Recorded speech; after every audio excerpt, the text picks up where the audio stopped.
The Headless Horseman. By Mayne Reid. Prologue. The stag of Texas, reclining in midnight lair, is startled from his slumbers by the hoofstroke of a horse. He does not forsake his covert, nor yet rise to his feet. His domain is shared by the wild steeds of the savannah, given to nocturnal straying. He only uprears his head, and, with antlers o'ertopping the tall grass, listens for a repetition of the sound. Again is the hoofstroke heard, but with altered intonation. There is a ring of metal, the clinking of steel against stone. The sound, significant to the ear of the stag, causes a quick change in his air and attitude. Springing clear of his couch, and bounding a score of yards across the prairie, he pauses to look back upon the disturber of his dreams. In the clear moonlight of a southern sky, he recognizes the most ruthless of his enemies, man. One is approaching upon horseback. Yielding to instinctive dread, he is about to resume his flight, when something in the appearance of the horseman, some unnatural seeming, holds him transfixed to the spot. With haunches in quivering contact with the sward, and frontlet faced to the rear, he continues to gaze, his large brown eyes straining upon the intruder in a mingled expression of fear and bewilderment. What has challenged the stag to such protracted scrutiny? The horse is perfect in all its parts, a splendid steed, saddled, bridled, and otherwise completely caparisoned. In it there appears nothing amiss, nothing to produce either wonder or alarm. But the man, the rider? Ah! About him there is something to cause both, something weird, something wanting. By heavens! It is the head. Even the unreasoning animal can perceive this. And, after gazing a moment with wildered eyes, wondering what abnormal monster thus mocks its cervine intelligence, terror-stricken it continues its retreat. Nor again pauses, till it has plunged through the waters of the Leona, and placed the current of the stream between itself and the ghastly intruder. Heedless of the affrighted deer, either of its presence, or precipitate flight, the headless horseman rides on. He, too, is going in the direction of the river. Unlike the stag, he does not seem pressed for time, but advances in a slow, tranquil pace, so silent as to seem ceremonious. Apparently absorbed in solemn thought, he gives free rein to his steed, permitting the animal, at intervals, to snatch a mouthful of the herbage growing by the way. Nor does he, by voice or gesture, urge it impatiently onward, when the howl bark of the prairie wolf causes it to fling its head on high, and stand snorting in its tracks. He appears to be under the influence of some all-absorbing emotion, from which no common incident can awake him. There is no speech, not a whisper, to betray its nature. The startled stag, his own horse, the wolf, and the midnight moon, are the sole witnesses of his silent abstraction. His shoulders shrouded under a serape, one edge of which, flirted up by the wind, displays a portion of his figure, his limbs encased in water guards of jaguar skin, thus sufficiently sheltered against the dews of the night. O'er the showers of a tropical sky, he rides on, silent as the stars shining above, unconcerned as the cicada that chirrups in the grass beneath, or the prairie breeze playing with the drapery of his dress. Something at length appears to rouse from his reverie, and stimulate him to greater speed, his steed, at the same time. The latter, tossing up its head, gives utterance to a joyous neigh. And, with outstretched neck, and spread nostrils, advances in a gait gradually increasing to a canter. The proximity of the river explains the altered pace. The horse halts not again, till the crystal current is surging against his flanks, and the legs of his rider are submerged knee-deep under the surface.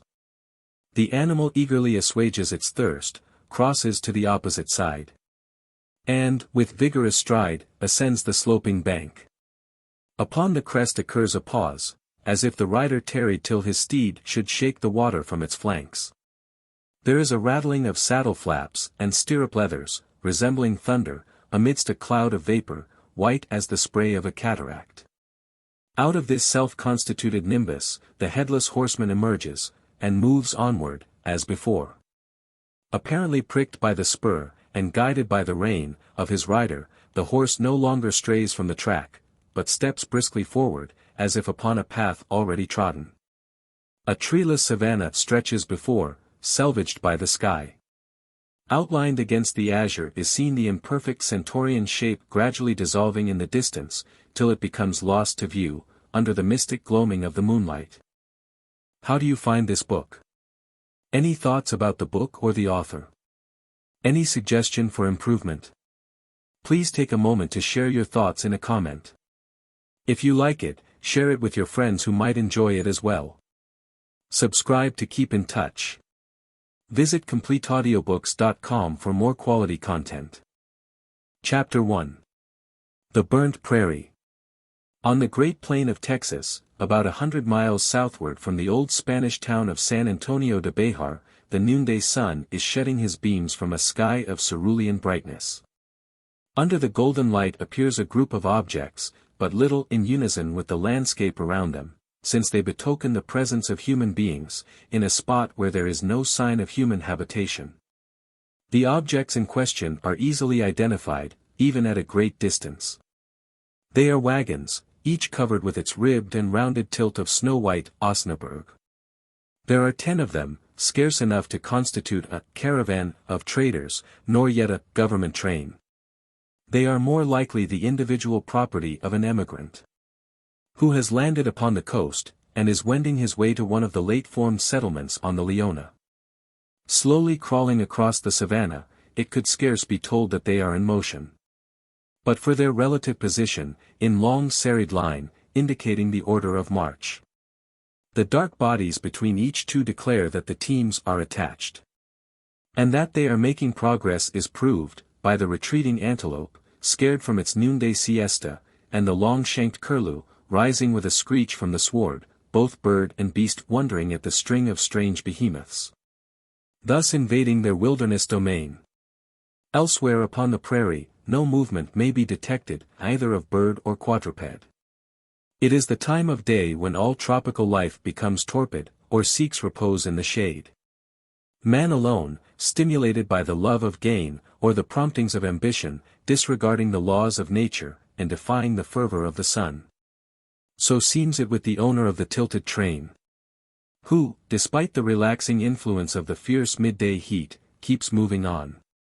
That he is an emigrant, and not one of the ordinary class, is evidenced in a variety of ways. The 10 large wagons of Pittsburgh build, each hauled by 8 able-bodied mules, their miscellaneous contents, plenteous provisions, articles of costly furniture, even of luxe, live stock in the shape of colored women and children. The groups of black and yellow bondsmen, walking alongside, or straggling footsore in the rear, the light traveling carriage in the lead, drawn by a span of sleek-coated Kentucky mules, and driven by a black Jehu, sweltering in a suit of livery. All bespeak, not a poor northern state settler in search of a new home, but a rich southerner who has already purchased one, and is on his way to take possession of it. And this is the exact story of the train. It is the property of a planter who has landed at Indianola, on the Gulf of Matagorda, and is now traveling overland, en route for his destination. In the cortege that accompanies it, riding habitually at its head, is the planter himself, Woodley Poindexter, a tall thin man of 50, with a slightly sallowish complexion, and aspect proudly severe. He is simply though not inexpensively clad, in a loosely fitting frock of alpaca cloth, a waistcoat of black satin, and trousers of nankeen. A shirt of finest linen shows its plaits through the opening of his vest, its collar embraced by a piece of black ribbon, while the shoe, resting in his stirrup, is of finest tanned leather. His features are shaded by a broad-brimmed leghorn hat. 2 horsemen are riding alongside, one on his right, the other on the left, a stripling scarce 20, and a young man 6 or 7 years older. The former is his son, a youth, whose open cheerful countenance contrasts, not only with the severe aspect of his father, but with the somewhat sinister features on the other side, and which belong to his cousin. The youth is dressed in a French blouse of sky-colored cottonade, with trousers of the same material, a most appropriate costume for a southern climate, and which, with the Panama hat upon his head, is equally becoming. The cousin, an ex-officer of volunteers, affects a military undress of dark blue cloth, with a forage cap to correspond. There is another horseman riding near, who, only on account of having a white skin, not white for all that, is entitled to description. His coarser features, and cheaper habiliments. The keel-colored cowhide clutched in his right hand, and flirted with such evident skill, proclaim him the overseer, and whipper-up, of the swarthy pedestrians composing the entourage of the train. The traveling carriage, which is a carriole, a sort of cross between a Jersey wagon and a barouche, has two occupants. One is a young lady of the whitest skin, the other a girl of the blackest. The former is the daughter of Woodley Poindexter, his only daughter. She of the sable complexion is the young lady's handmaid. The emigrating party is from the coast of the Mississippi, from Louisiana. The planter is not himself a native of this state, in other words a Creole. But the type is exhibited in the countenance of his son, still more in that fair face, seen occasionally through the curtains of the carriole, and whose delicate features declare descent from one of those endorsed damsels, filles à la cassette, who, more than 100 years ago, came across the Atlantic provided with proofs of their virtue, in the casket. A grand sugar planter of the South is Woodley Poindexter, one of the highest and haughtiest of his class. One of the most profuse in aristocratic hospitalities, hence the necessity of forsaking his Mississippian home, and transferring himself and his penates, with only a remnant of his niggers, to the wilds of southwestern Texas. The sun is upon the meridian line, and almost in the zenith. The travelers tread upon their own shadows. Enervated by the excessive heat, the white horsemen sit silently in their saddles. Even the dusky pedestrians, less sensible to its influence, have ceased their garrulous gumbo, and, in straggling groups, shamble listlessly along in the rear of the wagons. The silence, solemn as that of a funereal procession, is interrupted only at intervals by the pistol-like crack of a whip, or the loud wah-ha, delivered in deep baritone from the thick lips of some sable teamster. Slowly the train moves on, as if groping its way. There is no regular road. The route is indicated by the wheel marks of some vehicles that have passed before, barely conspicuous, by having crushed the culms of the shot grass. Notwithstanding the slow progress, the teams are doing their best. The planter believes himself within less than 20 miles of the end of his journey. He hopes to reach it before night, hence the march continued through the midday heat. Unexpectedly the drivers are directed to pull up, by a sign from the overseer, who has been riding 100 yards in the advance, and who is seen to make a sudden stop, as if some obstruction had presented itself. He comes trotting back towards the train. His gestures tell of something amiss. What is it? There has been much talk about Indians, of a probability of their being encountered in this quarter. Can it be the red-skinned marauders? Scarcely, the gestures of the overseer do not betray actual alarm. What is it, Mr. Sansom? Asked the planter, as the man rode up. The grass air burnt. The prairie's been afire. Been on fire. Is it on fire now? Hurriedly inquired the owner of the wagons, with an apprehensive glance towards the traveling carriage. Where? I see no smoke. No, sir, no, stammered the overseer, becoming conscious that he had caused unnecessary alarm. I didn't say it air a fire now, only that it hez been, and the whole ground air as black as the 10 spades. Ta, tat. What of that? I suppose we can travel over a black prairie, as safely as a green one. What nonsense of you, Josh Sansom, to raise such a row about nothing, frightening people out of their senses. Ho! There, you niggers! Lay the leather to your teams, and let the train proceed. Whip up, whip up. But, Captain Calhoun, protested the overseer, in response to the gentleman who had reproached him in such chaste terms, how are we to find the way? Find the way? What are you raving about? We haven't lost it, have we? I'm afeard we hev, though.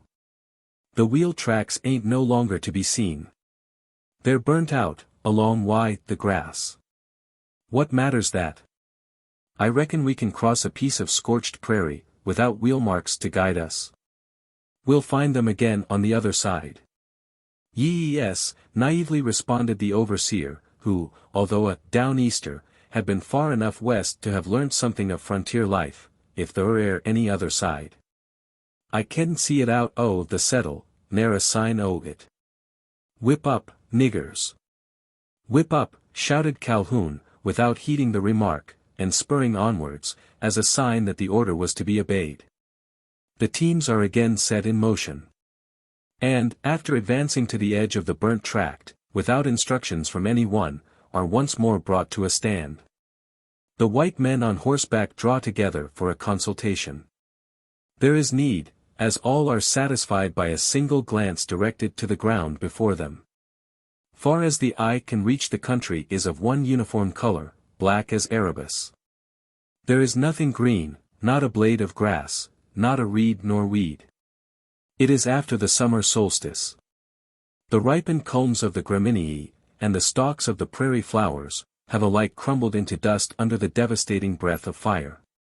In front, on the right and left, to the utmost verge of vision extends the scene of desolation. Over it the cerulean sky is changed to a darker blue. The sun, though clear of clouds, seems to scowl rather than shine, as if reciprocating the frown of the earth. The overseer has made a correct report, there is no trail visible. The action of the fire, as it raged among the ripe grass, has eliminated the impression of the wheels hitherto indicating the route. What are we to do? The planter himself put this inquiry, in a tone that told of a vacillating spirit. Do, Uncle Woodley. What else but keep straight on? The river must be on the other side.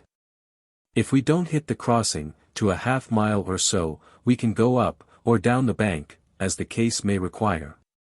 But, Cassius, if we should lose our way? We can't. There's but a patch of this, I suppose. If we do go a little astray, we must come out somewhere, on one side, or the other.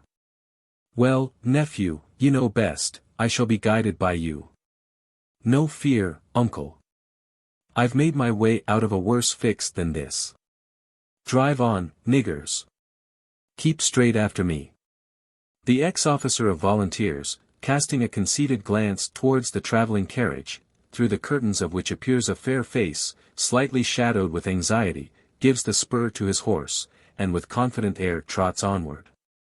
A chorus of whip cracks is succeeded by the trampling of fourscore mules, mingled with the clanking of wheels against their hubs. The wagon train is once more in motion. The mules step out with greater rapidity. The sable surface, strange to their eyes, excites them to brisker action, causing them to raise the hoof, as soon as it touches the turf. The younger animals show fear, snorting, as they advance. In time their apprehensions become allayed. And, taking the cue from their older associates, they move on steadily as before. A mile or more is made, apparently in a direct line from the point of starting. Then there is a halt. The self-appointed guide has ordered it. He has reined up his horse, and is sitting in the saddle with less show of confidence. He appears to be puzzled about the direction. The landscape, if such it may be called, has assumed a change, though not for the better. It is still sable as ever, to the verge of the horizon. But the surface is no longer a plain, it rolls. There are ridges, gentle undulations, with valleys between. They are not entirely treeless, though nothing that may be termed a tree is in sight. There have been such, before the fire, algarobias, mesquites and others of the acacia family, standing solitary, or in copses. Their light pinnate foliage has disappeared like flax before the flame. Their existence is only evidenced by charred trunks, and blackened boughs. You've lost the way, nephew, said the planter, riding rapidly up. No uncle, not yet. I've only stopped to have a look. It must lie in this direction, down that valley. Let them drive on. We're going all right, I'll answer for it. Once more in motion, adown the slope, then along the valley, then up the acclivity of another ridge, and then there is a second stoppage upon its crest. You've lost the way, Cash, said the planter, coming up and repeating his former observation. Damned if I don't believe I have, uncle, responded the nephew, in a tone of not very respectful mistrust. Anyhow, who the devil could find his way out of an ash pit like this? No, no, he continued, reluctant to betray his embarrassment as the carriole came up. I see now. We're all right yet. The river must be in this direction. Come on. On goes the guide, evidently irresolute. On follow the sable teamsters, who, despite their stolidity, do not fail to note some signs of vacillation. They can tell that they are no longer advancing in a direct line, but circuitously among the copses, and across the glades that stretch between. All are gratified by a shout from the conductor, announcing recovered confidence.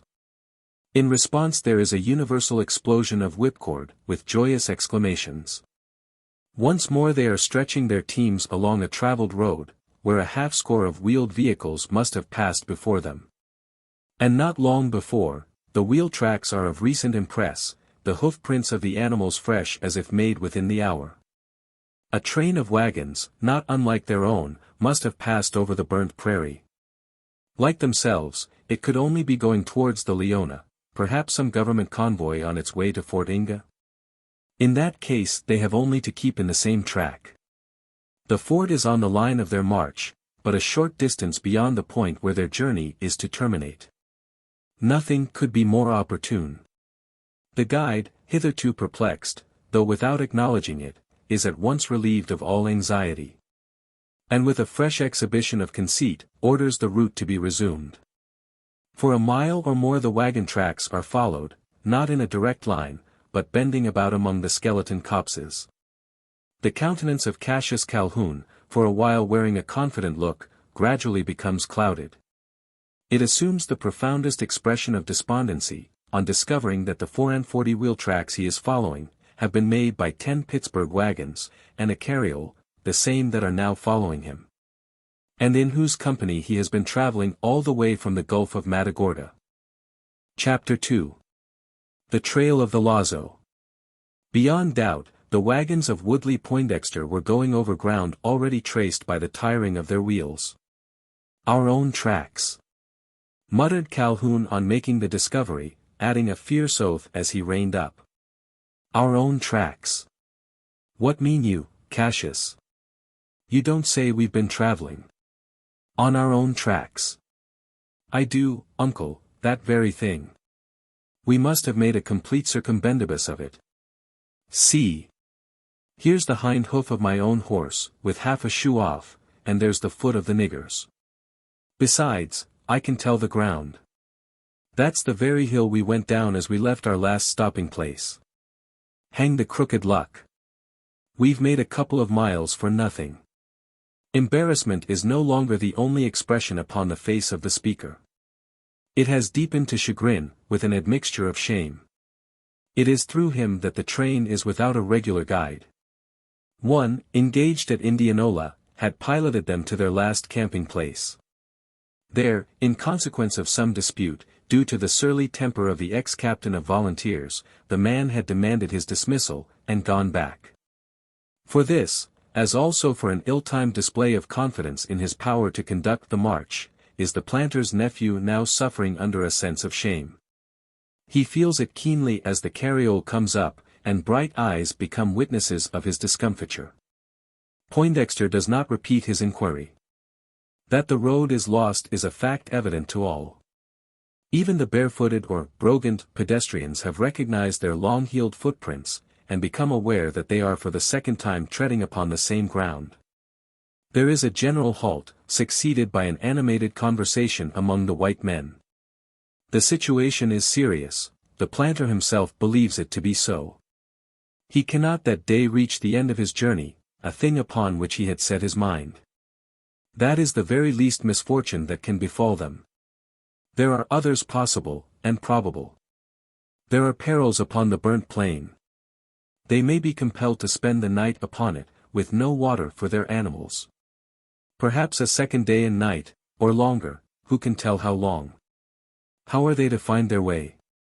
The sun is beginning to descend, though still too high in heaven to indicate his line of declination. By waiting a while they may discover the quarters of the compass. But to what purpose? The knowledge of east, west, north, and south can avail nothing now, they have lost their line of march. Calhoun has become cautious. He no longer volunteers to point out the path. He hesitates to repeat his pioneering experiments, after such manifest and shameful failure. A 10 minutes discussion terminates in nothing. No one can suggest a feasible plan of proceeding. No one knows how to escape from the embrace of that dark desert, which appears to cloud not only the sun and sky, but the countenances of all who enter within its limits. A flock of black vultures is seen flying afar off. They come nearer, and nearer. Some alight upon the ground, others hover above the heads of the strayed travelers. Is there a boding in the behavior of the birds? Another 10 minutes is spent in the midst of moral and physical gloom. Then, as if by a benignant mandate from heaven, does cheerfulness reassume its sway. The cause? A horseman riding in the direction of the train. An unexpected sight, who could have looked for human being in such a place? All eyes simultaneously sparkle with joy, as if, in the approach of the horseman, they beheld the advent of a savior. He's coming this way, is he not? Inquired the planter, scarce confident in his failing sight. Yes, father. Straight as he can ride, replied Henry, lifting the hat from his head, and waving it on high, the action accompanied by a shout intended to attract the horseman. The signal was superfluous. The stranger had already sighted the halted wagons. And, riding towards them at a gallop, was soon within speaking distance. He did not draw bridle, until he had passed the train, and arrived upon the spot occupied by the planter and his party. A Mexican, whispered Henry, drawing his deduction from the habiliments of the horseman. So much the better, replied Poindexter, in the same tone of voice, he'll be all the more likely to know the road. Not a bit of Mexican about him, muttered Calhoun, accepting the rig. I'll soon see. Buenos dias, caballero. Esta v Mexicano. Good day, sir. Are you a Mexican? No, indeed, replied the stranger, with a protesting smile. Anything but that. I can speak to you in Spanish, if you prefer it, but I dare say you will understand me better in English, which, I presume, is your native tongue. Calhoun, suspecting that he had spoken indifferent Spanish, or indifferently pronounced it, refrains from making rejoinder. American, sir, replied Poindexter, his national pride feeling slightly piqued. Then, as if fearing to offend the man from whom he intended asking a favor, he added, yes, sir, we are all Americans, from the southern states. That I can perceive by your following.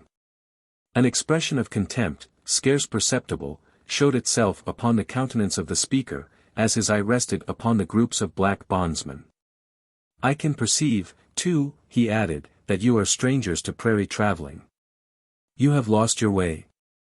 We have, sir, and have very little prospect of recovering it, unless we may count upon your kindness to direct us. Not much kindness in that.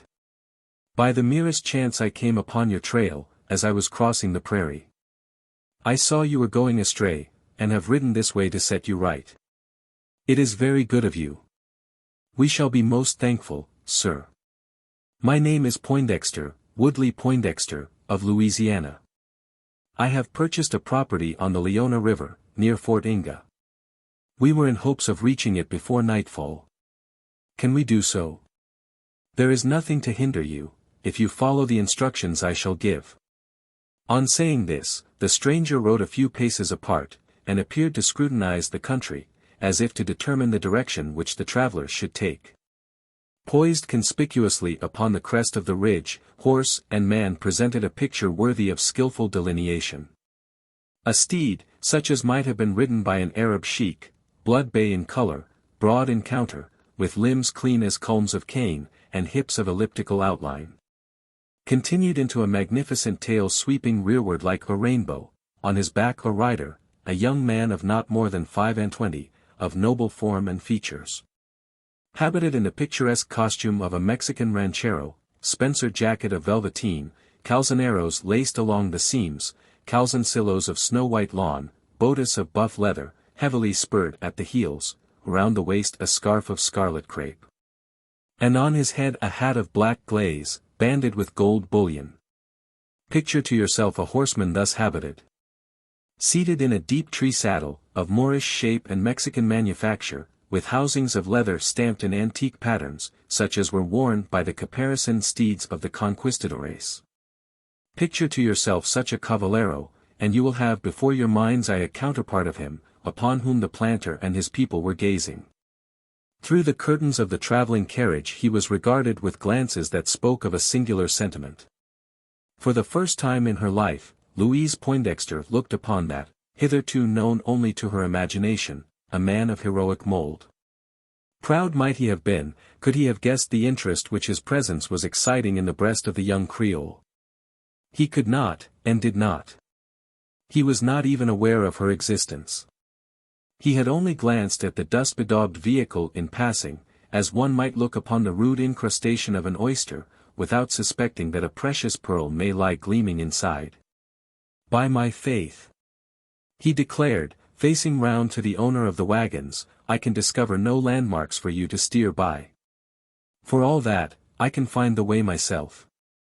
You will have to cross the Leona 5 miles below the fort.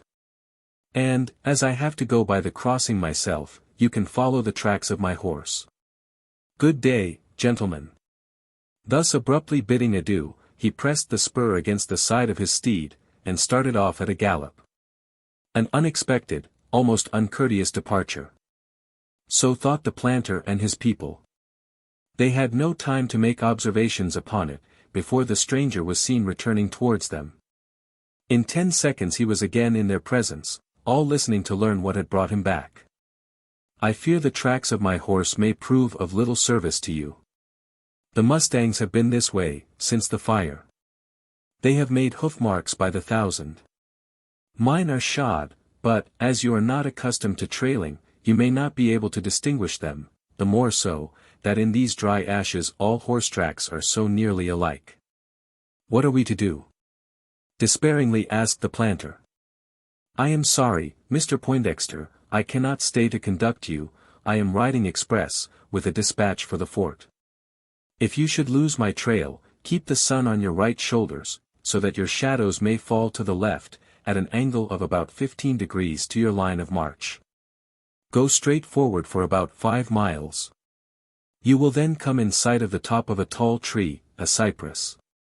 You will know it by its leaves being in the red. Head direct for this tree. It stands on the bank of the river, and close by is the crossing." The young horseman, once more drawing up his reins, was about to ride off, when something caused him to linger. It was a pair of dark lustrous eyes, observed by him for the first time, glancing through the curtains of the traveling carriage. Their owner was in shadow, but there was light enough to show that they were set in a countenance of surpassing loveliness. He perceived, moreover, that they were turned upon himself, fixed, as he fancied, in an expression that betokened interest, almost tenderness. He returned it with an involuntary glance of admiration, which he made but an awkward attempt to conceal. Lest it might be mistaken for rudeness, he suddenly faced round, and once more addressed himself to the planter, who had just finished thanking him for his civility. "I am but ill deserving thanks," was his rejoinder, "thus to leave you with a chance of losing your way. But, as I've told you, my time is measured." The dispatch-bearer consulted his watch, as though not a little reluctant to travel alone. "You are very kind, sir," said Poindexter, "but with the directions you have given us, I think we shall be able to manage.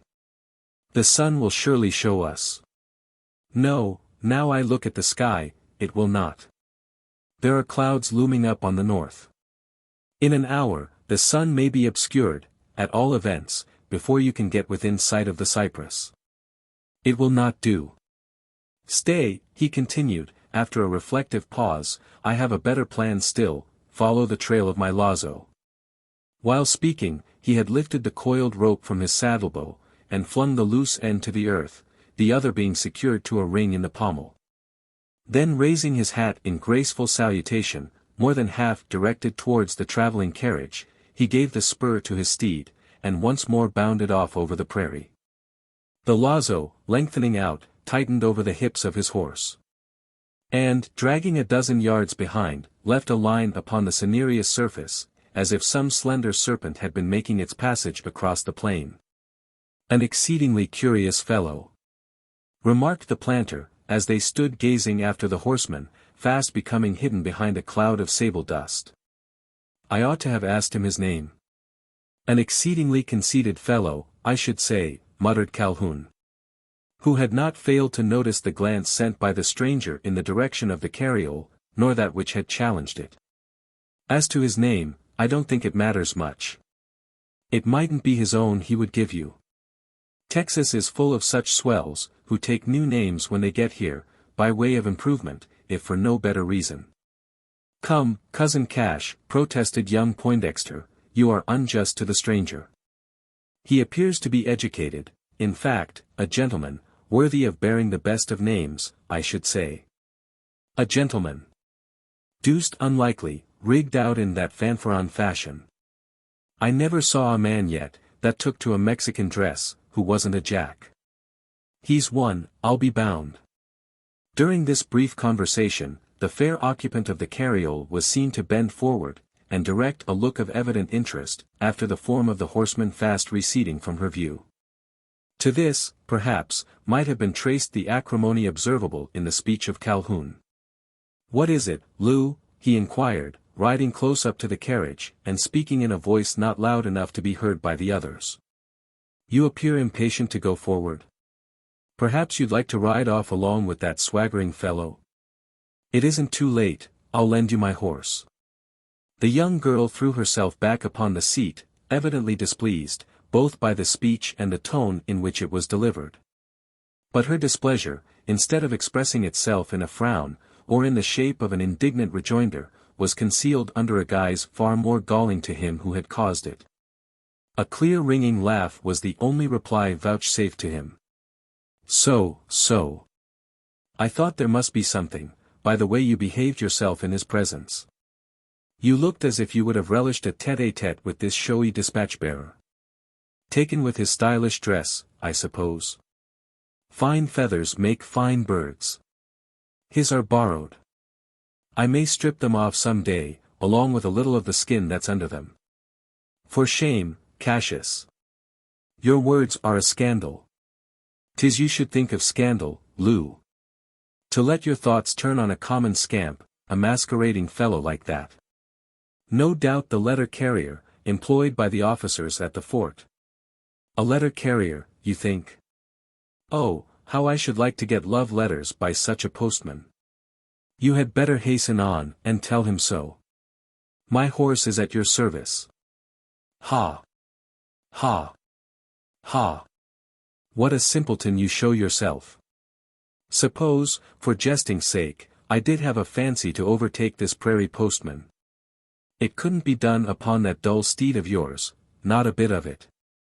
At the rate he is going, he and his blood bay will be out of sight before you could change saddles for me. Oh, no. He's not to be overtaken by me, however much I might like it. And perhaps I might like it.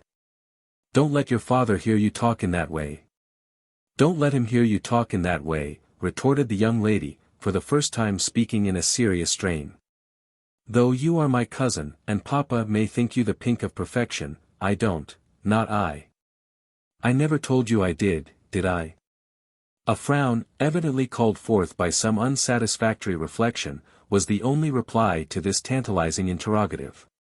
You are my cousin, she continued, in a tone that contrasted strangely with the levity she had already exhibited, but you are nothing more, Captain Cassius Calhoun. You have no claim to be my counselor.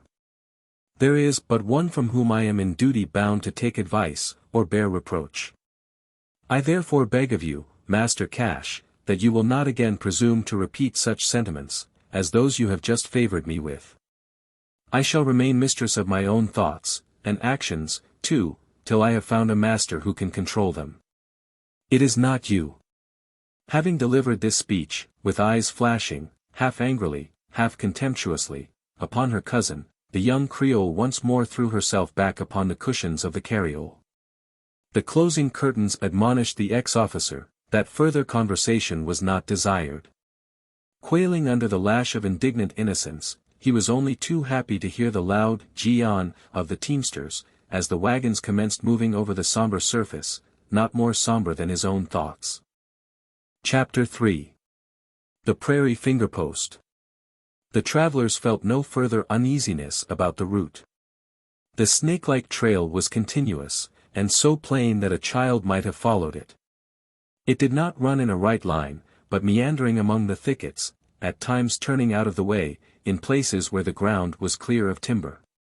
This had evidently been done with an intent to avoid obstruction to the wagons, since at each of these windings the travelers could perceive that there were breaks, or other inequalities, in the surface. "How very thoughtful of the young fellow," remarked Poindexter. "I really feel regret at not having asked for his name. If he belonged to the fort, we shall see him again." "No doubt of it," assented his son.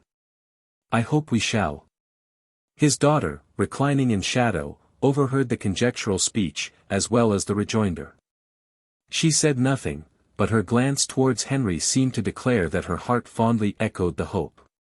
Cheered by the prospect of soon terminating a toilsome journey, as also by the pleasant anticipation of beholding, before sunset, his new purchase, the planter was in one of his happiest moods. His aristocratic bosom was moved by an unusual amount of condescension, to all around him. He chatted familiarly with his overseer, stopped to crack a joke with Uncle Scipio, hobbling along on blistered heels, and encouraged Aunt Chloe in the transport of her pickaninny. Marvelous! Might the observer exclaim, misled by such exceptional interludes, so pathetically described by the scribblers in Lucifer's Pay, what a fine patriarchal institution is slavery, after all. After all we have said and done to abolish it. A waste of sympathy, sheer philanthropic folly to attempt the destruction of this ancient edifice, worthy cornerstone to a chivalric nation. Oh, ye abolition fanatics! Why do ye clamor against it? Know ye not that some must suffer, must work and starve, that others may enjoy the luxury of idleness? That some must be slaves, that others may be free? Such arguments, at which a world might weep, have been of late but too often urged. Woe to the man who speaks, and the nation that gives ear to them.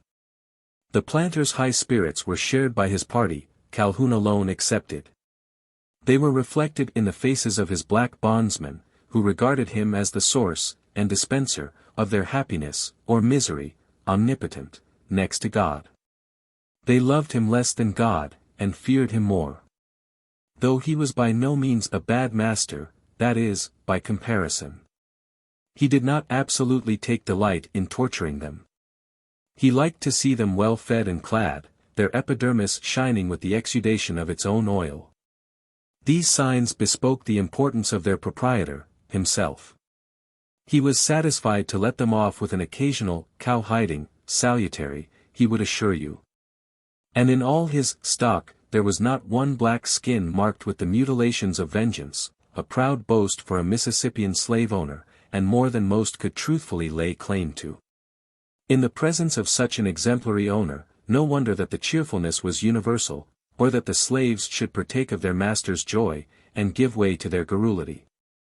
It was not destined that this joyfulness should continue to the end of their journey.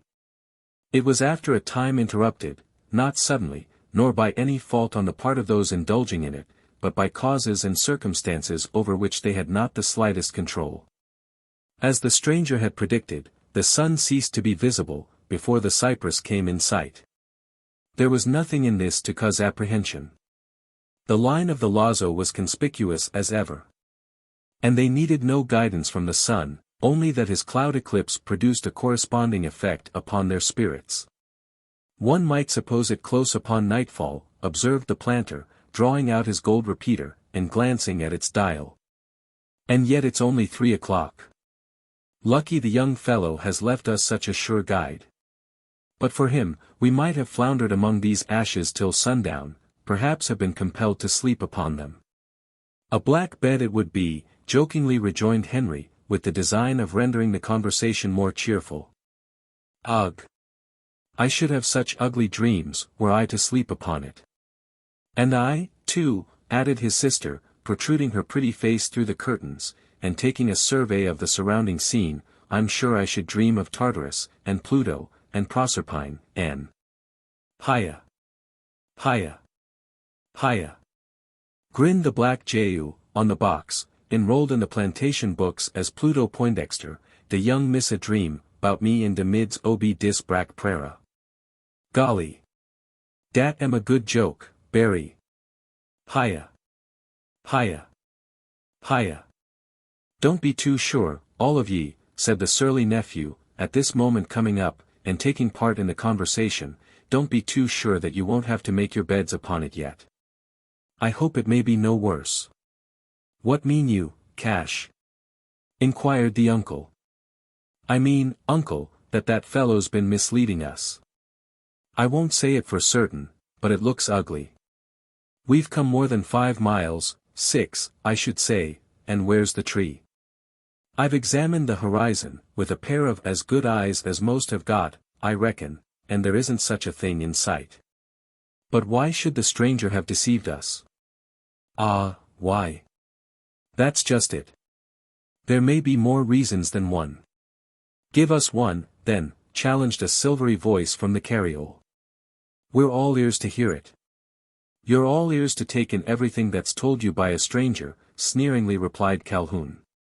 I suppose if I gave my reason, you'd be so charitable as to call it a false alarm. That depends on its character, Master Cassius. I think you might venture to try us. We scarcely expect a false alarm from a soldier, as well as traveler, of your experience. Calhoun felt the taunt, and would probably have withheld the communication he had intended to make, but for Poindexter himself. Come, Cassius, explain yourself, demanded the planter, in a tone of respectful authority. You have said enough to excite something more than curiosity. For what reason should the young fellow be leading us astray? Well, uncle, answered the ex-officer, retreating a little from his original accusation, I haven't said for certain that he is, only that it looks like it. In what way? Well, one don't know what may happen. Traveling parties as strong, and stronger than we, have been attacked on these plains, and plundered of everything, murdered. Mercy, exclaimed Louise, in a tone of terror, more affected than real. By Indians, replied Poindexter. Ah, Indians, indeed. Sometimes it may be, and sometimes, too, they may be whites who play at that game, not all Mexican whites, neither. It only needs a bit of brown paint, a horsehair wig, with half a dozen feathers stuck into it. That, and plenty of hullabalooing. If we were to be robbed by a party of white Indians, it wouldn't be the first time the thing's been done. We as good as half deserve it, for our greenness, in trusting too much to a stranger. Good heavens, nephew. This is a serious accusation. Do you mean to say that the dispatch rider, if he be one, is leading us into an ambuscade? No, uncle, I don't say that. I only say that such things have been done. And it's possible he may. But not probable, emphatically interposed the voice from the carriole, in a tone tauntingly quizzical. No, exclaimed the stripling Henry, who, although riding a few paces ahead, had overheard the conversation. Your suspicions are unjust, cousin Cassius. I pronounce them a calumny. What's more, I can prove them so. Look there. The youth had reined up his horse, and was pointing to an object placed conspicuously by the side of the path. Which, before speaking, he had closely scrutinized. It was a tall plant of the columnar cactus, whose green succulent stem had escaped scathing by the fire. It was not to the plant itself that Henry Poindexter directed the attention of his companions, but to a small white disc, of the form of a parallelogram, impaled upon one of its spines. No one accustomed to the usages of civilized life could mistake the card. It was one. Hear what's written upon it, continued the young man, riding nearer, and reading aloud the directions penciled upon the bit of pasteboard. The cypress in sight. Where, inquired Poindexter. There's a hand, rejoined Henry, with a finger pointing, no doubt in the direction of the tree. All eyes were instantly turned towards the quarter of the compass, indicated by the cipher on the card.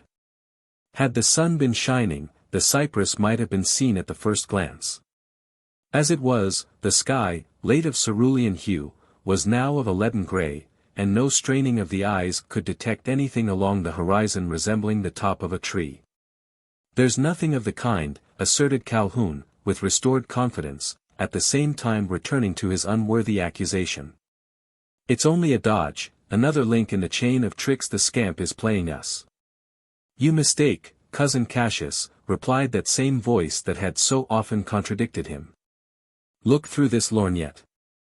If you haven't lost the sight of those superior eyes of yours, you'll see something very like a tree, a tall tree, and a cypress, too, if ever there was one in the swamps of Louisiana. Calhoun disdained to take the opera glass from the hands of his cousin. He knew it would convict him, for he could not suppose she was telling an untruth. Poindexter availed himself of its aid. And, adjusting the focus to his failing sight, was enabled to distinguish the red-leafed cypress, topping up over the edge of the prairie. It's true, he said, the tree is there. The young fellow is honest, you've been wronging him, Cash. I didn't think it likely he should have taken such a queer plan to make fools of us. He there. Mr. Sansom. Direct your teamsters to drive on. Calhoun, not caring to continue the conversation, nor yet remain longer in company, spitefully spurred his horse, and trotted off over the prairie. Let me look at that card, Henry, said Louise, speaking to her brother in a restrained voice. I'm curious to see the cipher that has been of such service to us. Bring it away, brother, it can be of no further use where it is, now that we have sighted the tree. Henry, without the slightest suspicion of his sister's motive for making the request, yielded obedience to it. Releasing the piece of pasteboard from its impalement, he chucked it into her lap. Maurice Gerald, muttered the young Creole, after deciphering the name upon the card. Maurice Gerald, she repeated, in apostrophic thought, as she deposited the piece of pasteboard in her bosom. Whoever you are, whence you have come, whither you are going, what you may be, henceforth there is a fate between us. I feel it, I know it, sure as there's a sky above. Oh! How that sky lowers! Am I to take it as a type of this still untraced destiny? Chapter 4. The Black Norther. For some seconds, after surrendering herself to the sibylline thoughts thus expressed, the young lady sate in silence, her white hands clasped across her temples, as if her whole soul was absorbed in an attempt either to explain the past, or penetrate the future. Her reverie, whatever might be its cause, was not of long duration. She was awakened from it, on hearing exclamations without, mingled with words that declared some object of apprehension. She recognized her brother's voice, speaking in tones that betokened alarm. Look, father! Don't you see them? Where, Henry, where? Yonder, behind the wagons. You see them now? I do, though I can't say what they are. They look like, Poindexter was puzzled for a simile, I really don't know what. Waterspouts, suggested the ex-captain, who, at sight of the strange objects, had condescended to rejoin the party around the carriole. Surely it can't be that. It's too far from the sea. I never heard of their occurring on the prairies. They are in motion, whatever they be, said Henry. See. They keep closing, and then going apart. But for that, one might mistake them for huge obelisks of black marble. Giants, or ghouls, jokingly suggested Calhoun, ogres from some other world, who've taken a fancy to have a promenade on this abominable prairie. The ex-officer was only humorous with an effort. As well as the others, he was under the influence of an uneasy feeling. And no wonder.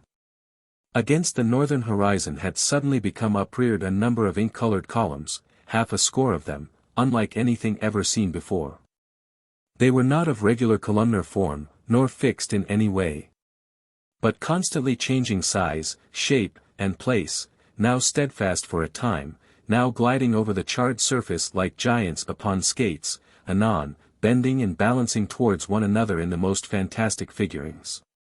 It required no great effort of imagination, to fancy the Titans of old, resuscitated on the prairies of Texas, leading a measure after some wild carousal in the company of Bacchus. In the proximity of phenomena never observed before, unearthly in their aspect, unknown to every individual of the party, it was but natural these should be inspired with alarm. And such was the fact. A sense of danger pervaded every bosom. All were impressed with a belief, that they were in the presence of some peril of the prairies. A general halt had been made on first observing the strange objects, the negroes on foot, as well as the teamsters, giving utterance to shouts of terror. The animals, mules as well as horses, had come instinctively to a stand, the latter neighing and trembling, the former filling the air with their shrill screams. These were not the only sounds. From the sable towers could be heard a hoarse swishing noise, that resembled the sough of a waterfall, at intervals breaking into reverberations like the roll of musketry, or the detonations of distant thunder. These noises were gradually growing louder and more distinct. The danger, whatever it might be, was drawing nearer. Consternation became depicted on the countenances of the travelers, Calhoun's forming no exception. The ex-officer no longer pretended levity. The eyes of all were turned towards the lowering sky, and the band of black columns that appeared coming on to crush them. At this crisis a shout, reaching their ears from the opposite side, was a source of relief, despite the unmistakable accent of alarm in which it was uttered. Turning, they beheld a horseman in full gallop, riding direct towards them. The horse was black as coal, the rider of like hue, even to the skin of his face. For all that he was recognized, as the stranger, upon the trail of whose lazo they had been traveling. The perceptions of woman are quicker than those of man. The young lady within the carriole was the first to identify him. "Onward," he cried, as soon as within speaking distance. "On, on. As fast as you can drive." "What is it?" demanded the planter, in bewildered alarm. "Is there a danger?" "There is. I did not anticipate it, as I passed you. It was only after reaching the river, I saw the sure signs of it." "Of what, sir?" "The norther." "You mean the storm of that name?" "I do." "I never heard of its being dangerous," interposed Calhoun, "except to vessels at sea." "It's precious cold, I know." "But—" "You'll find it worse than cold, sir," interrupted the young horseman, "if you're not quick in getting out of its way. Mr. Poindexter," he continued, turning to the planter, and speaking with impatient emphasis, "I tell you, that you and your party are in peril. A northern is not always to be dreaded, but this one, look yonder. You see those black pillars? We've been wondering, didn't know what to make of them. They're nothing, only the precursors of the storm. Look beyond. Don't you see a coal-black cloud spreading over the sky? That's what you have to dread. I don't wish to cause you unnecessary alarm, but I tell you, there's death in yonder shadow. It's in motion, and coming this way. You have no chance to escape it, except by speed. If you do not make haste, it will be too late. In 10 minutes' time you may be enveloped, and then, quick, sir, I entreat you. Order your drivers to hurry forward as fast as they can. The sky, heaven itself, commands you." The planter did not think of refusing compliance, with an appeal urged in such energetic terms. The order was given for the teams to be set in motion, and driven at top speed. Terror, that inspired the animals equally with their drivers, rendered superfluous the use of the whip. The traveling carriage, with the mounted men, moved in front, as before. The stranger alone threw himself in the rear, as if to act as a guard against the threatening danger. At intervals he was observed to rein up his horse, and look back, each time by his glances betraying increased apprehension. Perceiving it, the planter approached, and accosted him with the inquiry. "Is there still a danger?" "I am sorry to answer you in the affirmative," said he. "I had hopes that the wind might be the other way." "Wind, sir? There is none, that I can perceive. Not here. Yonder it is blowing a hurricane, and this way too, direct. By heavens! It is nearing us rapidly. I doubt if we shall be able to clear the burnt track." "What is to be done?" exclaimed the planter, terrified by the announcement.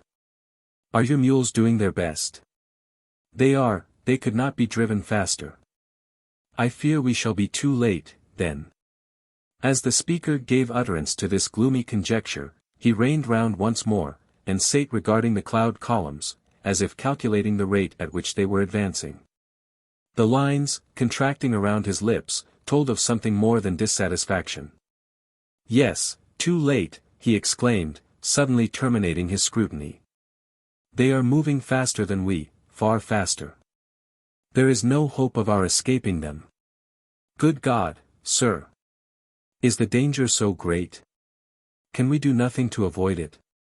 The stranger did not make immediate reply. For some seconds he remained silent, as if reflecting, his glance no longer turned towards the sky, but wandering among the wagons. "Is there no chance of escape?" urged the planter, with the impatience of a man in presence of a great peril. "There is," joyfully responded the horseman, as if some hopeful thought had at length suggested itself. "There is a chance. I did not think of it before. We cannot shun the storm, the danger we may. Quick, Mr. Poindexter. Order your men to muffle the mules, the horses too, otherwise the animals will be blinded, and go mad. Blankets, cloaks, anything will do. When that's done, let all seek shelter within the wagons. Let the tilts be closed at the ends. I shall myself look to the traveling carriage." Having delivered this chapter of instructions, which Poindexter, assisted by the overseer, hastened to direct the execution of, the young horseman galloped towards the front. "Madam," said he, reining up alongside the carriole, and speaking with as much suavity as the circumstances would admit of, "you must close the curtains all round. Your coachman will have to get inside, and you, gentlemen," he continued, addressing himself to Henry and Calhoun, "and you, sir," to Poindexter, who had just come up. "There will be room for all. Inside, I beseech you. Lose no time. In a few seconds the storm will be upon us." "And you, sir?" inquired the planter, with a show of interest in the man who was making such exertions to secure them against some yet unascertained danger. "What of yourself? Don't waste a moment upon me. I know what's coming. It isn't the first time I have encountered it. I entreat you. You haven't a second to spare. Listen to that shriek. Quick, or the dust cloud will be around us." The planter and his son sprang together to the ground, and retreated into the traveling carriage. Calhoun, refusing to dismount, remained stiffly seated in his saddle. Why should he skulk from a visionary danger, that did not deter a man in Mexican garb? The latter turned away.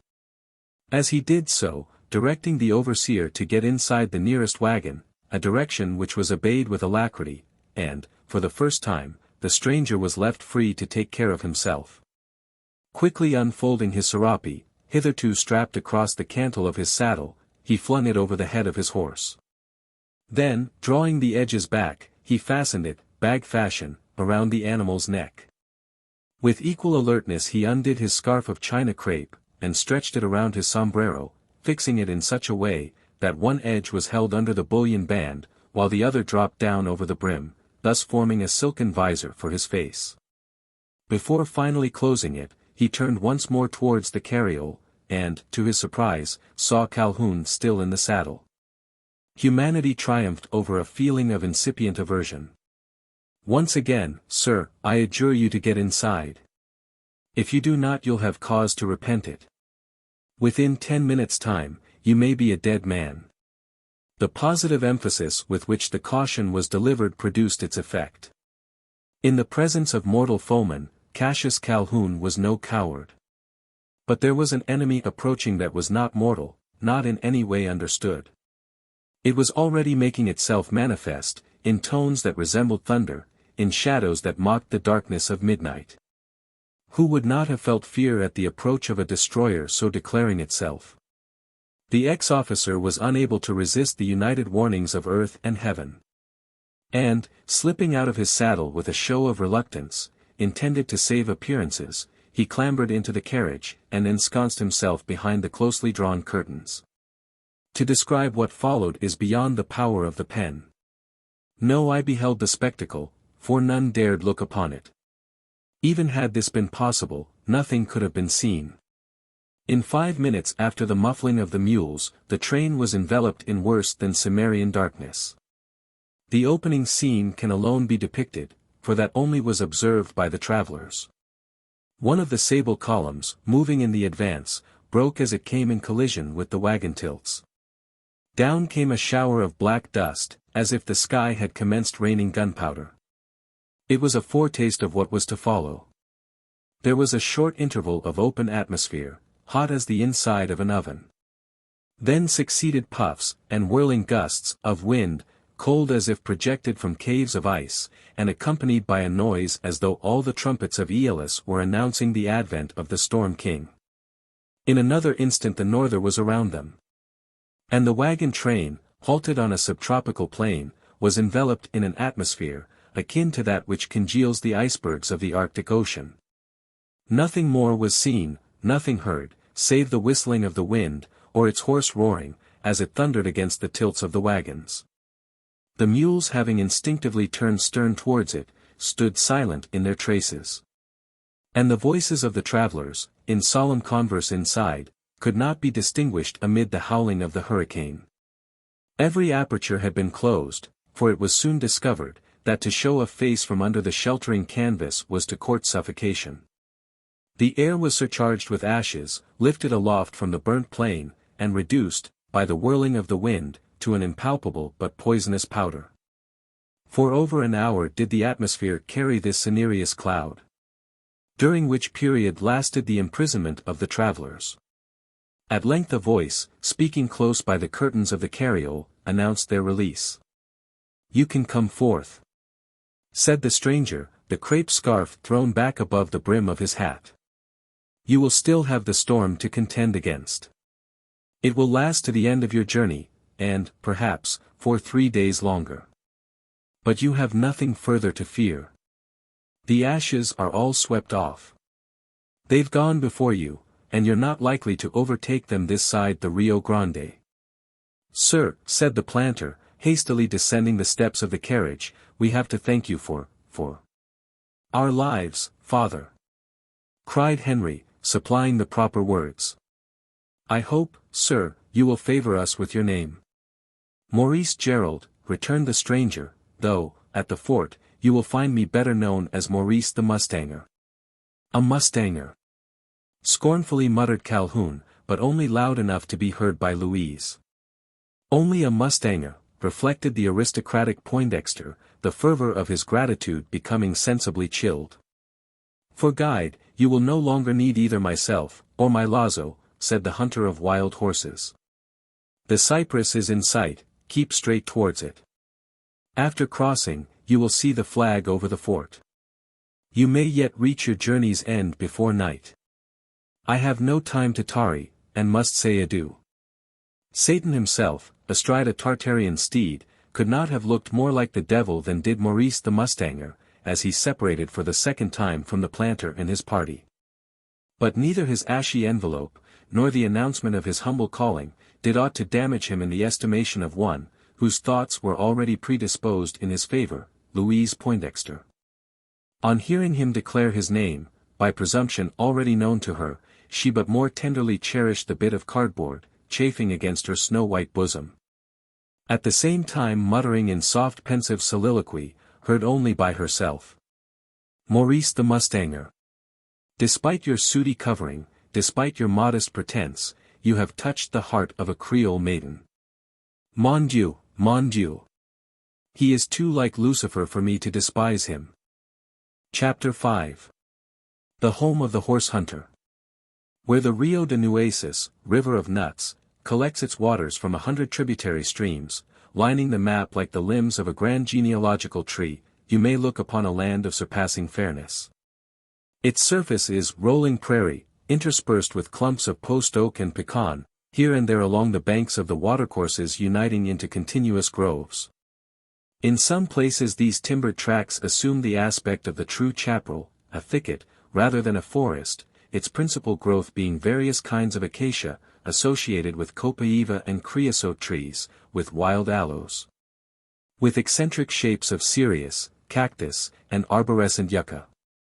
These spinous forms of vegetation, though repulsive to the eye of the agriculturist, as proving the utter sterility of the soil, present an attractive aspect to the botanist, or the lover of nature. Especially when the cereus unfolds its huge wax-like blossoms, or the Fuchsia splendens overtops the surrounding shrubbery with its spike of resplendent flowers, like a red flag hanging unfolded along its staff. The whole region, however, is not of this character. There are stretches of greater fertility, where a black calcareous earth gives nourishment to trees of taller growth, and more luxuriant foliage.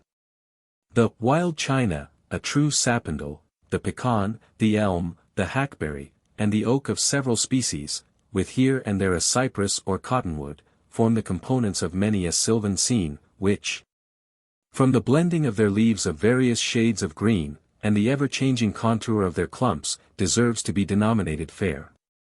The streams of this region are of crystal purity, their waters tinted only by the reflection of sapphire skies. Its sun, moon, and stars are scarcely ever concealed behind a cloud. The demon of disease has not found his way into this salubrious spot, no epidemic can dwell within its borders. Despite these advantages, civilized man has not yet made it his home. Its paths are trodden only by the red-skinned rovers of the prairie, Lipano or Comanche, and these only when mounted, and upon the maraud towards the settlements of the lower Nueces, or Leona. It may be on this account, though it would almost seem as if they were actuated by a love of the beautiful and picturesque, that the true children of nature, the wild animals, have selected this spot as their favorite habitat and home. In no part of Texas does the stag bound up so often before you, and nowhere is the timid antelope so frequently seen. The rabbit, and his gigantic cousin, the mule rabbit, are scarcely ever out of sight. While the polecat, the opossum, and the curious peccary, are encountered at frequent intervals. Birds, too, of beautiful forms and colors, enliven the landscape. The quail whirs up from the path, the king vulture wheels in the ambient air. The wild turkey, of gigantic stature, suns his resplendent gorget by the side of the pecan copse. And the singular tailor bird, known among the rude rangers as the bird of paradise, flouts his long scissors-like tail among the feathery fronds of the acacia. Beautiful butterflies spread their wide wings in flapping flight, or, perched upon some gay corolla, look as if they formed part of the flower. Huge bees, Melipony, clad in velvet liveries, buzz amid the blossoming bushes, disputing possession with hawk moths and hummingbirds not much larger than themselves.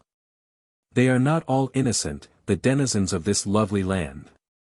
Here the rattlesnake attains to larger dimensions than in any other part of North America, and shares the covert with the more dangerous moccasin.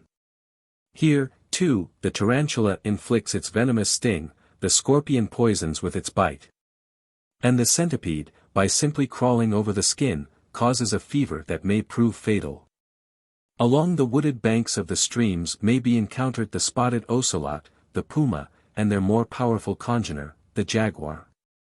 The last of these Felidae being here upon the northern limit of its geographical range. Along the edges of the chaparral skulks the gaunt Texan wolf, solitarily and in silence. While a kindred and more cowardly species, the coyote, may be observed, far out upon the open plain, hunting in packs. Sharing the same range with these, the most truculent of quadrupeds, may be seen the noblest and most beautiful of animals, perhaps nobler and more beautiful than man, certainly the most distinguished of man's companions, the horse. Here, independent of man's caprice, his jaw unchecked by bit or curb, his back unscathed by pack or saddle, he roams unrestrained, giving way to all the wildness of his nature. But even in this, his favorite haunt, he is not always left alone. Man presumes to be his pursuer and tamer, for here was he sought, captured, and conquered, by Maurice the Mustanger. On the banks of the Alamo, one of the most sparkling streamlets that pay tribute to the Nueces, stood a dwelling, unpretentious as any to be found within the limits of Texas, and certainly as picturesque. Its walls were composed of split trunk of the arborescent yucca, set stockade fashion in the ground, while its roof was a thatch furnished by the long bayonet-shaped loaves of the same gigantic lily. The interstices between the uprights, instead of being chinked with clay, as is common in the cabins of western Texas, were covered by a sheeting of horse skins. Attached, not by iron tacks, but with the sharp spines that terminate the leaves of the pita plant.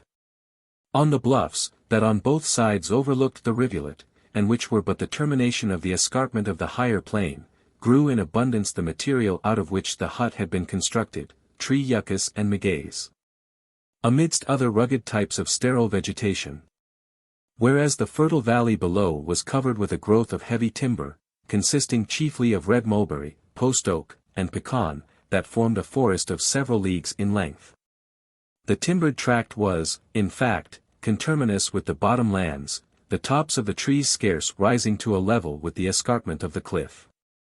It was not continuous. Along the edge of the streamlet were breaks, forming little meads, or savannas, covered with that most nutritious of grasses, known among Mexicans as grama. In the concavity of one of these, of semicircular shape, which served as a natural lawn, stood the primitive dwelling above described, the streamlet representing the cord. While the curve was traced by the trunks of the trees, that resembled a series of columns supporting the roof of some sylvan coliseum. The structure was in shadow, a little retired among the trees. As if the site had been chosen with a view to concealment. It could have been seen but by one passing along the bank of the stream, and then only with the observer directly in front of it. Its rude style of architecture, and russet hue, contributed still further to its inconspicuousness. The house was a mere cabin, not larger than a marquee tent, with only a single aperture, the door, if we except the flue of a slender clay chimney, erected at one end against the upright posts. The doorway had a door, a light framework of wood, with a horse skin stretched over it, and hung upon hinges cut from the same hide.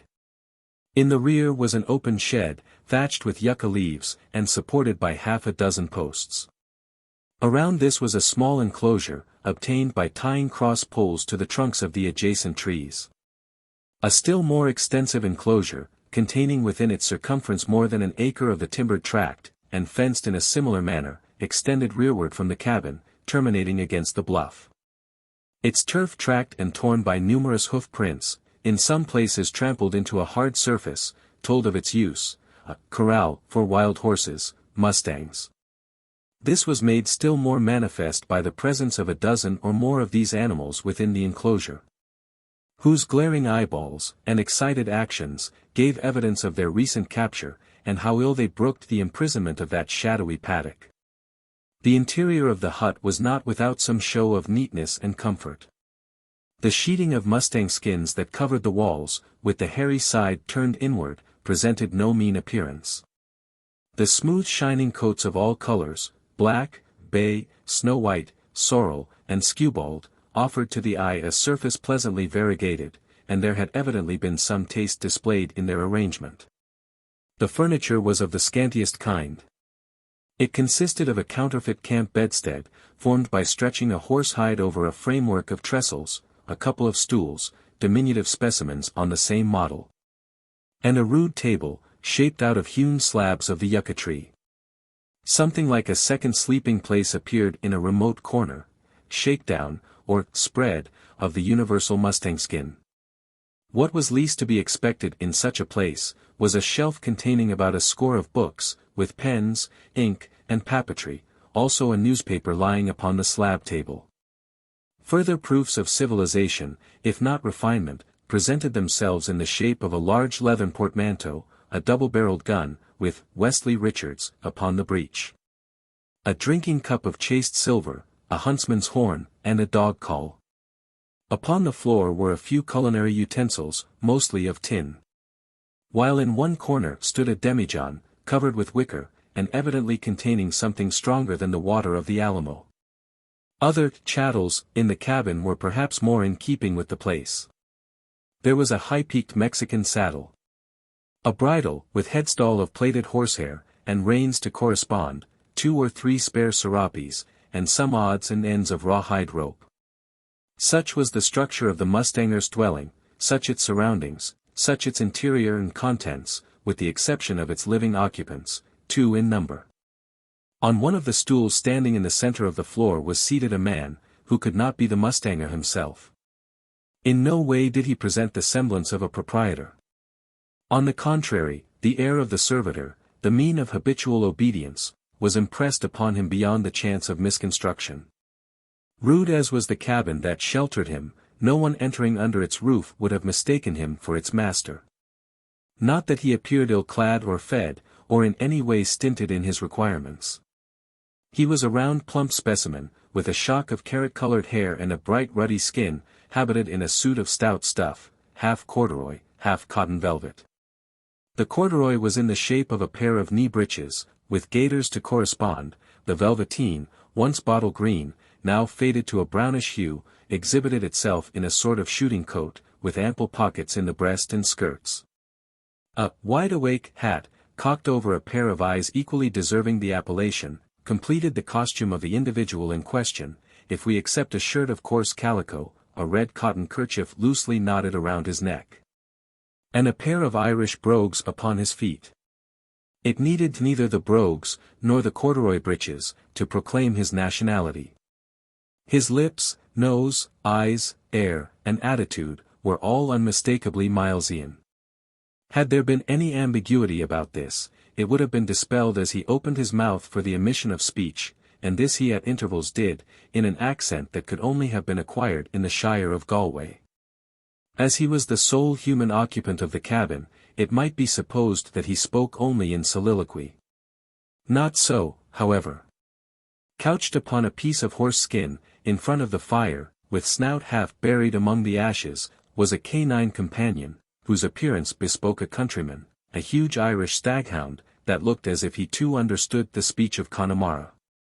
Whether he did so or not, it was addressed to him, as if he was expected to comprehend every word. "Och, Tara, me jewel," exclaimed he in the corduroys, fraternally interrogating the hound, "hadn't yez wish now to be back in Ballaballa? Wouldn't yez loike to be once more in the courtyard av the ould castle, friskin' over the clane stones, and be in, tripe-fed till there wasn't a rib to be seen in your sides, so different from what they are now, when I can count ivory one av them? Sowl! It's meself that you'd loike to be there, anyhow. But there's no knowin' when the young master ll go back, and take us along wid him. Niver mind, Tara. He's goin' to the settlement soon, ye ould dog, and he's promised to take us there. That's some consolation. Be japers. It's over 3 months since I've been to the fort, meself. Maybe I'll find some ould acquaintance among them Irish sodgers that's come lately. And be me sowl, av I do, won't there be a drap between us, won't there, Tara?"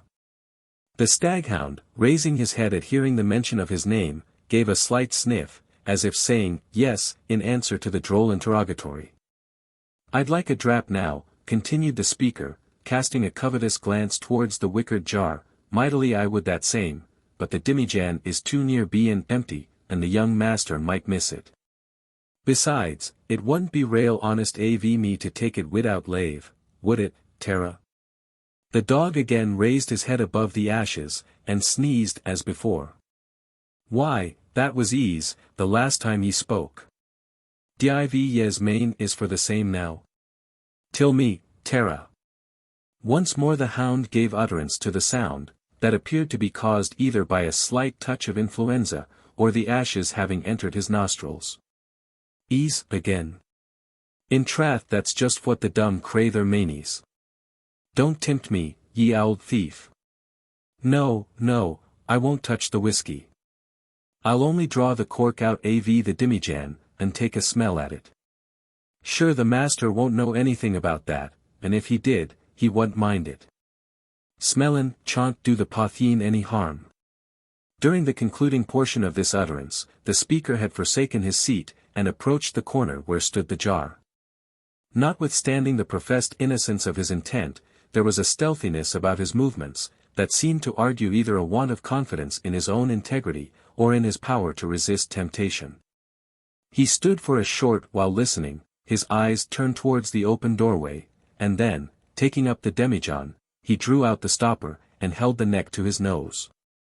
For some seconds he remained in this attitude, giving out no other sign than an occasional sniff, similar to that uttered by the hound, and which he had been fain to interpret as an affirmative answer to his interrogatory.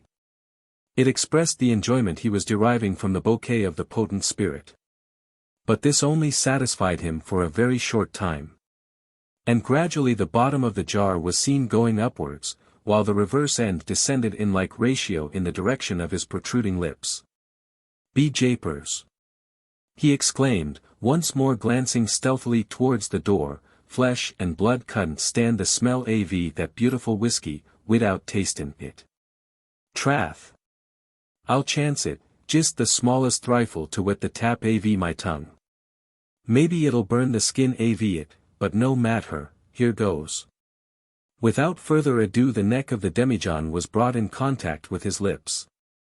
But instead of the smallest thrifle, to wet the top of his tongue, the gluck of the escaping fluid told that he was administering a copious saturation to the whole lining of his larynx, and something more. After half a dozen smacks of the mouth, with other exclamations denoting supreme satisfaction, he hastily restored the stopper, returned the demijohn to its place, and glided back to his seat upon the stool. "Tara, ye ould thief!" said he, addressing himself once more to his canine companion, "it was you that tempted me. No matter, man, the master ll niver miss it, besides, he's goin' soon to the fort, and can lay in a fresh supply." For a time the pilferer remained silent, either reflecting on the act he had committed, or enjoying the effects which the potheen had produced upon his spirits. His silence was of short duration, and was terminated by a soliloquy. "I wonder," muttered he, "what makes Master Maurice so anxious to get back to the settlements. He says he'll go whenever he catches that spotty mustang he has seen lately. Sowl! Isn't he bad after that baste? I suppose it must be somethin' bayant the common, the more betoken, as he has chased the crayther 3 times without bein' able to throw his rope over it, and mounted on the blood bay, too. He says he won't give it up, till he gets halt of it. Trath! I hope it'll be grupped soon, or Wes may stay here till the marneen av doomsday. Hush! What's that?" Tara, springing up from his couch of skin, and rushing out with a low growl, had caused the exclamation. "Phaleem!" hailed a voice from the outside. "Phaleem!" "It's the master," muttered Phaleem, as he jumped from his stool, and followed the dog through the doorway. Chapter 6. The Spotted Mustang. Phaleem was not mistaken as to the voice that had hailed him. It was that of his master, Maurice Gerald. On getting outside, he saw the mustanger at a short distance from the door, and advancing towards it. As the servant should have expected, his master was mounted upon his horse, no longer of a reddish color, but appearing almost black. The animal's coat was darkened with sweat, its counter and flanks speckled with foam. The blood bay was not alone. At the end of the lazo, drawn taut from the saddle tree, was a companion, or, to speak more accurately, a captive. With a leathern thong looped around its under jaw, and firmly embracing the bars of its mouth, kept in place by another passing over its neck immediately behind the ears, was the captive secured. It was a mustang of peculiar appearance, as regarded its markings, which were of a kind rarely seen, even among the largest gangs that roam over the prairie pastures, where colors of the most eccentric patterns are not uncommon. That of the animal in question was a ground of dark chocolate in places approaching to black, with white spots distributed over it, as regularly as the contrary colors upon the skin of the jaguar.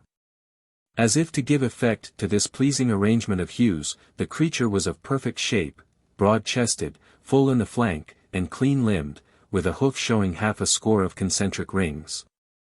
And a head that might have been taken as a type of equine beauty. It was of large size for a mustang, though much smaller than the ordinary English horse, even smaller than the blood bay, himself a mustang, that had assisted in its capture. The beautiful captive was a mare, one of a manada that frequented the plains near the source of the Alamo, and where, for the third time, the mustanger had unsuccessfully chased it. In his case the proverb had proved untrue. In the third time he had not found the charm, though it favored him in the fourth. By the fascination of a long rope, with a running noose at its end, he had secured the creature that, for some reason known only to himself, he so ardently wished to possess. Felim had never seen his master return from a horse-hunting excursion in such a state of excitement, even when coming back, as he often did, with half a dozen mustangs led loosely at the end of his lazo. But never before at the end of that implement had Felim beheld such a beauty as the spotted mare. She was a thing to excite the admiration of one less a connoisseur in horseflesh than the ci-devant stable-boy of Castle Balow. Hooch, hoop, hurrah, cried he, as he set eyes upon the captive, at the same time tossing his hat high into the air. Thanks to the Holy Vargin, and St. Patrick to boot, Master Maurice, yez have cotched the spotty at last. It's a mare, be japers. Och! The purthy crather. I don't wonder yez hiv been so bad about gettin' hout av her. Sowl. If yez had her in Ballinasloe fair, yez might ask your own price, and get it too, widout givin' 6p av luckpenny. Oh! The petty crather. Where will yez hiv her fut, master? Into the corral, with the others? No, she might get kicked among them. We shall tie her in the shed. Castro must pass his night outside among the trees. If he's got any gallantry in him he won't mind that. Did you ever see anything so beautiful as she is, Felim, I mean in the way of horseflesh? Niver, Master Maurice, niver, in all me life. And I've seen some nice bits av blood about Balabala. Oh, the petty crather. She looks as if a body cut ate her, and yit, in trath, she looks like she would ate you. Yez haven't given her the shulin lesson, have yez? No, Felim, I don't want to break her just yet, not till I have time, and can do it properly. It would never do to spoil such perfection as that. I shall tame her, after we've taken her to the settlements. Yez be goin' there, Master Maurice. When? Tomorrow. We shall start by daybreak, so as to make only one day between here and the fort. Sowl. I'm glad to hear it. Not on me own account, but yours, Master Maurice. Maybe yez don't know that the whiskey's on the edge of bein' out. From the rattle av the jar, I don't think there's more than 3 neggins left. Them sutlers at the fort aren't honest. They chate ye in the misure, besides watherin' the whiskey, so that it won't bear a drap more out av the strame hair. Trath. A gallon av Inishowen would last equal to 3 av this American rotgut, as the Yankees themselves christen it. Never mind about the whiskey, Felim, I suppose there's enough to last us for this night, and fill our flasks for the journey of tomorrow. Look alive, old Balabala. Let us stable the spotted mare. And then I shall have time to talk about a fresh supply of potheen, which I know you like better than anything else, except yourself. And you, Master Maurice. Retorted the Galwegian, with a comical twinkle of the eye, that caused his master to leap laughingly out of the saddle. The spotted mare was soon stabled in the shed, Castro being temporarily attached to a tree. Where Felim proceeded to groom him after the most approved prairie fashion. The mustanger threw himself on his horse-skin couch, wearied with the work of the day. The capture of the yegua pinta had cost him a long and arduous chase, such as he had never ridden before in pursuit of a mustang. There was a motive that had urged him on, unknown to Felim, unknown to Castro who carried him, unknown to living creature, save himself. Notwithstanding that he had spent several days in the saddle, the last 3 in constant pursuit of the spotted mare, despite the weariness thus occasioned, he was unable to obtain repose. At intervals he rose to his feet, and paced the floor of his hut, as if stirred by some exciting emotion. For several nights he had slept uneasily, at intervals tossing upon his cater, till not only his henchman Phelim, but his hound Terra, wondered what could be the meaning of his unrest. The former might have attributed it to his desire to possess the spotted mare, had he not known that his master's feverish feeling antedated his knowledge of the existence of this peculiar quadruped. It was several days after his last return from the fort that the yegua pinta had first presented herself to the eye of the mustanger. That therefore could not be the cause of his altered demeanor. His success in having secured the animal, instead of tranquilizing his spirit, seemed to have produced the contrary effect. At least, so thought Phelim, who, with the freedom of that relationship known as foster brother, had at length determined on questioning his master as to the cause of his inquietude. As the latter lay shifting from side to side, he was saluted with the interrogatory. "Master Maurice, what, in the name of the Holy Virgin, is the matter with ye?" "Nothing, Phelim, nothing, Mabahil." "What makes you think there is?"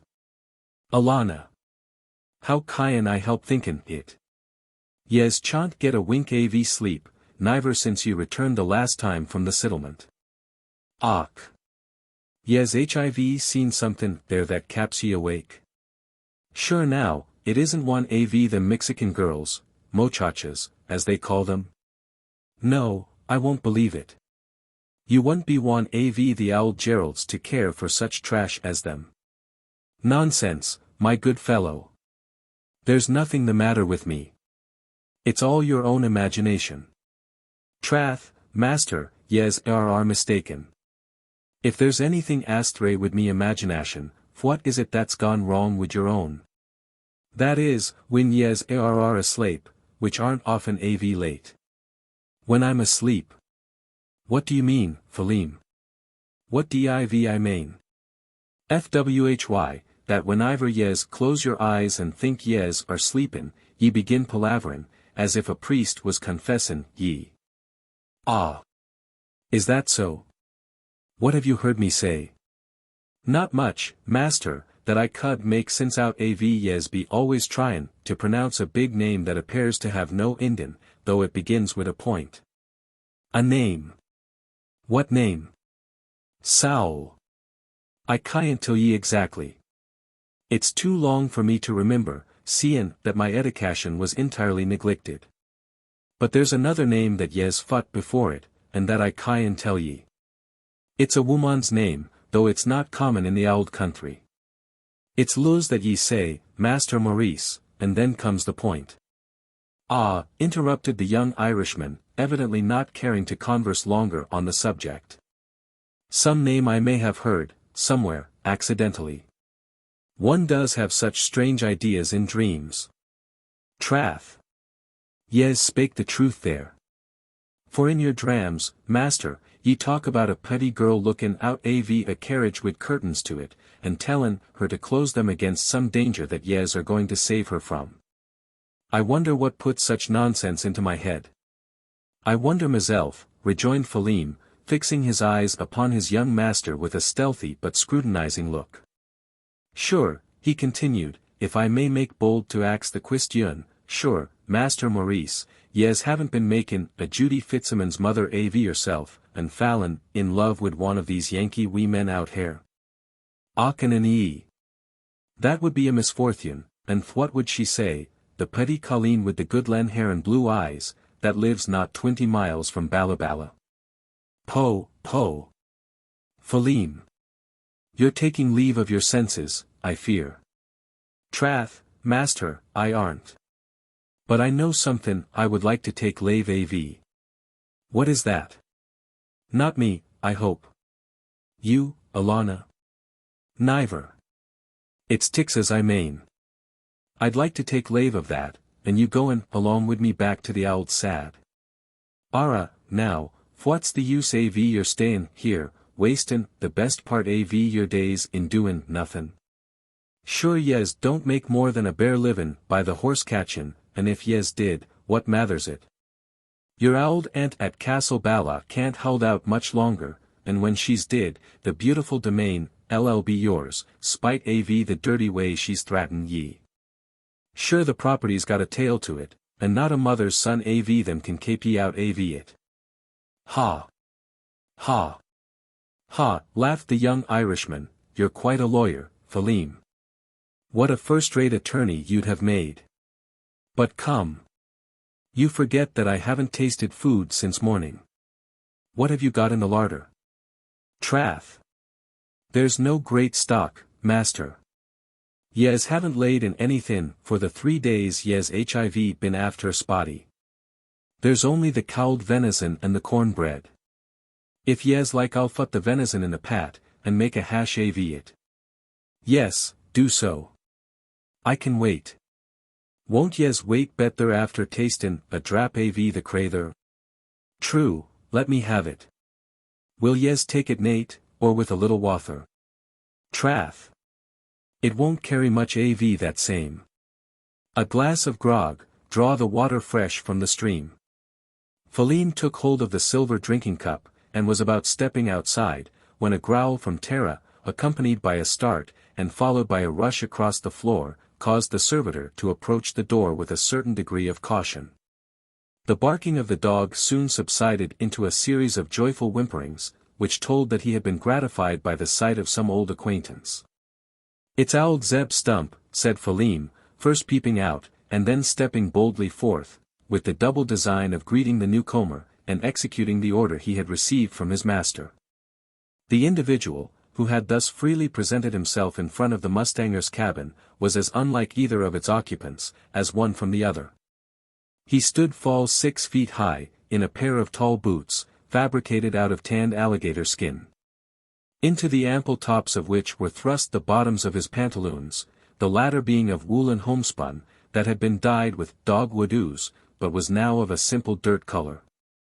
A deerskin undershirt, without any other, covered his breast and shoulders, over which was a blanket coat, that had once been green, long since gone to a greenish yellow, with most of the wool worn off. There was no other garment to be seen, a slouch felt hat, of grayish color, badly battered, completing the simple, and somewhat scant, collection of his wardrobe. He was equipped in the style of a backwoods hunter, of the true Daniel Boone breed, bullet pouch, and large crescent-shaped powder horn, both suspended by shoulder straps, hanging under the right arm. A waist belt of thick leather keeping his coat closed and sustaining a skin sheath, from which protruded the rough staghorn handle of a long-bladed knife. He did not affect either moccasins, leggings, nor the caped and fringed tunic shirt of dressed deerskin worn by most Texan hunters. There was no embroidery upon his coarse clothing, no carving upon his accoutrements or weapons, nothing in his tout ensemble intended as ornamental. Everything was plain almost to rudeness, as if dictated by a spirit that despised fanfaron. Even the rifle, his reliable weapon, the chief tool of his trade, looked like a rounded bar of iron, with a piece of brown unpolished wood at the end, forming its stock. Stock and barrel, when the butt rested on the ground, reaching up to the level of his shoulder.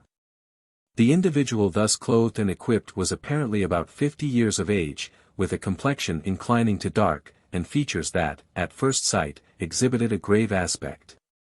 On close scrutiny, however, could be detected an underlying stratum of quiet humor, and in the twinkle of a small grayish eye there was evidence that its owner could keenly relish a joke, or, at times, perpetrate one. The Irishman had pronounced his name, it was Zebulon Stump, or Old Zeb Stump, as he was better known to the very limited circle of his acquaintances. Kaintuck, by birth and raisin, as he would have described himself, if asked the country of his nativity, he had passed the early part of his life among the primeval forests of the lower Mississippi, his sole calling that of a hunter. And now, at a later period, he was performing the same métier in the wilds of southwestern Texas. The behavior of the staghound, as it bounded before him, exhibiting a series of canine welcomes, told of a friendly acquaintance between Zeb Stump and Maurice the mustanger. "Evenin'," laconically saluted Zeb, as his tailed figure shadowed the cabin door. "Good evening, Mr. Stump," rejoined the owner of the hut, rising to receive him. "Step inside, and take a seat." The hunter accepted the invitation. and, making a single stride across the floor, after some awkward maneuvering, succeeded in planting himself on the stool lately occupied by Philim. The lowness of the seat brought his knees upon a level with his chin, the tall rifle rising like a pikestaff several feet above his head. "Dern stools, anyhow," muttered he, evidently dissatisfied with the posture, "and hitches, too, for that matter. I likes to plant my starn upon a log, Thursday ye've got somethin' under ye as ain't like to guv way." "Try that," said his host, pointing to the leathern portmanteau in the corner, "you'll find it a firmer seat." Old Zeb, adopting the suggestion, unfolded the zigzag of his colossal carcass, and transferred it to the trunk. "On foot, Mr. Stump, as usual?" "No, I got my old critter out Thursday, tied to a saplin'. I wa'n't a huntin', Dot." "You never hunt on horseback, I believe." "I shed be a greenhorn if I dud. Anybody as goes huntin' a hossback must be a dernation fool. But it's the universal fashion in Texas." "Univarsal or no, it air a fool's fashion, a derned lazy fool's fashion. I kill more meat in one day afoot, than I ked in a whole week a hoss atween my legs. I don't misdoubt that a hoss air the best thing for you, bein' as your game's entire different. But when ye go arter bar, or deer, or turkey aether, ye won't see much o' them, trampin' about through the timmer a hossback, and scarrin' everything es he's got ears ithin the circuit o' a mile. As for hosses, I shan't be bothered ne'er a one know how, eftwant for packin' the meat, that's why I keep my ol' mar." "She's outside, you say? Let Philim take her round to the shed. You'll stay all night?" "I kim for that purpose. But ye needn't trouble about the mar, she air hitched safe enough. I'll let her out on the lariat, afore I take to grass." "You'll have something to eat?" Philim was just getting supper ready. "I'm sorry I can't offer you anything very dainty, some hash of venison. Nothin' better 'en good deer meat, 'ceptin' it be bar, but I like both done over the coals. Maybe I can help ye to summat that'll make a roast. Mr. Phelim, ef ye don't mind steppin' to whar my critter air hitched, ye'll find a gobbler hangin' over the horn o' the settle. I shot the bird as I were comin' up the crick." "Oh, that is rare good fortune. Our larder has got very low, quite out, in truth. I've been so occupied, for the last 3 days, in chasing a very curious mustang, that I never thought of taking my gun with me." Philim and I, and Tara, too, had got to the edge of starvation. "What sort o' a mustang?" inquired the hunter, in a tone that betrayed interest, and without appearing to notice the final remark. "A mare, with white spots on a dark chocolate ground, a splendid creature." "Dern it, young feller. That air's the very business that's brung me over to ye." "Indeed. I've seed that mustang, mar, ye say it air, though I can tell, as she'd niver let me ithin heg a mile o' her. I've seed her several times out on the Purera, and I jest wanted ye to go arter her. I'll tell ye why. I've been to the Leona settlements since I seed you last, and since I seed her too. Wall, the hev come Thursday a man as I knowed on the Mississippi. He air a rich planter, as used to keep up the tallest kind o' doin's, specially in the fees-tin way. Many's the jaint o' deer meat, and many's the turkey gobbler this higher coon he's surplied for his table. His name air Poindexter. Poindexter? That air the name, one o' the best known on the Mississippi from Orleans to St. Louis. He wore rich then, and, I reckon, ain't poor now, seein' as he's brought about 100 niggers along him. Beside, Thursday's a nephew o' his'n, by name Calhoun. He's got the dollars, and nothin' to do but lend to his uncle, the which, for a sartin reason, I think he will. Now, young feller, I'll tell ye why I wanted to see you. That air planter hev got a darter, as air dead bent upon hossflesh. She used to ride the skittishest kind o' cattle in Louisiana, where they lived. She hear me tellin' the old hun 'bout the spotted mustang. And nothin' would content her Thursday and then, till he promised he'd offer a big price for catchin' the critter. He saw yet he'd give a couple $100 for the anymal, if 'twere anythin' like what I saw yet it were. In course, I knowed that you'd send all the mustangers in the settlement straight custard arter it, so, sayin' nothin' to nobody, I kim over higher, fast as my ol' mar you'd fetch me. You grup that air spotty, and Zeb Stump LL go your bail ye'll grab them $200. Will you step this way, Mr. Stump, said the young Irishman, rising from his stool, and proceeding in the direction of the door. The hunter followed, not without showing some surprise at the abrupt invitation. Maurice conducted his visitor round to the rear of the cabin. And, pointing into the shed, inquired. Does that look anything like the Mustang you've been speaking of? Doggone my cats, tain't the identical same. Grupped already.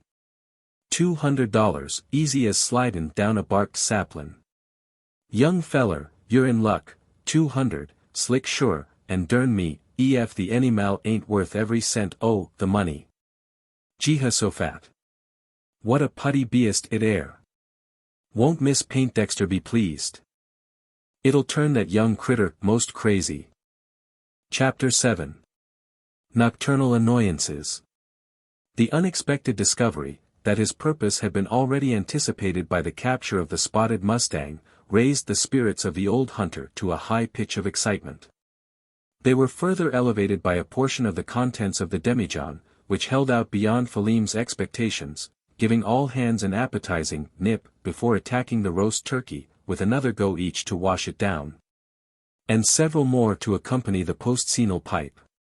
While this was being indulged in, a conversation was carried on, the themes being those that all prairie men delight to talk about, Indian and hunter lore. As Zeb Stump was a sort of living encyclopedia of the latter, he was allowed to do most of the talking, and he did it in such a fashion as to draw many a wondering ejaculation from the tongue of the astonished Galwegian. Long before midnight, however, the conversation was brought to a close. Perhaps the empty demijohn was, as much as anything else, the monitor that urged their retiring to rest, though there was another and more creditable reason. On the morrow, the mustanger intended to start for the settlements, and it was necessary that all should be astir at an early hour, to make preparation for the journey. The wild horses, as yet but slightly tamed, had to be strung together, to secure against their escaping by the way, and many other matters required attending to previous to departure. The hunter had already tethered out his ol' mar, as he designated the sorry specimen of horseflesh he was occasionally accustomed to bestride, and had brought back with him an old yellowish blanket, which was all he ever used for a bed. You may take my bedstead, said his courteous host, I can lay myself on a skin along the floor. No, responded the guest, none your shelves for Zeb Stump to sleep on. I prefer the solid ground. I can sleep sounder on it. And besides, Thursday's no fear fallin' over. If you prefer it, then, take the floor. Here's the best place. I'll spread a hide for you.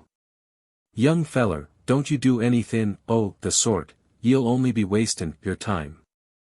This child don't sleep on no floors.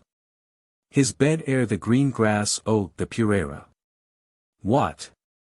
You're not going to sleep outside, inquired the mustanger in some surprise, seeing that his guest, with the old blanket over his arm, was making for the door. I ain't a-goin' to do anythin' else. Why, the night is freezing cold, almost as chilly as a norther. Dern that. It air better to stan a leetle chillishness, than a feelin' suffocation, which last I would sartinly hev to go through if I slep inside a house. Surely you are jesting, Mr. Stump.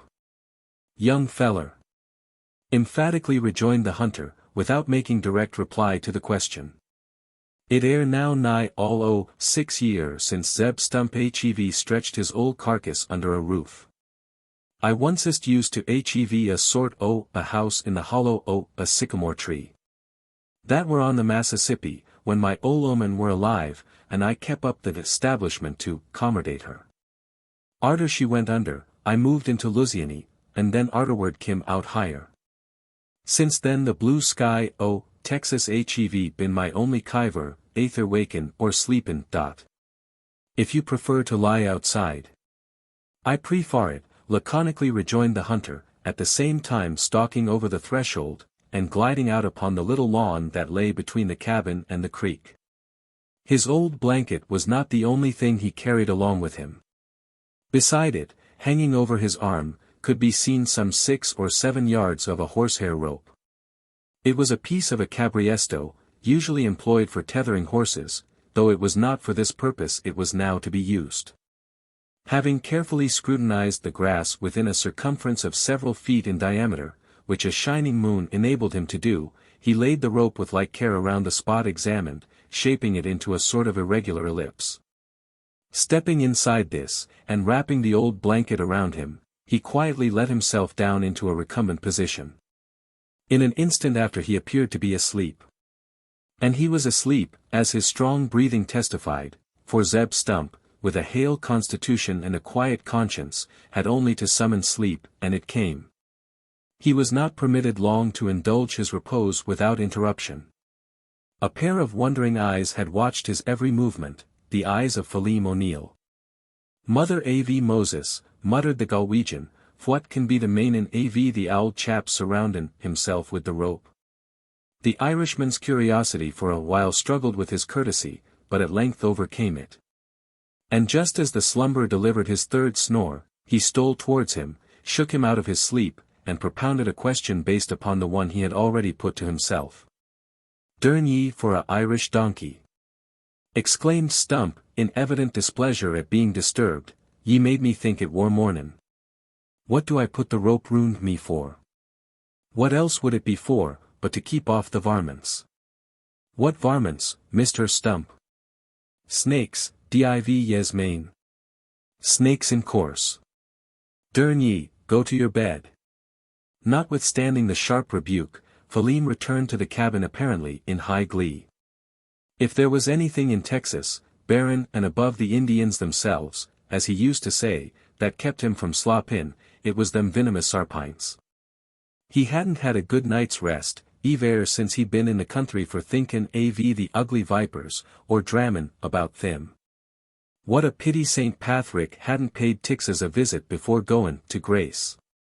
Phelim in his remote residence, isolated as he had been from all intercourse, had never before witnessed the trick of the cabriesto. He was not slow to avail himself of the knowledge thus acquired. Returning to the cabin, and creeping stealthily inside, as if not wishing to wake his master, already asleep, he was seen to take a cabriesto from its peg. And then going forth again, he carried the long rope around the stockade walls, paying it out as he proceeded. Having completed the circumvallation, he re-entered the hut, as he stepped over the threshold, muttering to himself. "Sowl! Phelim O'Neil, you'll slape sound for this night, spite of all the snakes in Texas." For some minutes after Phelim's soliloquy, a profound stillness reigned around the hut of the mustanger. There was like silence inside. For the countryman of St. Patrick, no longer apprehensive on the score of reptile intruders, had fallen asleep, almost on the moment of his sinking down upon his spread horse skin. For a while it seemed as if everybody was in the enjoyment of perfect repose, Tara and the captive steeds included. The only sound heard was that made by Zeb Stump's mar, close by cropping the sweet grama grass. Presently, however, it might have been perceived that the old hunter was himself stirring. Instead of lying still in the recumbent attitude to which he had consigned himself, he could be seen shifting from side to side, as if some feverish thought was keeping him awake. After repeating this movement some half-score of times, he at length raised himself into a sitting posture, and looked discontentedly around. Deodorat his ignorance and imperence, the Irish cuss, were the words that came hissing through his teeth. "He's spoilt my night's rest, durn him. 'Twould sarve him 'bout right to drag him out, and give him a duckin' in the crick.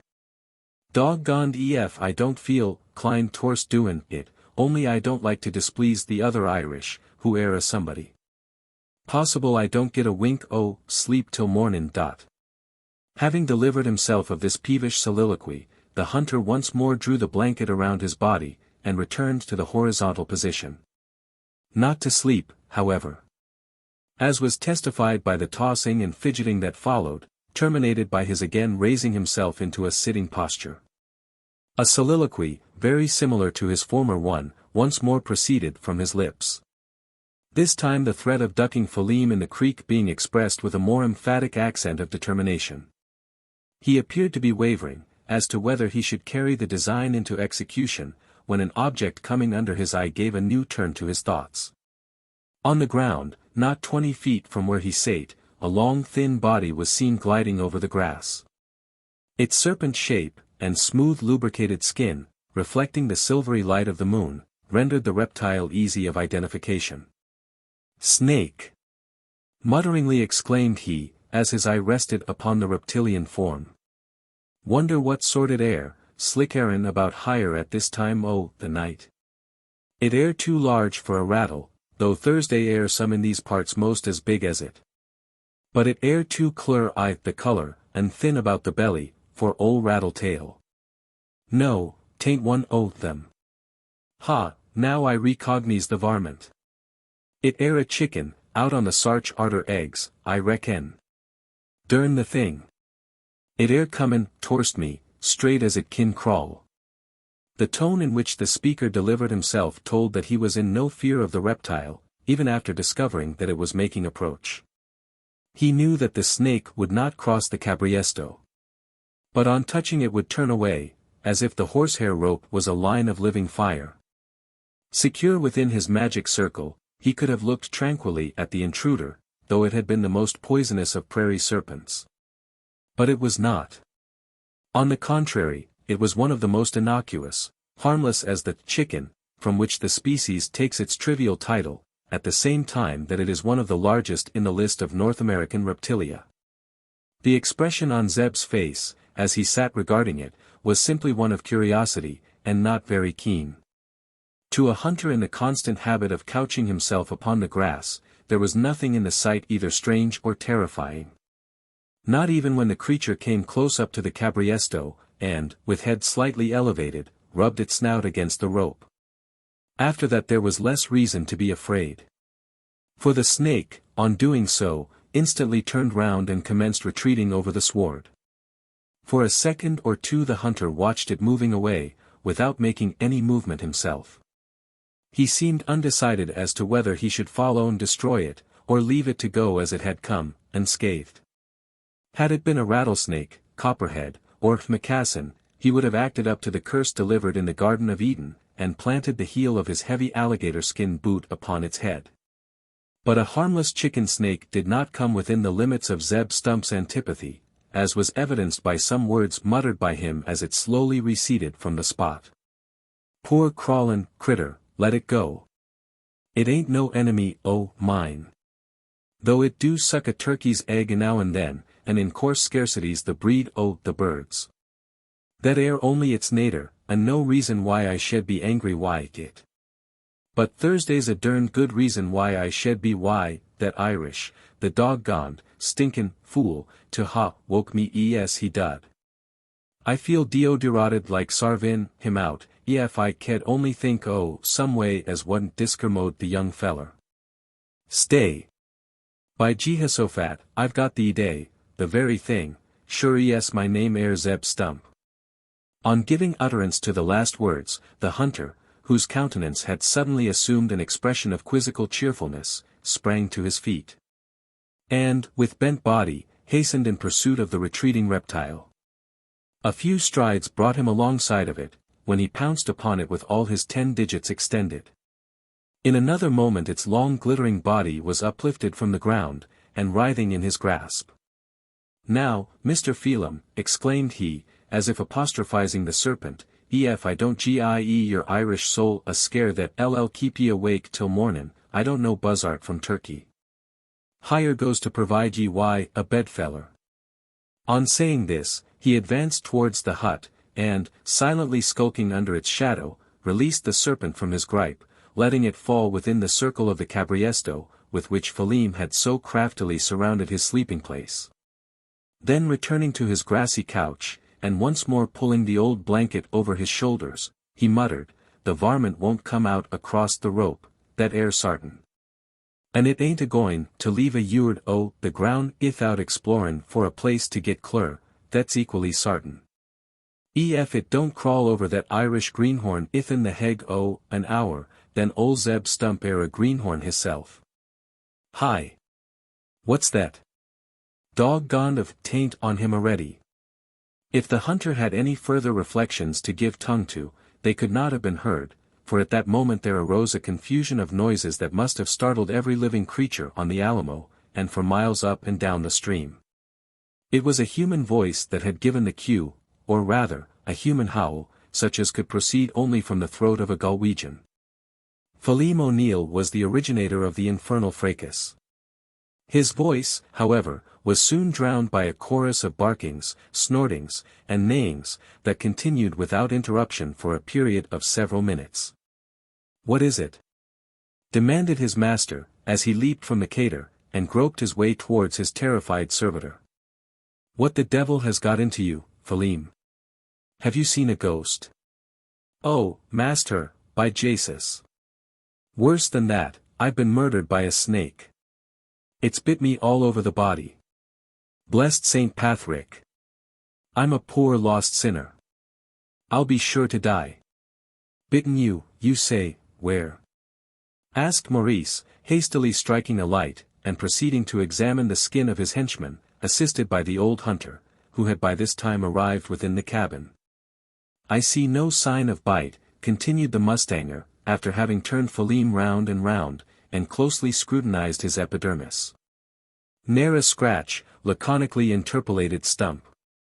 "Sowl! Then, if I'm not bit, so much the better. But it crawled all over me. I can feel it now, as cowled as charity, on me skin." "Was there a snake at all?" demanded Maurice, inclined to doubt the statement of his follower. "You've been dreaming of one, Phelim, nothing more." "Not a bit of a drame, master, it was a rail sarpint. Be me sowl, I'm sure of it."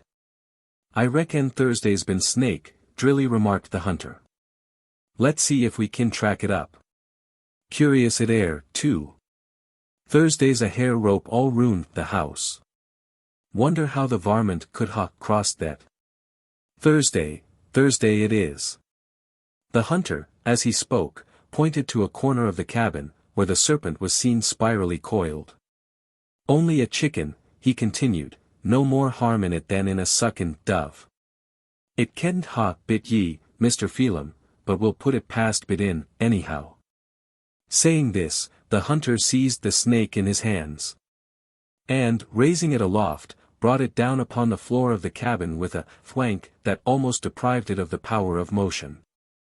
"Through now, Mr. Phelim," he exclaimed, giving it the finishing touch with the heel of his heavy boot, "ye may go back to your bed again, and sleep, ithout fear o' bein' disturbed till the mornin', leastwise, by snakes." Kicking the defunct reptile before him, Zeb Stump strode out of the hut, gleefully chuckling to himself, as, for the third time, he extended his colossal carcass along the sward. Chapter 8. The Crawl of the Alacran. The killing of the snake appeared to be the cue for a general return to quiescence. The howlings of the hound ceased with those of the henchman. The mustangs once more stood silent under the shadowy trees. Inside the cabin the only noise heard was an occasional shuffling, when Phelim, no longer feeling confidence in the protection of his cabriesto, turned restlessly on his horse skin. Outside also there was but one sound, to disturb the stillness, though its intonation was in striking contrast with that heard within. It might have been likened to a cross between the grunt of an alligator and the croaking of a bullfrog. But proceeding, as it did, from the nostrils of Zeb Stump, it could only be the snore of the slumbering hunter. Its sonorous fullness proved him to be soundly asleep. He had been, almost from the moment of re-establishing himself within the circle of his cabriesto. The revanche obtained over his late disturber had acted as a settler to his nerves. And once more was he enjoying the relaxation of perfect repose. For nearly an hour did this contrasting duet continue, varied only by an occasional recitative in the hoot of the great horned owl, or a cantata penserosa in the lugubrious wail of the prairie wolf. At the end of this interval, however, the chorus recommenced, breaking out abruptly as before, and as before led by the vociferous voice of the Connemara man. "Melia murder!" cried he, his first exclamation not only startling the host of the hut, but the guests so soundly sleeping outside. "Holy Mother! Vargin av unpredicted innocence! Save me, save me!" "Save you from what?" demanded his master, once more springing from his couch and hastening to strike a light. "What is it, you confounded fellow?" "Another snake, your Hanner." "Och! Be me sowl! A far wickeder sarpent than the one Mr. Stump killed. It's bit me all over the breast. I feel the place burnin' where it crawled across me, just as if the horse shore at Ballaballa had scorched me with a rid-hot iron. Durn ye for a stinkin' skunk!" shouted Zeb Stump with his blanket about his shoulder, quite filling the doorway. "Ye twicest spiled my night's sleep, ye Irish fool." "'Scuse me, Mr. Gerald. Thursday air fools in all countries, I reckon, 'Merican as well as Irish, but this higher follerer yourn air the derndest the kind e'er I kim acrost. Doggone if I see how we air to get any sleep the night, less we drowned him in the crick fust."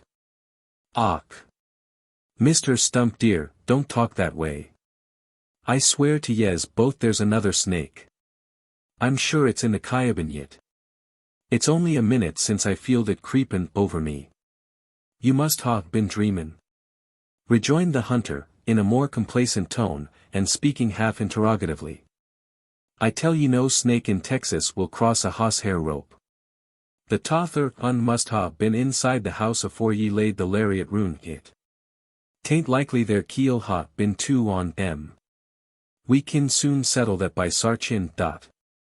Oh, murder!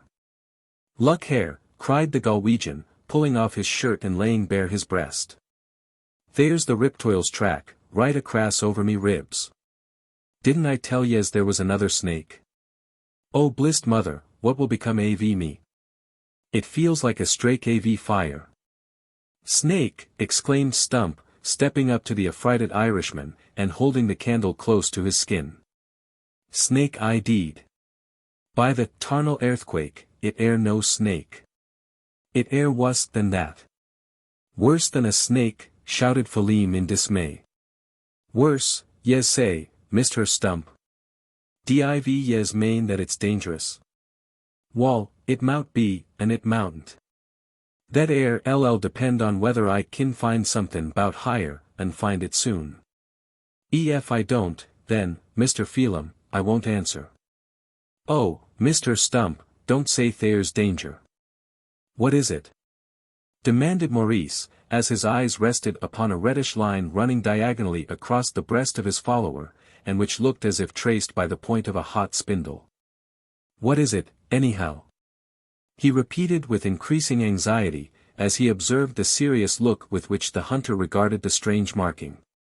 "I never saw the like before. Is it something to be alarmed about?" "All that, Mr. Gerald," replied Stump, motioning Maurice outside the hut and speaking to him in a whisper, so as not to be overheard by Philem. "But what is it?" eagerly asked the mustanger. "It air the crawl the pison centipede." "The poison centipede. Has it bitten him?" "No, I hardly think it hez. But it don't need that. The crawl itself air enough to kill him." "Merciful heaven! You don't mean that?" "I do, Mr. Gerald. I've seed more, and one good feller go under that same sort a stripe across his skin. If Thursday ain't somethin' done, and that soon, he'll fust get into a ragin' fever, and then he'll go out his senses, jest as if the bite a mad dog had gin him the hydrophoby. It air no use frightenin' him howsomedever, till I sees what I kin do. Thursday's a yarb, or rather it air a plant, as grows in these parts. Ef I kin find it handy, there'll be no difficulty in curin' him.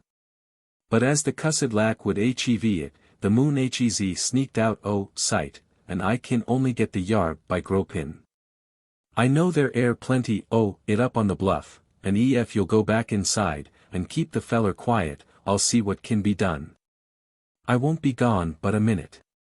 The whispered colloquy, and the fact of the speakers having gone outside to carry it on, instead of tranquilizing the fears of Phelim, had by this time augmented them to an extreme degree, and just as the old hunter, bent upon his herborizing errand, disappeared in the darkness, he came rushing forth from the hut, howling more piteously than ever.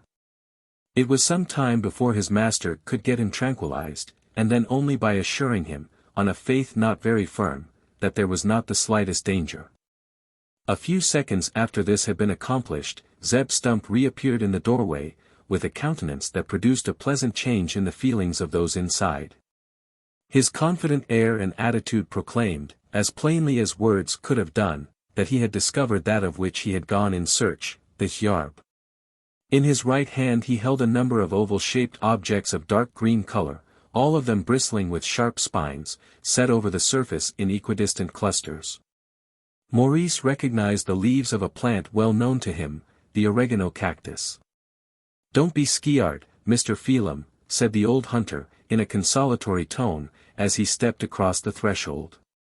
"Thursday's nothin' to fear now.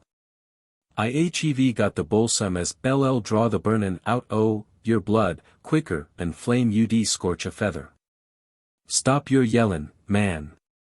Ye've rousted every bird and beast, and creepin' thing too, I reckon, out o' thar slumbers, for more'n 20 mile up and down the crick. Ef you go on at that grist much longer, ye'll bring the Comanches out o' Thursday Mountains, and that ud be wuss mayhap than the crawl o' this 100-legged critter. Mr. Gerald, you get riddy a bandage, whiles I prepares the poultice." Drawing his knife from its sheath, the hunter first lopped off the spines, and then, removing the outside skin, he split the thick succulent leaves of the cactus into slices of about 1/8 of an inch in thickness. These he spread contiguously upon a strip of clean cotton stuff already prepared by the mustanger.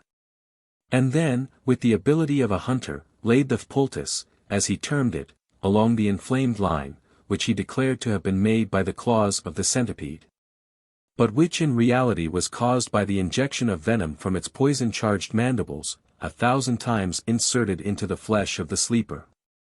The application of the oregano was almost instantaneous in its effect. The acrid juice of the plant, producing a counter-poison, killed that which had been secreted by the animal. And the patient, relieved from further apprehension, and soothed by the sweet confidence of security, stronger from reaction, soon fell off into a profound and restorative slumber. After searching for the centipede and failing to find it, for this hideous reptile, known in Mexico as the alacrán, unlike the rattlesnake, has no fear of crossing a cabriesto, the improvised physician strode silently out of the cabin. And, once more committing himself to his grassy couch, slept undisturbed till the morning. At the earliest hour of daybreak all three were astir, Phelim having recovered both from his fright and his fever. Having made their matutinal meal upon the debris of the roast turkey, they hastened to take their departure from the hut. The quondam stable boy of Bala, assisted by the Texan hunter, prepared the wild steeds for transport across the plains, by stringing them securely together, while Maurice looked after his own horse and the spotted mare.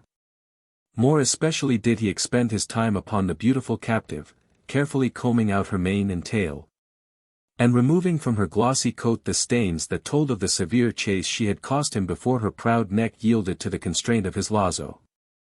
"Durn it, man!" exclaimed Zeb, as, with some surprise, he stood watching the movements of the mustanger, "ye needn't hop been heg so perticler. Wudley Poindexter ain't the man as LL go back from a bargain. Ye'll get the $200, sure as my name air Zeblin Stump, and doggone my cats, ef the mar ain't worth every red cent o' the money." Maurice heard the remarks without making reply.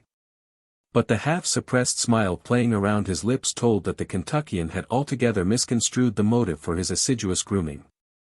In less than an hour after, the mustanger was on the march, mounted on his blood bay, and leading the spotted mare at the end of his lazo, while the captive cavallada, under the guidance of the Galwegian groom, went trooping at a brisk pace over the plain. Zeb Stump, astride his bull mar, could only keep up by a constant hammering with his heels. And Tara, picking his steps through the spinous mesquite grass, trotted listlessly in the rear.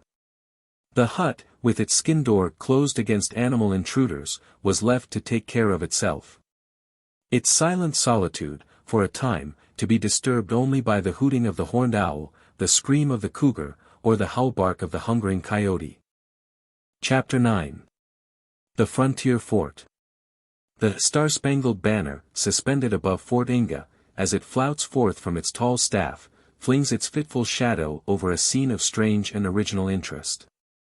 It is a picture of pure frontier life, which perhaps only the pencil of the younger Vernet could truthfully portray, half military, half civilian, half savage, half civilized, modeled with figures of men whose complexions, costumes, and callings proclaim them appertaining to the extremes of both, and every possible gradation between. Even the mise-en-scene, the fort itself, is of this misogynous character. That star-spangled banner waves not over bastions and battlements.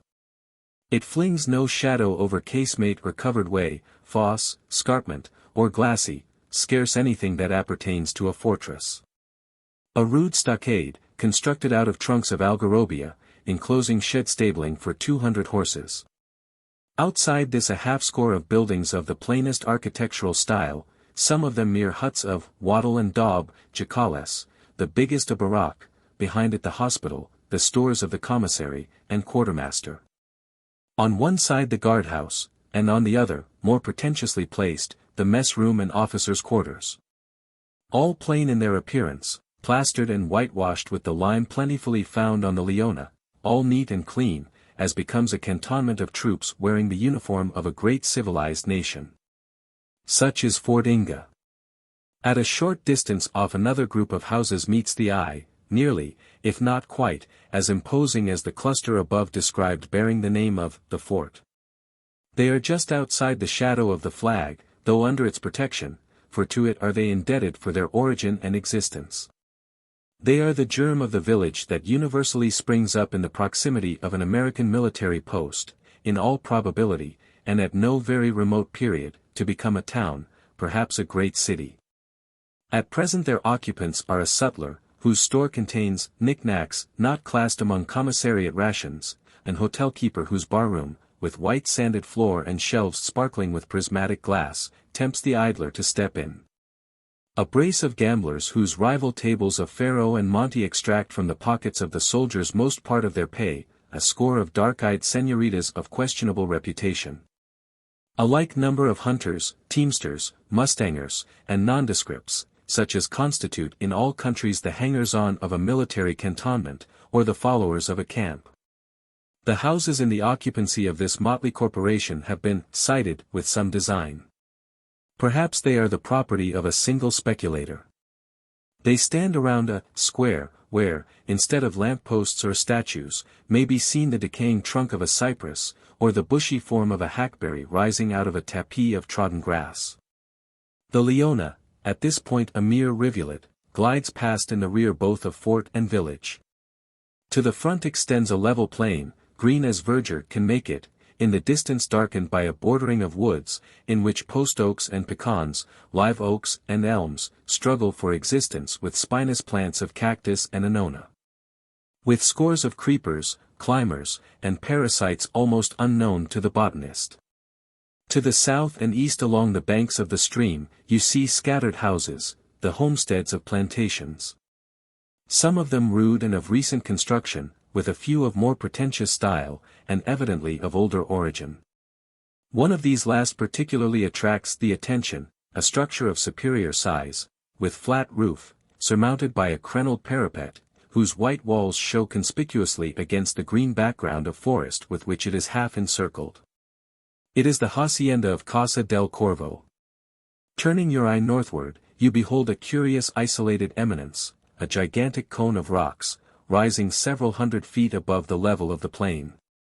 And beyond, in dim distance, a waving horizontal line indicating the outlines of the Guadalupe Mountains, the outstanding spurs of that elevated and almost untrodden plateau, the Llano Estacado. Look aloft. You behold a sky, half sapphire, half turquoise, by day, showing no other spot than the orb of its golden god, by night, studded with stars that appear clipped from clear steel, and a moon whose well-defined disk outshines the effulgence of silver. Look below, at that hour when moon and stars have disappeared, and the land wind arrives from Matagorda Bay, laden with the fragrance of flowers. When it strikes the starry flag, unfolding it to the eye of the morn, then look below, and behold the picture that should have been painted by the pencil of Vernet, too varied and vivid, too plentiful in shapes, costumes, and coloring, to be sketched by the pen. In the tableau you distinguish soldiers in uniform, the light blue of the United States infantry, the darker cloth of the dragoons, and the almost invisible green of the mounted riflemen. You will see but few in full uniform, only the officer of the day, the captain of the guard, and the guard itself. Their comrades off-duty lounge about the barracks, or within the stockade enclosure, in red flannel shirts, slouch hats, and boots innocent of blacking. They mingle with men whose costumes make no pretense to a military character, tall hunters in tunics of dressed deerskin, with leggings to correspond, herdsmen and mustangers, habited a la Mexicaine, Mexicans themselves, in wide calzoneros. Serapes on their shoulders, botas on their legs, huge spurs upon their heels, and glazed sombreros set jauntily on their crowns.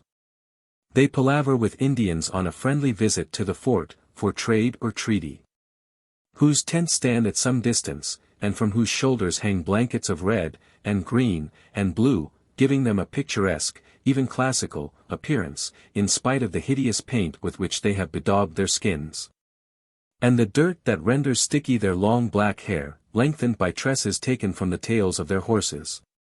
Picture to the eye of your imagination this jumble of mixed nationalities, in their varied costumes of race, condition, and calling. Jot in here and there a black-skinned scion of Ethiopia, the body servant of some officer, or the emissary of a planter from the adjacent settlements.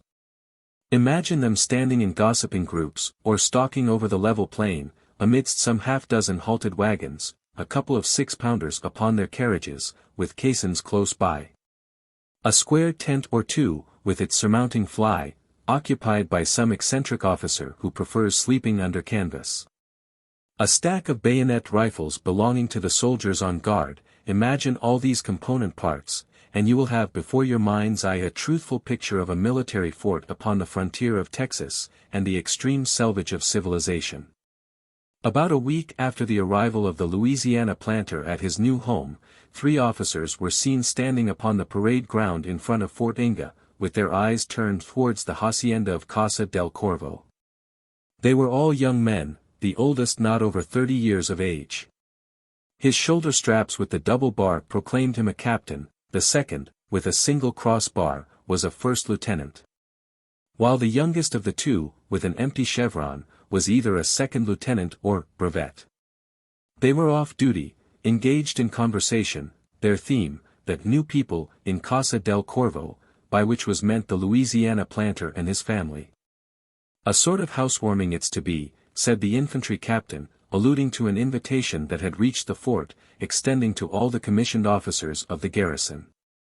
Dinner first, and dancing afterwards, a regular field day, where I suppose we shall see paraded the aristocracy and beauty of the settlement. Aristocracy, laughingly rejoined the lieutenant of dragoons. Not much of that here, I fancy. And of beauty still less.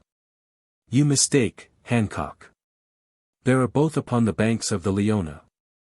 Some good states families have strayed out this way. We'll meet them at Poindexter's party, no doubt. On the question of aristocracy, the host himself, if you'll pardon a poor joke, is himself a host. He has enough of it to inoculate all the company that may be present, and as for beauty, I'll back his daughter against anything this side the Sabine. The commissary's niece will be no longer belle about here.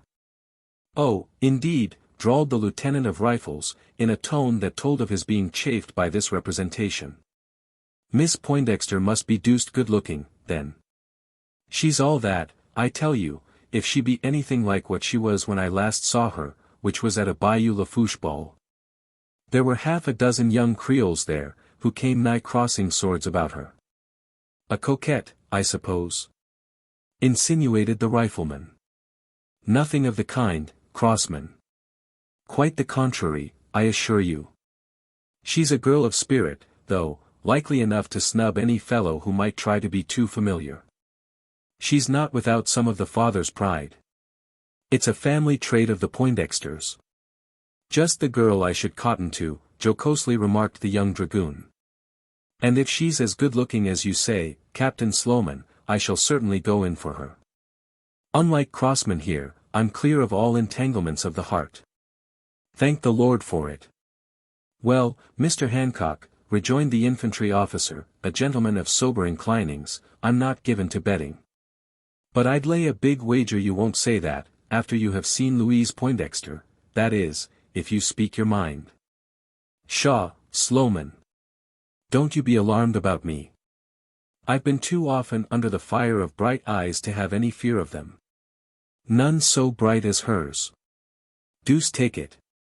You make a fellow fall in love with this lady without having set eyes upon her. She must be something extraordinary, incomparable. She was both, when I last saw her. How long ago was that? The Lafourche ball? Let me see, about 18 months. Just after we got back from Mexico.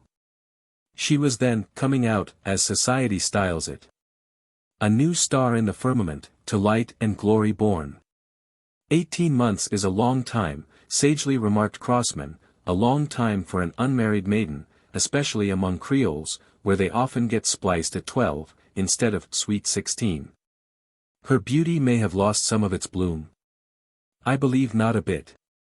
I should have called to see, only I knew they were in the middle of their plenishing, and mightn't desire to be visited.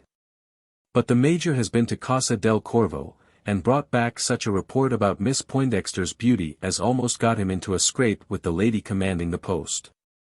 Upon my soul, Captain Sloman, asseverated the lieutenant of dragoons, you've excited my curiosity to such a degree, I feel already half in love with Louise Poindexter. Before you get altogether into it, rejoined the officer of infantry, in a serious tone, let me recommend a little caution. There's a bête noire in the background. A brother, I suppose? That is the individual usually so regarded. There is a brother, but it's not he. A free noble young fellow he is, the only Poindexter I ever knew not eaten up with pride, he's quite the reverse. The aristocratic father, then. Surely he wouldn't object to a quartering with the Hancocks. I'm not so sure of that, seeing that the Hancocks are Yankees, and he's a chivalric Southerner. But it's not old Poindexter I mean. Who, then, is the black beast, or what is it, if not a human? It is human, after a fashion. A male cousin, a queer card he is, by name Cassius Calhoun. I think I've heard the name. So have I, said the lieutenant of rifles. So has almost everybody who had anything to do with the Mexican War, that is, who took part in Scott's campaign. He figured there extensively, and not very creditably either. He was captain in a volunteer regiment of Mississippians, for he hails from that state, but he was oftener met with at the Monte table than in the quarters of his regiment. He had one or two affairs, that gave him the reputation of a bully. But that notoriety was not of Mexican War origin. He had earned it before going there, and was well known among the desperadoes of New Orleans as a dangerous man. What of all that? Asked the young dragoon, in a tone slightly savoring of defiance. Who cares whether Mr. Cassius Calhoun be a dangerous man, or a harmless one? Not I. He's only the girl's cousin, you say. Something more, perhaps. I have reason to think he's her lover. Accepted, do you suppose? That I can't tell. I only know, or suspect, that he's the favorite of the father. I have heard reasons why, given only in whispers, it is true, but too probable to be scouted. The old story, influence springing from mortgage money. Poindexter's not so rich as he has been, else we'd never have seen him out here. If the lady be as attractive as you say, I suppose we'll have Captain Cassius out here also, before long. Before long. Is that all you know about it? He is here, came along with the family, and is now residing with them. Some say he's a partner in the planting speculation. I saw him this very morning, down in the hotel barroom, liquoring up, and swaggering in his old way. A swarthy complexioned man, of about 30, with dark hair and mustaches. Wearing a blue cloth frock, half military cut, and a Colt's revolver strapped over his thigh. Aye, and a Bowie knife, if you had looked for it, under the breast of his coat. That's the man. He's rather a formidable-looking fellow, remarked the young rifleman. If a bully, his looks don't belie him. Damn his looks, half angrily exclaimed the dragoon. We don't hold commissions in Uncle Sam's army to be scared by looks, nor bullies either. If he comes any of his bullying over me, he'll find I'm as quick with a trigger as he. At that moment the bugle brayed out the call for morning parade, a ceremony observed at the little frontier fort as regularly as if a whole corps d'armée had been present, and the three officers separating betook themselves to their quarters to prepare their several companies for the inspection of the major in command of the cantonment. Chapter 10. Casa del Corvo. The estate, or hacienda, known as Casa del Corvo, extended along the wooded bottom of the Leona River for more than a league, and twice that distance southwards across the contiguous prairie. The house itself, usually, though not correctly, styled the hacienda, stood within long cannon range of Fort Inga, from which its white walls were partially visible. The remaining portion being shadowed by tall forest trees that skirted the banks of the stream. Its site was peculiar, and no doubt chosen with a view to defense, for its foundations had been laid at a time when Indian assailants might be expected. As indeed they might be, and often are, at the present hour. There was a curve of the river closing upon itself, like the shoe of a racehorse, or the arc of a circle, 3 parts complete. The chord of which, or a parallelogram traced upon it, might be taken as the ground plan of the dwelling. Hence the name, Casa del Corvo, the house of the curved river. The façade, or entrance side, fronted towards the prairie, the latter forming a noble lawn that extended to the edge of the horizon, in comparison with which an imperial park would have shrunk into the dimensions of a paddock. The architecture of Casa del Corvo, like that of other large country mansions in Mexico, was of a style that might be termed Morisco Mexican, being a single story in height, with a flat roof, azote, spouted and parapet all round. Having a courtyard inside the walls, termed patio, open to the sky, with a flagged floor, a fountain, and a stone stairway leading up to the roof, a grand entrance gateway, the saguan, with a massive wooden door, thickly studded with bolt heads. And 2 or 3 windows on each side, defended by a grille of strong iron bars, called reja. These are the chief characteristics of a Mexican hacienda. And Casa del Corvo differed but little from the type almost universal throughout the vast territories of Spanish America. Such was the homestead that adorned the newly acquired estate of the Louisiana planter, that had become his property by purchase. As yet no change had taken place in the exterior of the dwelling. Nor much in its interior, if we accept the personnel of its occupants. A physiognomy, half Anglo-Saxon, half Franco-American, presented itself in courtyard and corridor, where formerly were seen only faces of pure Spanish type. And instead of the rich sonorous language of Andalusia, was now heard the harsher guttural of a semi-Teutonic tongue, occasionally diversified by the sweeter accentuation of Creolian French. Outside the walls of the mansion, in the village-like cluster of yucca-thatched huts which formerly gave housing to the peons and other dependents of the hacienda, the transformation was more striking. Where the tall thin vaquero, in broad-brimmed hat of black glaze, and checkered serape, strode proudly over the sward, his spurs tinkling at every step, was now met the authoritative overseer, in blue jersey or blanket coat, his whip cracking at every corner. Where the red children of Azteca and Anahuac, scantily clad in tan sheepskin, could be seen, with sad solemn aspect, lounging listlessly by their jacales, or trotting silently along, were now heard the black sons and daughters of Ethiopia. From morn till night chattering their gay gumbo, or with song and dance seemingly contradicting the idea, that slavery is a heritage of unhappiness. Was it a change for the better upon the estate of Casa del Corvo? There was a time when the people of England would have answered, no, with a unanimity and emphasis calculated to drown all disbelief in their sincerity. Alas, for human weakness and hypocrisy! Our long-cherished sympathy with the slave proves to have been only a tissue of sheer dissembling.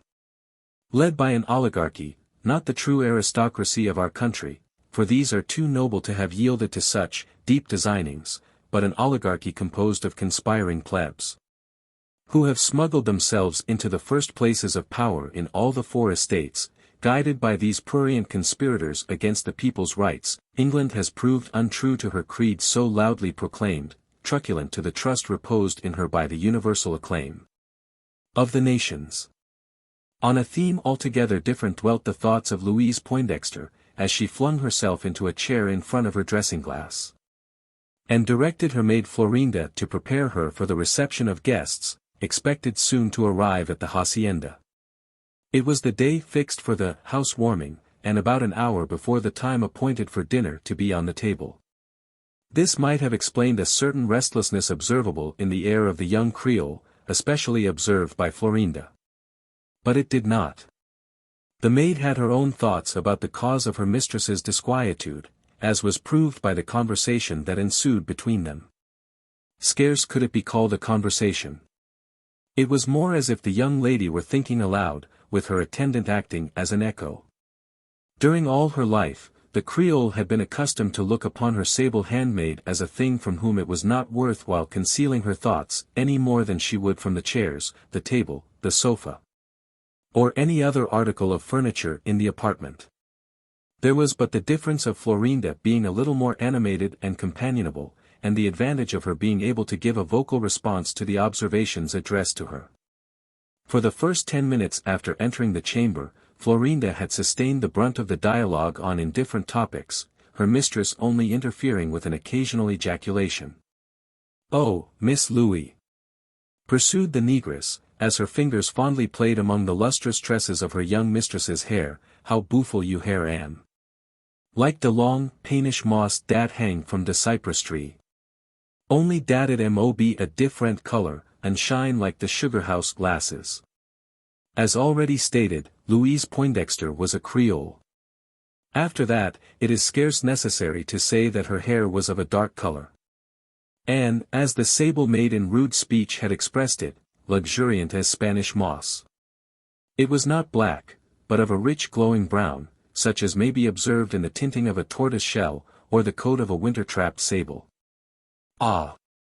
continued Florinda, spreading out an immense hank of the hair, that glistened like a chestnut against her dark palm. "If I had dat lovely hair on my head, inted ob dis cust cully wool, I fotch 'em all to my feet, every one o' dem."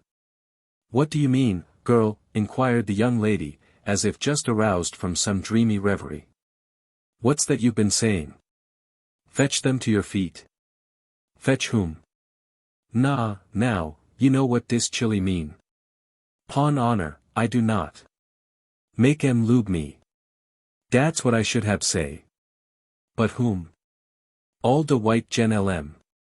De young planter, de officer ob de fort, all ob dem. With you hair, Miss Louis, I could dem all make conquests." "Ha, ha, ha!" laughed the young lady, amused at the idea of Florinda figuring under that magnificent chevelure. "You think, with my hair upon your head, you would be invincible among the men?"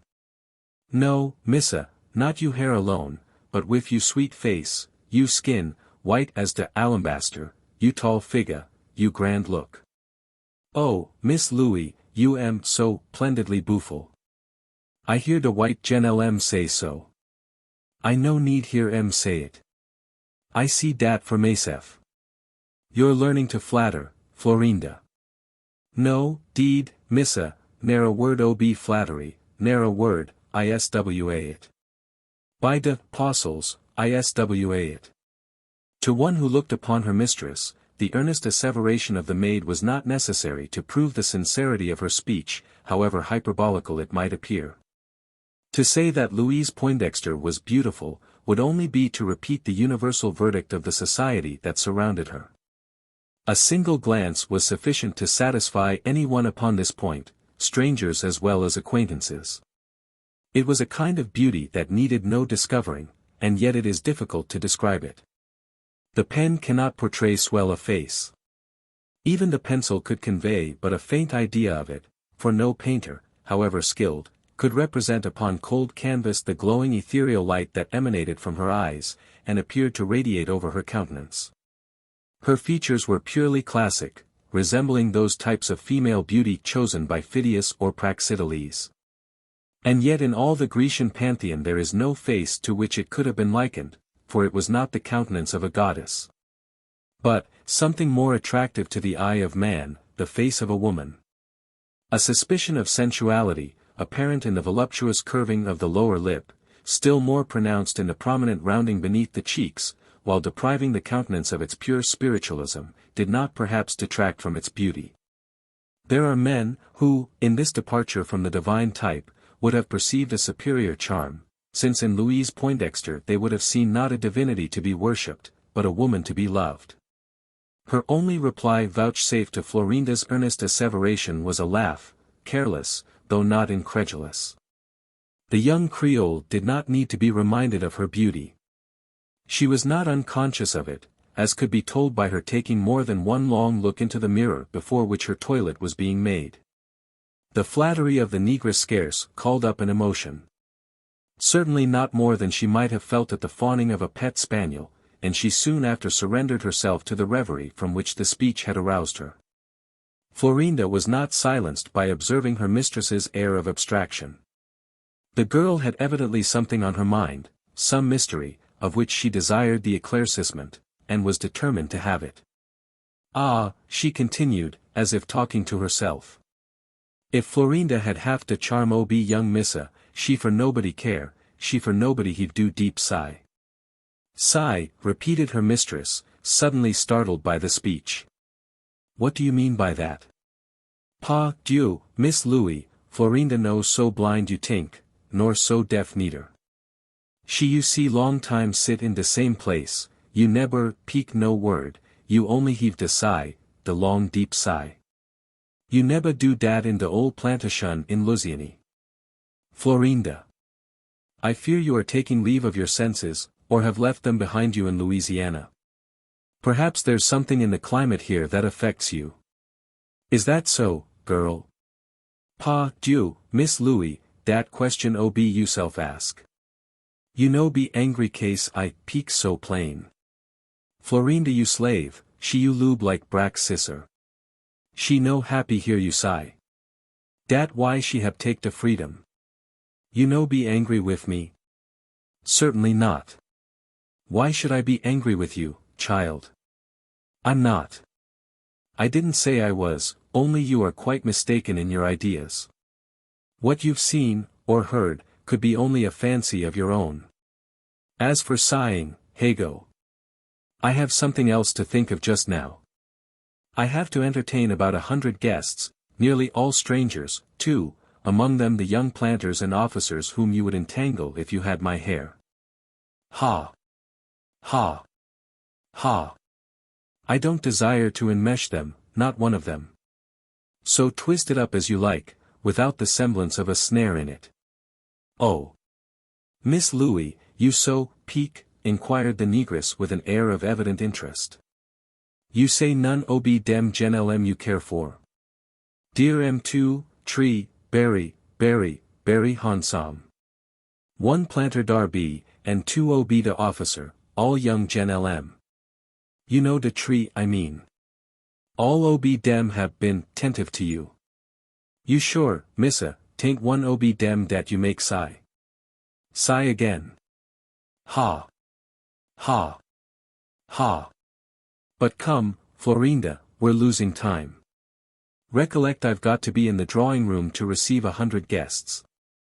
I must have at least half an hour to compose myself into an attitude befitting such an extensive reception.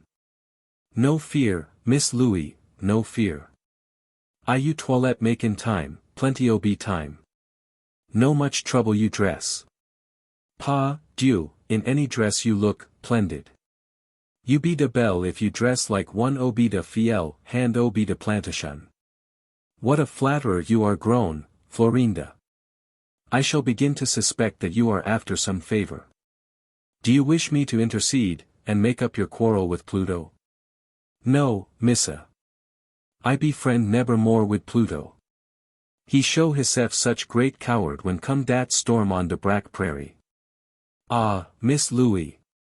What we both do if dat young white GNLM on de red hoss no come ridin' dat way? If he had not, cher Florand, it is highly probable neither of us should now have been here. Oh, missa. Wasn't he real fancy man, dat hair? You see him buffle face. You see him thick hair, just the color ob you own, only curled little bit like mine. Talk ob de young planter, or dem officer at de fort. De Brack folk say he no good for nuffin, like dem, he only poor white trash. Who care if dat? He am de sort ob man could dis chili make sigh. Ah. De berry sort. Up to this point the young Creole had preserved a certain tranquility of countenance. She tried to continue it, but the effort failed her. Whether by accident or design, Florinda had touched the most sensitive chord in the spirit of her mistress. She would have been loath to confess it, even to her slave. And it was a relief to her, when loud voices heard in the courtyard gave a colorable excuse for terminating her toilette, along with the delicate dialogue upon which she might have been constrained to enter. Chapter 11. An unexpected arrival. Say, ye darnation nigger. Whar's your master? Mass Poindexter, sar. De ol' masser, or de young un? Young un be derned. I mean Mr. Paintdexter. Who else shed I? Whar air he? Ho, ho. Sar. Dey am both at home, dat is, dey am both away from de house, de ol' masser and de young masser Henry. Dey am down de river, what a folk am makin' de new fence. Ho. Ho. You find em dar. Down the river. How fur d'ye reckon? Ho. Ho. Sar. Dis nigga reckon it be 'bout 3 or 4 mile, dat at de berry lees. 3 or 4 mile. Ye must be a darnation fool, nigger. Mr. Paintdexter's plantation don't go that fur. And I reckon he ain't the man to be makin' a fence on somebody else's clearin'. Looky higher. What time air he expected hum? Ye've got a straighter day, oh, that, I hope. Dey both pecked head home berry soon, the young masser and de ol' masser, and Mass C.A. hound too. Ho. Ho. Dar's a gwine to be big doin's, 'bout dis yar shanty, yer see dat fo, yesf by de smell obi de kitchen. Ho. Ho. All sorts o, grand, feastin', do roas and de bile, and de barbecue, de pot pies, and de chicken fixin's. Ho. Ho. Ain't thar a gwine to go it higher jest like de old times on de coast obi de Massapie.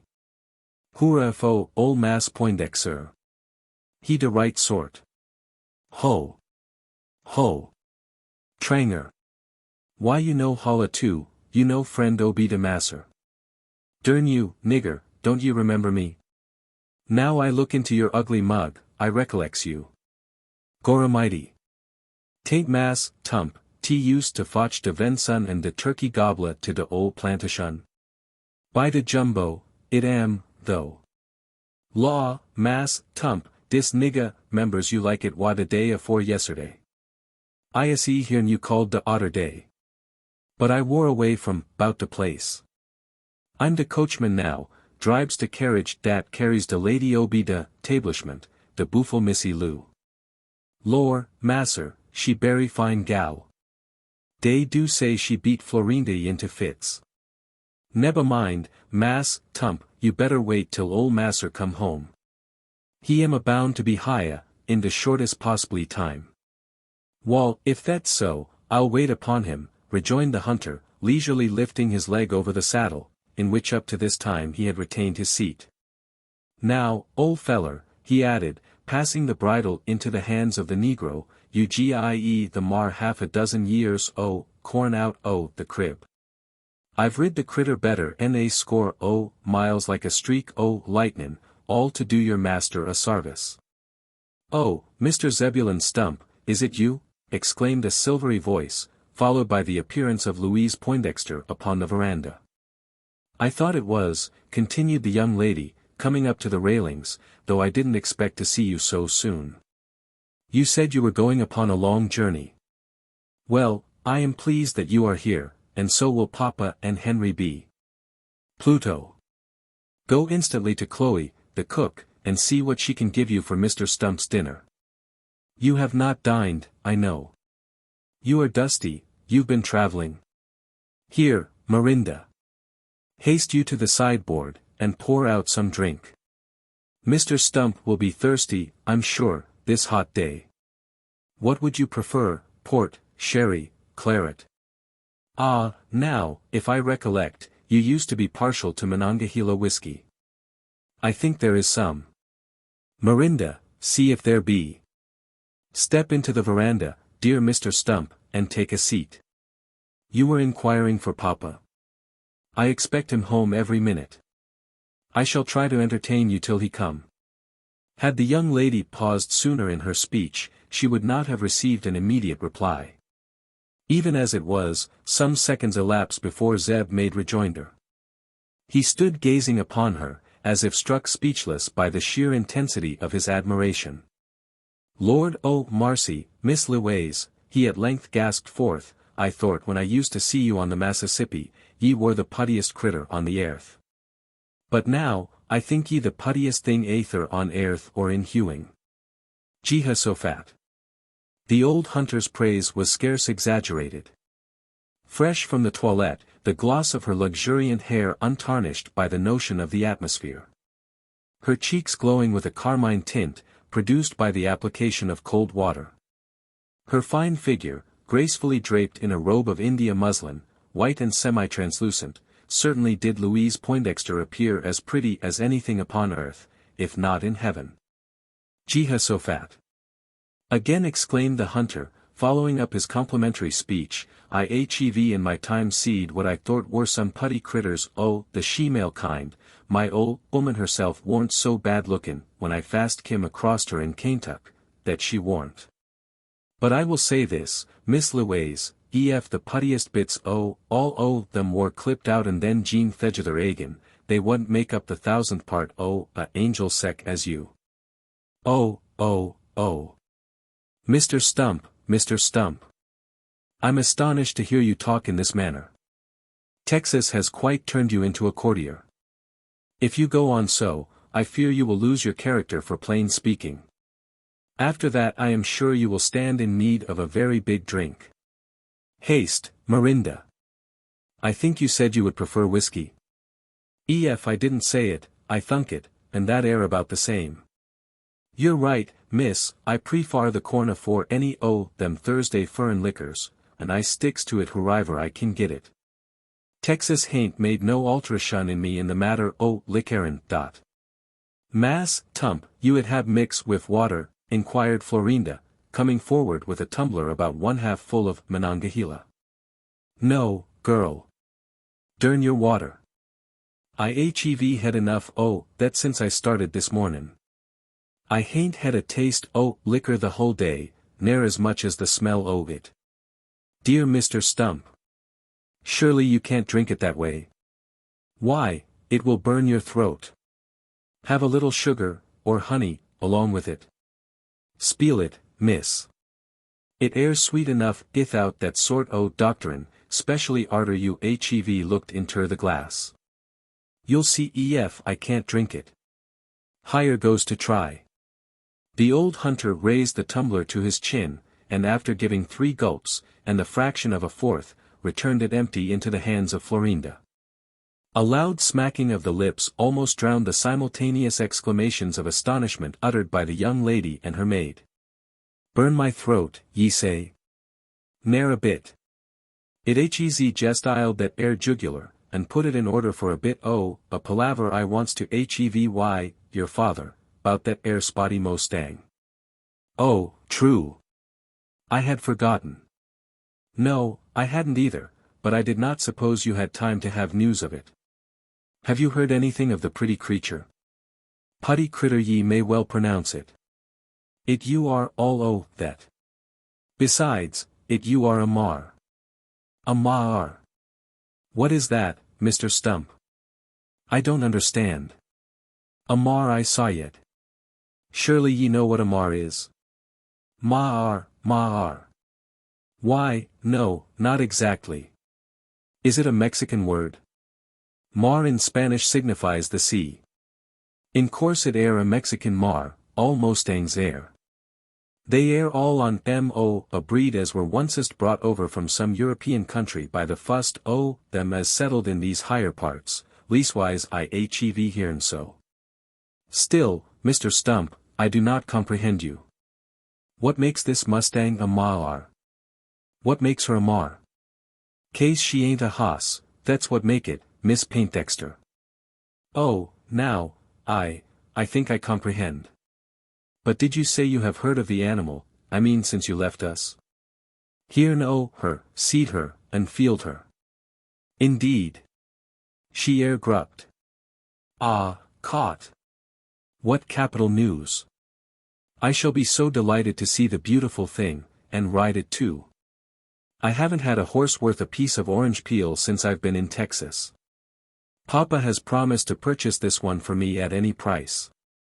But who is the lucky individual who accomplished the capture? Ye mean who grupped the mar? Yes, who? Why, in course it were a Mustanger. A Mustanger? Yes, and such a one as Thursday ain't another on all these pureras, aether to ride a hoss, or throw a lariat over one. Yo may talk about your Mexicans. I never seed neary Mexican ked manage hoss doin's like that young feller. And Thursday ain't a drop o' Thursday pison blood in his veins. He ures white I am myself. His name? Wall to the name o' his family, that I never hearn. His Christian name air Maurice. He's knowed up Thursday, 'bout the fort as Maurice the Mustanger. The old hunter was not sufficiently observant to take note of the tone of eager interest in which the question had been asked, nor the sudden deepening of color upon the cheeks of the questioner as she heard the answer. Neither had escaped the observation of Florinda. "La, Miss Louie," exclaimed the latter, "shoo dat de name o' be de brave young white gen he dat us save from being smothered on de brack prairie." "Jehoshaphat, yes," resumed the hunter, relieving the young lady from the necessity of making reply. "Now I think o't, he told me that circumstance this very mornin', afore we started. He air the same. That's the very feller hev trapped Spotty. And he air toa tin the critter along at this identical minute, in Comp New York about a dozen others the same cavyard. He oughter be higher afore sundown. I pushed my ol' mar ahead, so as to tell your father the Spotty war comin', and let him git the fust chance buyin'. I knowed as how that air bit hosdoins don't get druv fur into the settlements afore some of dy snaps her up. I thort you, Miss Louise, and how ye tuck on so when I told ye 'bout the critter. Wall, make your mind easy, ye shall hev the fast chance. Ol' Zeb Stump be your bail for that. Oh, Mr. Stump, it is so kind of you. I am very, very grateful.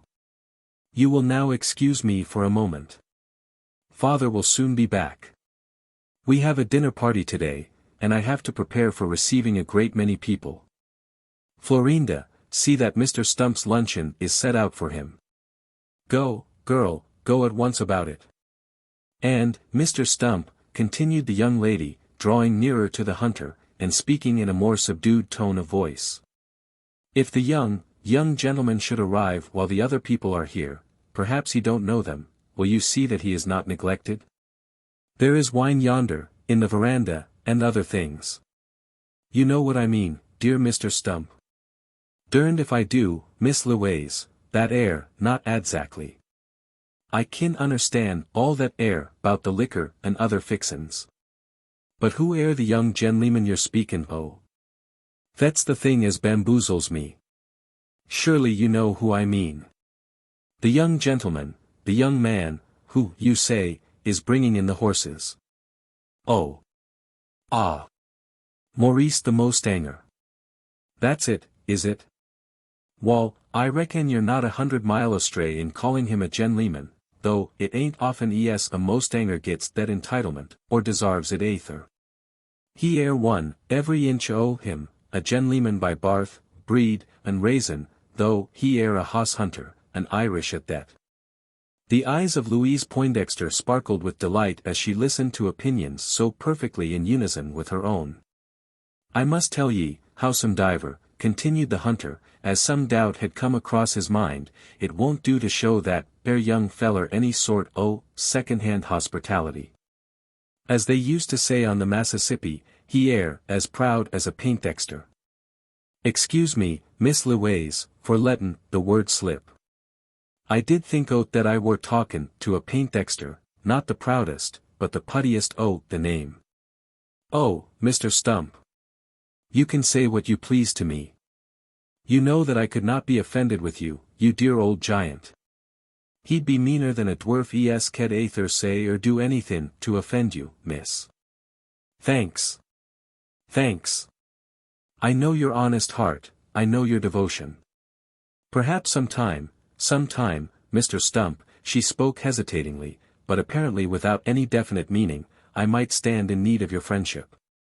Ye won't need it long afore ye get it, then. That old Zeb Stump kin promise ye, Miss Poindexter.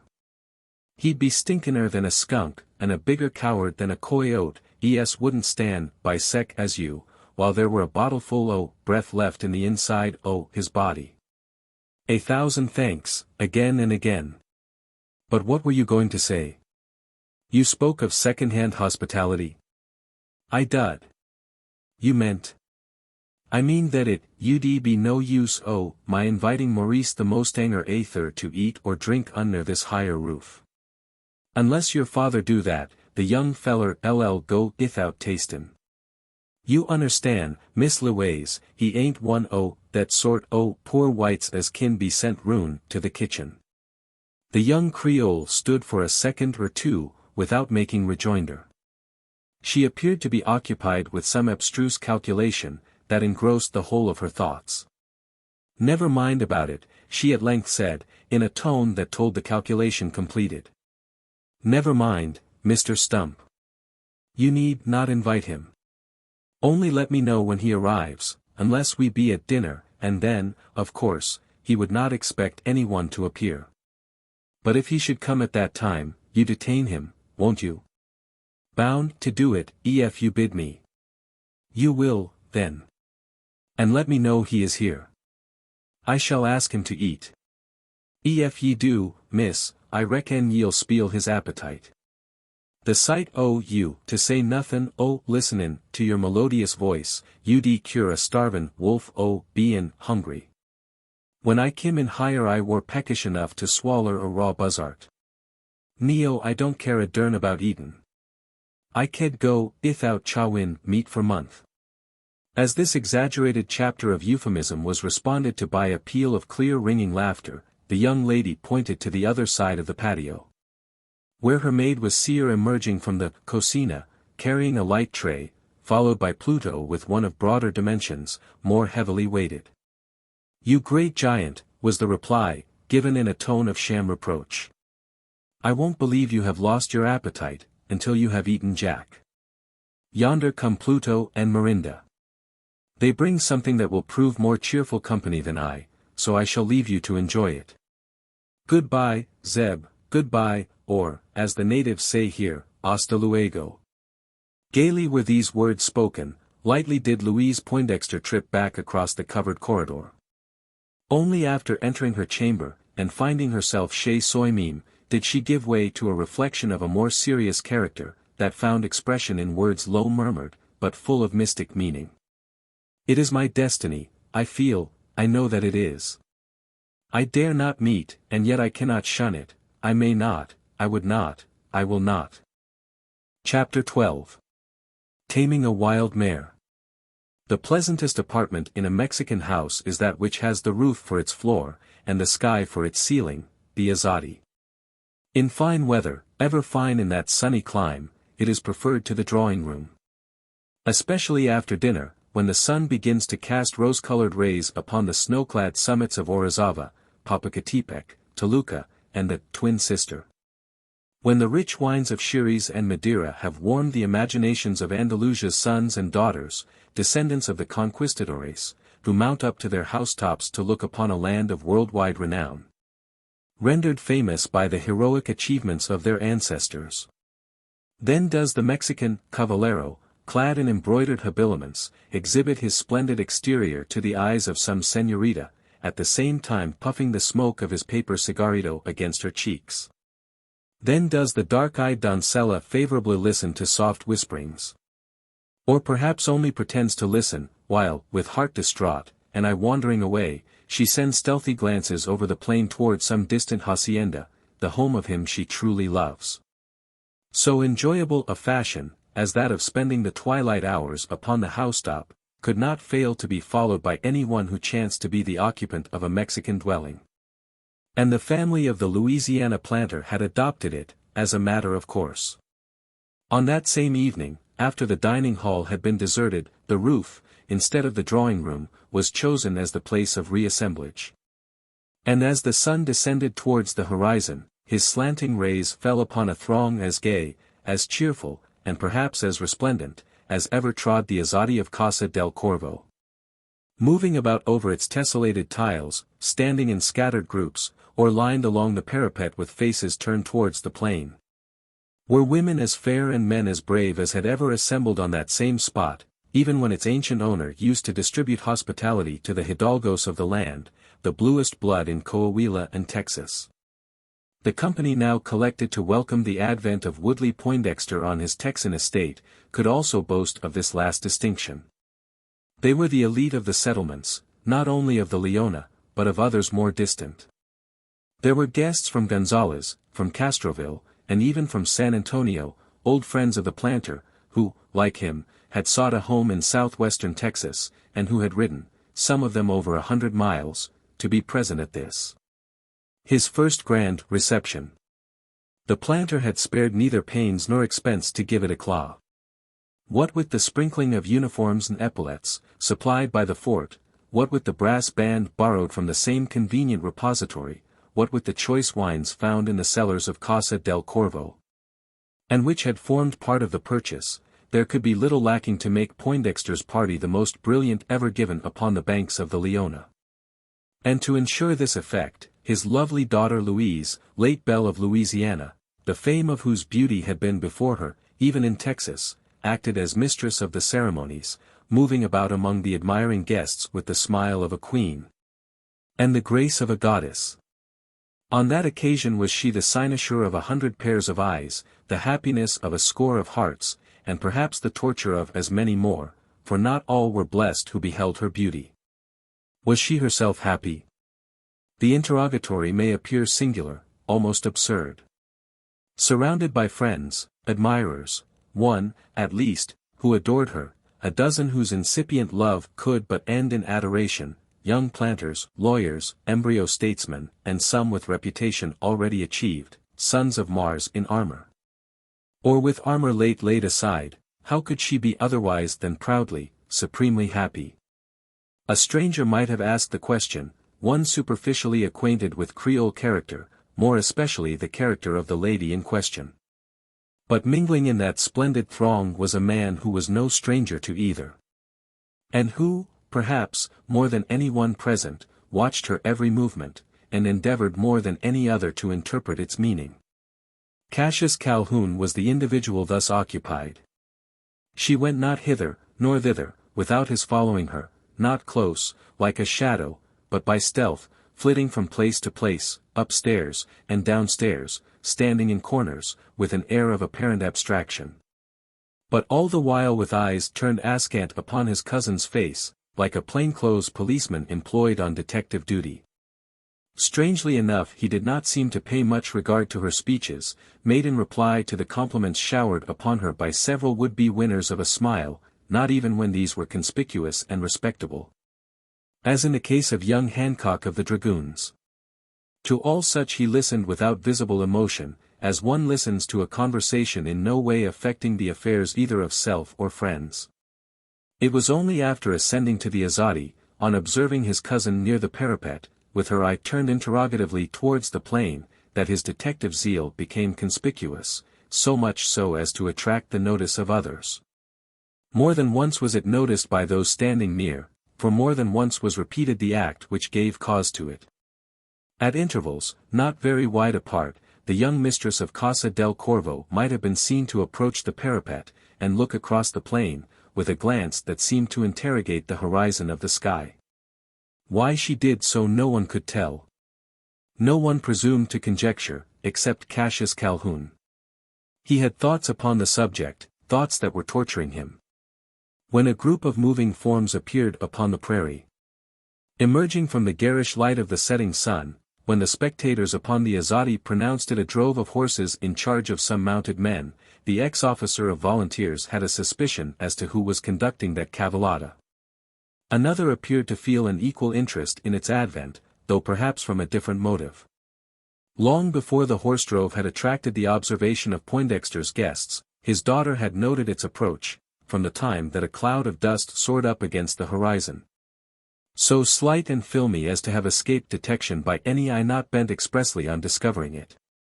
From that moment the young Creole, under cover of a conversation carried on amid a circle of fair companions, had been slyly scanning the dust cloud as it drew nearer. Forming conjectures as to what was causing it, upon knowledge already, and as she supposed, exclusively her own. "Wild horses," announced the Major Commandant of Fort Inga, after a short inspection through his pocket telescope. "Someone bringing them in," he added, a second time raising the glass to his eye. "Oh. I see now, it's Maurice the mustanger, who occasionally helps our men to a remount. He appears to be coming this way, direct to your place, Mr. Poindexter." "If it be the young fellow you have named, that's not unlikely," replied the owner of Casa del Corvo. "I bargained with him to catch me a score or two, and maybe this is the first installment he's bringing me. Yes, I think it is," he added, after a look through the telescope. "I am sure of it," said the planter's son. "I can tell the horseman yonder to be Maurice Gerald."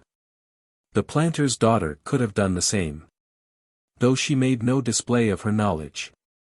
She did not appear to be much interested in the matter, indeed, rather indifferent.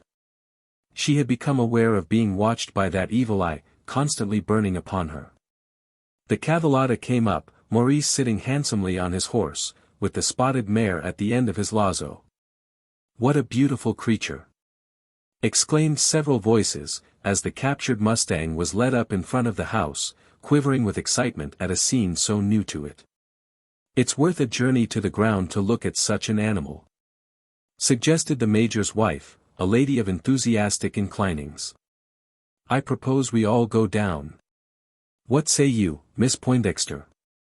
"Oh, certainly," answered the mistress of the mansion, amidst a chorus of other voices crying out. "Let us go down. Let us go down." Led by the majoress, the ladies filed down the stone stairway, the gentlemen after, and in a score of seconds the horse hunter, still seated in his saddle, became, with his captive, the center of the distinguished circle. Henry Poindexter had hurried down before the rest, and already, in the frankest manner, bidden the stranger welcome. Between the latter and Louise only a slight salutation could be exchanged. Familiarity with a horse dealer, even supposing him to have had the honor of an introduction, would scarce have been tolerated by the society. Of the ladies, the major's wife alone addressed him in a familiar way. But that was in a tone that told of superior position, coupled with condescension. He was more gratified by a glance, quick and silent, when his eye changed intelligence with that of the young Creole. Hers was not the only one that rested approvingly upon him. In truth, the mustanger looked splendid, despite his travel-stained habiliments. His journey of over 20 miles had done little to fatigue him. The prairie breeze had freshened the color upon his cheeks, and his full round throat, naked to the breastbone, and slightly bronzed with the sun, contributed to the manliness of his mien. Even the dust clinging to his curled hair could not altogether conceal its natural gloss, nor the luxuriance of its growth, while a figure tersely knit told of strength and endurance beyond the ordinary endowment of man. There were stolen glances, endeavoring to catch his, sent by more than one of the fair circle. The pretty niece of the commissary smiled admiringly upon him. Some said the commissary's wife. But this could be only a slander, to be traced, perhaps, to the doctor's better half, the Lady Teazle of the cantonment. "Surely," said Poindexter, after making an examination of the captured mustang, "this must be the animal of which old Zeb Stump has been telling me." "It you are that I identical same," answered the individual so described, making his way towards Maurice with the design of assisting him. "Yes, Mr. Poindexter. The identical critter, Amar, ye can all see for yourselves." "Yes, yes," hurriedly interposed the planter, not desiring any further elucidation. "The young feller had grupped her afore I got Thursday, so I were jes' in the nick o' time 'bout it. She mout a been tuck elsewhere, and then Miss Louise Thursday mout a missed heaven, her." "It is true indeed, Mr. Stump. It was very thoughtful of you. I know not how I shall ever be able to reciprocate your kindness." "Reciprocate? Wall, I s'pose that air means to do suthin in return." "Ye kin do that, miss, ithout much difficulty. I haunt dud nothin' for you, 'ceptin' make a bit o' a journey across the Purera. To see your beautiful self mounted on that mar, why, your plumed het upon your head, and your long-tailed petticoat streakin', it a hint you'd pay old Zeb Stump to go cl'r to the Rockies, and back agin." "Oh, Mr. Stump. You are an incorrigible flatterer. Look around you. You will see many here more deserving of your compliments than I." "Wall, wall," rejoined Zeb, casting a look of careless scrutiny towards the ladies, "I ain't a-goin' to deny that Thursday air gobs putty critters higher, doggone putty critters, but es they used to say in ol' Louisiany, Thursday air but one Louise Poindexter." A burst of laughter, in which only a few feminine voices bore part, was the reply to Zeb's gallant speech. "I shall owe you $200 for this," said the planter, addressing himself to Maurice, and pointing to the spotted mare. "I think that was the sum stipulated for by Mr. Stump." "I was not a party to the stipulation," replied the mustanger, with a significant but well-intentioned smile. "I cannot take your money. She is not for sale."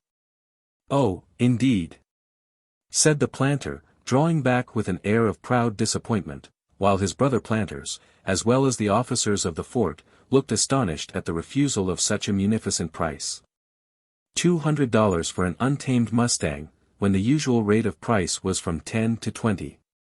The mustanger must be mad.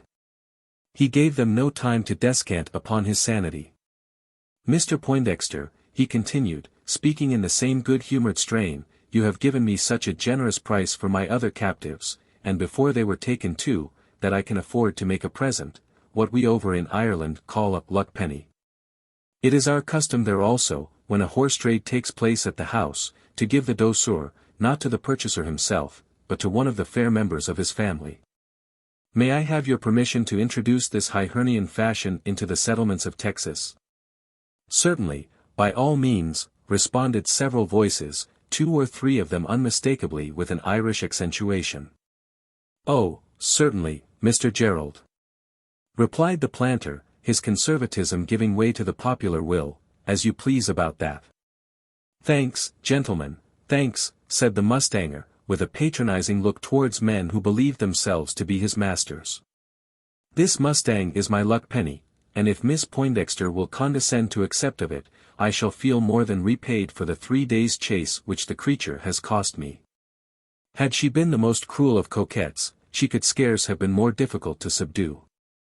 I accept your gift, sir." "And with gratitude," responded the young Creole, for the first time prominently proclaiming herself, and stepping freely forth as she spoke. "But I have a fancy," she continued, pointing to the mustang, at the same time that her eye rested inquiringly on the countenance of the mustanger, "a fancy that your captive is not yet tamed?" She but trembles in fear of the unknown future. She may yet kick against the traces, if she find the harness not to her liking, and then what am I to do, poor I? True, Maurice, said the Major, widely mistaken as to the meaning of the mysterious speech, and addressing the only man on the ground who could possibly have comprehended it. Miss Poindexter speaks very sensibly. That mustang has not been tamed yet, any one may see it. Come, my good fellow. Give her the lesson.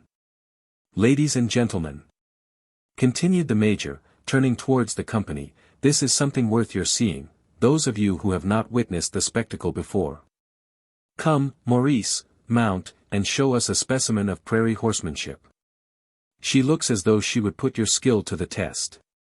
You are right, Major, she does, replied the mustanger, with a quick glance, directed not towards the captive quadruped, but to the young Creole, who, with all her assumed courage, retired tremblingly behind the circle of spectators. No matter, my man, pursued the Major, in a tone intended for encouragement. In spite of that devil sparkling in her eye, I'll lay 10 to 1 you'll take the conceit out of her. Try. Without losing credit, the mustanger could not have declined acceding to the Major's request. It was a challenge to skill, to equestrian prowess, a thing not lightly esteemed upon the prairies of Texas.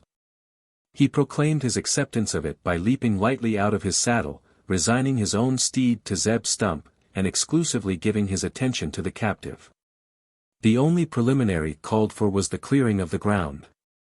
This was effected in an instant, the greater part of the company, with all the ladies, returning to the Azadi.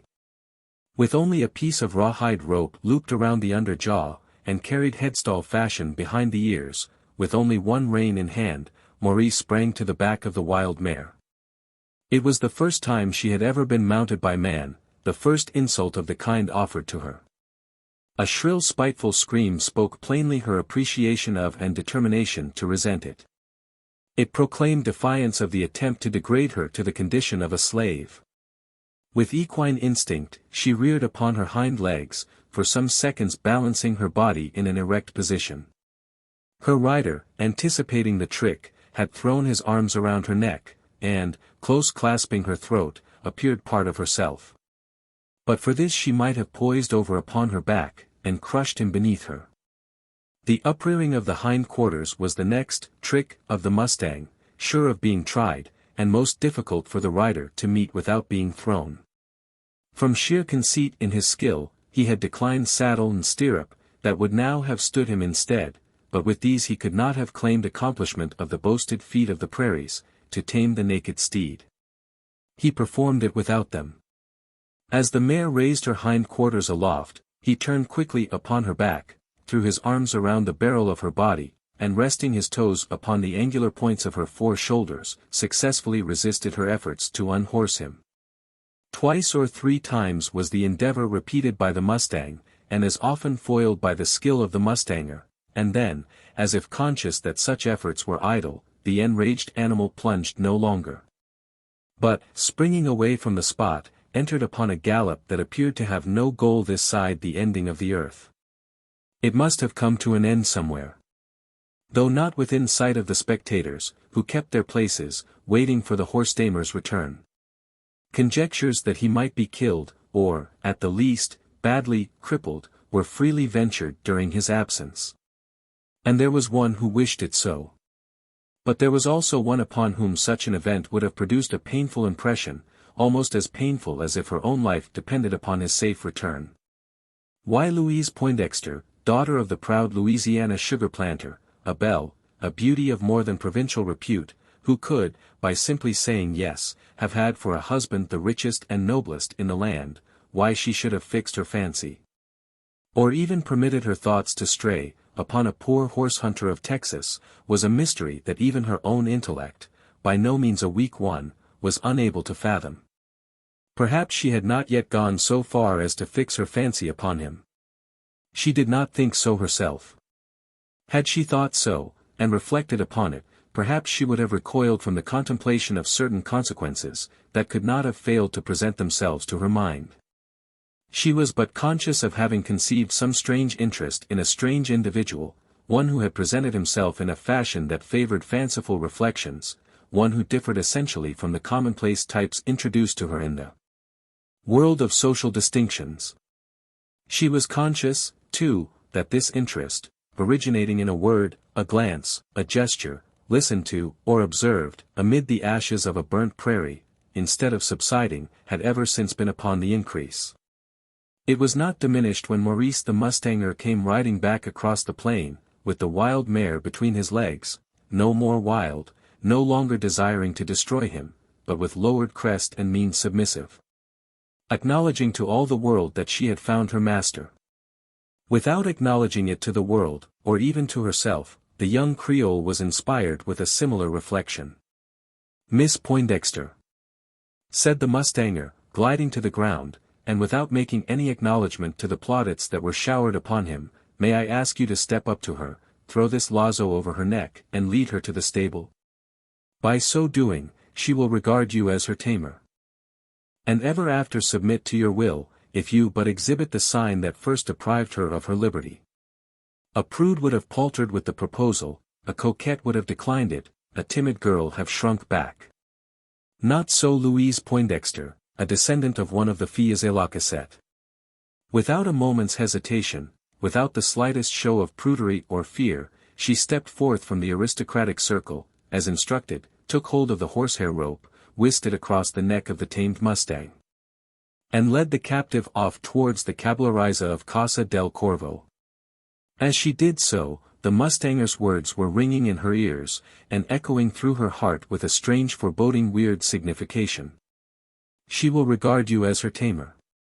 And ever after submit to your will, if you but exhibit the sign that first deprived her of her liberty." Chapter 13. A Prairie Picnic. The first rays from a rosy aurora, saluting the flag of Fort Inga, fell with a more subdued light upon an assemblage of objects occupying the parade ground below, in front of the officers' quarters. A small sumpter wagon stood in the center of the group, having attached to it a double span of tight little Mexican mules, whose quick impatient stomping, tails spitefully whisked, and ears at intervals turning awry, told that they had been for some time in harness, and were impatient to move off, warning the bystanders, as well, against a too close approximation to their heels.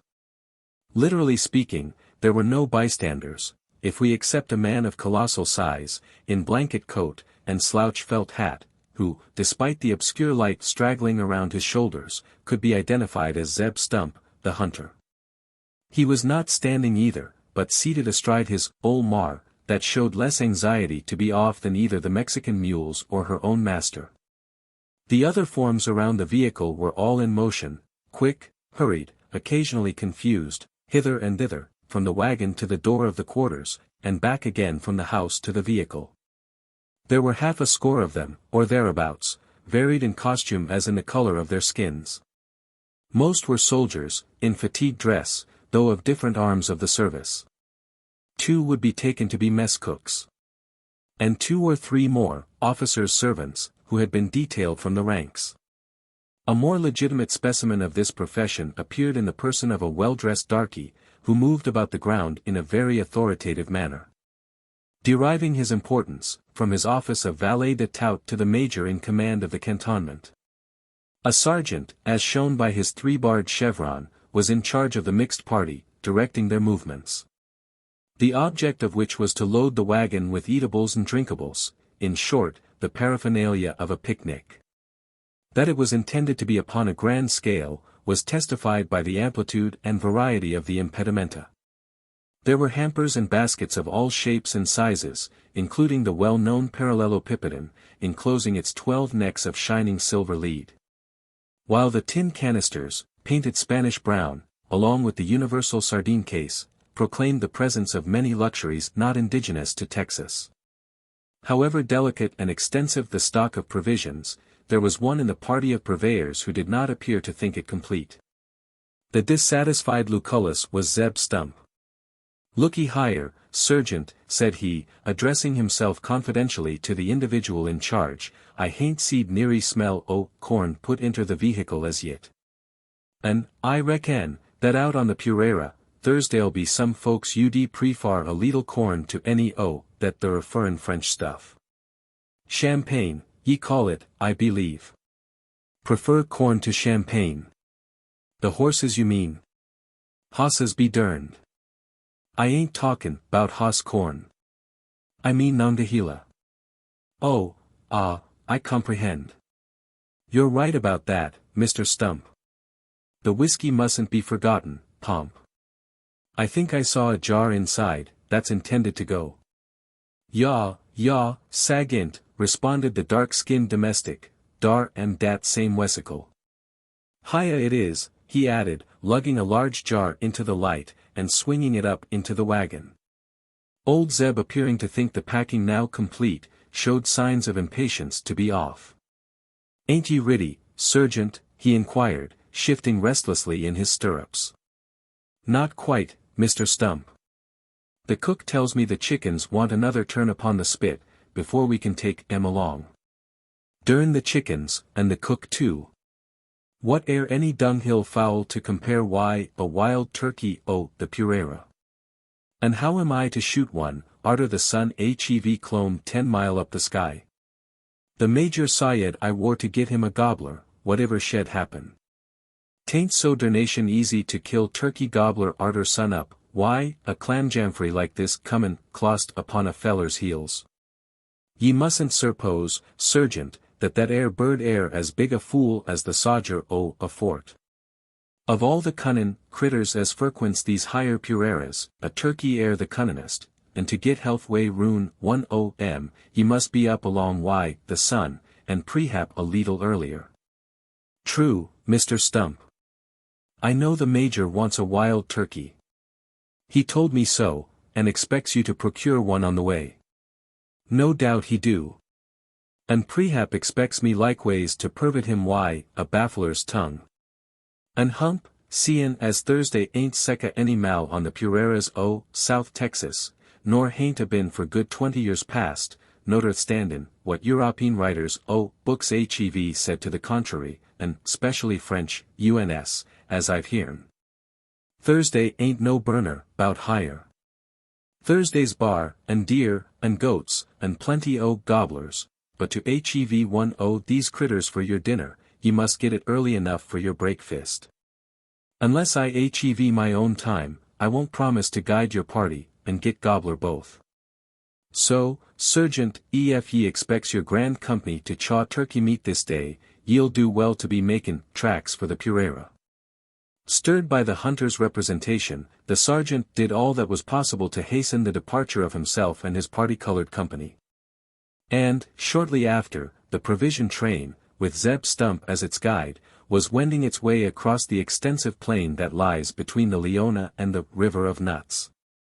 The parade ground had been cleared of the wagon and its escort scarce 20 minutes, when a party of somewhat different appearance commenced assembling upon the same spot. There were ladies on horseback. Attended, not by grooms, as at the meet in an English hunting field, but by the gentlemen who were to accompany them, their friends and acquaintances, fathers, brothers, lovers, and husbands. Most, if not all, who had figured at Poindexter's dinner party, were soon upon the ground. The planter himself was present. As also his son Henry, his nephew Cassius Calhoun, and his daughter Louise, the young lady mounted upon the spotted mustang, that had figured so conspicuously on the occasion of the entertainment at Casa del Corvo. The affair was a reciprocal treat, a simple return of hospitality, the Major and his officers being the hosts, the planter and his friends the invited guests. The entertainment about to be provided, if less pretentious in luxurious appointments, was equally appropriate to the time and place. The guests of the cantonment were to be gratified by witnessing a spectacle, grand as rare, a chase of wild steeds. The arena of the sport could only be upon the Wild Horse Prairies, some 20 miles to the southward of Fort Inga. Hence the necessity for an early start, and being preceded by a vehicle laden with an ample commissariat. Just as the sunbeams began to dance upon the crystal waters of the Leona, the excursionists were ready to take their departure from the parade ground, with an escort of 20 dragoons that had been ordered to ride in the rear. Like the party that preceded them, they too were provided with a guide, not an old backwoods man in battered felt hat and faded blanket coat, astride a scraggy roadster, but a horseman completely costumed and equipped, mounted upon a splendid steed, in every way worthy to be the chaperone of such a distinguished expedition. "Come, Maurice!" cried the major, on seeing that all had assembled. "We're ready to be conducted to the game. Ladies and gentlemen, this young fellow is thoroughly acquainted with the haunts and habits of the wild horses. If there's a man in Texas who can show us how to hunt them, 'tis Maurice the mustanger." "Faith, you flatter me, Major," rejoined the young Irishman, turning with a courteous air towards the company. "I have not said so much as that. I can only promise to show you where you may find them." "Modest fellow," soliloquized one, who trembled, as she gave thought to what she more than half suspected to be an untruth. "Lead on, then," commanded the major. And, at the word, the gay cavalcade, with the mustanger in the lead, commenced moving across the parade ground, while the star-spangled banner, unfurled by the morning breeze, fluttered upon its staff as if waving them an elegant adieu. A 20-mile ride upon prairie turf is a mere bagatelle, before breakfast, an airing. In Texas it is so regarded by man, woman, and horse. It was accomplished in less than 3 hours, without further inconvenience than that which arose from performing the last few miles of it with appetites uncomfortably keen. Fortunately the provision wagon, passed upon the road, came close upon their heels. And, long before the sun had attained the meridian line, the excursionists were in full picnic under the shade of a gigantic pecan tree, that stood near the banks of the Nueces. No incident had occurred on the way, worth recording. The mustanger, as guide, had ridden habitually in the advance. The company, with one or two exceptions, thinking of him only in his official capacity, unless when startled by some feat of horsemanship, such as leaping clear over a prairie stream, or dry arroyo, which others were fain to ford, or cross by the crooked path. There may have been a suspicion of bravado in this behavior, a desire to exhibit. Cassius Calhoun told the company there was. Perhaps the ex-captain spoke the truth, for once. If so, there was also some excuse. Have you ever been in a hunting field, at home, with riding habits trailing the sward, and plumed hats proudly nodding around you? You have, and then what? Be cautious how you condemn the Texan mustanger. Reflect, that he, too, was under the artillery of bright eyes, a score pair of them, some as bright as ever looked love out of a lady's saddle. Think, that Louise Poindexter's were among the number, think of that, and you will scarce feel surprised at the ambition to shine. There were others equally demonstrative of personal accomplishments, of prowess that might prove manhood. The young dragoon, Hancock, frequently essayed to show that he was not new to the saddle. And the lieutenant of mounted rifles, at intervals, strayed from the side of the commissary's niece for the performance of some equestrian feat, without looking exclusively to her, his reputed sweetheart. As he listened to the whisperings of applause. Ah, daughter of Poindexter! Whether in the salons of civilized Louisiana, or the prairies of savage Texas, peace could not reign in thy presence. Go where thou wilt, romantic thoughts must spring up, wild passions be engendered around thee. Chapter 14. The Manada. Had their guide held the prairies in complete control, its denizens subject to his secret will, responsible to time and place, he could not have conducted the excursionists to a spot more likely to furnish the sport that had summoned them forth. Just as the sparkling Johannisberger, obtained from the German wine stores of San Antonio, had imparted a brighter blue to the sky, and a more vivid green to the grass, the cry, "Mustinos," was heard above the hum of conversation, interrupting the half-spoken sentiment, with the peal of merry laughter. It came from a Mexican vaquero, who had been stationed as a vidette on an eminence near at hand. Maurice, at the moment partaking of the hospitality of his employers, freely extended to him, suddenly quaffed off the cup, and springing to his saddle, cried out, "Cavalada?" "No," answered the Mexican, "Manada." "What do the fellows mean by their gibberish?" inquired Captain Calhoun. Mustinos is only the Mexican for mustangs, replied the major, and by manada, he means they are wild mares, a drove of them. At this season they herd together, and keep apart from the horses, unless when. When what? Impatiently asked the ex-officer of volunteers, interrupting the explanation. When they are attacked by asses, innocently answered the major. A general peal of laughter rendered doubtful the naivete of the major's response, imparting to it the suspicion of a personality not intended. For a moment Calhoun writhed under the awkward misconception of the auditory, but only for a moment. He was not the man to succumb to an unlucky accident of speech. On the contrary, he perceived the chance of a triumphant reply, and took advantage of it. Indeed, he drawled out, without appearing to address himself to any one in particular. I was not aware that mustangs were so dangerous in these parts. As Calhoun said this, he was not looking at Louise Poindexter, or he might have detected in her eye a glance to gratify him. The young Creole, despite an apparent coolness towards him, could not withhold admiration at anything that showed cleverness. His case might not be so hopeless. The young dragoon, Hancock, did not think it so, nor yet the lieutenant of rifles. Both observed the approving look, and both became imbued with the belief that Cassius Calhoun had, or might have, in his keeping, the happiness of his cousin. The conjecture gave a secret chagrin to both, but especially to the dragoon. There was but short time for him to reflect upon it, the manada was drawing near. To the saddle, was the thought upon every mind, and the cry upon every tongue. The bit was rudely inserted between teeth still industriously grinding the yellow corn, the bridle drawn over shoulders yet smoking after the quick scurry of 20 miles through the close atmosphere of a tropical morn. And, before 100 could have been deliberately counted, every one, ladies and gentlemen alike, was in the stirrup, ready to ply whip and spur. By this time the wild mares appeared coming over the crest of the ridge upon which the vidette had been stationed.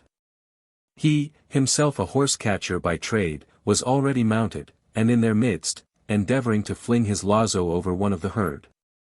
They were going at mad gallop, as if fleeing from a pursuer, some dreaded creature that was causing them to wire and snort. With their eyes strained to the rear, they saw neither the sumpter wagon, nor the equestrians clustering around it, but were continuing onward to the spot, which chanced to lie directly in the line of their flight.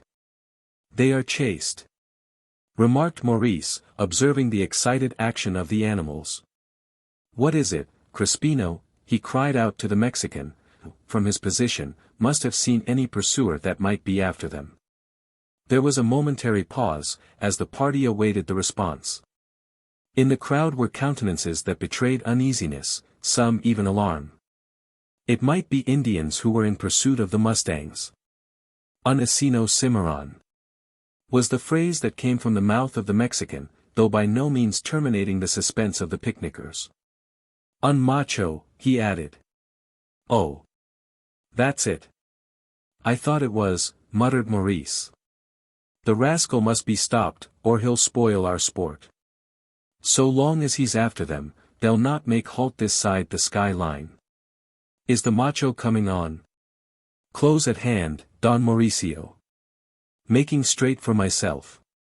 Fling your rope over him, if you can. If not, cripple him with a shot, anything to put an end to his capers." The character of the pursuer was still a mystery to most, if not all, upon the ground, for only the mustanger knew the exact signification of the phrases, "un asino cimarron," "un macho." "Explain, Maurice," commanded the major. "Look yonder," replied the young Irishman, pointing to the top of the hill. The 2 words were sufficient. All eyes became directed towards the crest of the ridge, where an animal, usually regarded as the type of slowness and stupidity, was seen advancing with the swiftness of a bird upon the wing. But very different is the asino cimarron from the ass of civilization, the donkey becudgeled into stolidity. The one now in sight was a male, almost as large as any of the mustangs it was chasing. And if not fleet as the fleetest, still able to keep up with them by the sheer pertinacity of its pursuit. The tableau of nature, thus presented on the green surface of the prairie, was as promptly produced as it could have been upon the stage of a theater, or the arena of a hippodrome. Scarce a score of words had passed among the spectators, before the wild mares were close up to them.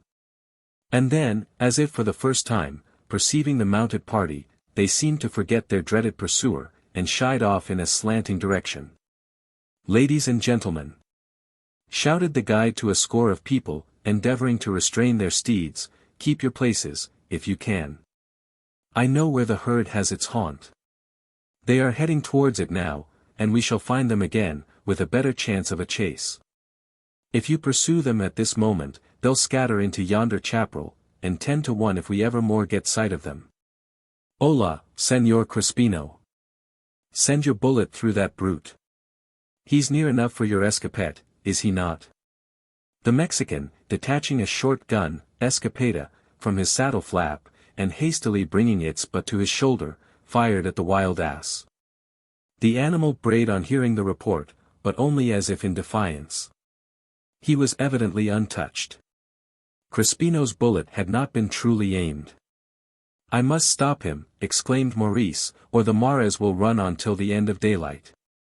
As the mustanger spoke, he struck the spur sharply into the flanks of his horse. Like an arrow projected from its bow, Castro shot off in pursuit of the jackass, now galloping regardlessly past. Half a dozen springs of the blood bay, guided in a diagonal direction, brought his rider within casting distance. And like a flash of lightning, the loop of the lazo was seen descending over the long ears. On launching it, the mustanger halted, and made a half-wheel, the horse going round as upon a pivot. And with like mechanical obedience to the will of his rider, bracing himself for the expected pluck. There was a short interval of intense expectation, as the wild ass, careering onward, took up the slack of the rope. Then the animal was seen to rise erect on its hind legs, and fall heavily backward upon the sward, where it lay motionless, and apparently as dead, as if shot through the heart. It was only stunned, however, by the shock, and the quick tightening of the loop causing temporary strangulation, which the Mexican mustanger prolonged to eternity, by drawing his sharp-edged machete across its throat. The incident caused a postponement of the chase. All awaited the action of the guide, who, after throwing the macho, had dismounted to recover his lazo. He had succeeded in releasing the rope from the neck of the prostrate animal, when he was seen to coil it up with a quickness that betokened some new cause of excitement, at the same time that he ran to regain his saddle. Only a few of the others, most being fully occupied with their own excited steeds, observed this show of haste on the part of the mustanger. Those who did, saw it with surprise. He had counseled patience in the pursuit. They could perceive no cause for the eccentric change of tactics, unless it was that Louise Poindexter, mounted on the spotted mustang, had suddenly separated from the company, and was galloping off after the wild mares. As if resolved on being foremost of the field. But the hunter of wild horses had not construed her conduct in this sense. That uncourteous start could scarce be an intention, except on the part of the spotted mustang. Maurice had recognized the manada, as the same from which he had himself captured it, and, no doubt, with the design of rejoining its old associates, it was running away with its rider. So believed the guide. And the belief became instantly universal. Stirred by gallantry, half the field spurred off in pursuit. Calhoun, Hancock and Crossman leading, with half a score of young planters, lawyers, and legislators close following, each as he rode off reflecting to himself, what a bit of luck it would be to bring up the runaway. But few, if any, of the gentlemen felt actual alarm.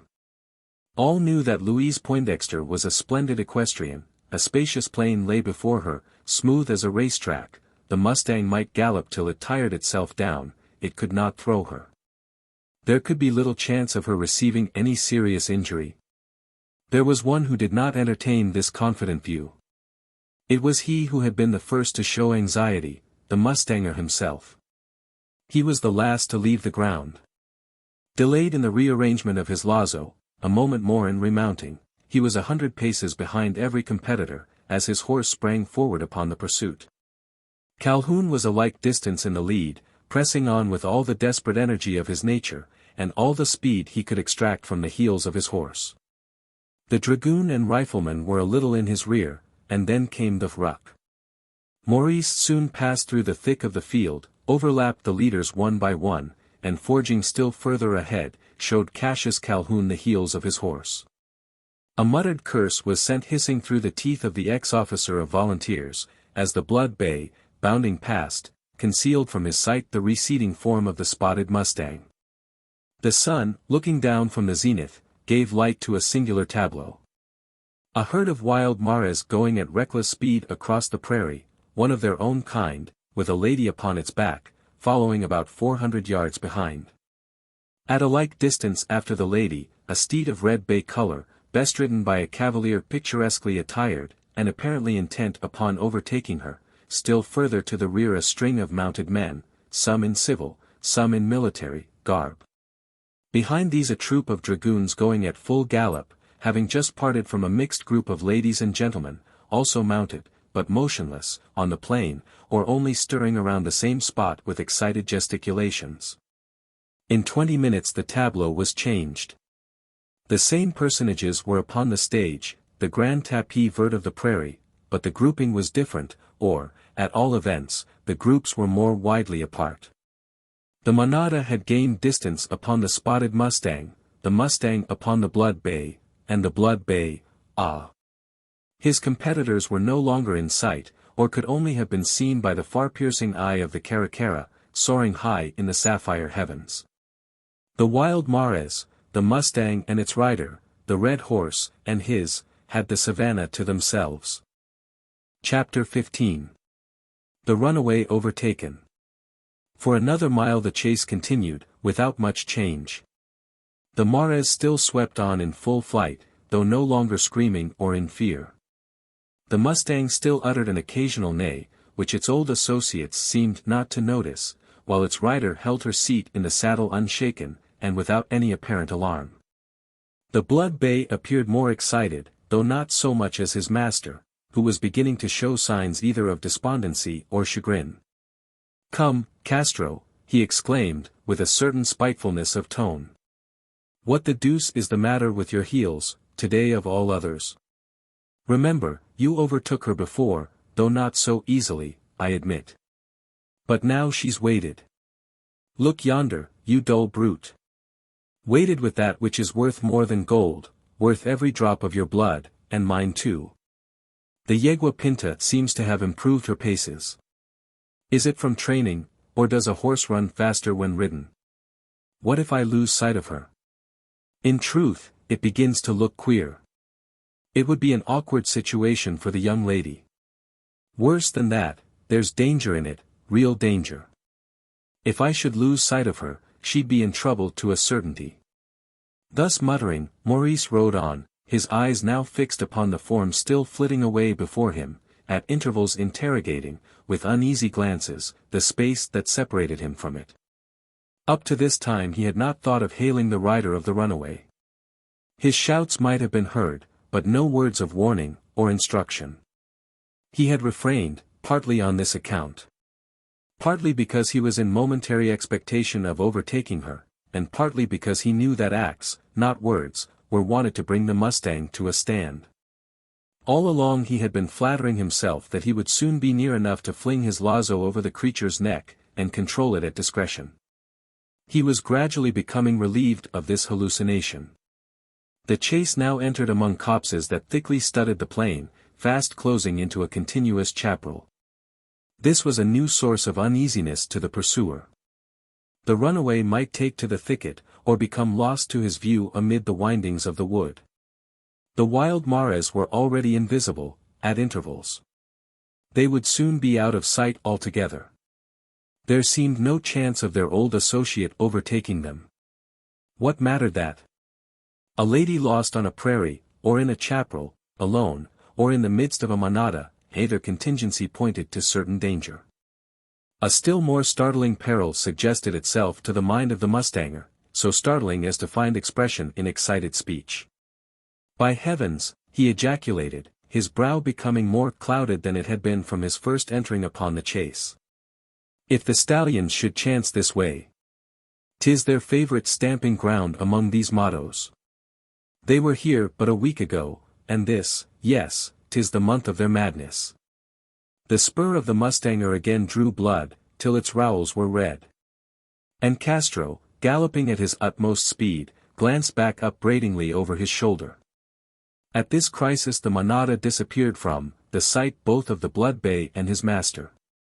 And most probably at the same time from that of the spotted mustang and its rider. There was nothing mysterious in it. The Mares had entered between the closing of two copses, where the shrubbery hid them from view.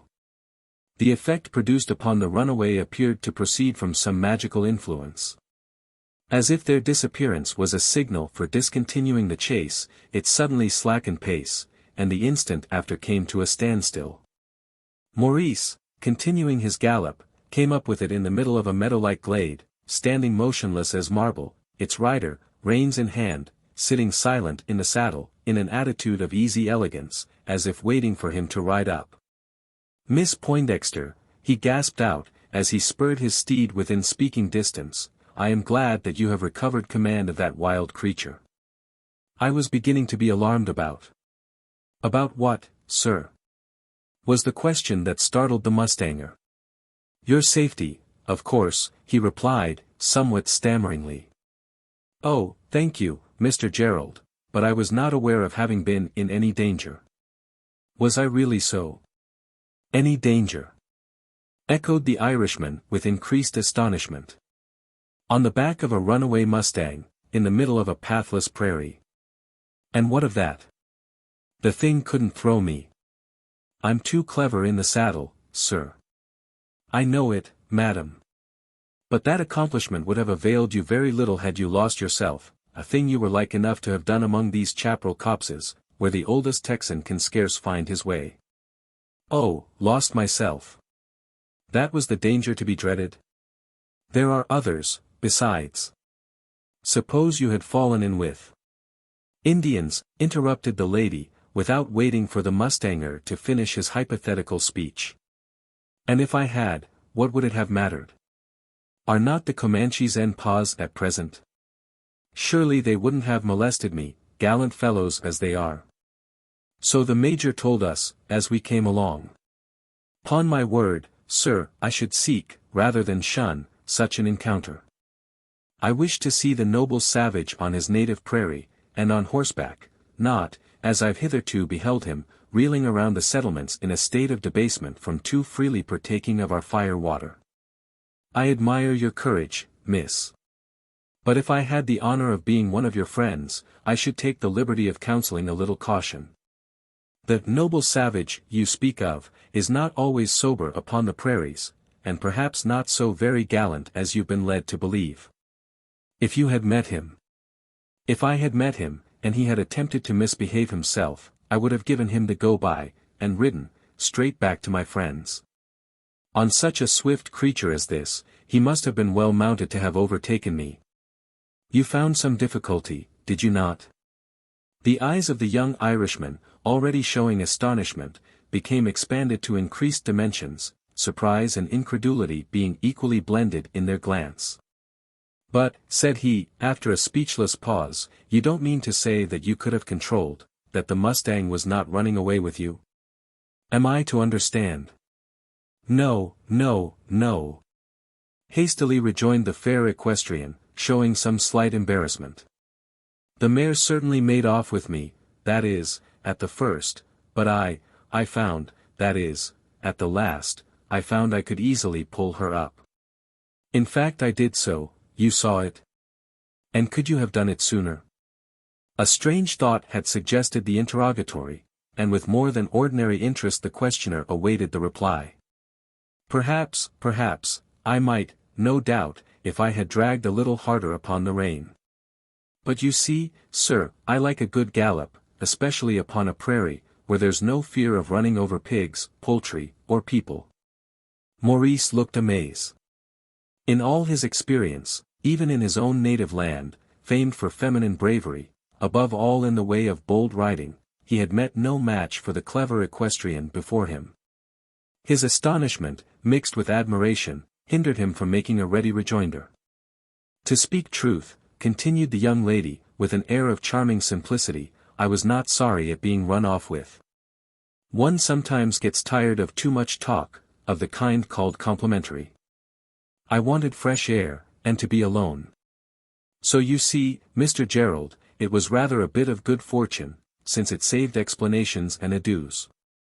You wanted to be alone, responded the mustanger with a disappointed look. I am sorry I should have made the mistake to have intruded upon you. I assure you, Miss Poindexter, I followed, because I believed you to be in danger. Most gallant of you, sir. And now that I know there was danger, I am truly grateful. I presume I have guessed aright, you meant the Indians. No, not Indians exactly, at least, it was not of them I was thinking. Some other danger. What is it, sir? You will tell me, so that I may be more cautious for the future. Maurice did not make immediate answer. A sound striking upon his ear had caused him to turn away, as if inattentive to the interrogatory. The Creole, perceiving there was some cause for his abstraction, likewise assumed a listening attitude. She heard a shrill scream, succeeded by another and another, close followed by a loud hammering of hoofs, the conjunction of sounds causing the still atmosphere to vibrate around her. It was no mystery to the hunter of horses. The words that came quick from his lips, though not designed, were a direct answer to the question she had put. The wild stallions, he exclaimed, in a tone that betokened alarm. I knew they must be among those mots, and they are.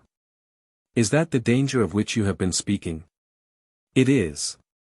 What fear of them? They are only mustangs. True, and at other times there is no cause to fear them. But just now, at this season of the year, they become as savage as tigers, and equally as vindictive. Ah! The wild steed in his rage is an enemy more to be dreaded than wolf, panther, or bear. What are we to do? Inquired the young lady, now, for the first time, giving proof that she felt fear, by riding close up to the man who had once before rescued her from a situation of peril, and gazing anxiously in his face, as she awaited the answer. If they should charge upon us, answered Maurice, there are but two ways of escape. One, by ascending a tree, and abandoning our horses to their fury. The other? Asked the Creole, with a sang-froid that showed a presence of mind likely to stand the test of the most exciting crisis. Anything but abandon our animals. 'Twould be but a shabby way of making our escape. We shall not have an opportunity of trying it, I perceive it is impracticable. There's not a tree within sight large enough to afford us security. If attacked, we have no alternative but to trust to the fleetness of our horses. Unfortunately, continued he, with a glance of inspection towards the spotted mare, and then at his own horse, they've had too much work this morning. Both are badly blown. That will be our greatest source of danger. The wild steeds are sure to be fresh. Do you intend us to start now? Not yet. The longer we can breathe our animals the better. The stallions may not come this way, or if so, may not molest us. It will depend on their mood at the moment. If battling among themselves, we may look out for their attack. Then they have lost their reason, if I may so speak, and will recklessly rush upon one of their own kind, even with a man upon his back. Ha, 'tis as I expected, they are in conflict. I can tell by their cries. And driving this way, too. But, Mr. Gerald, why should we not ride off at once, in the opposite direction? 'Twould be of no use. There's no cover to conceal us, on that side, nothing but open plain. They'll be out upon it before we could get a sufficient start, and would soon overtake us. The place we must make for, the only safe one I can think of, lies the other way. They are now upon the direct path to it, if I can judge by what I hear. And, if we start too soon, we may ride into their teeth. We must wait, and try to steal away behind them. If we succeed in getting past, and can keep our distance for a 2-mile gallop, I know a spot, where we shall be as safe as if inside the corrals of Casa del Corvo. You are sure you can control the mustang? Quite sure, was the prompt reply, all idea of deception being abandoned in presence of the threatening peril. Chapter 16. Chased by wild stallions. The two sat expectant in their saddles, she, apparently, with more confidence than he, for she confided in him. Still but imperfectly comprehending it, she knew there must be some great danger. When such a man showed sign of fear, it could not be otherwise. She had a secret happiness in thinking, that a portion of this fear was for her own safety. "I think we may venture now," said her companion, after a short period spent in listening.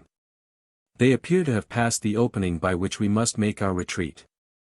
Look well to your riding, I entreat you. Keep a firm seat in the saddle, and a sure hold of the rein.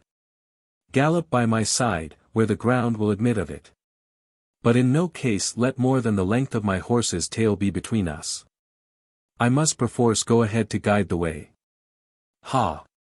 They are coming direct for the glade. They're already close to its edge. Our time is up." The profound stillness that but a short while before pervaded the prairie, no longer reigned over it. In its stead had arisen a fracas that resembled the outpouring of some overcrowded asylum. For in the shrill neighing of the steeds might have been fancied the screams of maniacs, only 10 times more vociferous. They were mingled with a thunder-like hammering of hoofs, a swishing and crashing of branches, savage snorts, accompanied by the sharp snapping of teeth, the dull thud of heels coming in contact with ribs and rounded hips, squealing that betokened spite or pain, all forming a combination of sounds that jarred harshly upon the ear, and caused the earth to quake, as if oscillating upon its orbit. It told of a terrible conflict carried on by the wild stallions, who, still unseen, were fighting indiscriminately among themselves, as they held their way among the mottes. Not much longer unseen. As Maurice gave the signal to start, the speckled crowd showed itself in an opening between two copses. In a moment more it filled the gangway-like gap, and commenced disgorging into the glade, with the impetus of an avalanche. It was composed of living forms, the most beautiful known in nature, for in this man must give way to the horse. Not the unsexed horse of civilization, with hunched shoulders, bandied limbs, and bowed frontlet, scarce one in 1,000 of true equine shape, and this, still further, mutilated by the shears of the coper and gentleman jockey, but the wild steed of the savannas, foaled upon the green grass, his form left free to develop as the flowers that shed their fragrance around him. I never beheld a more splendid sight than a cavalcade of wild stallions, prancing upon a prairie, especially at that season when, stirred by strong passions, they seek to destroy one another. The spectacle is more than splendid, it is fearful, too fearful to be enjoyed by man, much less by timid woman. Still more when the spectator views it from an exposed position, liable to become the object of their attack. In such situation were the riders of the Blood Bay and Spotted Mustang. The former knew it by past experience, the latter could not fail to perceive it by the evidence before her. "This way!" cried Maurice, lancing his horse's flanks with the spur, and bending so as to oblique to the rear of the cavalcade. "By heaven, they've discovered us! On, on! Miss Poindexter! Remember you are riding for your life." The stimulus of speech was not needed. The behavior of the stallions was of itself sufficient to show, that speed alone could save the Spotted Mustang and its rider. On coming out into the open ground, and getting sight of the ridden horses, they had suddenly desisted from their internecine strife, and, as if acting under the orders of some skilled leader, come to a halt. In line, too, like cavalry checked up in the middle of a charge. For a time their mutual hostility seemed to be laid aside, as if they felt called upon to attack a common enemy, or resist some common danger. The pause may have proceeded from surprise, but, whether or no, it was favorable to the fugitives. During the 20 seconds it continued, the latter had made good use of their time, and accomplished the circuit required to put them on the path of safety. Only on the path, however.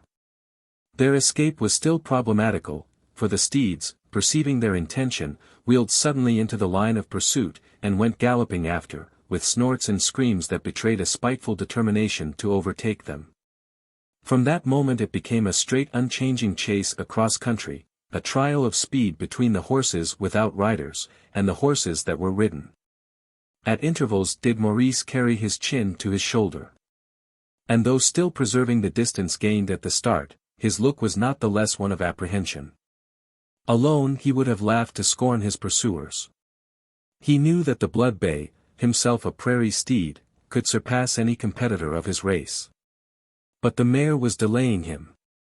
She was galloping slower than he had ever seen her, as if unwilling, or not coveting escape, like a horse with his head turned away from home. "What can it mean?"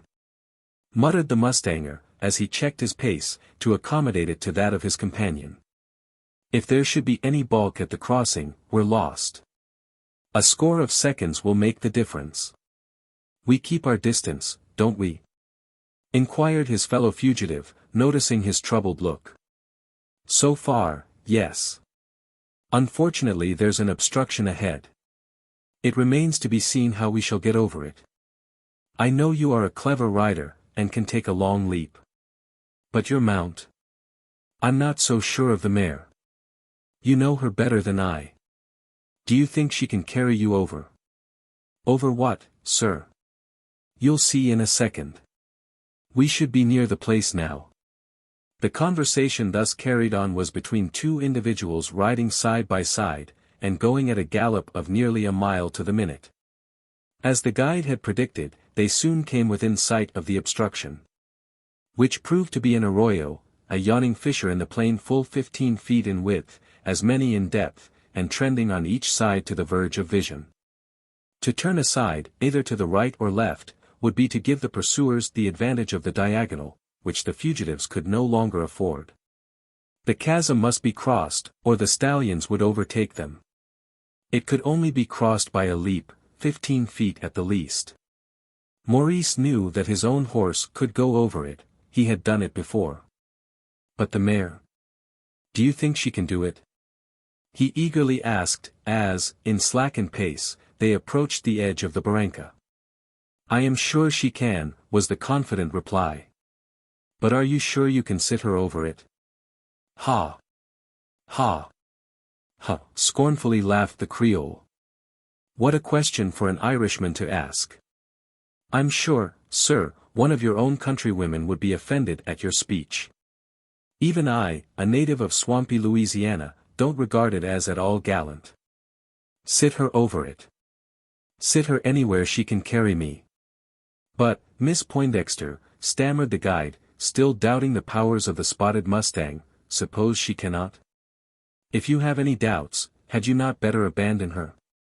I know that my horse can bear us both to the other side, and with safety. If the mustang be left behind, in all likelihood we shall escape further pursuit. The wild steeds. Leave Luna behind. Leave her to be trampled to death, or torn to pieces, as you say she would. No, no, Mr. Gerald. I prize the spotted mare too much for that. She goes with me, over the chasm, if we can. If not, we both break our necks at the bottom. Come, my pretty pet. This is he who chased, captured, and conquered you. Show him you're not yet so subdued, but that you can escape, when close pressed, from the toils of either friend or enemy. Show him one of those leaps, of which you've done a dozen within the week. Now for a flight in the air." Without even waiting for the stimulus of example, the courageous Creole rode recklessly at the arroyo, and cleared it by one of those leaps of which she had done a dozen within the week. There were three thoughts in the mind of the mustanger, rather might they be called emotions, as he sate watching that leap. The first was simple astonishment, the second, intense admiration. The third was not so easily defined. It had its origin in the words, "I prize the spotted mare too much for that." Why, reflected he, as he drove his spur rowels into the flanks of the blood bay. And the reflection lasted as long as Castro was suspended in mid-air over the yawning abysm. Cleverly as the chasm was crossed, it did not ensure the safety of the fugitives. It would be no obstruction to the steeds. Maurice knew it, and looked back with undiminished apprehension. Rather was it increased. The delay, short as it was, had given the pursuers an advantage. They were nearer than ever. They would not be likely to make a moment's pause, but clear the crevasse at a single bound of their sure-footed gallop. And then, what then? The mustanger put the question to himself. He grew paler, as the reply puzzled him. On alighting from the leap, he had not paused for a second, but gone galloping on, as before, close followed by his fugitive companion. His pace, however, was less impetuous. He seemed to ride with irresolution, or as if some half-formed resolve was restraining him. When about a score lengths from the edge of the arroyo, he reined up and wheeled round, as if he had suddenly formed the determination to ride back. "Miss Poindexter," he called out to the young lady, at that moment just up with him. "You must ride on alone." "But why, sir?" asked she, as she jerked the muzzle of the mustang close up to its counter, bringing it almost instantaneously to a stand. "If we keep together we shall be overtaken. I must do something to stay those savage brutes. Here there is a chance, nowhere else. For heaven's sake don't question me. 10 seconds of lost time, and 'twill be too late. Look ahead yonder. You perceive the sheen of water. 'Tis a prairie pond. Ride straight towards it. You will find yourself between two high fences. They come together at the pond. You'll see a gap with bars. If I'm not up in time, gallop through, dismount, and put the bars up behind you. And you, sir? You are going to undergo some great danger. Have no fear for me. Alone, I shall run but little risk. 'Tis the mustang. For mercy's sake, gallop forward. Keep the water under your eyes. Let it guide you like a beacon fire. Remember to close the gap behind you. Away, away." For a second or two the young lady appeared irresolute, as if reluctant to part company with the man who was making such efforts to ensure her safety, perhaps at the peril of his own. By good fortune she was not one of those timid maidens who turn frantic at a crisis, and drag to the bottom the swimmer who would save them. She had faith in the capability of her counselor, believed that he knew what he was about, and, once more spurring the mare into a gallop, she rode off in a direct line for the prairie pond. At the same instant, Maurice had given the rein to his horse, and was riding in the opposite direction, back to the place where they had leaped the arroyo. On parting from his companion, he had drawn from his saddle holster the finest weapon ever wielded upon the prairies, either for attack or defense, against Indian, buffalo, or bear. It was the 6-chambered revolver of Colonel Colt, not the spurious improvement of Dean, Adams, and a host of retrograde imitators, but the genuine article from the land of wooden nutmegs, with the Hartford brand upon its breech. "They must get over the narrow place where we crossed," muttered he, as he faced towards the stallions, still advancing on the other side of the arroyo. "If I can but fling one of them in his tracks, it may hinder the others from attempting the leap, or delay them, long enough for the mustang to make its escape. The big sorrel is leading. He will make the spring first. The pistol's good for 100 paces. He's within range now." Simultaneous with the last words came the crack of the 6-shooter. The largest of the stallions, a sorrel in color, rolled headlong upon the sward. His carcass falling transversely across the line that led to the leap. Half a dozen others, close following, were instantly brought to a stand, and then the whole cavallada. The mustanger stayed not to note their movements. Taking advantage of the confusion caused by the fall of their leader, he reserved the fire of the other 5 chambers, and, wheeling to the west, spurred on after the spotted mustang, now far on its way towards the glistening pond. Whether dismayed by the fall of their chief, or whether it was that his dead body had hindered them from approaching the only place where the chasm could have been cleared at a leap, the stallions abandoned the pursuit. And Maurice had the prairie to himself as he swept on after his fellow fugitive. He overtook her beyond the convergence of the fences on the shore of the pond. She had obeyed him in everything, except as to the closing of the gap. He found it open, the bars lying scattered over the ground. He found her still seated in the saddle, relieved from all apprehension for his safety, and only trembling with a gratitude that longed to find expression in speech. The peril was past. Chapter 17. The Mustang Trap. No longer in dread of any danger, the young Creole looked interrogatively around her. There was a small lake, in Texan phraseology a pond, with countless horse tracks visible along its shores, proving that the place was frequented by wild horses, their excessive number showing it to be a favorite watering place. There was a high rail fence, constructed so as to enclose the pond, and a portion of the contiguous prairie, with two diverging wings, carried far across the plain, forming a funnel-shaped approach to a gap, which, when its bars were up, completed an enclosure that no horse could either enter or escape from. "What is it for?" inquired the lady, indicating the construction of split rails. "A Mustang trap," said Maurice. "A Mustang trap. A contrivance for catching wild horses. They stray between the wings, which, as you perceive, are carried far out upon the plain. The water attracts them. Or they are driven towards it by a band of mustangers who follow, and force them on through the gap. Once within the corral, there is no trouble in taking them. They are then lazoed at leisure. Poor things! Is it yours? You are a mustanger. You told us so." "I am, but I do not hunt the wild horse in this way. I prefer being alone, and rarely consort with men of my calling. Therefore I could not make use of this contrivance, which requires at least a score of drivers. My weapon, if I may dignify it by the name, is this, the lazo. You use it with great skill. I've heard that you do, besides having myself witnessed the proof. It is complimentary of you to say so. But you are mistaken.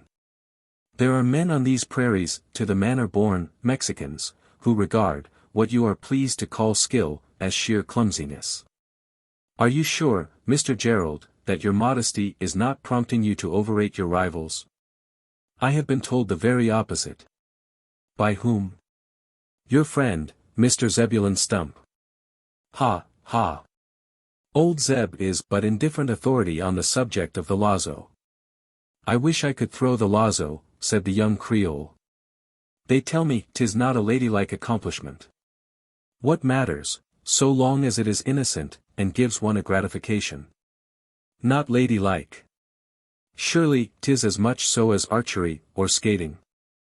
I know a lady who is very expert at it." "An American lady?" "No, she's Mexican, and lives on the Rio Grande, but sometimes comes across to the Leona, where she has relatives." "A young lady?" "Yes. About your own age, should think, Miss Poindexter." "Size?" "Not so tall as you. But much prettier, of course. The Mexican ladies, I've heard, in the matter of good looks, far surpass us plain Americanos." "I think Creoles are not included in that category," was the reply, worthy of one whose lips had been in contact with the famed boulder of Blarney. "I wonder if I could ever learn to fling it?" pursued the young Creole, pretending not to have been affected by the complimentary remark. "Am I too old? I've been told that the Mexicans commence almost in childhood, that is why they attain to such wonderful skill." "Not at all," replied Maurice, encouragingly. "'Tis possible, with a year or two's practice, to become a proficient lazoer. I, myself, have only been 3 years at, an." He paused, perceiving he was about to commit himself to a little boasting. "And you are now the most skilled in all Texas," said his companion, supplying the presumed finale of his speech. "No, no," laughingly rejoined he. "That is but a mistaken belief on the part of Zeb Stump, who judges my skill by comparison, making use of his own as a standard." "Is it modesty?" reflected the Creole. "Or is this man mocking me? If I thought so, I should go mad." "Perhaps you are anxious to get back to your party," said Maurice, observing her abstracted air. "Your father may be alarmed by your long absence. Your brother, your cousin." "Ah, true." She hurriedly rejoined, in a tone that betrayed either pique or compunction. "I was not thinking of that." "Thanks, sir," for reminding me of my duty. Let us go back. Again in the saddle, she gathered up her reins, and plied her tiny spur, both acts being performed with an air of languid reluctance, as if she would have preferred lingering a little longer in the mustang trap. Once more upon the prairie, Maurice conducted his protégé by the most direct route towards the spot where they had parted from the picnic party. Their backward way led them across a peculiar tract of country, what in Texas is called a weed prairie, an appellation bestowed by the early pioneers, who were not very choice in their titles. The Louisianian saw around her a vast garden of gay flowers, laid out in one grand parterre, whose borders were the blue circle of the horizon, a garden designed, planted, nurtured, by the hand of nature. The most plebeian spirit cannot pass through such a scene without receiving an impression calculated to refine it. I've known the illiterate trapper, habitually blind to the beautiful, pause in the midst of his weed prairie, with the flowers rising breast high around him, gaze for a while upon their gaudy corollas waving beyond the verge of his vision. Then continue his silent stride with a gentler feeling towards his fellow-man, and a firmer faith in the grandeur of his God. "Pardieu, 'tis very beautiful," exclaimed the enthusiastic Creole, reining up as if by an involuntary instinct. "You admire these wild scenes, Miss Poindexter?" "Admire them?" "Something more, sir. I see around me all that is bright and beautiful in nature, verdant turf, trees, flowers, all that we take such pains to plant or cultivate. And such, too, as we never succeed in equaling. There seems nothing wanting to make this picture complete, 'tis a park perfect in everything. Except the mansion. That would spoil it for me. Give me the landscape where there is not a house in sight, slate, chimney, or tile, to interfere with the outlines of the trees. Under their shadow could I live. Under their shadow let me." The word, love uppermost in her thoughts, was upon the tip of her tongue. She dexterously restrained herself from pronouncing it, changing it to one of very different signification, die. It was cruel of the young Irishman not to tell her that she was speaking his own sentiments, repeating them to the very echo. To this was the prairie indebted for his presence. But for a kindred inclination, amounting almost to a passion, he might never have been known as Maurice the Mustanger. The romantic sentiment is not satisfied with a sham. It will soon consume itself, unless supported by the consciousness of reality. The mustanger would have been humiliated by the thought that he chased the wild horse as a mere pastime, a pretext to keep him upon the prairies. At first, he might have condescended to make such an acknowledgment, but he had of late become thoroughly imbued with the pride of the professional hunter. His reply might have appeared chillingly prosaic. "I fear, miss, you would soon tire of such a rude life, no roof to shelter you, no society, no. And you, sir, how is it you have not grown tired of it? If I have been correctly informed, your friend, Mr. Stump, is my authority. You've been leading this life for several years. Is it so?" "Quite true, I have no other calling." "Indeed. I wish I could say the same. I envy you your lot. I'm sure I could enjoy existence amid these beautiful scenes for ever and ever. Alone. Without companions. Without even a roof to shelter you." "I did not say that. But, you've not told me. How do you live? Have you a house?" "It does not deserve such a high-sounding appellation," laughingly replied the mustanger. "Shed would more correctly serve for the description of my jacal, which may be classed among the lowliest in the land." "Where is it?" "Anywhere near where we've been today." "It is not very far from where we are now. A mile, perhaps. You see those treetops to the west? They shade my hovel from the sun, and shelter it from the storm." "Indeed. How I should like to have a look at it. A real rude hut, you say? In that I have but spoken the truth. Standing solitary. I know of no other within 10 miles of it. Among trees, and picturesque. That depends upon the eye that beholds it. I should like to see it, and judge. Only a mile you say? A mile there, the same to return, would be 2. That's nothing. It would not take us a score of minutes. Should we not be trespassing on the patience of your people? On your hospitality, perhaps? Excuse me, Mr. Gerald, continued the young lady, a slight shadow suddenly overcasting her countenance. I did not think of it. Perhaps you do not live alone. Some other shares your jacal, as you call it. Oh, yes, I have a companion, one who has been with me ever since I. The shadow became sensibly darker. Before the mustanger could finish his speech, his listener had pictured to herself a certain image, that might answer to the description of his companion, a girl of her own age, perhaps more inclining to embonpoint, with a skin of chestnut brown. Eyes of almond shade, set piquantly oblique to the lines of the nose, teeth of more than pearly purity, a tinge of crimson upon the cheeks, hair like Castro's tail, beads and bangles around neck, arms, and ankles. A short kirtle elaborately embroidered, moccasins covering small feet, and fringed leggings, laced upon limbs of large development. Such were the style and equipments of the supposed companion, who had suddenly become outlined in the imagination of Louise Poindexter. Your fellow tenant of the jacal might not like being intruded upon by visitors, more especially a stranger. On the contrary, he's but too glad to see visitors at any time, whether strangers or acquaintances. My foster brother is the last man to shun society, of which, poor fellow, he sees precious little on the Alamo. Your foster brother? Yes. Phileme O'Neill by name, like myself a native of the Emerald Isle, and Shire of Galway, only perhaps speaking a little better brogue than mine. Oh. The Irish brogue. I should so like to hear it spoken by a native of Galway. I am told that theirs is the richest. Is it so, Mr. Gerald?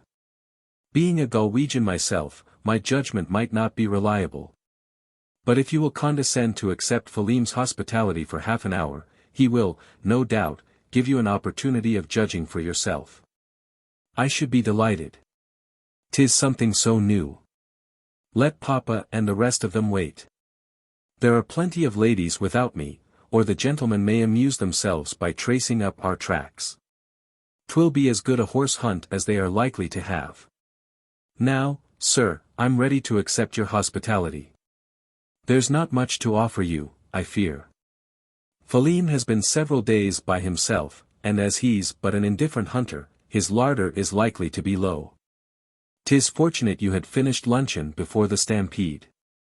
It was not Phileme's larder that was leading Louise Poindexter out of her way, nor yet the desire to listen to his Connemara pronunciation. It was not curiosity to look at the jacal of the mustanger, but a feeling of a far more irresistible kind, to which she was yielding, as if she believed it to be her fate. She paid a visit to the lone hut, on the Alamo, she entered under its roof, she scanned with seeming interest its singular penates. And noted, with pleased surprise, the books, writing materials, and other chattels that betokened the refinement of its owner. She listened with apparent delight to the palthogue of the Connemara man, who called her a Colleen Bown. She partook of Phileme's hospitality, condescendingly tasting of everything offered, except that which was most urgently pressed upon her, a drap of the crather, drawn fresh from the demijohn. And finally made her departure from the spot, apparently in the highest spirits. Alas! Her delight was short-lived, lasting only so long as it was sustained by the excitement of the novel adventure. As she recrossed the flower prairie, she found time for making a variety of reflections, and there was one that chilled her to the very core of her heart. Was it the thought that she had been acting wrongly in keeping her father, her brother, and friends in suspense about her safety? Or had she become conscious of playing a part open to the suspicion of being unfeminine? Not either. The cloud that darkened her brow in the midst of that blossoming brightness, was caused by a different, and far more distressing, reflection.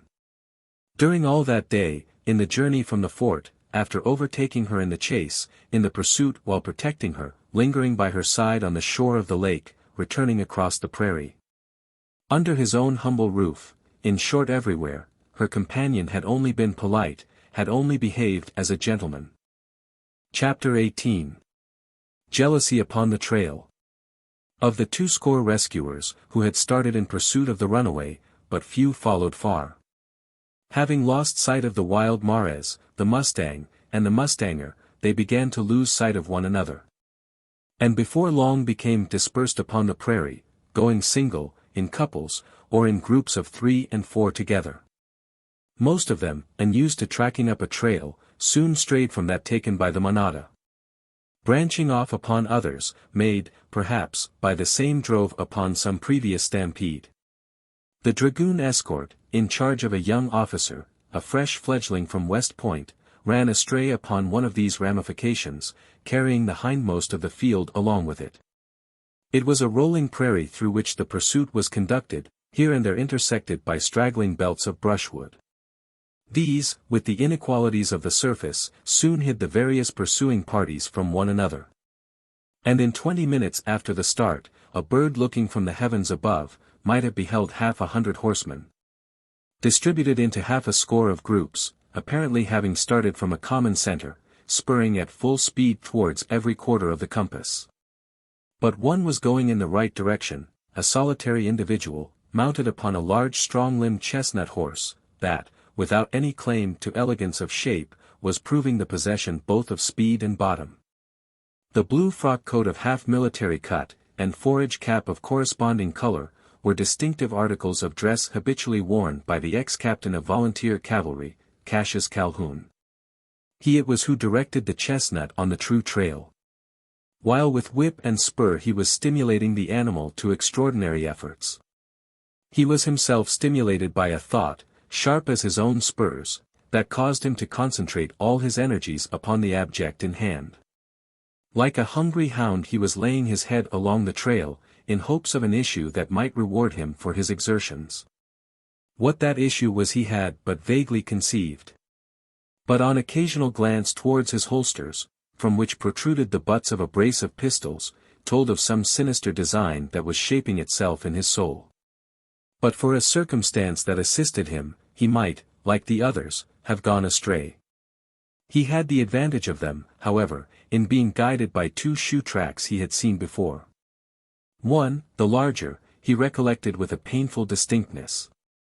He had seen it stamped upon a charred surface, amid the ashes of a burnt prairie. Yielding to an undefined instinct, he had made a note of it in his memory, and now remembered it. Thus directed, the ci-devant captain arrived among the copses, and rode into the glade where the spotted mustang had been pulled up in such a mysterious manner. Hitherto his analysis had been easy enough. At this point it became conjecture. Among the hoof-prints of the wild Mares, the shoe tracks were still seen, but no longer going at a gallop. The 2 animals thus distinguished must have been halted, and standing in juxtaposition. Whither next? Along the trail of the manada, there was no imprint of iron, nor elsewhere. The surface on all sides was hard, and strewn with pebbles.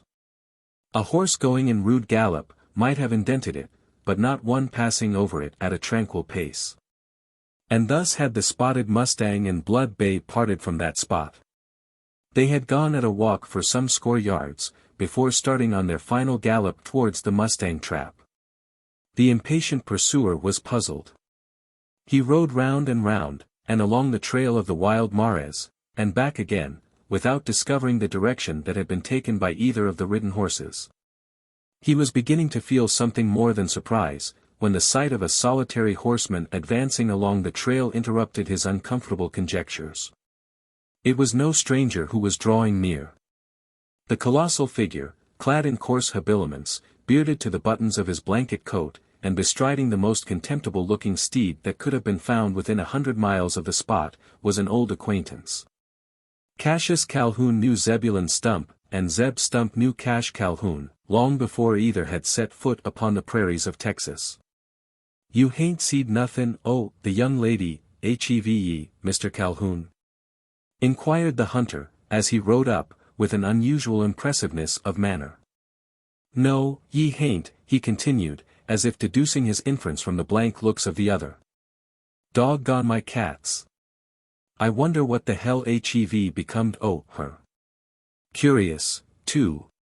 Sec a rider as she air, ter let the derned goat o' a thing run away why, her. Wall. Thursday's not much danger to be reapprehended. The Mostanger air putty sartin to throw his rope around the critter, and that LL put an een to its capers. Why HEVE stopped higher? I'm puzzled about the direction they've taken. Their tracks show they've been halted here, but I can see the shod hoofs no farther. Who? You're right, Mr. Cashews. They HEV been halted higher. And been clost thegither too. They hain't gone no further on the trail o' the wild Mars. Sartin they hain't. What then? The speaker scanned the surface of the plain with an interrogative glance. As if there, and not from Cassius Calhoun, expecting an answer to his question. I cannot see their tracks anywhere, replied the ex-captain. No, can't ye? I kin though. Look ye higher. Don't ye see them Thursday bruises on the grass? No. Durn it. Thursday plain es the nose on a Jew's face. Thursday's a big shoe, and a little unclossed aside o' it. That's the way they've rud off, which show that they hain't follered the wild Mars no further than higher. We'd better keep on arter them. By all means. Without further parley, Zeb started along the new trail, which, though still undiscernible to the eye of the other, was to him as conspicuous as he had figuratively declared it. In a little while it became visible to his companion, on their arrival at the place where the fugitives had once more urged their horses into a gallop to escape from the cavallada, and where the shod tracks deeply indented the turf. Shortly after their trail was again lost, or would have been to a scrutiny less keen than that of Zeb Stump, among the hundreds of other hoofmarks seen now upon the sward. "Hello!" exclaimed the old hunter, in some surprise at the new sign. "What's been a-doin' higher? This air's some at curious." "Only the tracks of the wild Mares," suggested Calhoun. "They appear to have made a circuit and come round again. If they HEV it's been arter the others rud past them. The chase must have changed sides, I reckon." "What do you mean, Mr. Stump?" "That instead o' them gallopin' arter the Mars HEV been gallopin' arter them." "How can you tell that? Don't ye see that the shod tracks air kivered by them o' the Mars?" "Mars, no. By the eternal earthquake, them's not Mar tracks. They air a inch bigger. Thursday's been studs this way, a whole caviard o' them. Jehoshaphat. I hope they hain't. Haven't what? Gone arter Spotty. If they HEV, then Thursday will be danger to Miss Poindexter. Come on." Without waiting for a rejoinder, the hunter started off at a shambling trot, followed by Calhoun, who kept calling to him for an explanation of his ambiguous words. Zeb did not deign to offer any, excusing himself by a backward sweep of the hand, which seemed to say, "Do not bother me now, I am busy." For a time he appeared absorbed in taking up the trail of the shod horses, not so easily done, as it was in places entirely obliterated by the thick trampling of the stallions. He succeeded in making it out by piecemeal, still going on at a trot. It was not till he had arrived within 100 yards of the arroyo that the serious shadow disappeared from his face, and, checking the pace of his mare, he vouchsafed the explanation once more demanded from him. "Oh! That was the danger," said Calhoun, on hearing the explanation.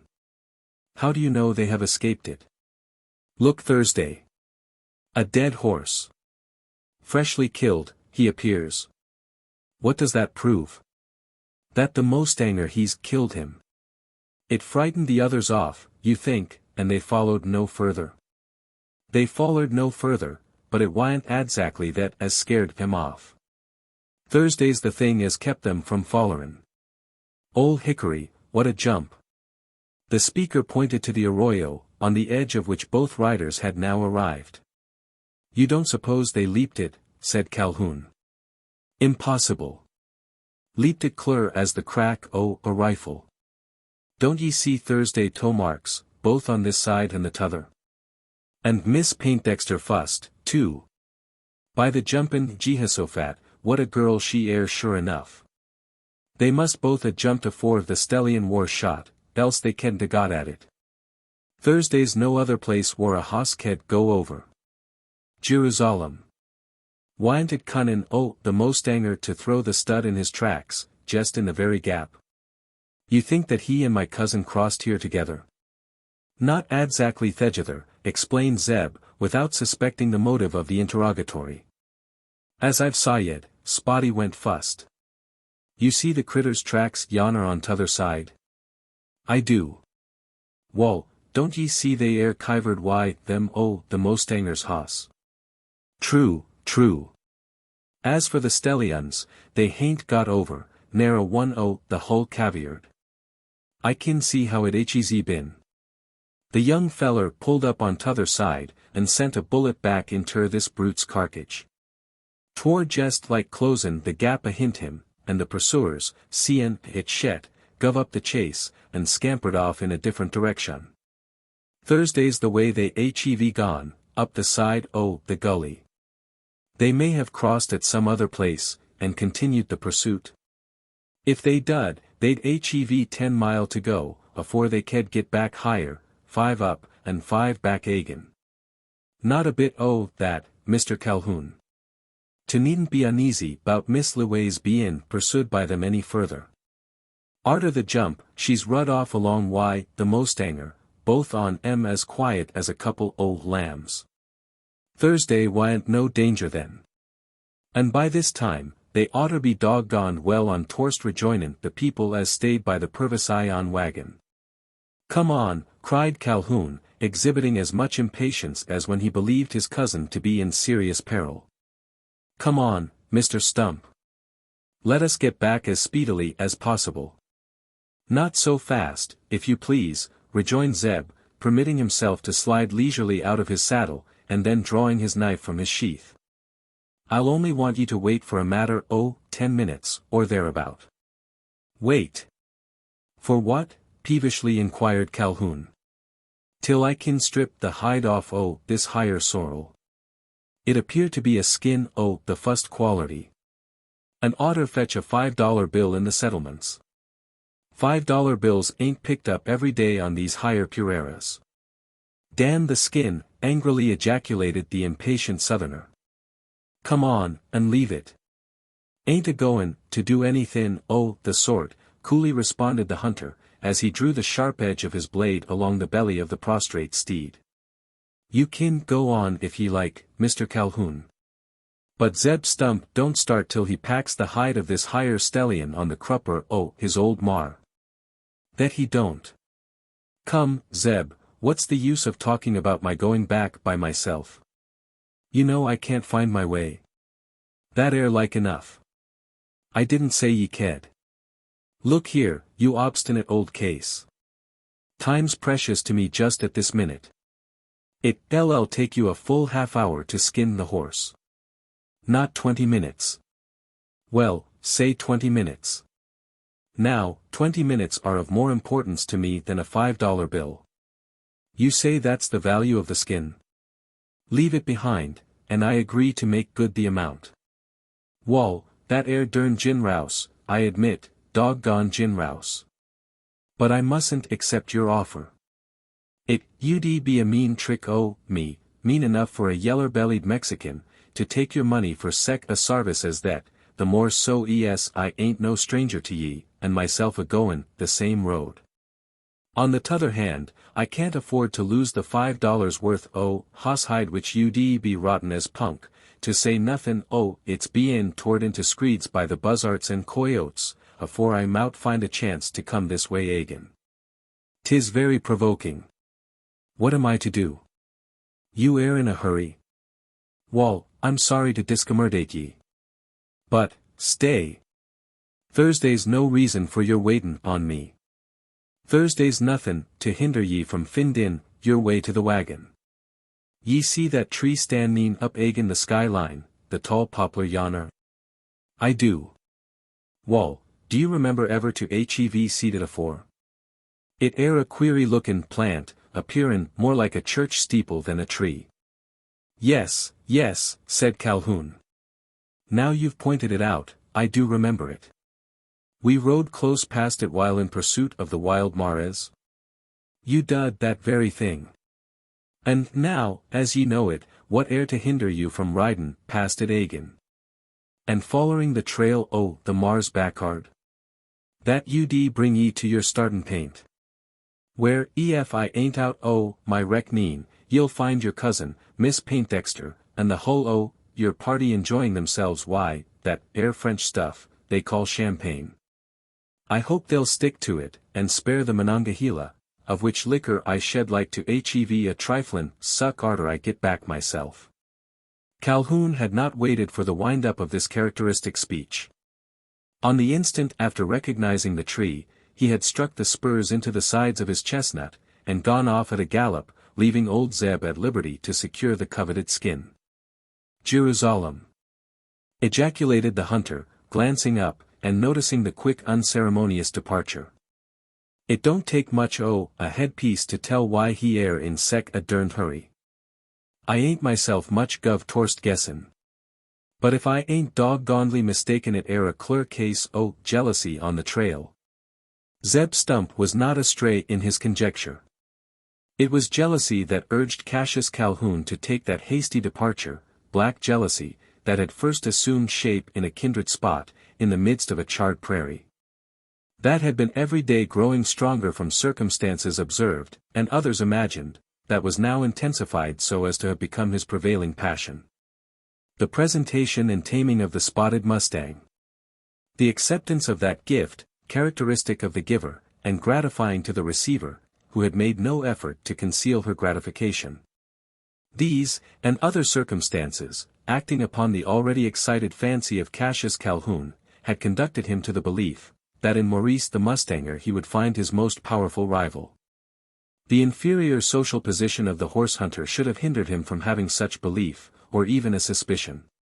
Perhaps it might have done so, had he been less intimately acquainted with the character of Louise Poindexter.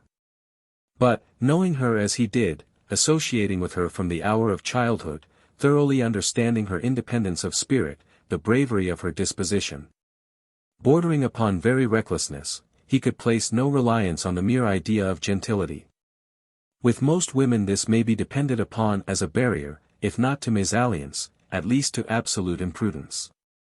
But in the impure mind of Cassius Calhoun, while contemplating the probable conduct of his cousin, there was not even this feeble support to lean upon. Chafing at the occurrences of the day, to him crookedly inauspicious, he hurried back towards the spot where the picnic had been held. The steeple-like tree guided him back to the trail of the manada, and beyond that there was no danger of straying. He had only to return along the path already trodden by him. He rode at a rapid pace, faster than was relished by his now tired steed, stimulated by bitter thoughts, which for more than an hour were his sole companions, their bitterness more keenly felt in the tranquil solitude that surrounded him. He was but little consoled by a sight that promised other companionship, that of two persons on horseback, riding in advance, and going in the same direction as himself, upon the same path. Though he saw but their backs, and at a long distance ahead, there was no mistaking the identity of either. They were the two individuals that had brought that bitterness upon his spirit. Like himself they were returning upon the trail of the wild mares, which, when first seen, they had just struck, arriving upon it from a lateral path. Side by side, their saddles almost chafing against each other, to all appearance absorbed in a conversation of intense interest to both, they saw not the solitary horseman approaching them in a diagonal direction. Apparently less anxious than he to rejoin the party of picnickers, they were advancing at a slow pace, the lady a little inclining to the rear.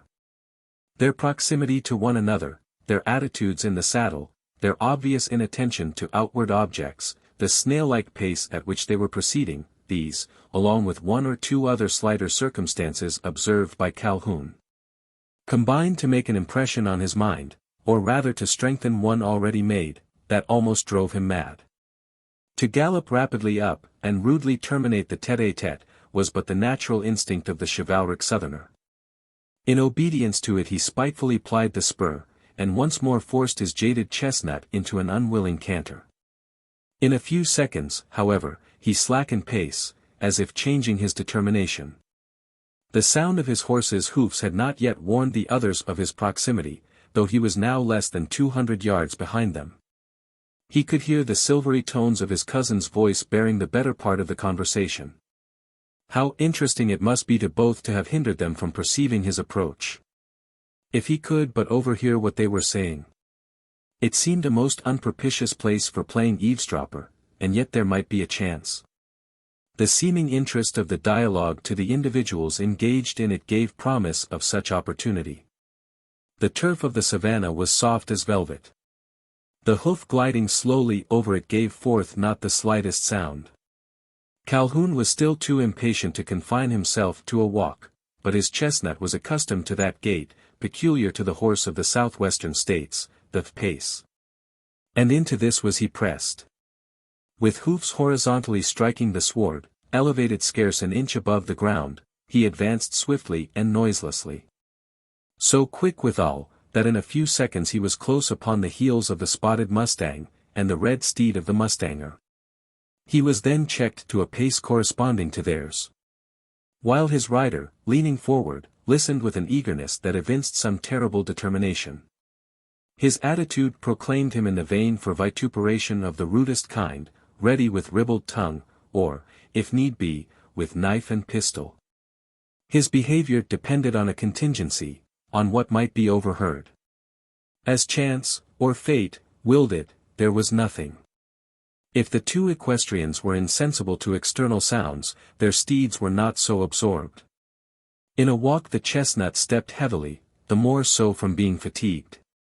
His footfall proclaimed his proximity to the sharp ears, both of the blood bay and spotted mustang, that simultaneously flung up their heads, neighing as they did so. Calhoun was discovered. "Ha! Cousin Cash," cried the lady, betraying more of pique than surprise, "you there? Where's father, and Harry, and the rest of the people?" "Why do you ask that, Lou? I reckon you know as well as I." "What? Haven't you come out to meet us?" "And they too, ah. Your chestnut is all in a sweat. He looks as if you had been riding a long race, like ourselves." "Of course he has. I followed you from the first, in hopes of being of some service to you." "Indeed. I did not know that you were after us." "Thank you, cousin. I've just been saying thanks to this gallant gentleman, who also came after, and has been good enough to rescue both Luna and myself from a very unpleasant dilemma, a dreadful danger I should rather call it. Do you know that we've been chased by a drove of wild steeds, and had actually to ride for our lives?" "I am aware of it." "You saw the chase then?" "No. I only knew it by the tracks." "The tracks?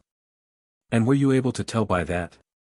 "Yes, thanks to the interpretation of Zeb Stump." "Oh. He was with you? But did you follow them how far did you follow them?" "To a crevasse in the prairie." "You leaped over it," Zeb said. "Did you?" "Luna did." "With you on her back?" "I wasn't anywhere else." "What a question, cousin Cash. Where would you expect me to have been?" "Clinging to her tail."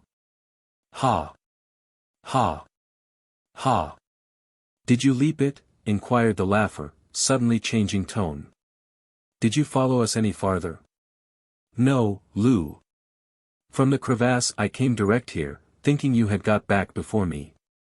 That's how I've chanced to come up with you." The answer appeared to give satisfaction. "Ah! I'm glad you've overtaken us. We've been riding slowly. Luna is so tired. Poor thing. I don't know how I shall ever get her back to the Leona." Since the moment of being joined by Calhoun, the mustanger had not spoken a word. However pleasant may have been his previous intercourse with the young Creole, he had relinquished it, without any apparent reluctance. And was now riding silently in the advance, as if by tacit understanding he had returned to the performance of the part for which he had been originally engaged. For all that, the eye of the ex-captain was bent blightingly upon him, at times in a demoniac glare, when he saw, or fancied, that another eye was turned admiringly in the same direction.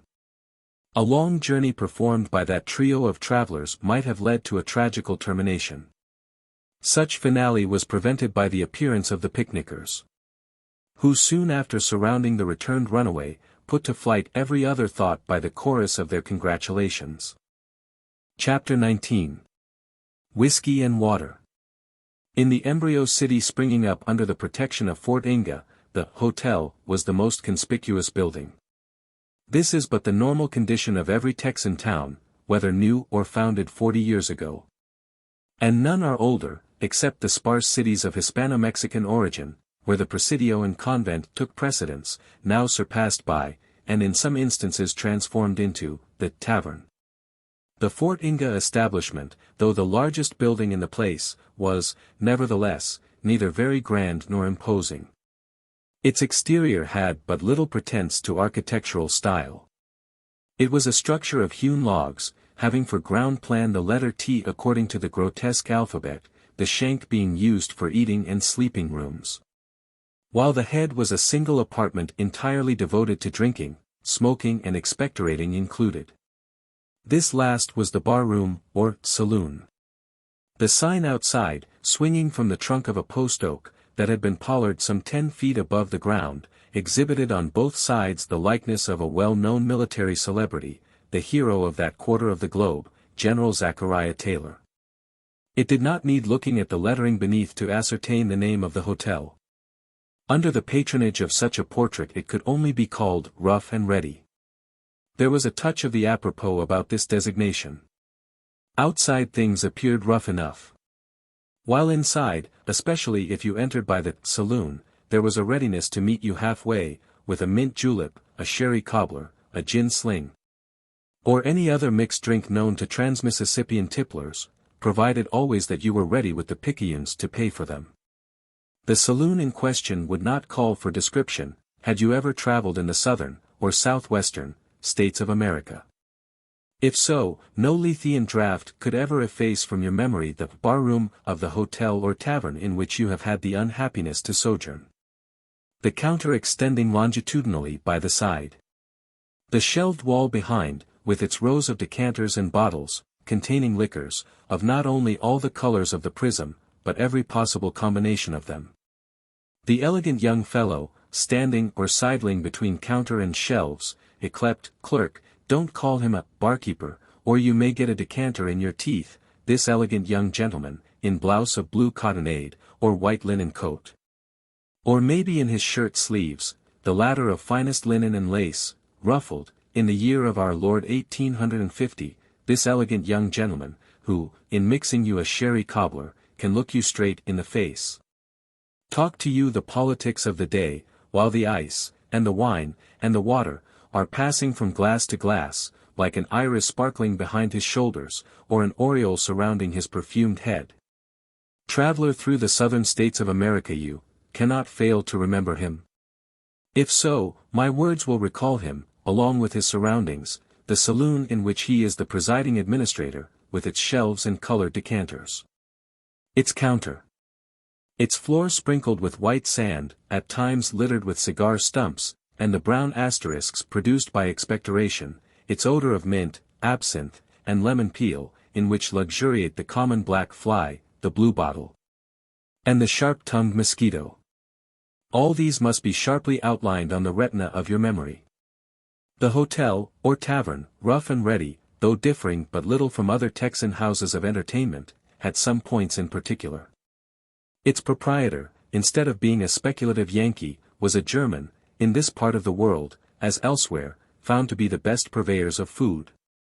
He kept his own bar, so that on entering the saloon, instead of the elegant young gentleman with ruffled shirt and odorous chevelure, your liquor was mixed for you by a staid Teuton, who looked as sober as if he never tasted, notwithstanding the temptation of wholesale price, the delicious drinks served out to his customers. Oberdoffer was the name he had imported with him from his fatherland, transformed by his Texan customers into Old Duffer. There was one other peculiarity about the bar-room of the Rough and Ready, though it scarce deserved to be so designated, since it was not uncommon elsewhere. As already stated, the building was shaped like a capital T, the saloon representing the head of the letter.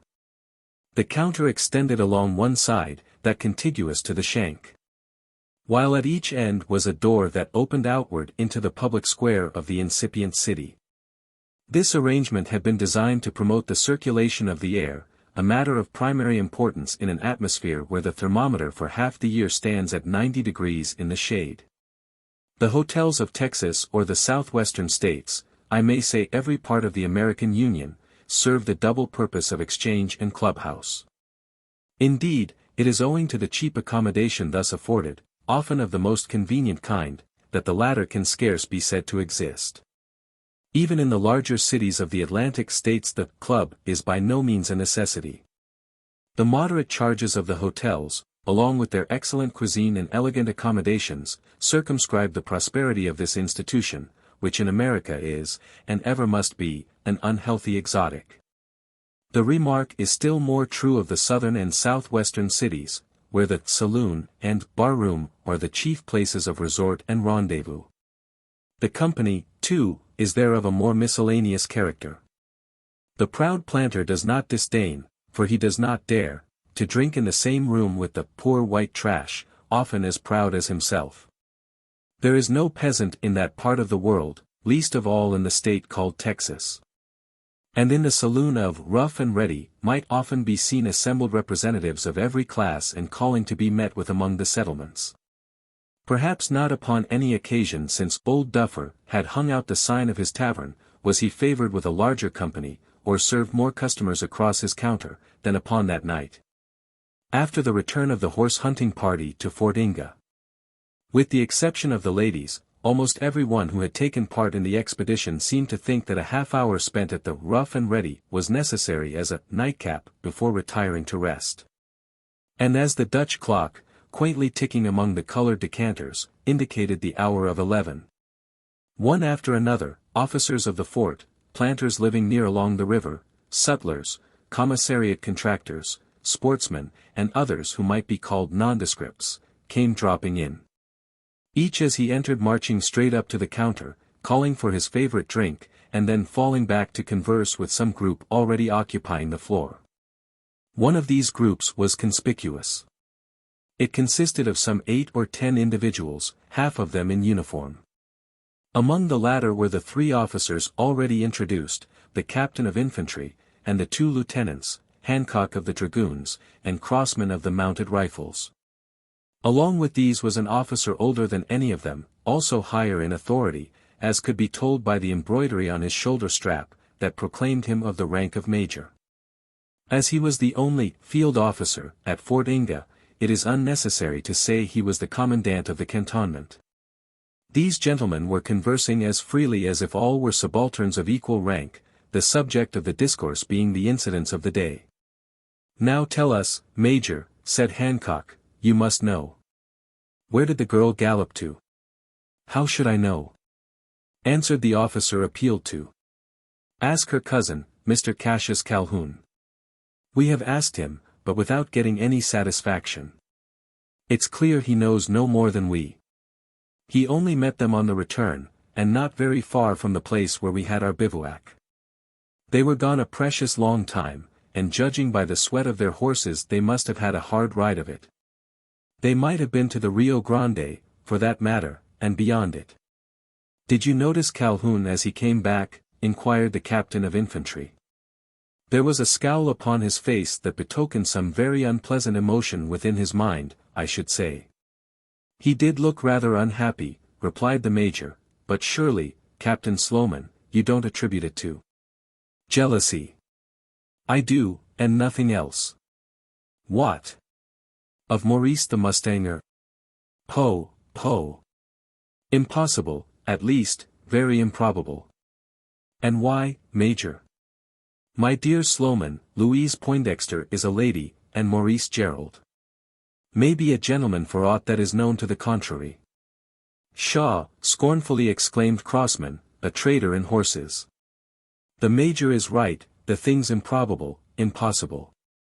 "Ah, gentlemen," pursued the officer of infantry, with a significant shake of the head. "You don't know Miss Poindexter so well as I. An eccentric young lady, to say the least of her. You may have already observed that for yourselves. Come, Sloman, said the Major, in a bantering way, you are inclined to be talking scandal, I fear. That would be a scandal. Perhaps you are yourself interested in Miss Poindexter, notwithstanding your pretensions to be considered a Joseph? Now, I could understand your being jealous if it were handsome Hancock here, or Crossman, supposing him to be disengaged. But as for a common mustanger, Poe. He's an Irishman, Major, this mustanger. And if he be what I have some reason to suspect. Whatever he be, interrupted the Major, casting a side glance towards the door, he's there to answer for himself. And as he's a sufficiently plain-spoken fellow, you may learn from him all about the matter that seems to be of so much interest to you. I don't think you will, muttered Sloman, as Hancock and 2 or 3 others turned towards the newcomer, with the design of carrying out the Major's suggestion.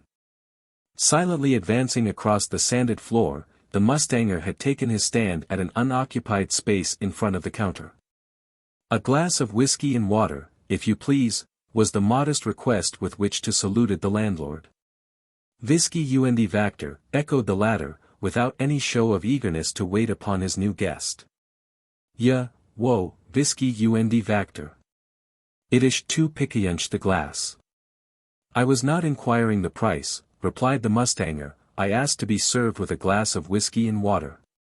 Have you got any? Yesh, responded the German, rendered obsequious by the sharp rejoinder. Plenty of whiskey und Vactor. Here it ish. While his simple potation was being served out to him, Maurice received nods of recognition from the officers, returning them with a free, but modest air. Most of them knew him personally, on account of his business relations with the fort. They were on the eve of interrogating him, as the Major had suggested, when the entrance of still another individual caused them to suspend their design. The newcomer was Cassius Calhoun.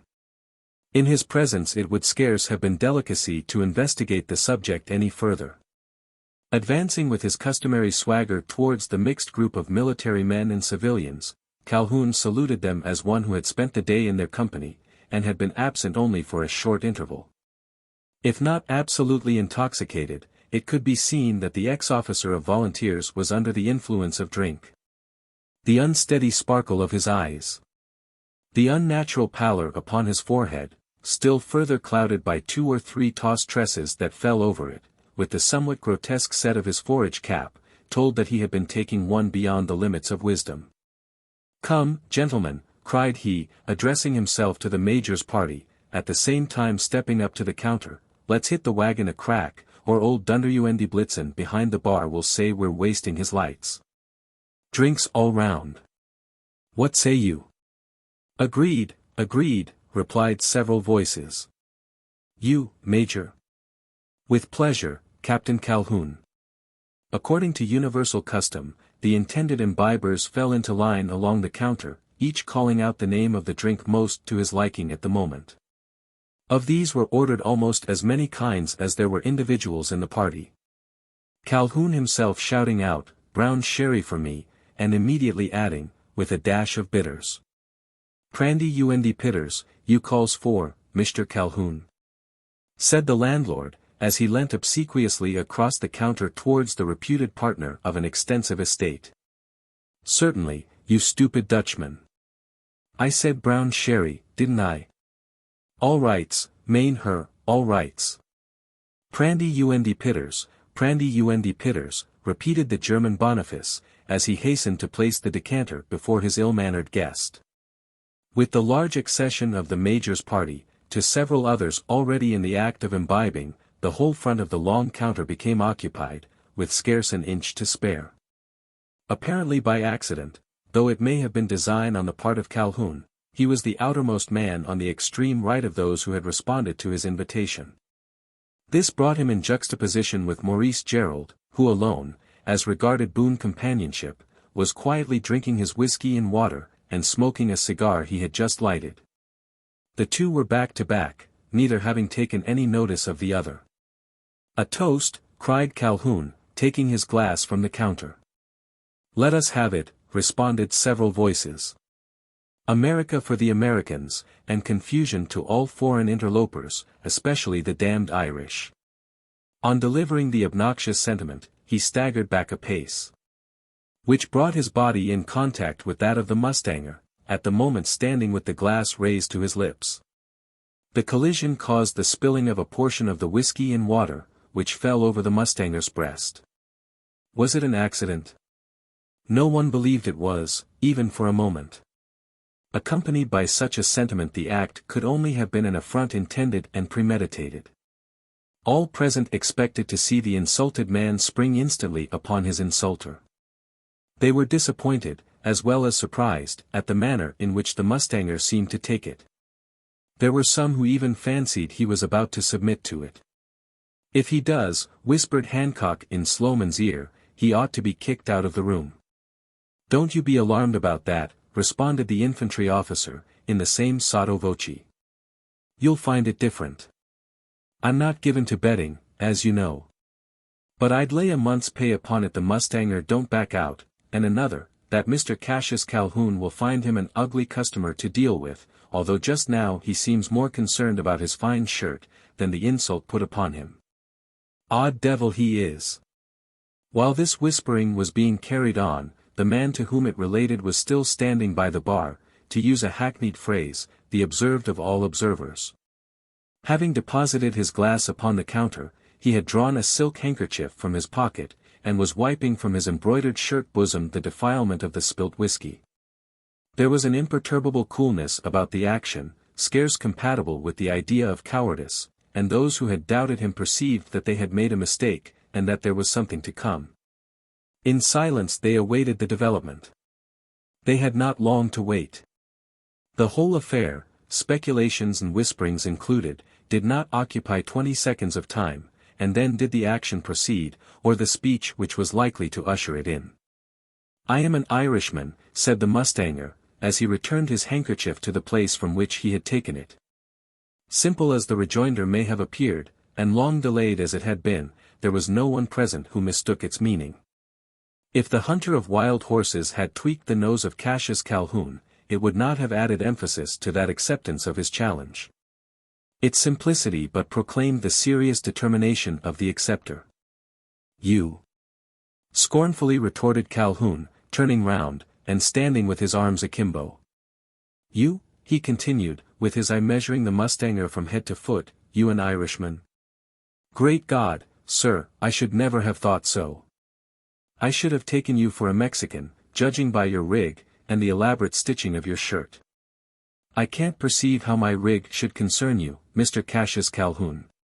And as you've done my shirt no service by spilling half my liquor upon it, I shall take the liberty of unstarching yours in a similar fashion."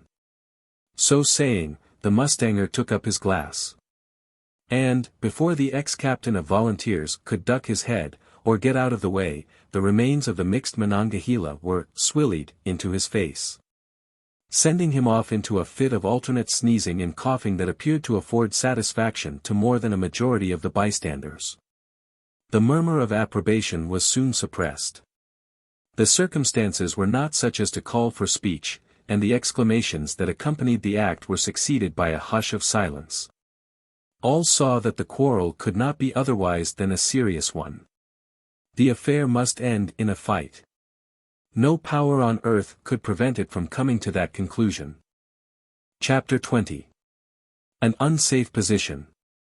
On receiving the alcoholic douche, Calhoun had clutched his six-shooter, and drawn it from its holster.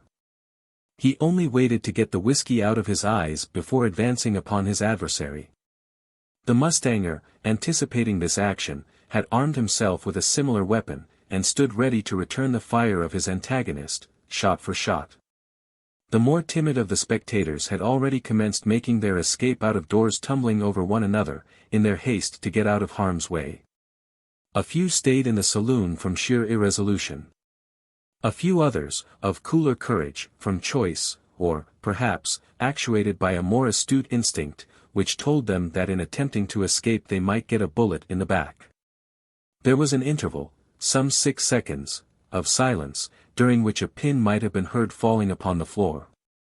It was but the interlude that often occurs between resolution and action.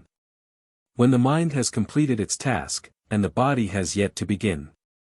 It might have been more brief with other actors on the scene. Two ordinary men would have blazed away at once, and without reflection. But the two now confronting each other were not of the common kind. Both had seen street fighting before, had taken part in it, and knew the disadvantage of an idle shot. Each was determined to take sure aim on the other. It was this that prolonged the interval of inaction. To those outside, who dared not even look through the doors, the suspense was almost painful. The cracking of the pistols, which they expected every moment to hear, would have been a relief. It was almost a disappointment when, instead, they heard the voice of the major, who was among the few who had stayed inside, raised in a loud authoritative tone. "Hold!" commanded he, in the accent of one accustomed to be obeyed, at the same time whisking his saber out of its scabbard, and interposing its long blade between the disputants. "Hold your fire, I command you both. Drop your muzzles. Or by the Almighty I'll take the arm off the first of you that touches trigger. Hold, I say." "Why?" shouted Calhoun, purple with angry passion. "Why, Major Ringwood? After an insult like that, and from a low fellow. You were the first to offer it, Captain Calhoun. Damn me if I care. I shall be the last to let it pass unpunished. Stand out of the way, Major. The quarrel is not yours, you have no right to interfere." "Indeed. Ha! Ha! Sloman. Hancock. Crossman. Hear that? I have no right to interfere. Hark ye, Mr. Cassius Calhoun, ex-captain of volunteers. Know you where you are, sir? Don't fancy yourself in the state of Mississippi, among your slave-whipping chivalry. This, sir, is a military post, under military law, my humble self its present administrator. I therefore command you to return your six-shooter to the holster from which you have taken it. This instant too, or you shall go to the guard-house, like the humblest soldier in the cantonment." "Indeed," sneeringly replied the Mississippian. "What a fine country you intend Texas to become. I suppose a man mustn't fight, however much aggrieved, without first obtaining a license from Major Ringwood? Is that to be the law of the land?" "Not a bit of it," retorted the major. "I'm not the man, never was, to stand in the way of the honest adjustment of a quarrel.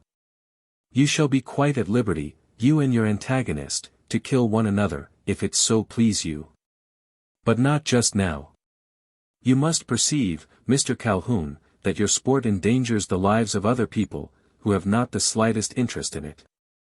I've no idea of being bored by a bullet not intended for me. Wait till the rest of us can withdraw to a safe distance.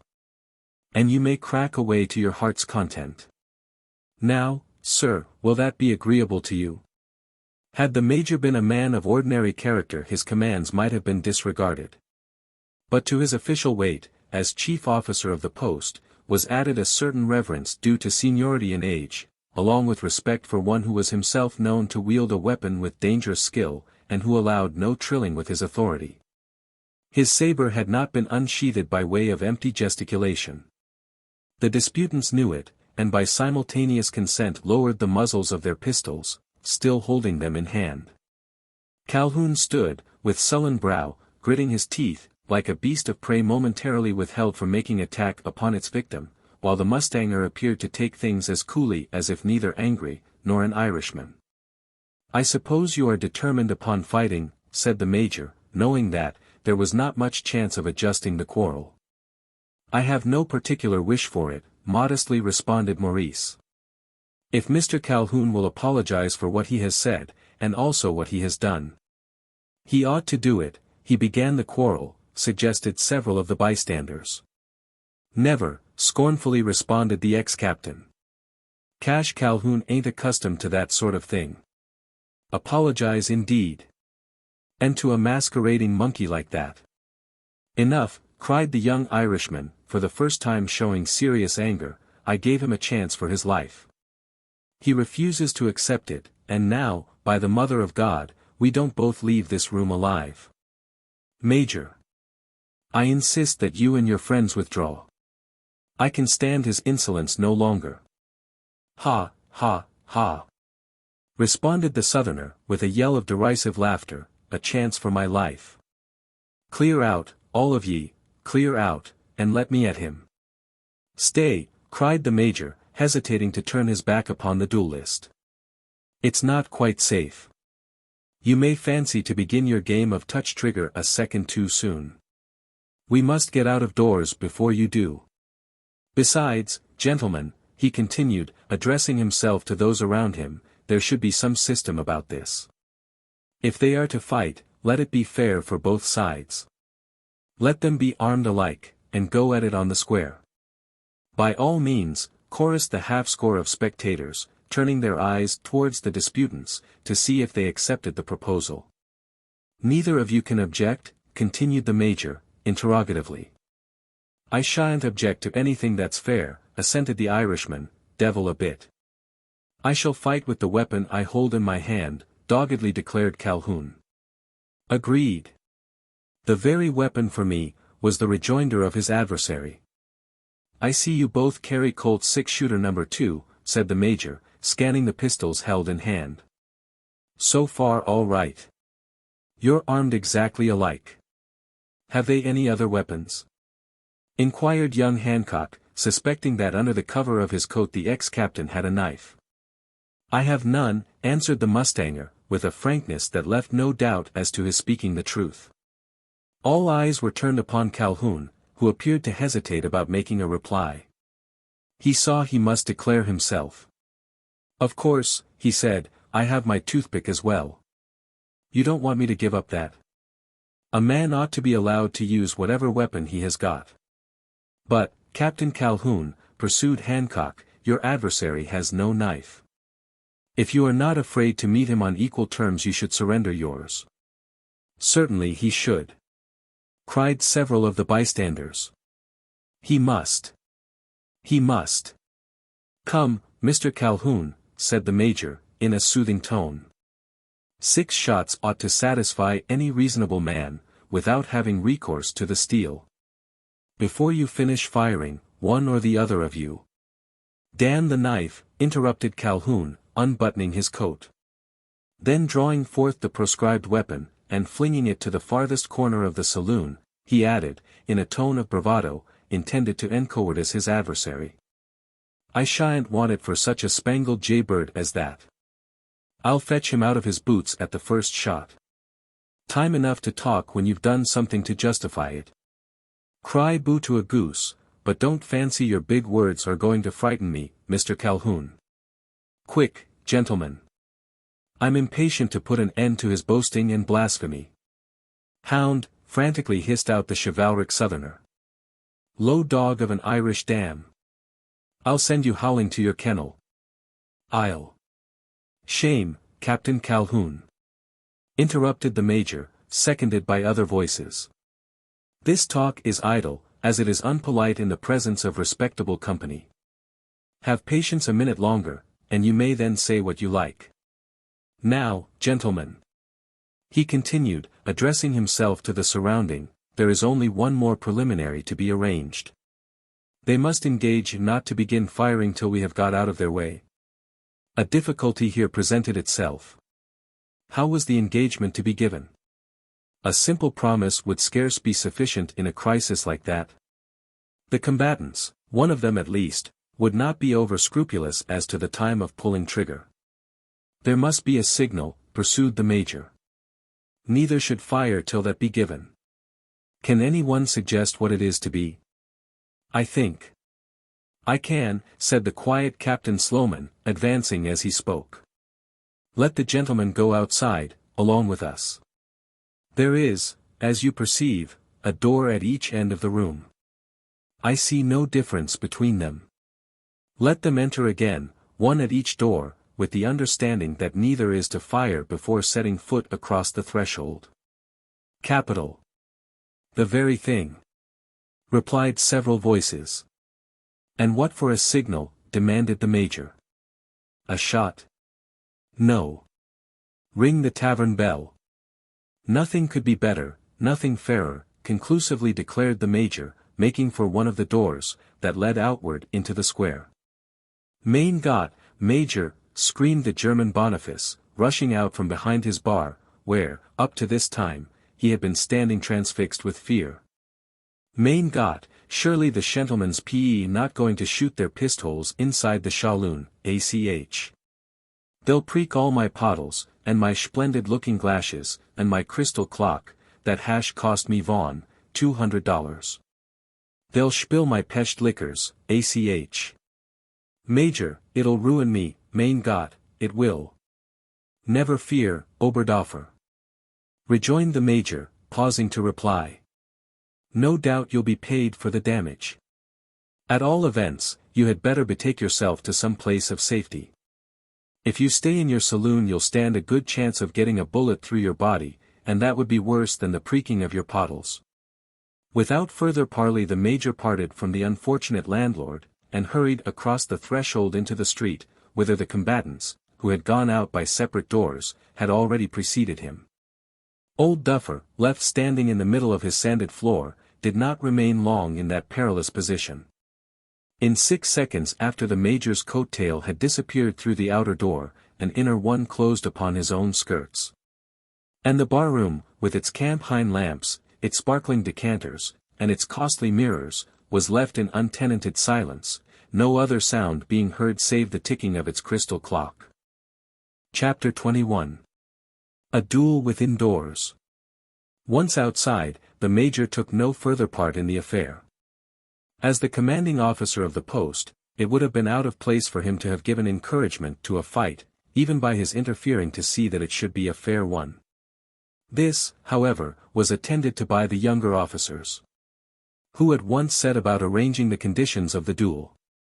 There was not much time consumed. The terms had been expressed already, and it only remained to appoint some one of the party to superintend the ringing of the bell, which was to be the signal for the combat to commence. This was an easy matter, since it made no difference who might be entrusted with the duty. A child might have sounded the summons for the terrible conflict that was to follow. A stranger, chancing at that moment to ride into the rude square of which the hotel, Rough and Ready, formed nearly a side, would have been sorely puzzled to comprehend what was coming to pass. The night was rather dark, though there was still light enough to make known the presence of a conglomeration of human beings, assembled in the proximity of the hotel. Most were in military garb, since, in addition to the officers who had lately figured inside the saloon, others, along with such soldiers as were permitted to pass the sentries, had hastened down from the fort on receiving intelligence that something unusual was going on within the square. Women, too, but scantily robed, soldiers' wives, washerwomen, and señoritas, of more questionable calling, had found their way into the street, and were endeavoring to extract from those who had forestalled them an explanation of the fracas. The conversation was carried on in low tones. It was known that the commandant of the post was present, as well as others in authority, and this checked any propensity there might have been for noisy demonstration. The crowd, thus promiscuously collected, was not in close proximity with the hotel, but standing well out in the open ground, about a dozen yards from the building. Towards it, however, the eyes of all were directed, with that steady stare which tells of the attention being fixed on some engrossing spectacle. They were watching the movements of two men, whose positions were apart, one at each end of the heavy blockhouse, known to be the bar-room of the hotel, and where, as already stated, there was a door.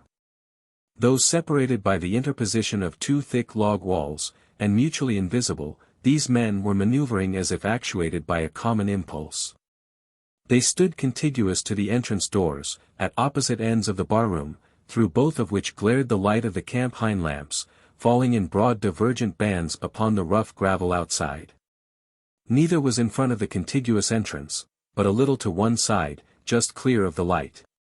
Neither was in an upright attitude, but crouching, not as if from fear, but like a runner about to make a start and straining upon the spring. Both were looking inwards, into the saloon, where no sound could be heard save the ticking of a clock. Their attitudes told of their readiness to enter it, and that they were only restrained by waiting for some preconcerted signal. That their purpose was a serious one could be deduced from several circumstances. Both were in their shirt sleeves, hatless, and stripped of every rag that might form an impediment to action. While on their faces was the stamp of stern determination, alike legible in the attitudes they had assumed. But there was no fine reflection needed to discover their design. The stranger, chancing to come into the square, could have seen at a glance that it was deadly. The pistols in their hands, cocked and tightly clutched, the nervous energy of their attitudes, the silence of the crowd of spectators, and the concentrated interest with which the two men were regarded, proclaimed more emphatically than words, that there was danger in what they were doing, in short, that they were engaged in some sort of a strife, with death for its probable consummation. So it was at that moment when the crisis had come. The duellists stood, each with eye intent upon the door, by which he was to make entrance, perhaps into eternity. They only waited for a signal to cross the threshold, and engage in a combat that must terminate the existence of one or the other, perhaps both. Were they listening for that fatal formulary, 1, 2, fire? No. Another signal had been agreed upon, and it was given. A stentorian voice was heard calling out the simple monosyllable. Ring! 3 or 4 dark figures could be seen standing by the shorn trunk on which swung the tavern bell. The command instantly set them in motion. And, along with the oscillation of their arms, dimly seen through the darkness, could be heard the sonorous tones of a bell. That bell, whose sounds had been hitherto heard only as symbols of joy, calling men together to partake of that which perpetuates life, was now listened to as a summons of death. The ringing in was of short duration. The bell had made less than a score of vibrations, when the men engaged at the rope saw that their services were no longer required. The disappearance of the duelists who had rushed inside the saloon, the quick, sharp cracking of pistols, the shivering of broken glass, admonished the ringers that theirs was but a superfluous noise, and, dropping the rope, they stood like the rest of the crowd, listening to the conflict inside. No eyes, save those of the combatants themselves, were witnesses to that strange duel. At the first dong of the bell both combatants had re-entered the room. Neither made an attempt to skulk outside. To have done so would have been a ruin to reputation. 100 eyes were upon them, and the spectators understood the conditions of the duel, that neither was to fire before crossing the threshold. Once inside, the conflict commenced, the first shots filling the room with smoke. Both kept their feet, though both were wounded, their blood spurting out over the sanded floor. The second shots were also fired simultaneously, but at random, the smoke hindering the aim. Then came a single shot, quickly followed by another, and succeeded by an interval of quiet. Previous to this the combatants had been heard rushing about through the room. This noise was no longer being made. Instead there was profound silence. Had they killed one another? Were both dead? No. Once more the double detonation announced that both still lived. The suspension had been caused as they stood peering through the smoke in the endeavor to distinguish one another. Neither spoke or stirred in fear of betraying his position. Again there was a period of tranquility similar to the former, but more prolonged. It ended by another exchange of shots, almost instantly succeeded by the falling of 2 heavy bodies upon the floor. There was the sound of sprawling, the overturning of chairs, then a single shot, the 11th, and this was the last that was fired. The spectators outside saw only a cloud of sulphurous smoke oozing out of both doors, and dimming the light of the campaign lamps. This, with an occasional flash of brighter effulgence, close followed by a crack, was all that occurred to give satisfaction to the eye. But the ear, that was gratified by a greater variety. There were heard shots, after the bell had become silent, other sounds, the sharp shivering of broken glass, the duller crash of falling furniture, rudely overturned in earnest struggle, the trampling of feet upon the boarded floor, at intervals the clear ringing crack of the revolvers. But neither of the voices of the men whose insensate passions were the cause of all this commotion.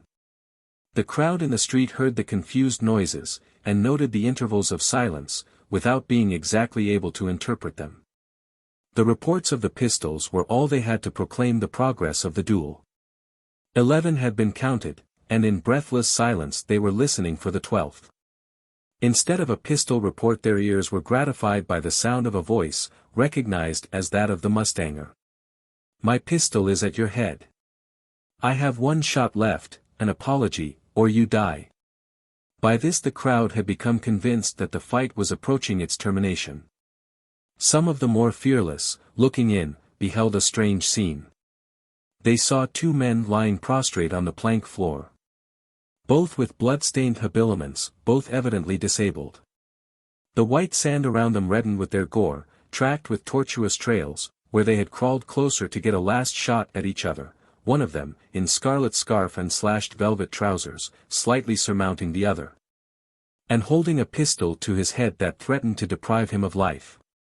Such was the tableau that presented itself to the spectators, as the sulphurous smoke, drifted out by the current between the two doors, gave them a chance of distinguishing objects within the saloon. At the same instant was heard a different voice from the one which had already spoken.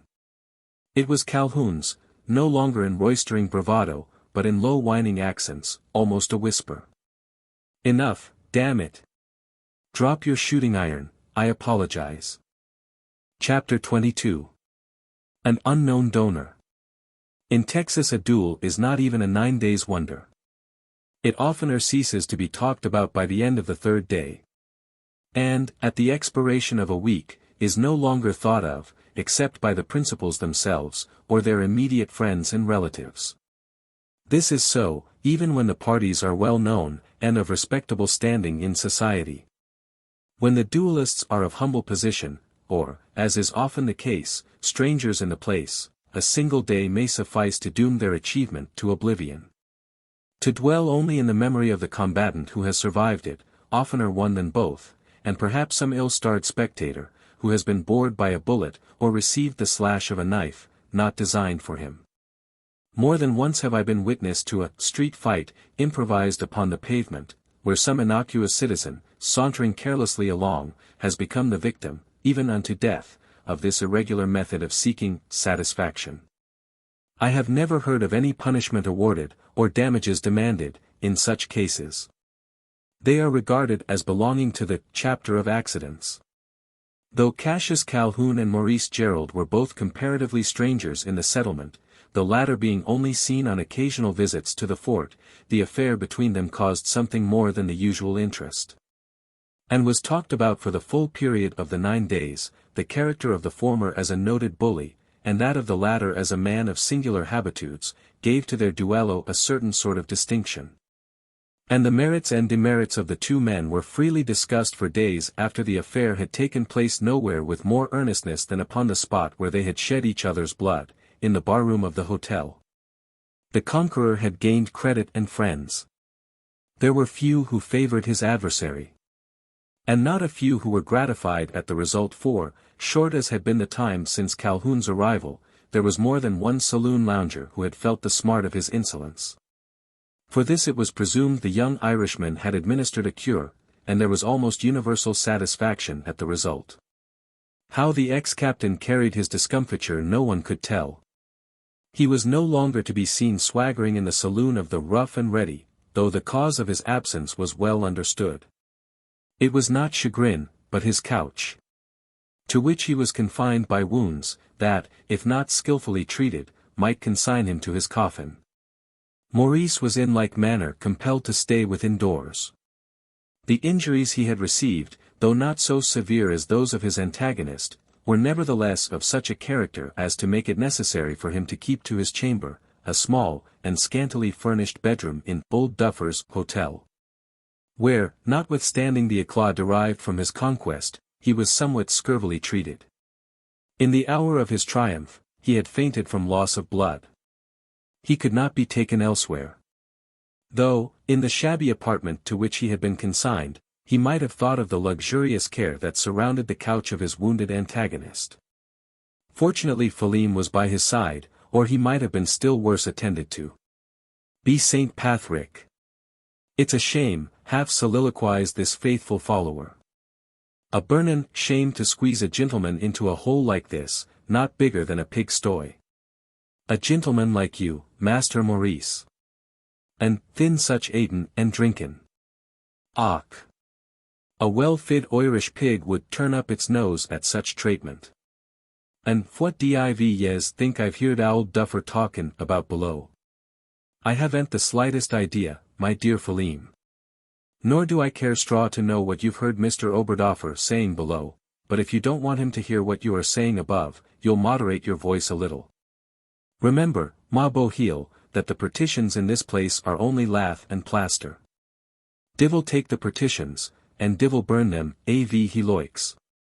Av yez don't care for what's said, I don't care for what's heard, not the snappin' av me fingers. The Dutchman can't trade us any worse than he's been doin' already. For all that, Master Maurice, I thought it best to let you know. Let me know then. What is it he has been saying? Will, thin. I heard him tellin' one av his cronies that besides the mate and the drink, and the washin', and lodgin', he intended to make you pay for the bottles, and glasses, and other things, that was broke on the night av the shindy. Me pay? Ease yourself, Master Maurice, and not a penny charged to the Yankee. Now I call that downright rascally main, and nobody but a dirty Dutchman would ever hiv thought av it. Av there be anythin' to pay, the man that's bait should be made to shoulder the damage, and that wasn't a descendant av the old Gerald's av balabala. Hooch. Wa'n't I loik to shake a shillelagh about Duffer's head for the matter of 2 minutes? Wa'n't I? What reason did he give for saying that I should pay? Did you hear him state any? I did, master, the dirtiest av all rysons. He said that you were the bird in the hand, and he would cape ye till yez settled the score. He'll find himself slightly mistaken about that, and would perhaps do better by presenting his bill to the bird in the bush. I shall be willing to pay for half the damage done, but no more. You may tell him so, if he speak to you about it. And, in troth, Philim, I don't know how I am to do even that. There must have been a good many breakages. I remember a great deal of jingling while we were at it. If I don't mistake there was a smashed mirror, or clock dial, or something of the kind. A big looking-glass, master, and a crystal something, that was set over the clock. They say $200. I don't believe they were worth one half av the money. Even so, it is a serious matter to me, just at this crisis. I fear, Philim, you will have to make a journey to the Alamo, and fetch away some of the household gods we have hidden there. To get clear of this scrape I shall have to sacrifice my spurs, my silver cup, and perhaps my gun. Don't say that, master. How are we to live, if the gun goes? As we best can, ma boheel. On horseflesh, I suppose, and the lazo will supply that. Be japers. It won't be much worse than the mate owl Duffer sits afore us. It gives me the bellyache every time I ate it. The conversation was here interrupted by the opening of the chamber door, which was done without knocking. A slatternly servant, whose sex it would have been difficult to determine from outward indices, appeared in the doorway, with a basket of palm sinnet held extended at the termination of a long sinewy arm. "What is it, Gertrude?" asked Philim, who, from some previous information, appeared to be acquainted with the feminine character of the intruder. "A gentleman's brought this." "A gentleman? Who, Gertrude?" "Not know, main her, he wash a stranger gentleman's." "Brought by a gentleman. Who can he be?" "See what it in, Philim." Philim undid the fastenings of the lid, and exposed the interior of the basket.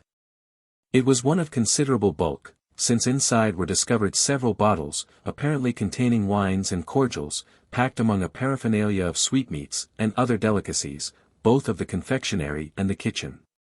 There was no note accompanying the present, not even a direction, but the trim and elegant style in which it was done up, proved that it had proceeded from the hands of a lady. Maurice turned over the various articles, examining each, as Philim supposed, to take note of its value.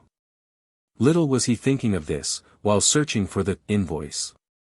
There proved to be none, not a scrap of paper, not so much as a card. The generosity of the supply, well timed as it was, bespoke the donor to be some person in affluent circumstances. Who could it be? As Maurice reflected, a fair image came uppermost in his mind, which he could not help connecting with that of his unknown benefactor. Could it be Louise Poindexter? In spite of certain improbabilities, he was fain to believe it might. And, so long as the belief lasted, his heart was quivering with a sweet beatitude. As he continued to reflect, the improbabilities appeared too strong for this pleasant supposition, his faith became overturned. And there remained only a vague unsubstantial hope. "A gentleman lifted," spoke the Connemara man, in semi-soliloquy. "A gentleman," she says, "a kind gentleman, I say. Who div yes think he was, master? I haven't the slightest idea. Unless it may have been some of the officers of the port, though I could hardly expect one of them to think of me in this fashion. Neither yes need. It wasn't one av them. No officer, or gentleman either, put them things in the basket. Why do you think that? Pwhy div I think it. Och, master. Is it yourself to ask the question? Isn't there the smell av swate fingers about it? Just look at the nate way them papers is tied up. That petty creel was neither packed by the hand av a man. It was done by a woman, and I'll warrant a rail lady at that. Nonsense, Philem. I know no lady who should take so much interest in me. Ah, murder. What a thumpin' big fib. I know one that should. It would be black ungratitude av she didn't, after what Yez did for her. Didn't Yez save her life into the bargain? Of whom are you speaking? Now, don't be deceitful, master. Yez know that I mane the petty crather that come to the hut ridin' spotty that you presented her, widout re-savin' $1 for the mare. If it wasn't her that sent ye this hamper, thin Phelim O'Neill is the biggest numbskull that was ever born about Ballaballa. Be the vargin, master, speakin' of the ould place futs me in mind of its papal. What would the blue-eyed Colleen say, if she knew Yez were in such danger here? Danger. It's all over. The doctor has said so, and that I may go out of doors in a week from this time. Don't distress yourself about that. Troth, master, Yez be only talkin'. That isn't the danger I was drammin' av Yez know well enough what I mane. Maybe Yez have resaved a wound from bright eyes, worse than that from lid bullets. Or, maybe, somebody ilsa has. And that's why ye've had the thing sent ye. You're all wrong, Philem.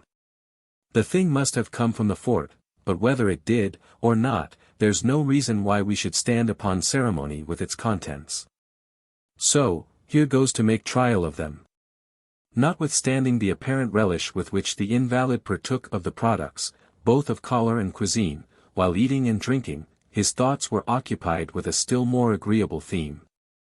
With a string of dreamy conjectures, as to whom he was indebted for the princely present.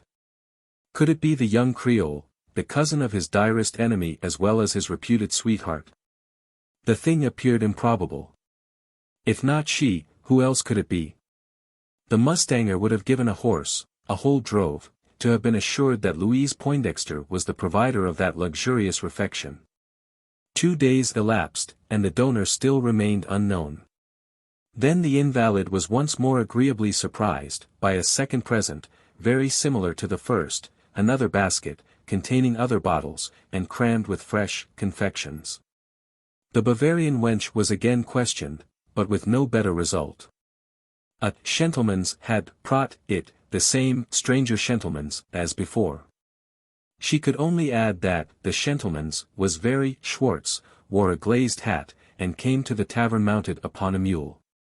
Maurice did not appear to be gratified with this description of the unknown donor, though no one, not even Philem, was made the confidant of his thoughts. In 2 days afterwards they were toned down to their former sobriety, on the receipt of a third basket, brought by the Schwartz gentleman, in the glazed hat, who came mounted upon a mule. The change could not be explained by the belongings in the basket, almost the counterpart of what had been sent before. It might be accounted for by the contents of a billet doux, that accompanied the gift, attached by a ribbon to the wickerwork of Pomcinet. "'Tis only Isidora," muttered the mustanger, as he glanced at the superscription upon the note. Then opening it with an air of indifference, he read. "Querido señor. Soy quedando por una semana en la casa del tío Silvio. Decuestra de fortuna he oído, también que vi está mal sedado en la fonda. He mandado algunas casitas. Si graciosa usarlos, como una chiquitita memoria del servicio grande de que vuestra duda estoy. En la silla soy escribando, con las espuelas preparadas sacar sangre de las halladas del mío cavallo. En un momento más, partira por el Rio Grande. Bienhiker, de mi vida Salvador, y de que a una mujer es más querida, la honra, adiós, adiós. Isidora Covarubio de los Llanos. Al Señor Don Mauricio Gerald." Literally translated, and in the idiom of the Spanish language, the note ran thus. "Dear Sir, I have been staying for a week at the house of Uncle Silvio. Of your mischance I have heard, also, that you are indifferently cared for at the hotel. I have sent you some little things. Be good enough to make use of them, as a slight souvenir of the great service for which I am your debtor. I ride in the saddle, with my spurs ready to draw blood from the flanks of my horse. In another moment I am off for the Rio Grande. Benefactor, preserver of my life, of what to a woman is dearer, my honor, adieu. Adieu. Isidora Covarubio de los Llanos." "Thanks, thanks, sweet Isidora," muttered the mustanger, as he refolded the note, and threw it carelessly upon the coverlet of his couch. "Ever grateful, considerate, kind. But for Louise Poindexter, I might have loved you." Chapter 23. Vows of Vengeance. Calhoun, chafing in his chamber, was not the object of such assiduous solicitude. Notwithstanding the luxurious appointments that surrounded him, he could not comfort himself with the reflection, that he was cared for by living creature. Truly selfish in his own heart, he had no faith in friendships. And while confined to his couch, not without some fears that it might be his deathbed, he experienced the misery of a man believing that no human being cared a straw whether he should live or die. Any sympathy shown to him, was upon the score of relationship. It could scarce have been otherwise. His conduct towards his cousins had not been such as to secure their esteem. While his uncle, the proud Woodley Poindexter, felt towards him something akin to aversion, mingled with a subdued fear. It is true that this feeling was only of recent origin, and rose out of certain relations that existed between uncle and nephew. As already hinted, they stood to one another in the relationship of debtor and creditor, or mortgager and mortgagee, the nephew being the latter. To such an extent had this indebtedness been carried, that Cassius Calhoun was in effect the real owner of Casa del Corvo, and could at any moment have proclaimed himself its master. Conscious of his power, he had of late been using it to effect a particular purpose, that is, the securing for his wife, the woman he had long fiercely loved, his cousin Louise. He had come to know that he stood but little chance of obtaining her consent, for she had taken but slight pains to conceal her indifference to his suit. Trusting to the peculiar influence established over her father, he had determined on taking no slight denial. These circumstances considered, it was not strange that the ex-officer of volunteers, when stretched upon a sick bed, received less sympathy from his relatives than might otherwise have been extended to him. While dreading death, which for a length of time he actually did, he had become a little more amiable to those around him. The agreeable mood, however, was of short continuance. And, once assured of recovery, all the natural savageness of his disposition was restored, along with the additional bitterness arising from his recent discomfiture. It had been the pride of his life to exhibit himself as a successful bully, the master of every crowd that might gather around him. He could no longer claim this credit in Texas, and the thought harrowed his heart to its very core.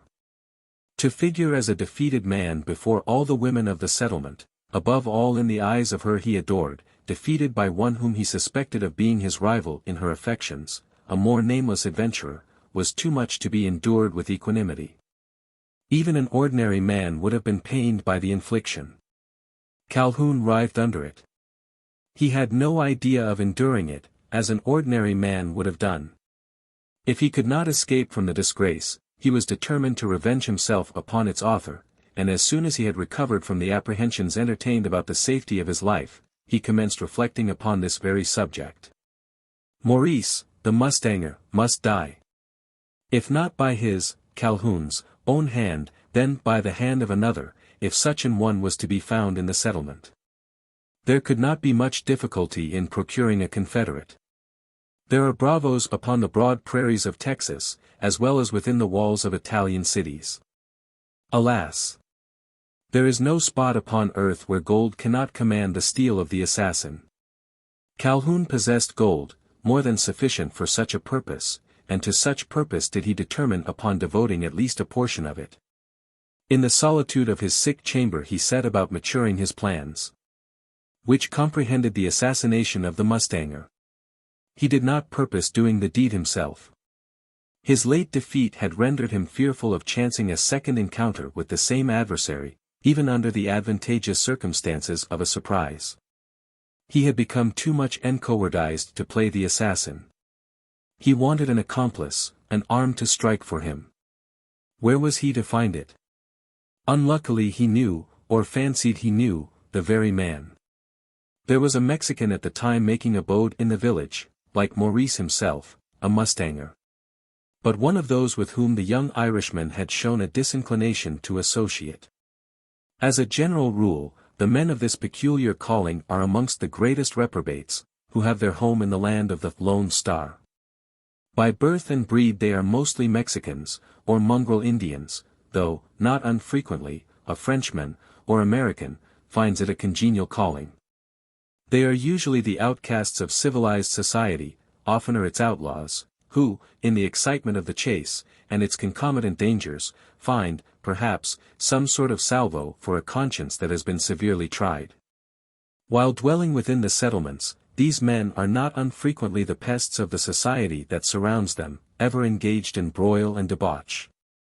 And when abroad in the exercise of their calling, they are not always to be encountered with safety. More than once is it recorded in the history of Texas how a company of mustangers has, for the nonce, converted itself into a band of quadrilla of salteadores, or, disguised as Indians, levied blackmail upon the train of the prairie traveler. One of this kidney was the individual who had become recalled to the memory of Cassius Calhoun. The latter remembered having met the man in the barroom of the hotel, upon several occasions, but more especially on the night of the duel. He remembered that he had been one of those who had carried him home on the stretcher. And from some extravagant expressions he had made use of, when speaking of his antagonist, Calhoun had drawn the deduction, that the Mexican was no friend to Maurice the mustanger. Since then he had learnt that he was Maurice's deadliest enemy, himself excepted. With these data to proceed upon, the ex-captain had called the Mexican to his councils, and the two were often closeted together in the chamber of the invalid. There was nothing in all this to excite suspicion, even had Calhoun cared for that. His visitor was a dealer in horses and horned cattle. Some transaction in horseflesh might be going on between them. So anyone would have supposed. And so for a time thought the Mexican himself, for in their first interview, but little other business was transacted between them.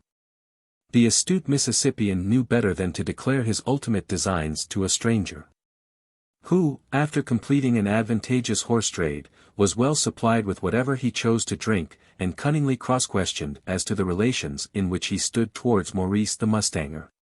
In that first interview, the ex-officer volunteers learnt enough, to know that he might depend upon his man for any service he might require, even to the committal of murder. The Mexican made no secret of his heartfelt hostility to the young mustanger. He did not declare the exact cause of it.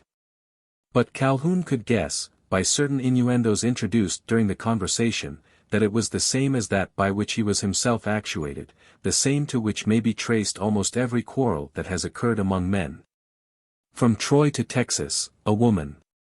The Helen in this case appeared to be some dark-eyed doncella dwelling upon the Rio Grande, where Maurice had been in the habit of making an occasional visit, in whose eyes he had found favor, to the disadvantage of her own composano. The Mexican did not give the name, and Calhoun, as he listened to his explanations, only hoped in his heart that the damsel who had slighted him might have won the heart of his rival. During his days of convalescence, several interviews had taken place between the ex-captain and the intended accomplice in his purposes of vengeance, enough, one might suppose, to have rendered them complete. Whether they were so, or not, and what the nature of their hellish designs, were things known only to the brace of kindred confederates. The outside world but knew that Captain Cassius Calhoun and Miguel Diaz, known by the nickname El Coyote, appeared to have taken a fancy for keeping each other's company, while the more respectable portion of it wondered at such an ill-starred association. Chapter 24. On the Azadi. There are no sluggards on a Texan plantation. The daybreak begins the day.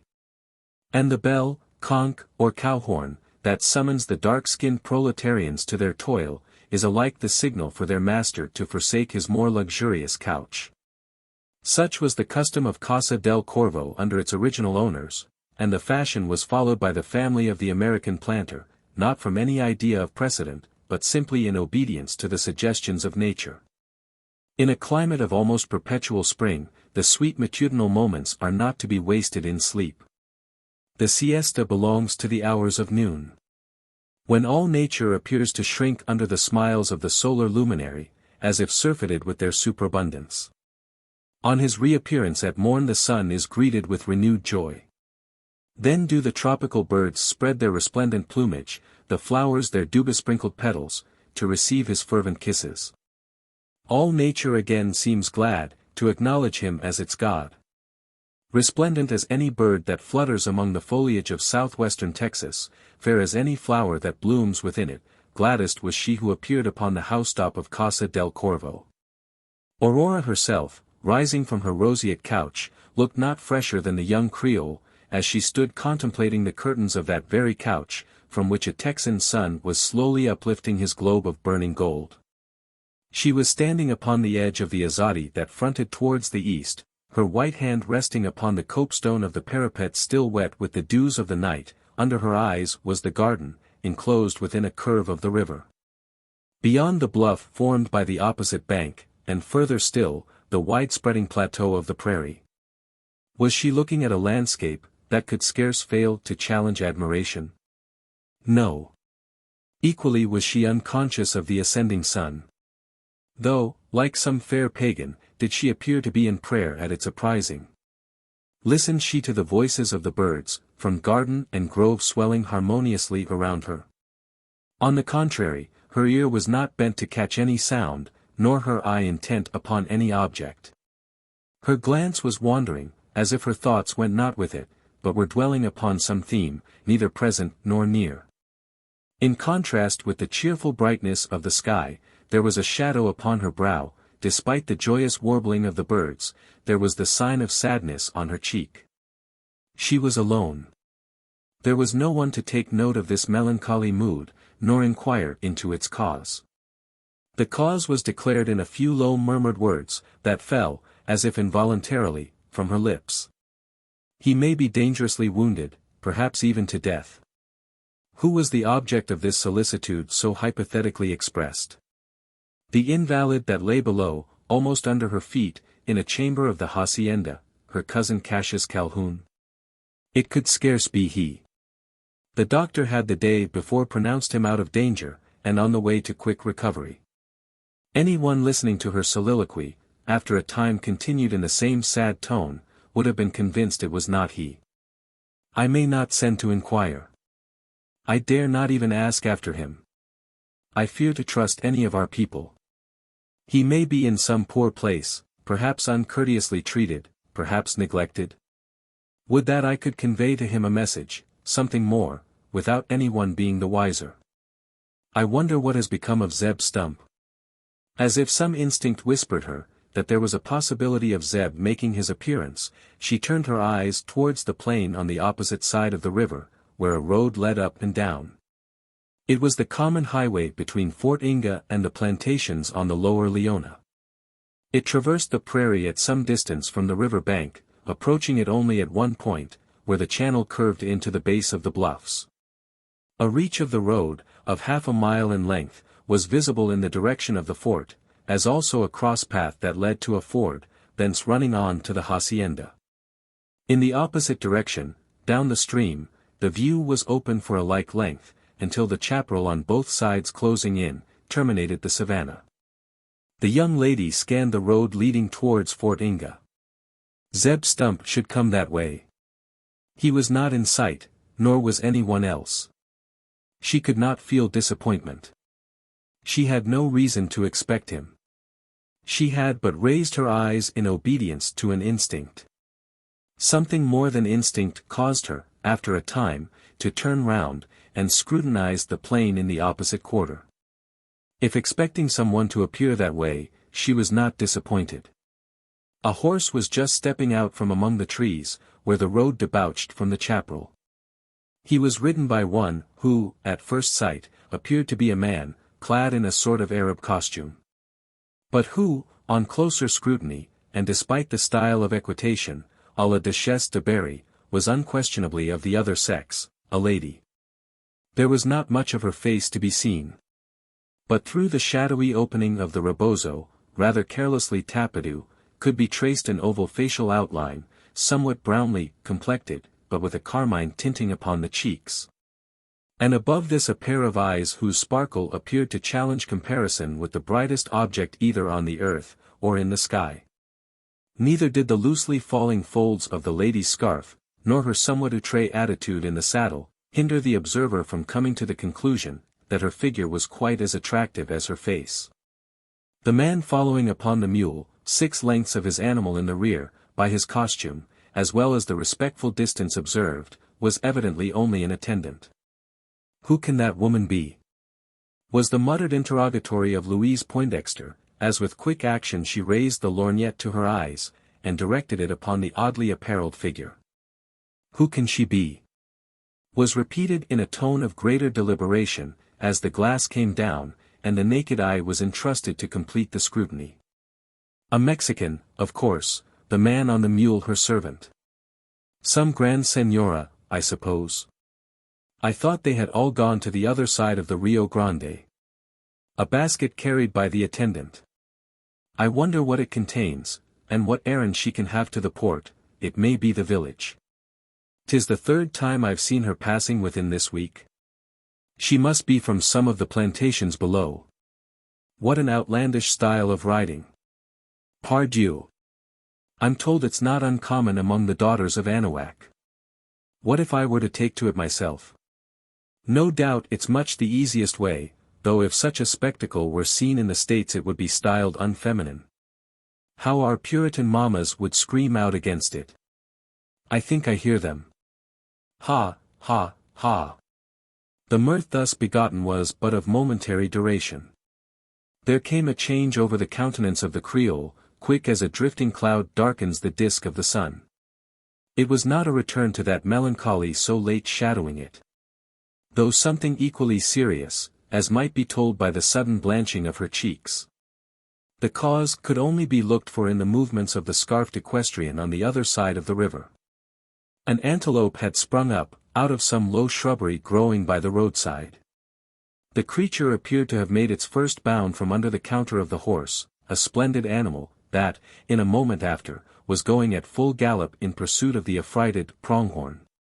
While his rider, with her rebozo suddenly flung from her face, its fringed ends streaming behind her back, was seen describing, with her right arm, a series of circular sweeps in the air. What is the woman going to do? Was the muttered interrogatory of the spectator upon the housetop. Ha! As I live, 'tis a lazo. The señora was not long in giving proof of skill in the use of the national implement, by flinging its noose around the antelope's neck, and throwing the creature in its tracks. The attendant rode up to the place where it lay struggling. Dismounted from his mule, and, stooping over the prostrate pronghorn, appeared to administer the coup de grace. Then, flinging the carcass over the croup of his saddle, he climbed back upon his mule, and spurred after his mistress, who had already recovered her lazo, readjusted her scarf, and was riding onward, as if nothing had occurred worth waiting for. It was at that moment, when the noose was seen circling in the air, that the shadow had reappeared upon the countenance or the Creole. It was not surprise that caused it, but an emotion of a different character, a thought far more unpleasant. Nor did it pass speedily away. It was still there, though a white hand holding the lorgnette to her eye might have hindered it from being seen, still there, as long as the mounted figures were visible upon the open road. And even after they had passed out of sight behind the screening of the acacias. I wonder, oh, I wonder if it be she. My own age, he said, not quite so tall. The description suits, so far as one may judge at this distance. Has her home on the Rio Grande. Comes occasionally to the Leona, to visit some relatives. Who are they? Why did I not ask him the name? I wonder, oh, I wonder if it be she. Chapter 25. A Gift Ungiven. For some minutes after the lady of the lazo and her attendant had passed out of sight, Louise Poindexter pursued the train of reflection, started by the somewhat singular episode of which she had been spectator. Her attitude, and air, of continued dejection told that her thoughts had not been directed into a more cheerful channel. Rather the reverse. Once or twice before had her mind given way to imaginings, connected with that accomplished equestrienne. And more than once had she speculated upon her purpose in riding up the road. The incident just witnessed had suddenly changed her conjectures into suspicions of an exceedingly unpleasant nature. It was a relief to her, when a horseman appeared coming out of the chapel, at the point where the others had ridden in. A still greater relief, when he was seen to swerve into the cross path that conducted to the hacienda, and was recognized, through the lorgnette, as Zeb Stump the hunter. The face of the Creole became bright again, almost to gaiety. There was something ominous of good in the opportune appearance of the honest backwoodsman. The man I was wanting to see, she exclaimed in joyous accents. He can bear me a message, and perhaps tell who she is. He must have met her on the road. That will enable me to introduce the subject, without Zeb having any suspicion of my object. Even with him I must be circumspect, after what has happened. Ah, me! Not much should I care, if I were sure of his caring for me. How provoking his indifference! And to me, Louise Poindexter. Pardieu! Let it proceed much further, and I shall try to escape from the toils if I should crush my poor heart in the attempt. It need scarce be said that the individual, whose esteem was so coveted, was not Zeb Stump. Her next speech, however, was addressed to Zeb, as he reined up in front of the hacienda. Dear Mr. Stump! Hailed a voice, to which the old hunter delighted to listen. I'm so glad to see you. Dismount, and come up here. I know you're a famous climber, and won't mind a flight of stone stairs. There's a view from this housetop that will reward you for your trouble. Thursday's suthin on the housetop the ear, rejoined the hunter, the view o which ud reward Zeb Stump for climbin to the top o a steamboat chimbly. And that's yourself, Miss Louise. I'll come up, soon as I ha stable the ol mar, which shall be dud in the shakin o a goat's tail. Gee up, ol gal. He continued, addressing himself to the mare, after he had dismounted, hold up your head, and maybe ploot higher llgie ye a ween o corn shucks for your breakfast. Ho, ho. Mass, Tump, interposed the sable coachman, making his appearance in the patio. Dat same do dis nigga, gub de shucks why, de yaller corn inside ob dem. Ho, ho. You go up tears to de young missa, and ploot he no, glek your ol mar. You're a deoderated good sample o a nigger, ploot, and the nix occasion I shows about higher, I'll fetch you a possum, why, the meat on it as tender as a 2-year-old chicken. That's what I'm bound ter do. After delivering himself of this promise, Zeb commenced ascending the stone stairway, not by single steps, but by 2, and sometimes 3, at a stride. He was soon upon the housetop, where he was once more welcomed by the young mistress of the mansion. Her excited manner, and the eagerness with which she conducted him to a remote part of the Azadi, told the astute hunter, that he had been summoned thither for some other purpose than enjoying the prospect. "Tell me, Mr. Stump," said she, as she clutched the sleeve of the blanket coat in her delicate fingers, and looked inquiringly into Zeb's grey eye, "you must know all. How is he? Are his wounds of a dangerous nature? If you refer to Mr. Calhoun—" "No, no, no. I know all about him. It's not of Mr. Calhoun I'm speaking. Wall, Miss Lewis, Thursday air only one other as I know of in these parts that hev got wounds, and that air's Maurice the Mustanger. Mout it be that air individual you're inquirin' about?" "It is, it is. You know I cannot be indifferent to his welfare, notwithstanding the misfortune of his having quarrelled with my cousin. You are aware that he rescued me, twice I may say, from imminent peril. Tell me, is he in great danger?" Such earnestness could no longer be trifled with. Zeb without further parley, made reply. "Ne'er a morsel o' danger. Thursday's a bullet hole just above the ankle joint. It don't signify more'n the scratch o' a kidding. Thursday's another hev goed through the flesh o' the young feller's left arm. It don't signify neither, only that it drawed a good sup o' the red out o' him. Howsomedever, he's all right now. And expects to be out o' doors in a couple o' days, or thereabout. He says that an hour in the settle, and a scoot across the Purera, ud do him more good than all the doctors in Texas. I reckon it would. But the doctor, it's the sergeant o' the fort as attends on him, he won't let him git to grass yet a bit." "Where is he?" "He air stayin' at the hotel, where the scrimmage tuck place." "Perhaps he is not well waited upon." "It's a rough place, I've heard. He may not have any delicacies, such as an invalid stands in need of. Stay here, Mr. Stump, till I come up to you again. I have something I wish to send to him. I know I can trust you to deliver it. Won't you?" "I'm sure you will. I shall be with you in 6 seconds."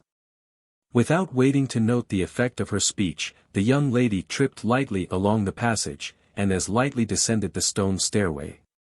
Presently she reappeared, bringing with her a good-sized hamper, which was evidently filled with eatables, with something to send them down. "Now dear old Zeb, you will take this to Mr. Gerald. It's only some little things that Florinda has put up. Some cordials and jellies and the like, such as sick people at times have a craving for. They are not likely to be kept in the hotel.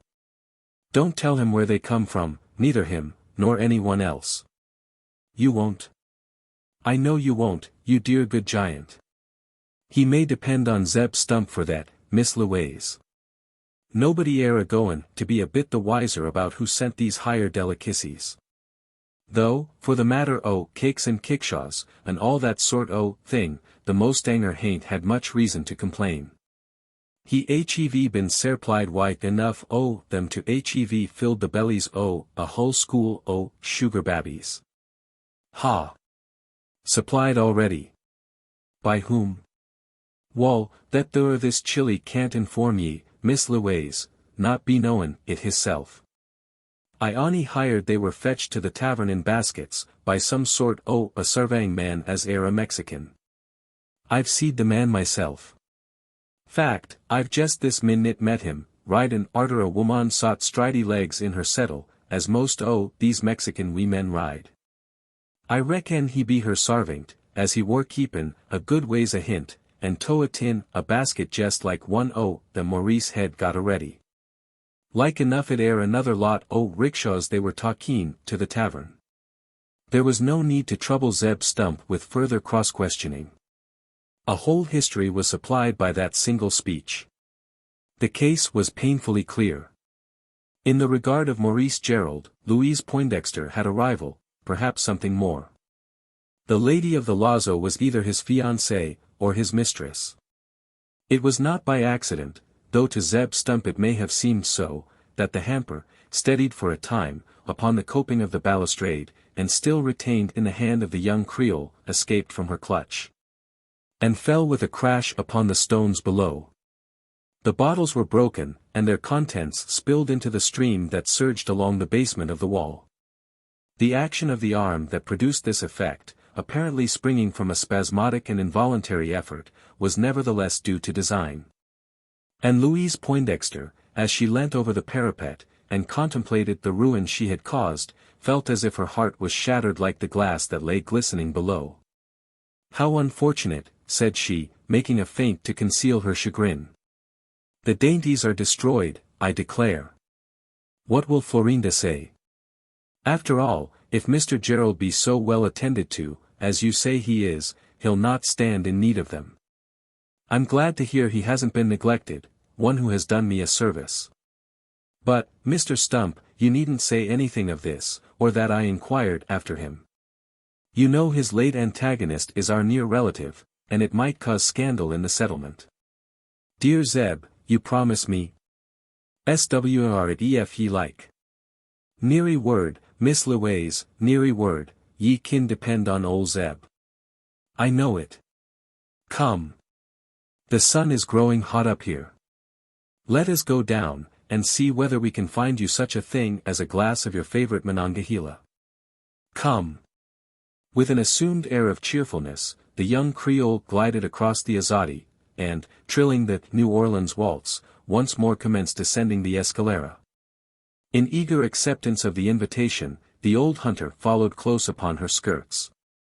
And although, by habit, stoically indifferent to feminine charms, and with his thoughts at that moment chiefly bent upon the promised Monongahela, he could not help admiring those ivory shoulders brought so conspicuously under his eyes.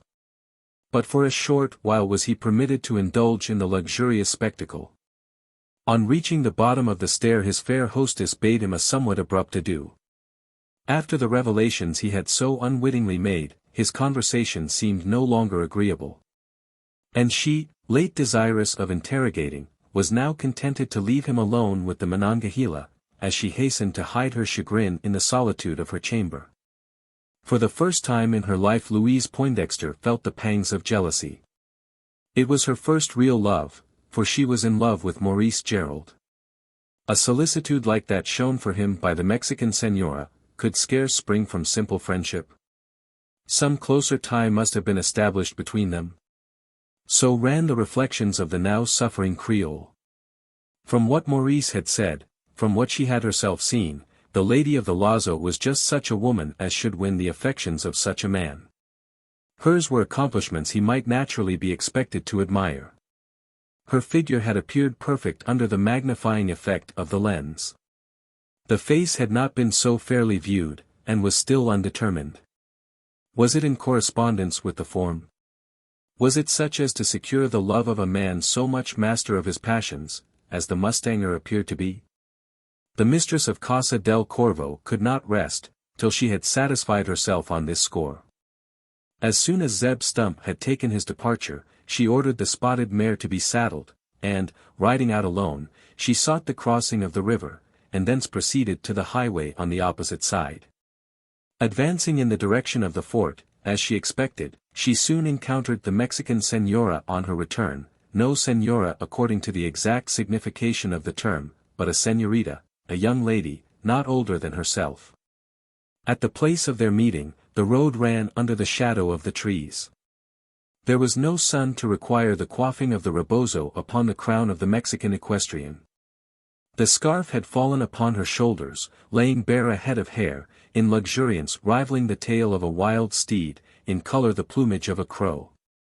It formed the framing of a face, that, despite a certain darkness of complexion, was charmingly attractive. Good breeding permitted only a glance at it in passing, which was returned by a like courtesy on the part of the stranger. But as the two rode on, back to back, going in opposite directions, neither could restrain herself from turning round in the saddle, and snatching a second glance at the other. Their reflections were not very dissimilar. If Louise Poindexter had already learnt something of the individual thus encountered, the latter was not altogether ignorant of her existence. We shall not attempt to portray the thoughts of the señorita consequent on that encounter. Suffice it to say, that those of the Creole were even more sombre than when she sallied forth on that errand of inspection. And that the young mistress of Casa del Corvo rode back to the mansion, all the way seated in her saddle in an attitude that betokened the deepest dejection. "Beautiful," said she, after passing her supposed rival upon the road. Yes. Too beautiful to be his friend. Louise was speaking to her own conscience, or she might have been more chary of her praise. "I cannot have any doubt," continued she, "of the relationship that exists between them. He loves her, he loves her.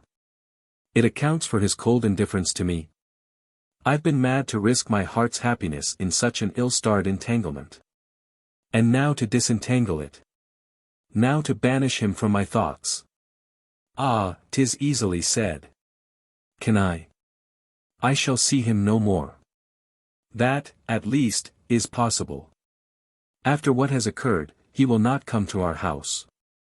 We can only meet by accident, and that accident I must be careful to avoid. Oh, Maurice Gerald!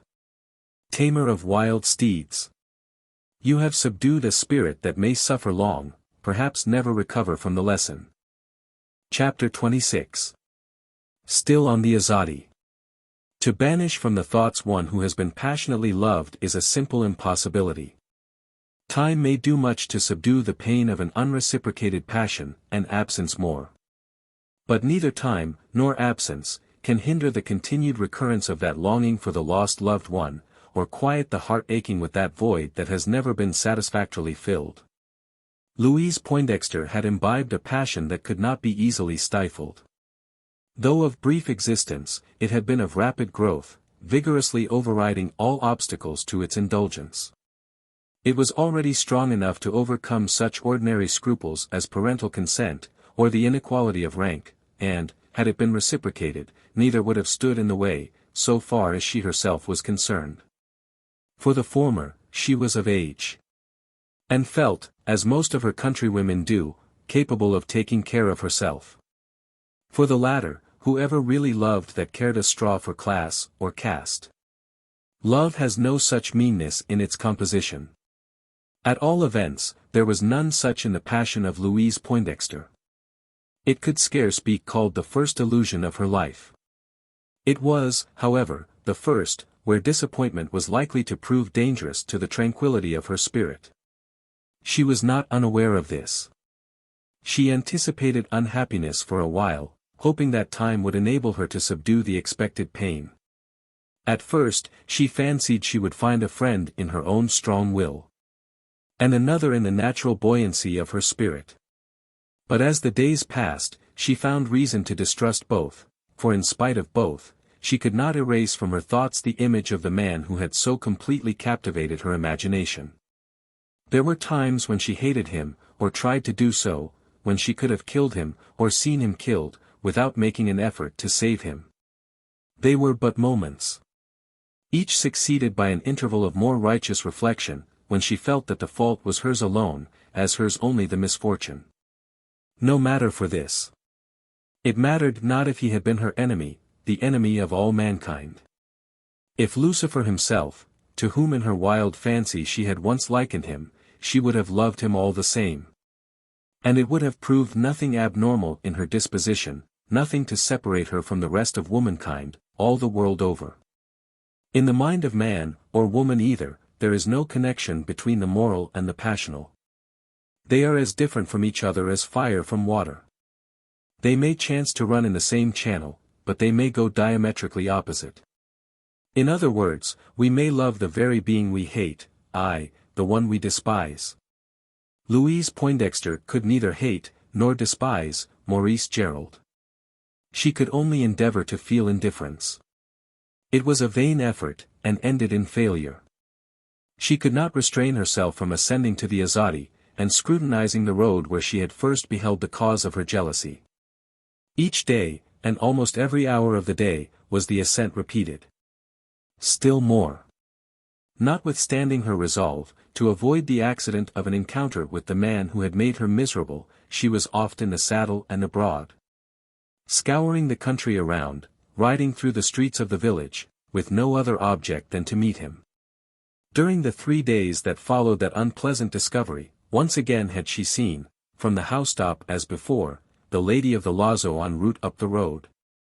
As before, accompanied by her attendant with the pannier across his arm, that Pandora's box that had bred such mischief in her mind, while she herself stood trembling with jealousy, envious of the other's errand.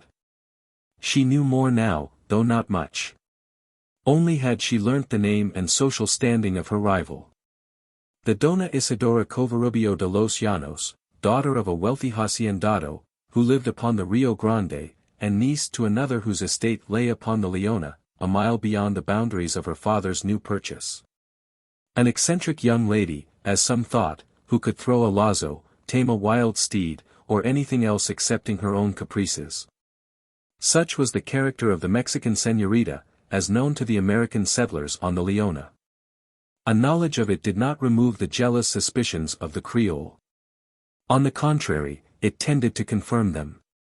Such practices were her own predilections. She had been created with an instinct to admire them. She supposed that others must do the same.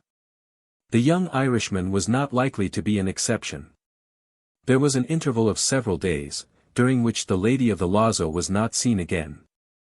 He has recovered from his wounds, reflected the Creole. He no longer needs such unremitting attention. She was upon the Azadi at the moment of making this reflection, lorgnette in hand, as she had often been before. It was in the morning, shortly after sunrise, the hour when the Mexican had been wont to make her appearance. Louise had been looking towards the quarter whence the señorita might have been expected to come.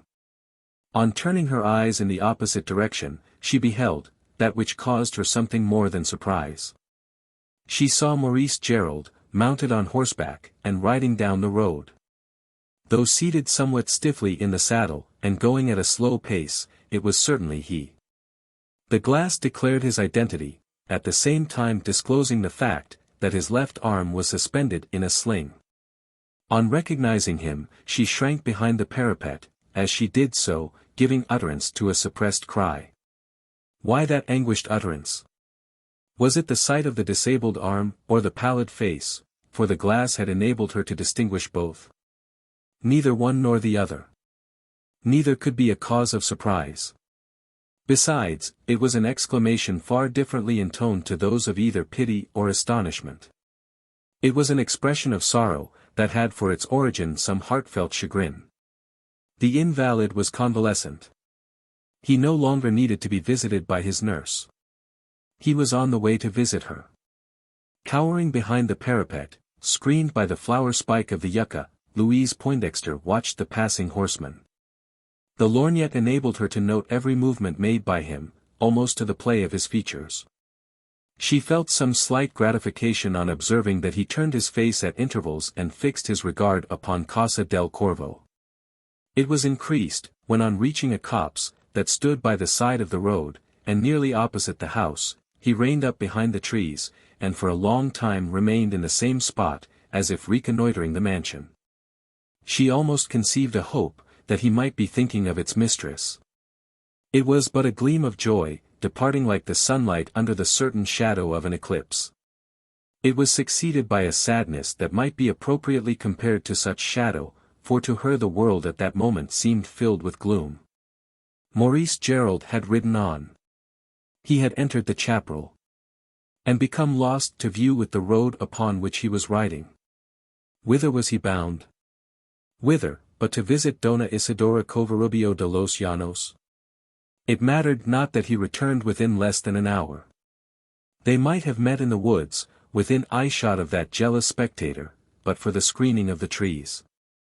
An hour was sufficient interview, for lovers, who could every day claim unrestricted indulgence. It mattered not, that in passing upwards he again cast regards towards Casa del Corvo, again halted behind the copse, and passed some time in apparent scrutiny of the mansion. It was but mockery, or exultation. He might well feel triumphant. But why should he be cruel, with kisses upon his lips, the kisses he had received from the Dona Isidora Covarubio de los Llanos? Chapter 27.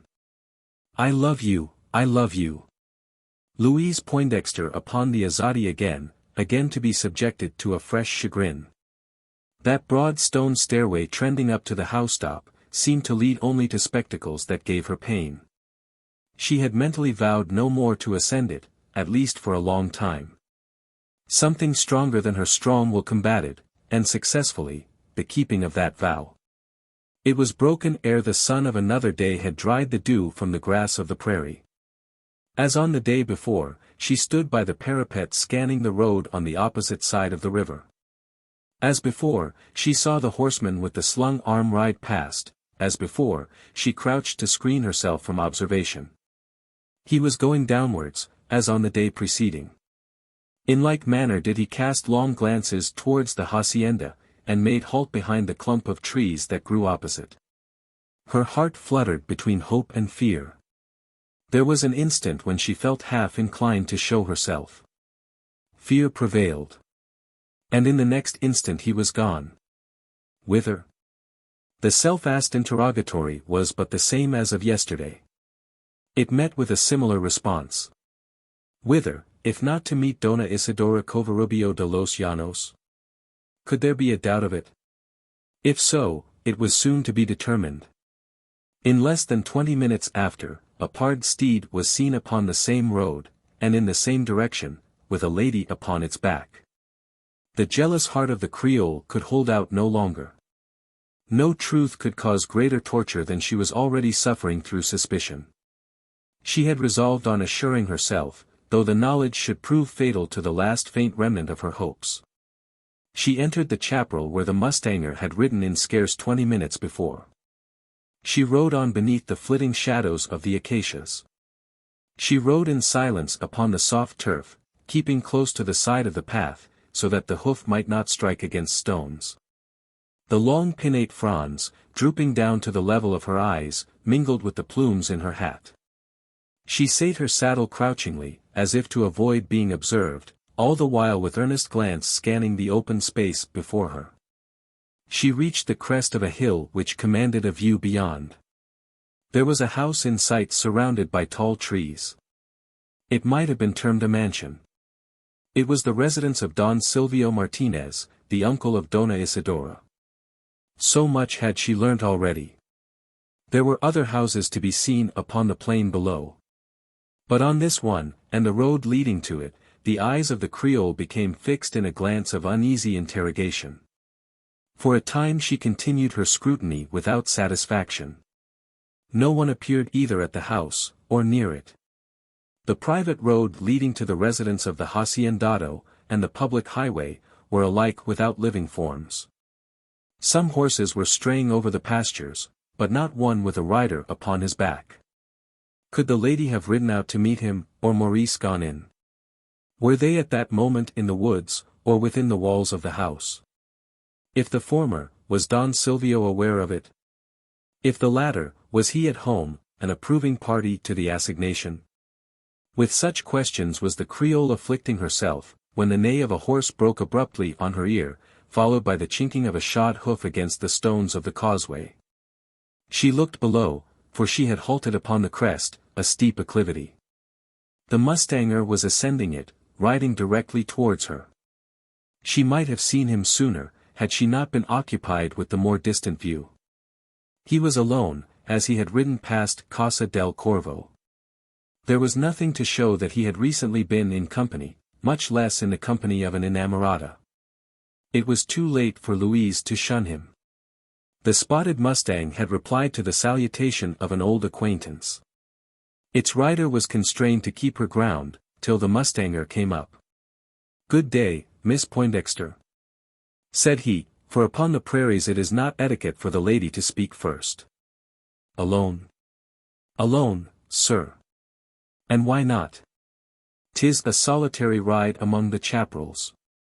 "But true, I think I've heard you say you prefer that sort of thing. You appear to like it yourself, Mr. Gerald. To you, however, it is not so solitary, I presume." "In faith I do like it, and just for that very reason. I have the misfortune to live at a tavern, or hotel, as mine host is pleased to call it. And one gets so tired of the noises, especially an invalid, as I have the bad luck to be, that a ride along this quiet road is something akin to luxury. The cool shade of these acacias, which the Mexicans have vulgarized by the name of mezquites, with the breeze that keeps constantly circulating through their fan-like foliage, would invigorate the feeblest of frames. Don't you think so, Miss Poindexter? You should know best, sir, was the reply vouchsafed, after some seconds of embarrassment. You, who have so often tried it. Often. I have been only twice down this road since I have been able to sit in my saddle. But, Miss Poindexter, may I ask how you knew that I have been this way at all? Oh! Rejoined Louise, her color going and coming as she spoke, how could I help knowing it?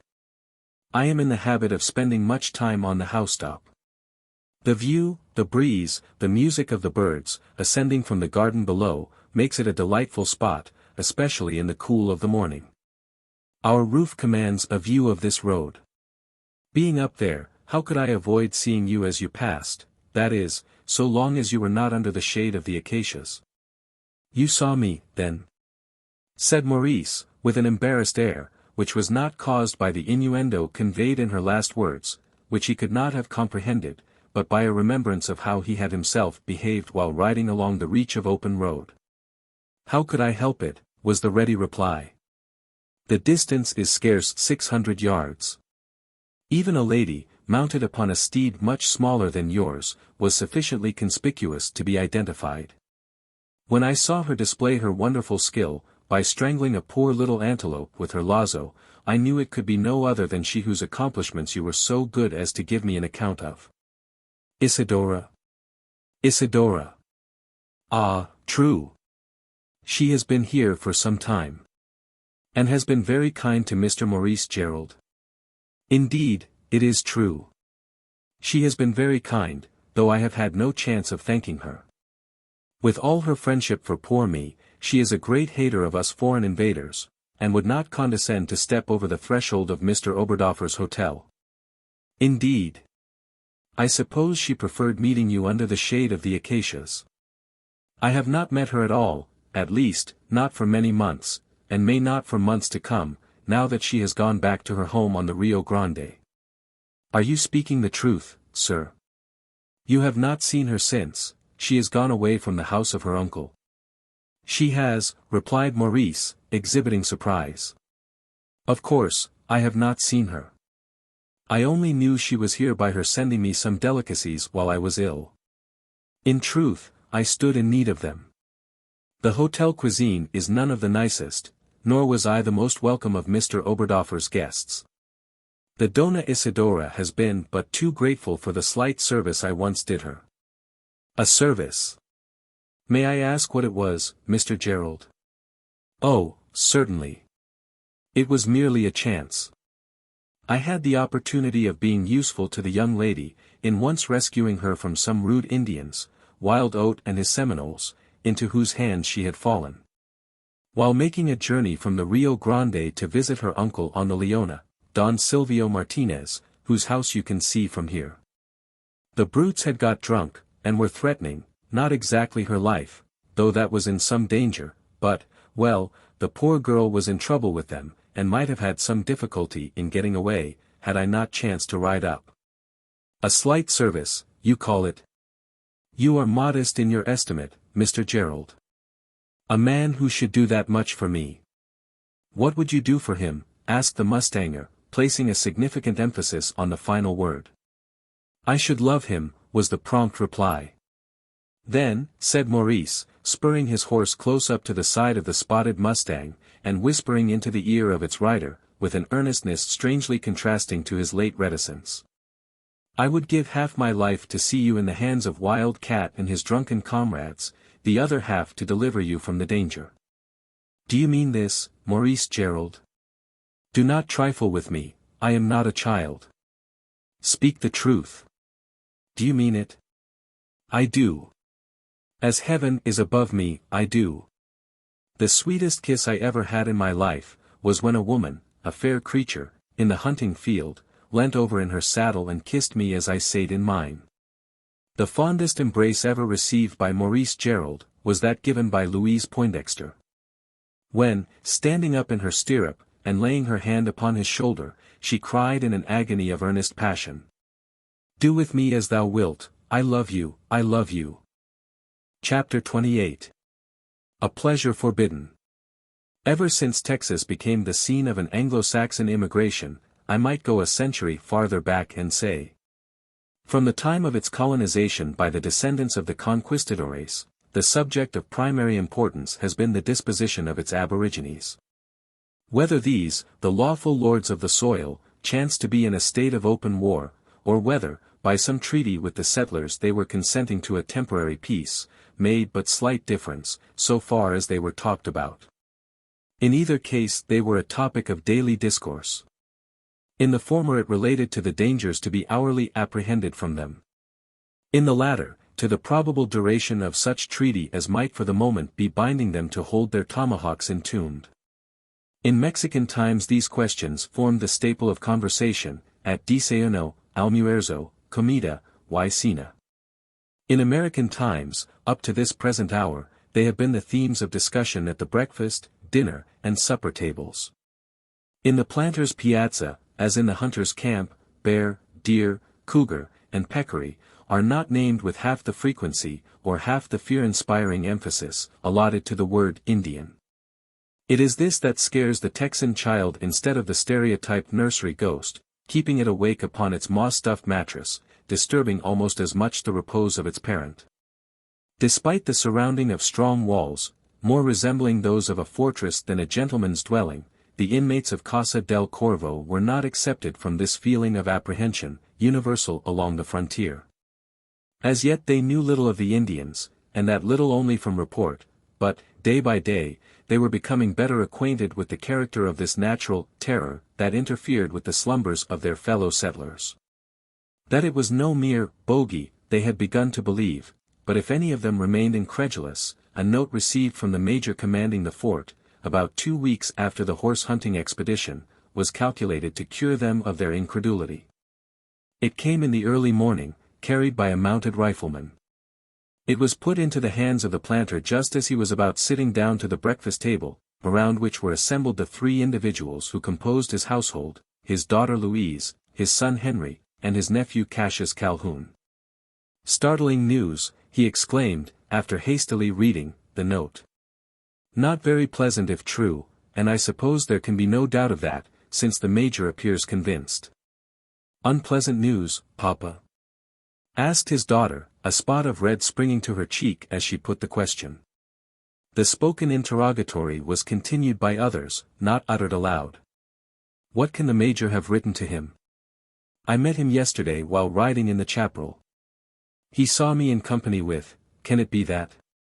Mon Dieu! If father should hear it. The Comanches on the war trail, so writes the Major. Oh, that's all. Said Louise, involuntarily giving voice to the phrase, as if the news had nothing so very fearful in it. You frightened us, sir. I thought it was something worse. Worse? What trifling, child, to talk so. There is nothing worse, in Texas, than Comanches on the war trail, nothing half so dangerous. Louise might have thought there was, a danger at least as difficult to be avoided. Perhaps she was reflecting upon a pursuit of wild steeds, or thinking of the trail of a lazo. She made no reply. Calhoun continued the conversation. Is the Major sure of the Indians being up? What does he say, uncle? That there have been rumors of it for some days past, though not reliable. Now it is certain. Last night Wild Cat, the Seminole chief, came to the fort with a party of his tribe, bringing the news that the painted pole has been erected in the camps of the Comanches all over Texas, and that the war dance has been going on for more than a month. That several parties are already out upon the maraud, and may be looked for among the settlements at any moment. And Wild Cat himself, what of him? Asked Louise, an unpleasant reminiscence suggesting the inquiry. Is that renegade Indian to be trusted, who appears to be as much an enemy to the whites as to the people of his own race? Quite true, my daughter. You have described the chief of the Seminoles almost in the same terms as I find him spoken of, in a postscript to the Major's letter. He counsels us to beware of the two-faced old rascal, who will be sure to take sides with the Comanches, whenever it may suit his convenience to do so. Well, continued the planter, laying aside the note, and betaking himself to his coffee and waffles. "I trust we shan't see any redskins here, either Seminoles or Comanches. In making their marauds, let us hope they will not like the look of the crenelled parapets of Casa del Corvo, but give the hacienda a wide berth." Before anyone could respond, a sable face appearing at the door of the dining room, which was the apartment in which breakfast was being eaten, caused a complete change in the character of the conversation. The countenance belonged to Pluto, the coachman.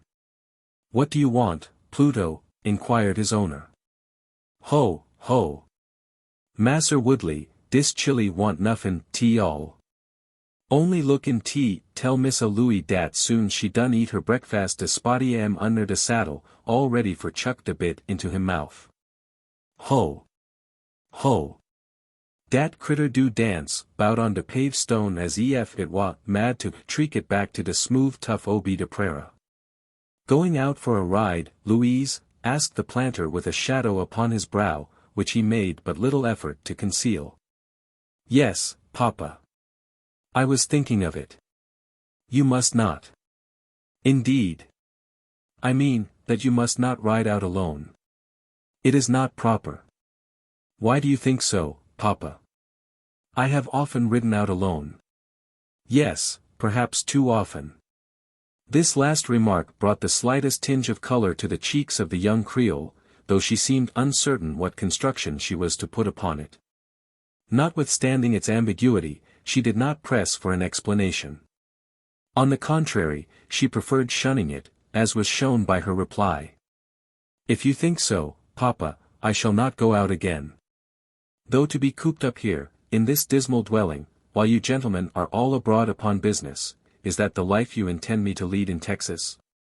"Nothing of the sort, my daughter. I have no objection to your riding out as much as you please, but Henry must be with you, or your cousin Cassius. I only lay an embargo on your going alone. I have my reasons." "Reasons? What are they?" The question came involuntarily to her lips.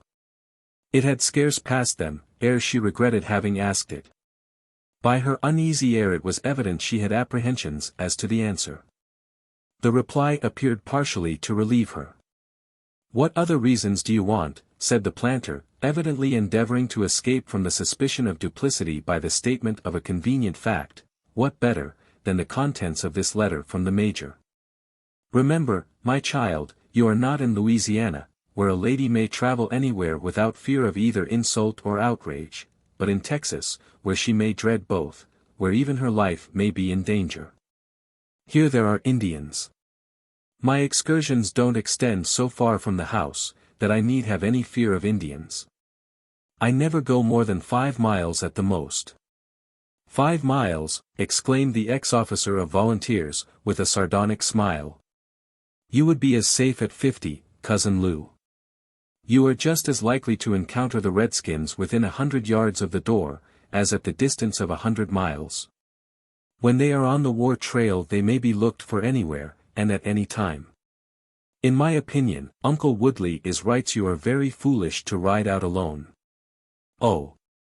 You say so," sharply retorted the young Creole, turning disdainfully towards her cousin.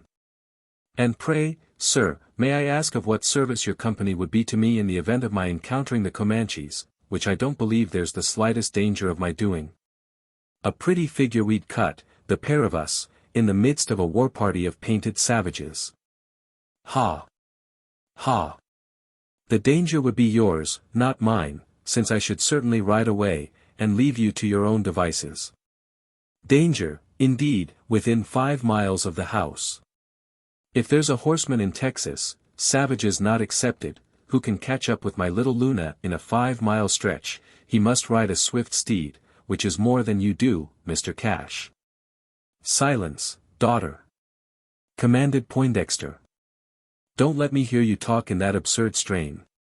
Take no notice of it, nephew. Even if there were no danger from Indians, there are other outlaws in these parts quite as much to be shunned as they. Enough that I forbid you to ride abroad, as you have of late been accustomed to do." "Be it as you will, Papa," rejoined Louise, rising from the breakfast table, and with an air of resignation preparing to leave the room. "Of course I shall obey you, at the risk of losing my health for want of exercise. Go, Pluto," she added, addressing herself to the darky, who still stood grinning in the doorway, "turn Luna loose into the corral, the pastures, anywhere. Let her stray back to her native prairies, if the creature be so inclined, she's no longer needed here." With this speech, the young lady swept out of the sala, leaving the three gentlemen, who still retained their seats by the table, to reflect upon the satire intended to be conveyed by her words. They were not the last to which she gave utterance in that same series. As she glided along the corridor leading to her own chamber, others, low murmured, mechanically escaped from her lips. They were in the shape of interrogatories, a string of them self-asked, and only to be answered by conjecture. What can Papa have heard? Is it but his suspicions? Can anyone have told him? Does he knew that we have met? Chapter 29. El Coyote at Home. Calhoun took his departure from the breakfast table, almost as abruptly as his cousin, but, on leaving the sala instead of returning to his own chamber, he sallied forth from the house. Still suffering from wounds but half-healed, he was nevertheless sufficiently convalescent to go abroad, into the garden, to the stables, the corrals, anywhere around the house. On the present occasion, his excursion was intended to conduct him to a more distant point. As if under the stimulus of what had turned up in the conversation, or perhaps by the contents of the letter that had been read, his feebleness seemed for the time to have forsaken him. And, vigorously plying his crutch, he proceeded up the river in the direction of Fort Inga. In a barren tract of land, that lay about halfway between the hacienda and the fort, and that did not appear to belong to any one, he arrived at the terminus of his limping expedition. There was a grove of mesquite, with some larger trees shading it, and in the midst of this, a rude hovel of wattle and dab, known in southwestern Texas as a jacal. It was the domicile of Miguel Diaz, the Mexican mustanger, a lair appropriate to the semi-savage who had earned for himself the distinctive appellation of El Coyote, prairie wolf. It was not always that the wolf could be found in his den, for his jacal deserved no better description. It was but his occasional sleeping place. During those intervals of inactivity when, by the disposal of a drove of captured mustangs, he could afford to stay for a time within the limits of the settlement, indulging in such gross pleasures as its proximity afforded.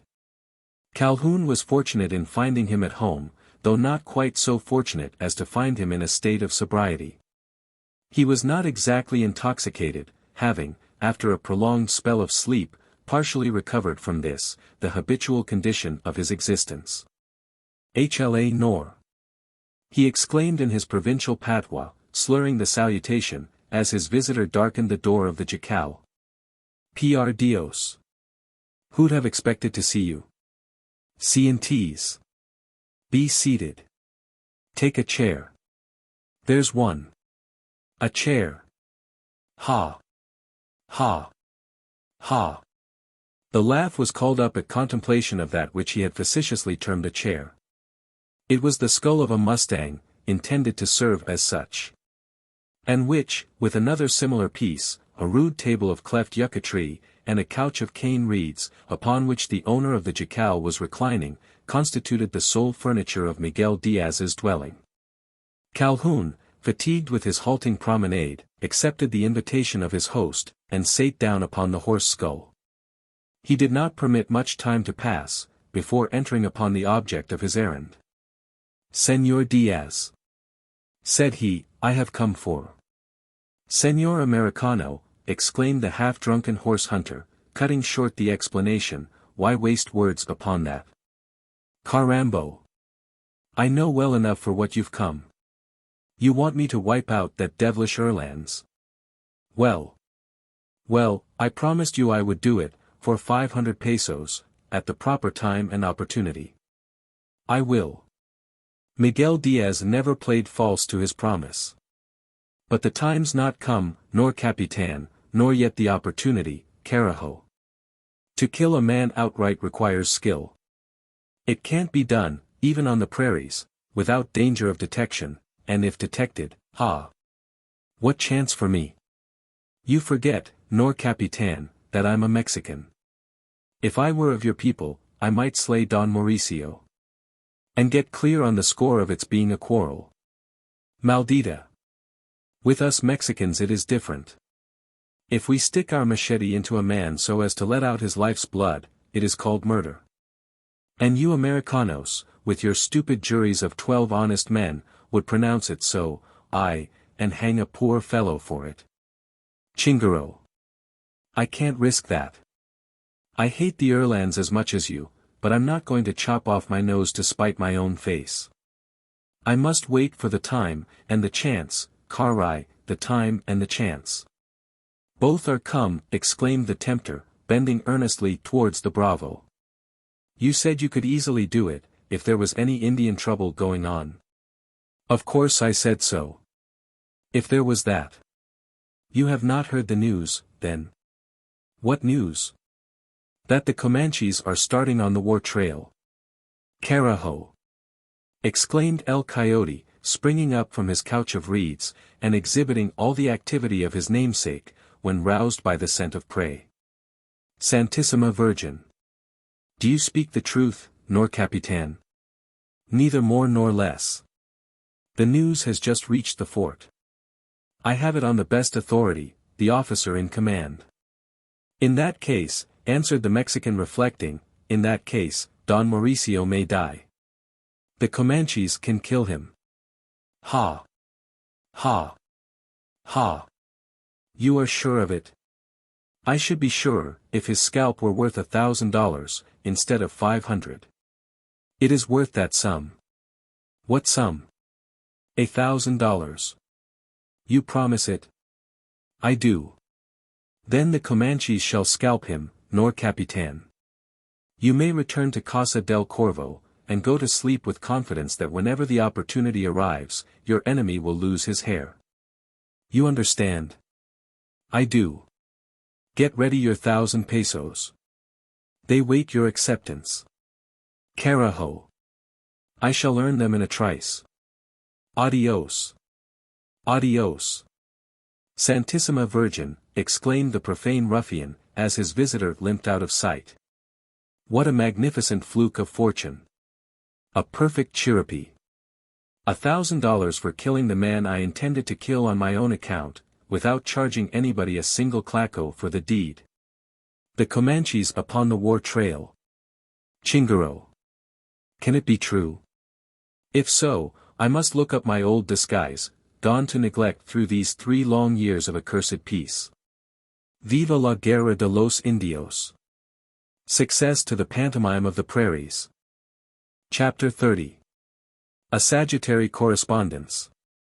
Louise Poindexter, passionately addicted to the sports termed manly, could scarce have overlooked archery. She had not.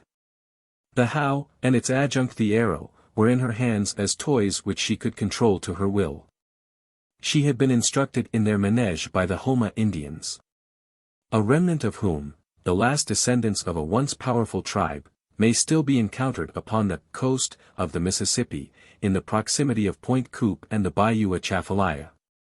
For a long time her bow had lain unbent, unpacked, indeed, ever since it had formed part of the paraphernalia brought overland in the wagon train. Since her arrival at Casa del Corvo she had found no occasion to use the weapon of Diana. And her beautiful bow of Osage orange wood, and quiver of plumed arrows, had lain neglected in the lumber room. There came a time when they were taken forth, and honored with some attention. It was shortly after that scene at the breakfast table, when she had received the paternal command to discontinue her equestrian excursions. To this she had yielded implicit obedience, even beyond what was intended, since not only had she given up riding out alone, but declined to do so in company. The spotted mustang stood listless in its stall, or pranced frantically around the corral, wondering why its spine was no longer crossed, or its ribs compressed, by that strange caparison, that more than aught else reminded it of its captivity. It was not neglected, however. Though no more mounted by its fair mistress, it was the object of her daily, almost hourly, solicitude. The best corn in the granaderias of Casa del Corvo was selected, the most nutritious grass that grows upon the Lavana, the grama, furnished for its manger, while for drink it had the cool crystal water from the current of the Leona. Pluto took delight in grooming it, and, under his currycomb and brushes, its coat had attained a gloss which rivaled that upon Pluto's own sable skin. While not engaged attending upon her pet, Miss Poindexter divided the residue of her time between indoor duties and archery. The latter she appeared to have selected as the substitute for that pastime of which she was so passionately fond, and in which she was now denied indulgence. The scene of her Sagittary performances was the garden, with its adjacent shrubbery, an extensive enclosure, 3 sides of which were fenced in by the river itself, curving round it like the shoe of a racehorse. The 4th being a straight line traced by the rearward wall of the hacienda. Within this circumference a garden, with ornamental grounds, had been laid out, in times long gone by, as might have been told by many ancient exotics seen standing over it. Even the statues spoke of a past age, not only in their decay, but in the personages they were intended to represent. Equally did they betray the chisel of the Spanish sculptor. Among them you might see commemorated the figure and features of the great Conde, of the Campeador, of Ferdinand and his energetic queen, of the discoverer of the American world, of its 2 chief conquistadores, Cortés and Pizarro. And of her, alike famous for her beauty and devotion, the Mexican Malinche. It was not amidst these sculptured stones that Louise Poindexter practiced her feats of archery. Though more than once might she have been seen standing before the statue of Malinche, and scanning the voluptuous outline of the Indian maiden's form. Not with any severe thought of scorn, that this dark-skinned daughter of Eve had succumbed to such a conqueror as Cortés. The young Creole felt, in her secret heart, that she had no right to throw a stone at that statue. To one less famed than Cortés, though in her estimation equally deserving of fame, she had surrendered what the great conquistador had won from Marina, her heart of hearts. In her excursions with the bow, which were of diurnal occurrence, she strayed not among the statues. Her game was not there to be found. But under the shadow of tall trees that, keeping the curve of the river, formed a semicircular grove between it and the garden. Most of these trees were of indigenous growth, wild chinas, mulberries, and pecans, that in the laying out of the grounds had been permitted to remain where nature, perhaps some centuries ago, had scattered their seed. It was under the leafy canopy of these fair forest trees the young Creole delighted to sit, or stray along the edge of the pellucid river, that rolled dreamily by. Here she was free to be alone, which of late appeared to be her preference. Her father, in his sternest mood, could not have denied her so slight a privilege. If there was danger upon the outside prairie, there could be none within the garden, enclosed, as it was, by a river broad and deep, and a wall that could not have been scaled without the aid of a 30-round ladder. So far from objecting to this solitary strolling, the planter appeared something more than satisfied that his daughter had taken to these tranquil habits. And the suspicions which he had conceived, not altogether without a cause, were becoming gradually dismissed from his mind. After all he might have been misinformed. The tongue of scandal takes delight in torturing. And he may have been chosen as one of its victims. Or, perhaps, it was but a casual thing, the encounter of which he had been told, between his daughter and Maurice the mustanger. They may have met by accident in the chaparral. She could not well pass, without speaking to, the man who had twice rescued her from a dread danger. There might have been nothing in it, beyond the simple acknowledgment of her gratitude. It looked well that she had, with such willingness, consented to relinquish her rides. It was but little in keeping with her usual custom, when crossed. Obedience to that particular command could not have been irksome. And argued innocence uncontaminated, virtue still intact. So reasoned the fond father, who, beyond conjecture, was not permitted to scrutinize too closely the character of his child. In other lands, or in a different class of society, he might possibly have asked direct questions, and required direct answers to them. This is not the method upon the Mississippi. Where a son of 10 years old, a daughter of less than 15, would rebel against such scrutiny, and call it inquisition. Still less might Woodley Poindexter strain the statutes of parental authority, the father of a Creole belle, for years used to that proud homage whose incense often stills, or altogether destroys, the simpler affections of the heart. Though her father, and by law her controller, he knew to what a short length his power might extend, if exerted in opposition to her will. He was, therefore, satisfied with her late act of obedience, rejoiced to find that instead of continuing her reckless rides upon the prairie, she now contented herself within the range of the garden, with bow and arrow slaying the small birds that were so unlucky as to come under her aim. Father of 50 years old, why reason in this foolish fashion? Have you forgotten your own youth, the thoughts that then inspired you, the deceits you practiced under such inspiration, the counterfeits you assumed, the stories you told to cloak what, after all, may have been the noblest impulse of your nature? The father of the fair Louise appeared to have become oblivious to recollections of this kind, for his early life was not without facts to have furnished them. They must have been forgotten, else he would have taken occasion to follow his daughter into the garden, and observe her, himself unobserved, while disporting herself in the shrubbery that bordered the river bank. By doing so, he would have discovered that her disposition was not so cruel as may have been supposed. Instead of transfixing the innocent birds that fluttered in such foolish confidence around her, her greatest feat in archery appeared to be the impaling of a piece of paper upon the point of her arrow, and sending the shaft thus charged across the river, to fall harmlessly into a thicket on the opposite side. He would have witnessed an exhibition still more singular. He would have seen the arrow thus spent, after a short interval, as if dissatisfied with the place into which it had been shot, and desirous of returning to the fair hand whence it had taken its departure, come back into the garden with the same, or a similar piece of paper, transfixed upon its shaft. The thing might have appeared mysterious, even supernatural, to an observer unacquainted with the spirit and mechanism of that abnormal phenomenon.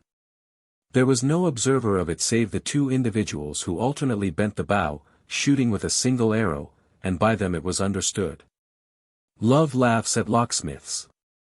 The old adage is scarce suited to Texas, where lockmaking is an unknown trade. Where there's a will, there's a way, expresses pretty much the same sentiment, appropriate to all time and every place. Never was it more correctly illustrated than in that exchange of bowshots across the channel of the Leona. Louise Poindexter had the will, Maurice Gerald had suggested the way. Chapter 31. A stream cleverly crossed. The Sagittary correspondence could not last for long. They are but lukewarm lovers who can content themselves with a dialogue carried on at bowshot distance. Hearts brimful of passion must beat and burn together, in close proximity, each feeling the pulsation of the other. If there be an Elysium on earth, it is this. Maurice Gerald was not the man, nor Louise Poindexter the woman, to shun such a consummation. It came to pass, not under the telltale light of the sun, but in the lone hour of midnight, when but the stars could have been witnesses of their social dereliction. Twice had they stood together in that garden grove, twice had they exchanged love vows, under the steel-grey light of the stars, and a third interview had been arranged between them. Little suspected the proud planter, perhaps prouder of his daughter than anything else he possessed, that she was daily engaged in an act of rebellion, the wildest against which parental authority may pronounce itself. His own daughter, his only daughter, of the best blood of southern aristocracy, beautiful, accomplished, everything to secure him a splendid alliance, holding nightly assignation with a horse hunter. Could he have but dreamt it when slumbering upon his soft couch, the dream would have startled him from his sleep like the call of the eternal trumpet. He had no suspicion, not the slightest. The thing was too improbable, too monstrous, to have given cause for one. Its very monstrosity would have disarmed him, had the thought been suggested. He had been pleased at his daughter's compliance with his late injunctions, though he would have preferred her obeying them to the letter, and riding out in company with her brother or cousin, which she still declined to do. This, however, he did not insist upon. He could well concede so much to her caprice, since her staying at home could be no disadvantage to the cause that had prompted him to the stern counsel. Her ready obedience had almost influenced him to regret the prohibition. Walking in confidence by day, and sleeping in security by night, he fancied, it might be recalled. It was one of those nights known only to a southern sky, when the full round moon rolls clear across a canopy of sapphire. When the mountains have no mist, and look as though you could lay your hand upon them, when the wind is hushed, and the broad leaves of the tropical trees droop motionless from their boughs, themselves silent as if listening to the concert of singular sounds carried on in their midst, and in which mingle the voices of living creatures belonging to every department of animated nature, beast, bird, reptile, and insect. Such a night was it, as you would select for a stroll in company with the being, the one and only being, who, by the mysterious dictation of nature, has entwined herself around your heart, a night upon which you feel a wayward longing to have white arms entwined around your neck, and bright eyes before your face, with that voluptuous gleaming that can only be felt to perfection under the mystic light of the moon. It was long after the infantry drum had beaten tattoo, and the cavalry bugle sounded the signal for the garrison of Fort Inga to go to bed. In fact, it was much nearer the hour of midnight, when a horseman rode away from the door of Oberdoffer's hotel, and, taking the downriver road, was soon lost to the sight of the latest loiterer who might have been strolling through the streets of the village. It is already known, that this road passed the hacienda of Casa del Corvo, at some distance from the house, and on the opposite side of the river. It is also known that at the same place it traversed a stretch of open prairie, with only a piece of copsewood midway between two extensive tracts of chaparral. This clump of isolated timber, known in prairie parlance as a motte or island of timber, stood by the side of the road, along which the horseman had continued, after taking his departure from the village. On reaching the copse he dismounted, led his horse in among the underwood, hitched him, by looping his bridle rein around the topmost twigs of an elastic bough. Then detaching a long rope of twisted horsehair from the horn of his saddle, and inserting his arm into its coil, he glided out to the edge of the island, on that side that lay towards the hacienda. Before forsaking the shadow of the copse, he cast a glance towards the sky, and at the moon sailing supremely over it. It was a glance of inquiry, ending in a look of chagrin, with some muttered phrases that rendered it more emphatic. No use waiting for that beauty to go to bed. She's made up her mind, she won't go home till morning, ha! Ha!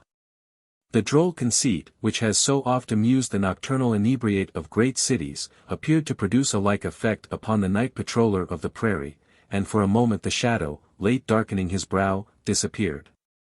It returned anon. As he stood gazing across the open space that separated him from the river bottom, beyond which lay the hacienda of Casa del Corvo, clearly outlined upon the opposite bluff, if there should be anyone stirring about the place. It's not likely at this hour, unless it be the owner of a bad conscience who can't sleep. Troth! There's one such within those walls. If he be abroad there's a good chance of his seeing me on the open ground. Not that I should care a straw, if it were only myself to be compromised. By St. Patrick, I see no alternative but risk it. It's no use waiting upon the moon, deuce take her. She don't go down for hours, and there's not the sign of a cloud. It won't do to keep her waiting. No, I must chance it in the clear light. Here goes. Saying this, with a swift but stealthy step, the dismounted horseman glided across the treeless tract, and soon readied the escarpment of the cliff, that formed the second height of land rising above the channel of the Leona. He did not stay 10 seconds in this conspicuous situation, but by a path that zigzagged down the bluff, and with which he appeared familiar, he descended to the river bottom. In an instant after he stood upon the bank. At the convexity of the river's bend, and directly opposite the spot where a skiff was moored, under the sombre shadow of a gigantic cotton tree. For a short while he stood gazing across the stream, with a glance that told of scrutiny. He was scanning the shrubbery on the other side, in the endeavor to make out, whether anyone was concealed beneath its shadow. Becoming satisfied that no one was there, he raised the loop end of his lazo, for it was this he carried over his arm, and giving it half a dozen whirls in the air, cast it across the stream. The noose settled over the cutwater of the skiff, and closing around the stem, enabled him to tow the tiny craft to the side on which he stood. Stepping in, he took hold of a pair of oars that lay along the planking at the bottom. And, placing them between the thole pins, pulled the boat back to its moorings. Leaping out, he secured it as it had been before, against the drift of the current. And then, taking stand under the shadow of the cotton tree, he appeared to await either a signal, or the appearance of some one, expected by appointment. His maneuvers up to this moment, had they been observed, might have rendered him amenable to the suspicion that he was a housebreaker, about to crack the crib of Casa del Corvo. The phrases that fell from his lips, however, could they have been heard, would have absolved him of any such vile or vulgar intention. It is true he had designs upon the hacienda. But these did not contemplate either its cash, plate, or jewelry, if we accept the most precious jewel it contained, the mistress of the mansion herself. It is scarce necessary to say, that the man who had hidden his horse in the tomat, and so cleverly effected the crossing of the stream, was Maurice the mustanger. Chapter 32. Light and Shade. He had not long to chafe under the trysting tree, if such it were. At the very moment when he was stepping into the skiff, a casement window that looked to the rear of the hacienda commenced turning upon its hinges, and was then for a time held slightly ajar. As if some one inside was intending to issue forth, and only hesitated in order to be assured that the coast was clear. A small white hand, decorated with jewels that glistened under the light of the moon, grasping the sash told that the individual who had opened the window was of the gentler sex. The tapering fingers, with their costly garniture, proclaimed her a lady, while the majestic figure, soon after exhibited outside, on the top of the stairway that led down to the garden, could be no other than that of Louise Poindexter. It was she. For a second or two the lady stood listening. She heard, or fancied she heard, the dip of an oar. She might be mistaken, for the stridulation of the cicadas filled the atmosphere with confused sound. No matter. The hour of assignation had arrived.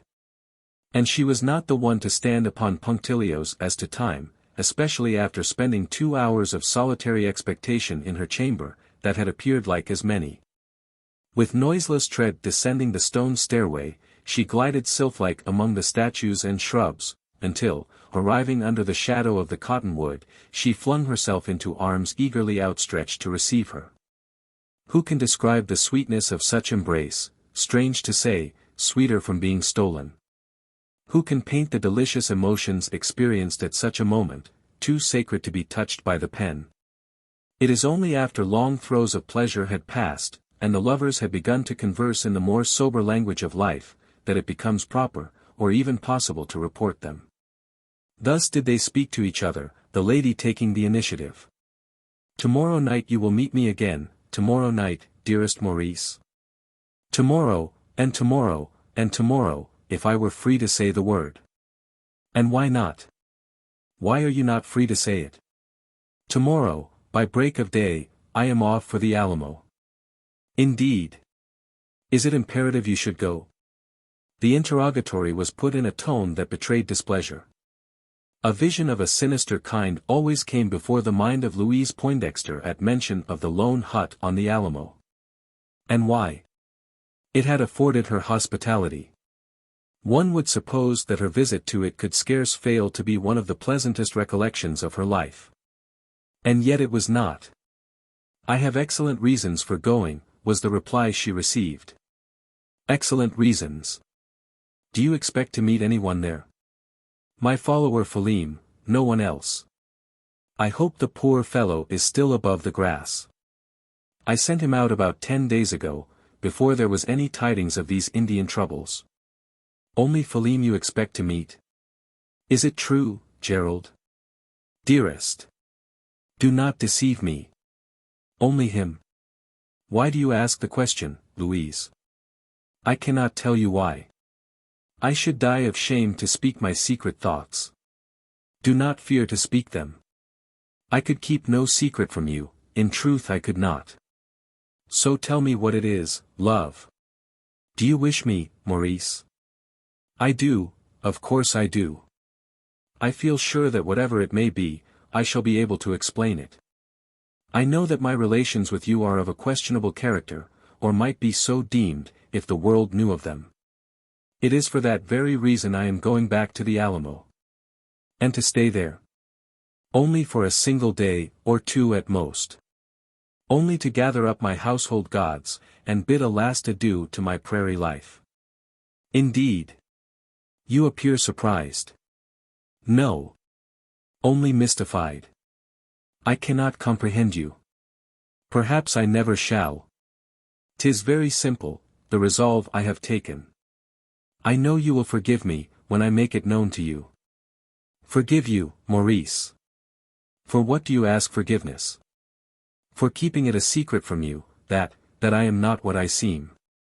God forbid you should be otherwise than what you seem to me, noble, grand, beautiful, rare among men.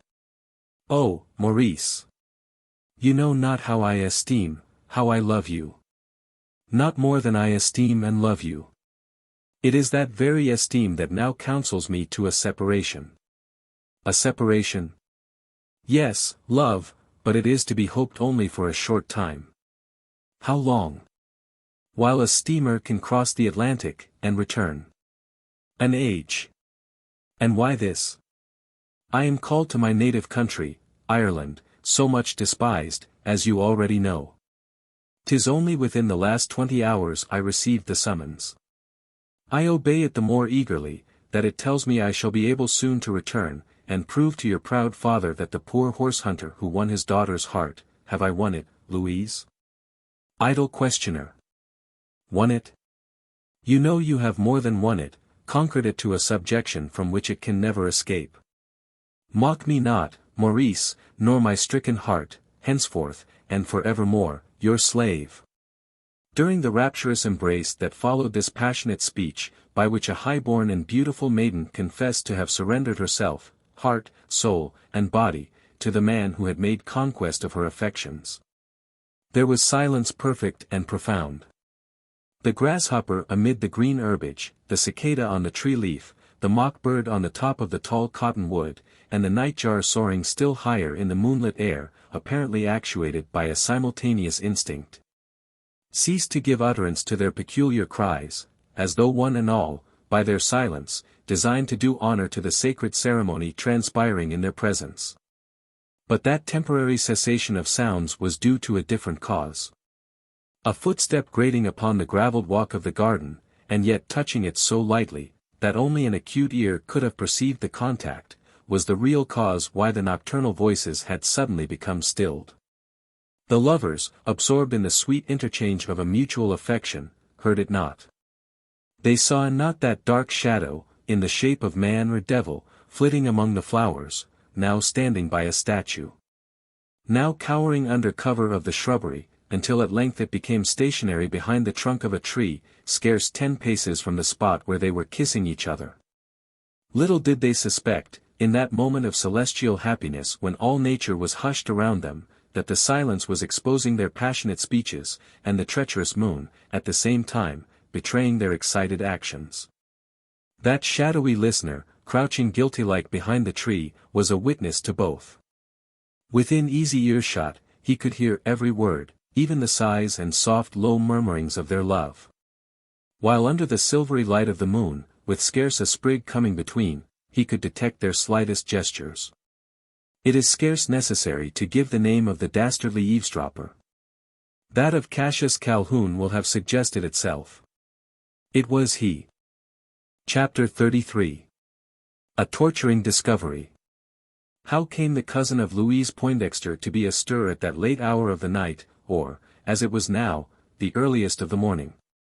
Had he been forewarned of this interview of the lovers? Or was it merely some instinctive suspicion that had caused him to forsake his sleeping chamber, and make a tour of inspection within the precincts of the garden? In other words, was he an eavesdropper by accident, or a spy acting upon information previously communicated to him?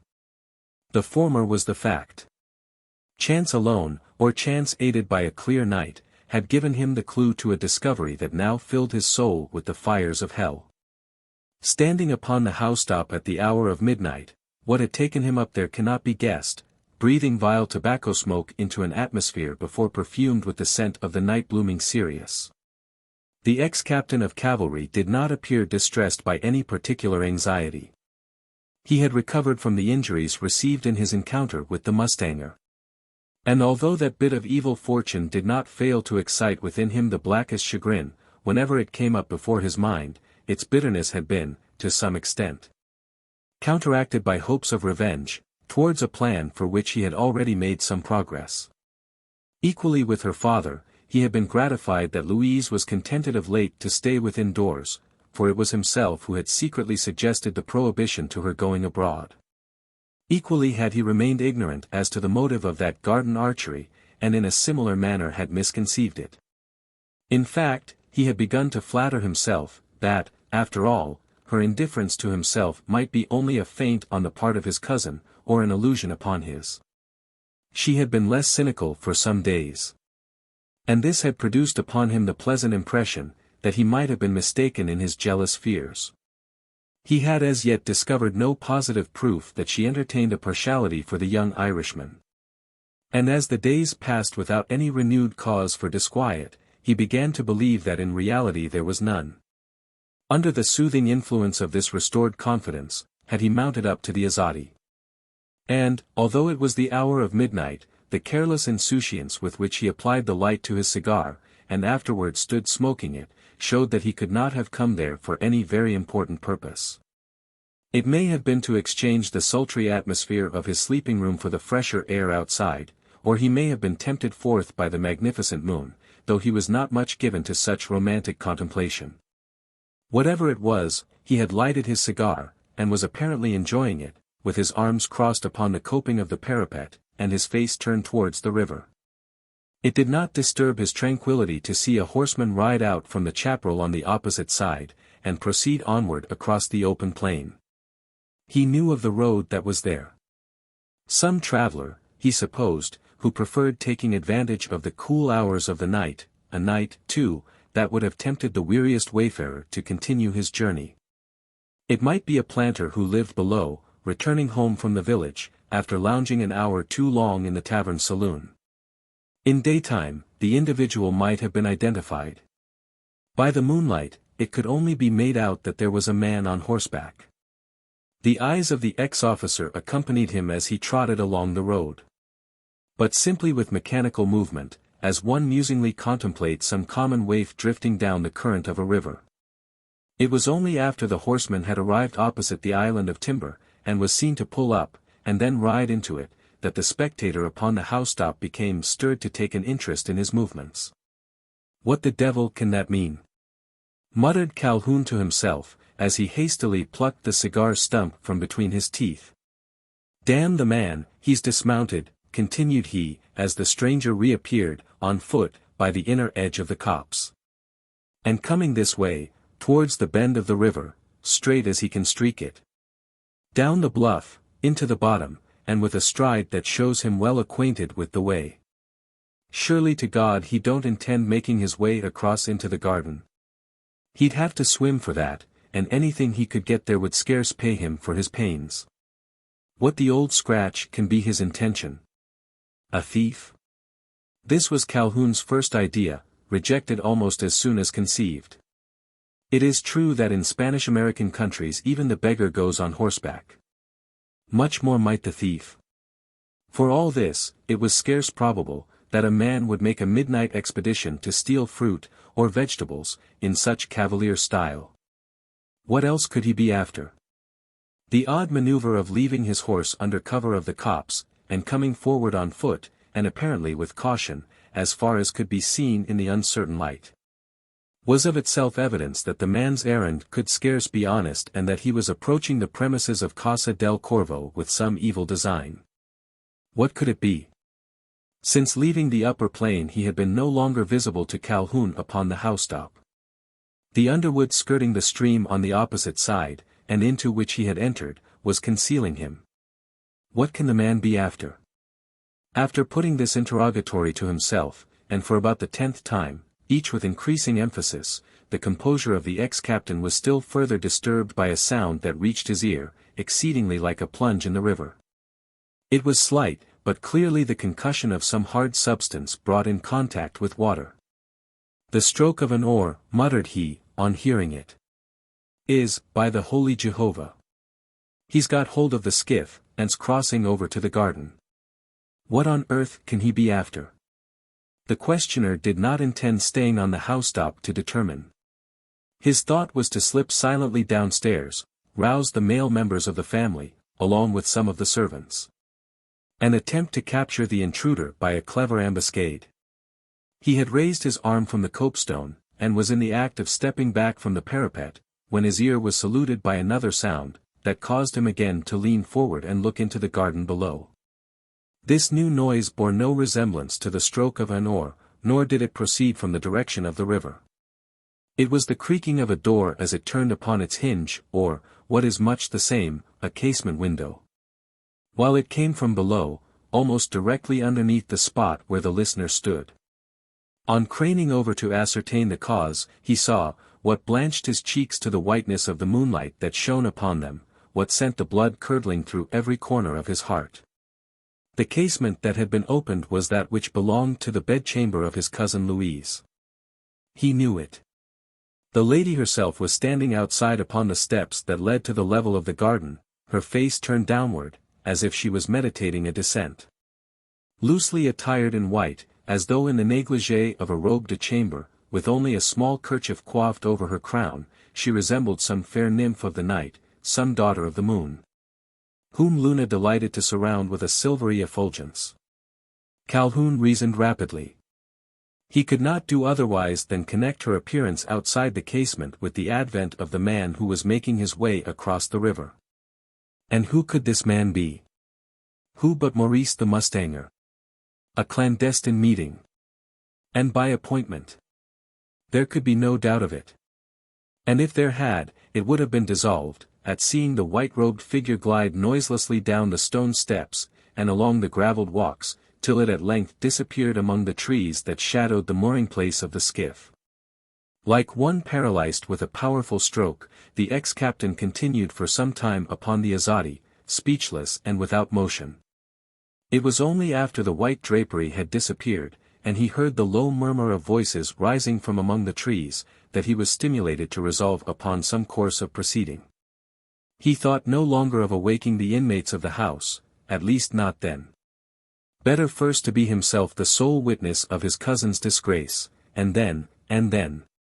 In short, he was not in a state of mind to form any definite plan. And, acting solely under the blind stimulus of a fell instinct, he hurried down the escalera, and made his way through the house, and out into the garden. He felt feeble as he pressed forward. His legs had tottered under him while descending the stone steps. They did the same as he glided along the gravelled walk. They continued to tremble as he crouched behind the tree trunk that hindered him from being seen, while playing spectator of a scene that afflicted him to the utmost depths of his soul. He heard their vows, their mutual confessions of love. The determination of the mustanger to be gone by the break of the morrow's day, as also his promise to return, and the revelation to which that promise led. With bitter chagrin, he heard how this determination was combated by Louise, and the reasons why she at length appeared to consent to it. He was witness to that final and rapturous embrace, that caused him to strike his foot nervously against the pebbles, and make that noise that had scared the cicadas into silence. Why at that moment did he not spring forward, put a termination to the intolerable tête-à-tête, and with a blow of his bowie knife lay his rival low, at his own feet and that of his mistress?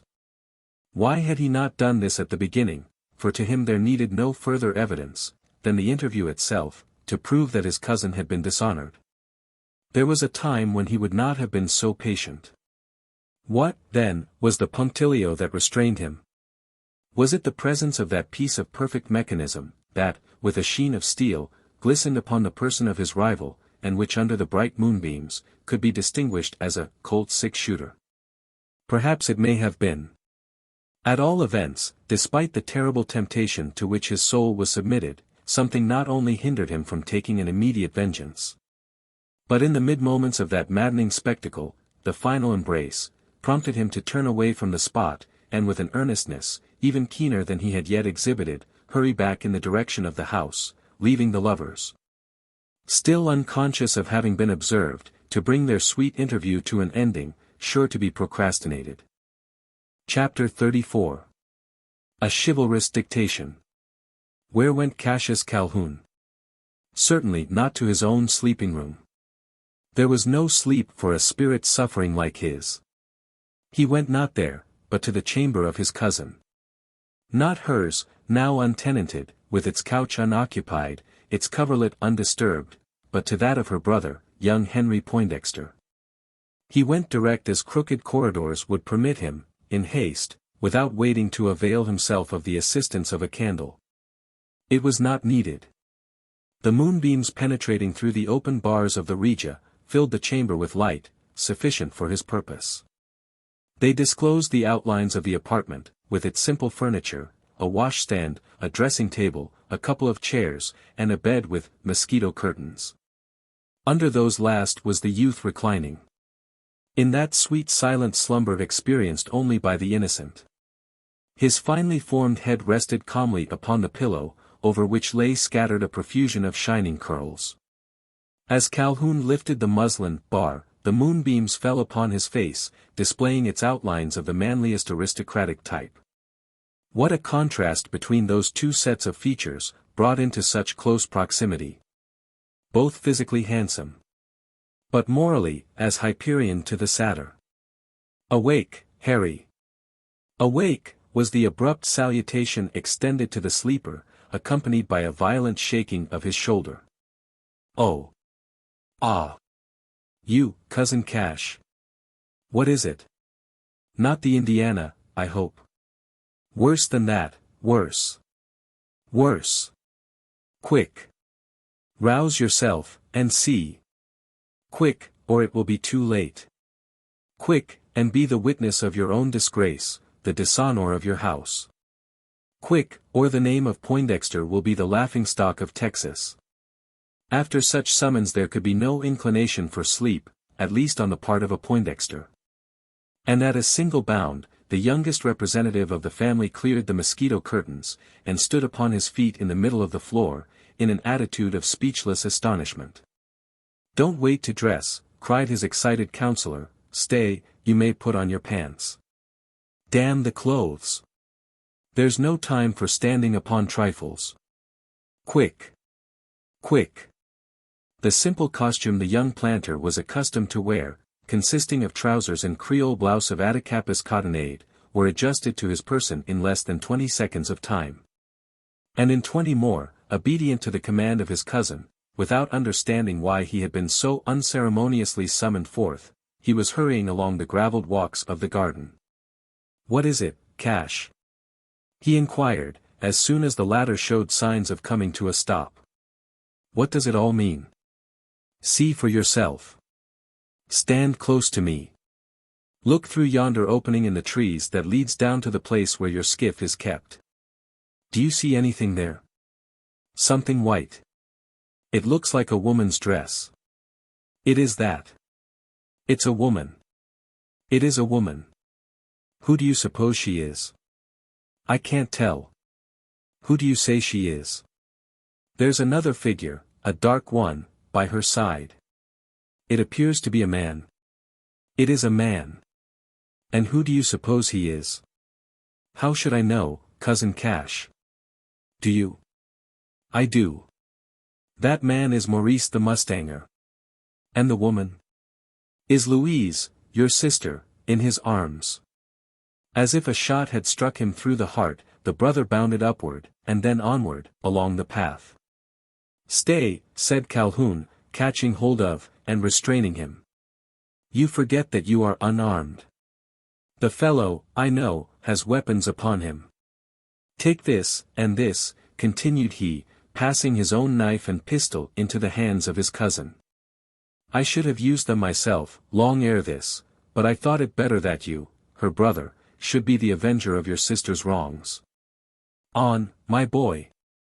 See that you don't hurt her, but take care not to lose the chance at him. Don't give him a word of warning. As soon as they are separated, send a bullet into his belly, and if all 6 should fail, go at him with the knife. I'll stay near, and take care of you, if you should get into danger. Now. Steal upon him, and give the scoundrel hell. It needed not this blasphemous injunction to inspire Henry Poindexter to hasty action. The brother of a sister, a beautiful sister, erring, undone. In 6 seconds he was by her side, confronting her supposed seducer. "Lo, villain," he cried, "unclasp your loathsome arm from the waist of my sister. Louise! Stand aside, and give me a chance of killing him. Aside, sister. Aside, I say." Had the command been obeyed, it is probable that Maurice Gerald would at that moment have ceased to exist, unless he had found heart to kill Henry Poindexter. Which, experienced as he was in the use of his 6-shooter, and prompt in its manipulation, he might have done. Instead of drawing the pistol from its holster, or taking any steps for defense, he appeared only desirous of disengaging himself from the fair arms still clinging around him, and for whose owner he alone felt alarm. For Henry to fire at the supposed betrayer, was to risk taking his sister's life, and, restrained by the fear of this, he paused before pulling trigger. That pause produced a crisis favorable to the safety of all three. The Creole girl, with a quick perception of the circumstances, suddenly released her lover from the protecting embrace, and, almost in the same instant, threw her arms around those of her brother. She knew there was nothing to be apprehended from the pistol of Maurice. Henry alone had to be held doing mischief. "Go, go," she shouted to the former, while struggling to restrain the infuriated youth. "My brother is deceived by appearances. Leave me to explain. Away, Maurice. Away." "Henry Poindexter," said the young Irishman, as he turned to obey the friendly command, "I am not the sort of villain you have been pleased to pronounce me. Give me but time, and I shall prove, that your sister has formed a truer estimate of my character than either her father, brother, or cousin. I claim but 6 months. If at the end of that time I do not show myself worthy of her confidence, her love, then shall I make you welcome to shoot me at sight, as you would the cowardly coyote, that chanced to cross your track. Till then, I bid you adieu." Henry's struggle to escape from his sister's arms, perhaps stronger than his own, grew less energetic as he listened to these words. They became feebler and feebler, at length ceasing, when a plunge in the river announced that the midnight intruder into the enclosed grounds of Casa del Corvo was on his way back to the wild prairies he had chosen for his home. It was the first time he had recrossed the river in that primitive fashion. On the 2 previous occasions he had passed over in the skiff, which had been drawn back to its moorings by a delicate hand, the tow rope consisting of that tiny lazo that had formed part of the caparison presented along with the spotted mustang. "Brother! You are wronging him. Indeed you are wronging him," were the words of expostulation that followed close upon his departure. "Oh, Henry, dearest Hal, if you but knew how noble he is. So far from desiring to do me an injury, 'tis only this moment he has been disclosing a plan to prevent scandal, I mean to make me happy. Believe me, brother, he is a gentleman. And if he were not, if only the common man you take him for, I could not help what I have done, I could not, for I love him. Louise! Tell me the truth. Speak to me, not as to your brother, but as to your own self. From what I have this night seen, more than from your own words, I know that you love this man. Has he taken advantage of your unfortunate passion? No, no, no. As I live he has not. He is too noble for that, even had I, Henry. He is innocent. If there be cause for regret, I alone am to blame.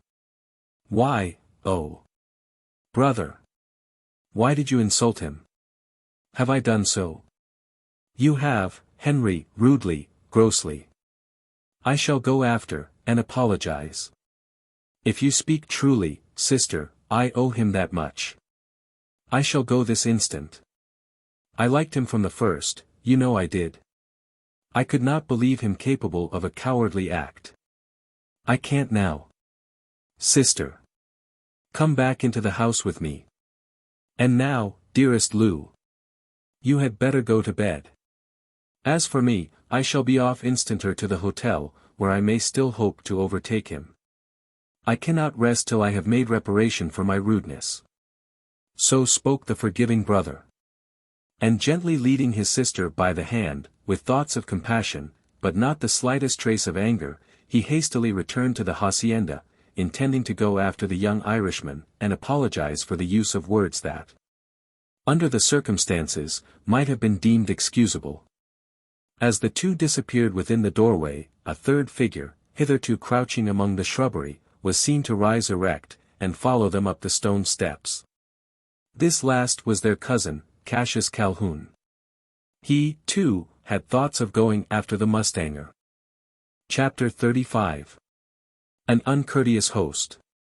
The chicken-hearted fool. Fool myself, to have trusted to such a hope.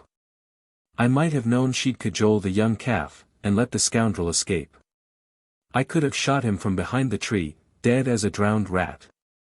And without risking anything, even disgrace. Not a particle of risk. Uncle Woodley would have thanked me, the whole settlement would have said I had done right. My cousin, a young lady, betrayed by a common scamp, a horse, trader, who would have said a word against it? Such a chance. Why have I missed it? Death and the devil, it may not trump up again. Such were the reflections of the ex-captain of cavalry, while at some paces distance following his two cousins on their return to the hacienda. I wonder, muttered he, on re-entering the patio, whether the blubbering baby be in earnest? Going after to apologize to the man who has made a fool of his sister. Ha, ha. It would be a good joke were it not too serious to be laughed at. He is in earnest, else why that row in the stable? 'Tis he bringing but his horse. It is, by the Almighty. The door of the stable, as is customary in Mexican haciendas, opened upon the paved patio.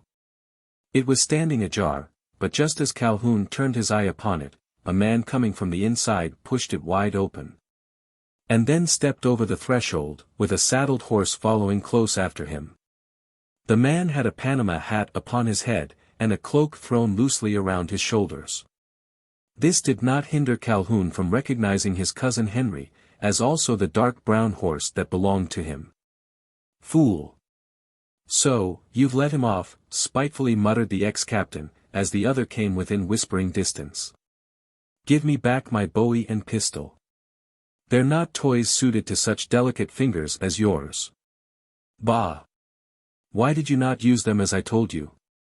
You've made a mess of it. I have, tranquilly responded the young planter. I know it. I've insulted, and grossly too, a noble fellow. Insulted a noble fellow. Ha, ha, ha. You're mad, by heavens, you're mad. I should have been had I followed your counsel, cousin Cash. Fortunately I did not go so far. I have done enough to deserve being called worse than fool, though perhaps, under the circumstances, I may obtain forgiveness for my fault. At all events, I intend to try for it, and without losing time. Where are you going? After Maurice the mustanger, to apologize to him for my misconduct. Misconduct? Ha, ha, ha. Surely you are joking. No. I'm in earnest. If you come along with me, you shall see. Then I say again you are mad. Not only mad, but a damned natural-born idiot. You are, by Jesus Christ and General Jackson. You're not very polite, cousin Cash, though, after the language I've been lately using myself, I might excuse you. Perhaps you will, one day imitate me, and make amends for your rudeness. Without adding another word, the young gentleman, one of the somewhat rare types of southern chivalry, sprang to his saddle, gave the word, to his horse, and rode hurriedly through the Saguin. Calhoun stood upon the stones, till the footfall of the horse became but faintly distinguishable in the distance. Then, as if acting under some sudden impulse, he hurried along the veranda to his own room. Entered it, reappeared in a rough overcoat, crossed back to the stable, went in, came out again with his own horse saddled and bridled, led the animal along the pavement, as gently as if he was stealing him. And once outside upon the turf, sprang upon his back, and rode rapidly away. For a mile or more he followed the same road that had been taken by Henry Poindexter. It could not have been with any idea of overtaking the latter, since, long before, the hoofstrokes of Henry's horse had ceased to be heard, and proceeding at a slower pace, Calhoun did not ride as if he cared about catching up with his cousin. He had taken the upriver road. When about midway between Casa del Corvo and the fort, he reined up, and, after scrutinizing the chaparral around him, struck off by a bridle path leading back toward the bank of the river. As he turned into it he might have been heard muttering to himself. A chance still left, a good one, though not so cheap as the other. It will cost me $1,000. What of that, so long as I get rid of this Irish curse, who has poisoned every hour of my existence. If true to his promise, he takes the route to his home by an early hour in the morning. What time, I wonder? These men of the prairies call it late rising, if they be abed till daybreak. Never mind. There's yet time for the coyote to get before him on the road. I know that. It must be the same as we follow to the wild horse prairies. He spoke of his hut upon the Alamo. That's the name of the creek where we had our picnic. The hovel cannot be far from there. The Mexican must know the place, or the trail leading to it, which last will be sufficient for his purpose and mine. A fig for the shanty itself. The owner may never reach it. There may be Indians upon the road. There must be, before daybreak in the morning. As Calhoun concluded this string of strange reflections, he had arrived at the door of another shanty, that of the Mexican mustanger. The jacal was the goal of his journey. Having slipped out of his saddle, and knotted his bridle to a branch, he set foot upon the threshold. The door was standing wide open. From the inside proceeded a sound, easily identified as the snore of a slumberer. It was not as of one who sleeps either tranquilly, or continuously. At short intervals it was interrupted, now by silent pauses, anon by hog-like gruntings, interspersed with profane words, not perfectly pronounced, but slurred from a thick tongue, over which, but a short while before, must have passed a stupendous quantity of alcohol. Carambo.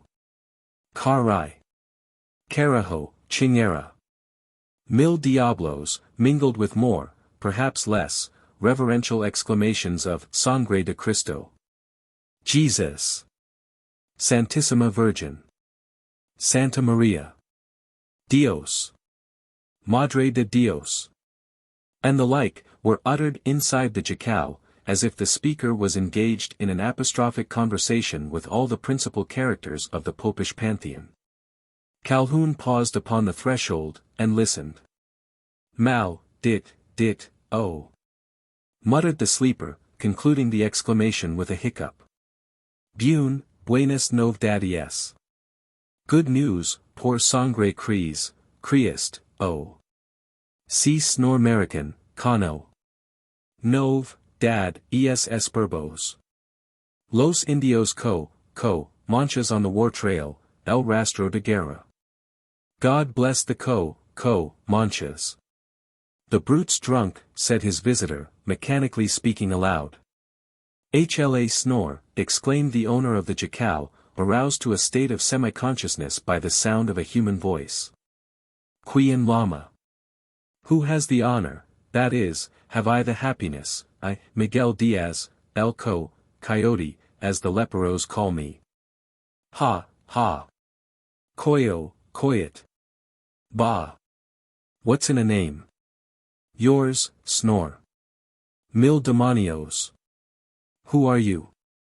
Partially raising himself from his reed couch, the inebriate remained for a short time in a sitting attitude, glaring, half interrogatively, half unconsciously, at the individual whose voice had intruded itself into his drunken dreams. The unsteady examination lasted only for a score of seconds. Then the owner of the jacal, with an unintelligible speech, subsided into a recumbent position. When a savage grunt, succeeded by a prolonged snore, proved him to have become oblivious to the fact that his domicile contained a guest. Another chance lost, said the latter, hissing the words through his teeth, as he turned disappointedly from the door. A sober fool and a drunken knave, two precious tools wherewith, to accomplish a purpose like mine. Curse the luck. All this night it's been against me. It may be 3 long hours before this pig sleeps off the swill that has stupefied him. 3 long hours, and then what would be the use of him?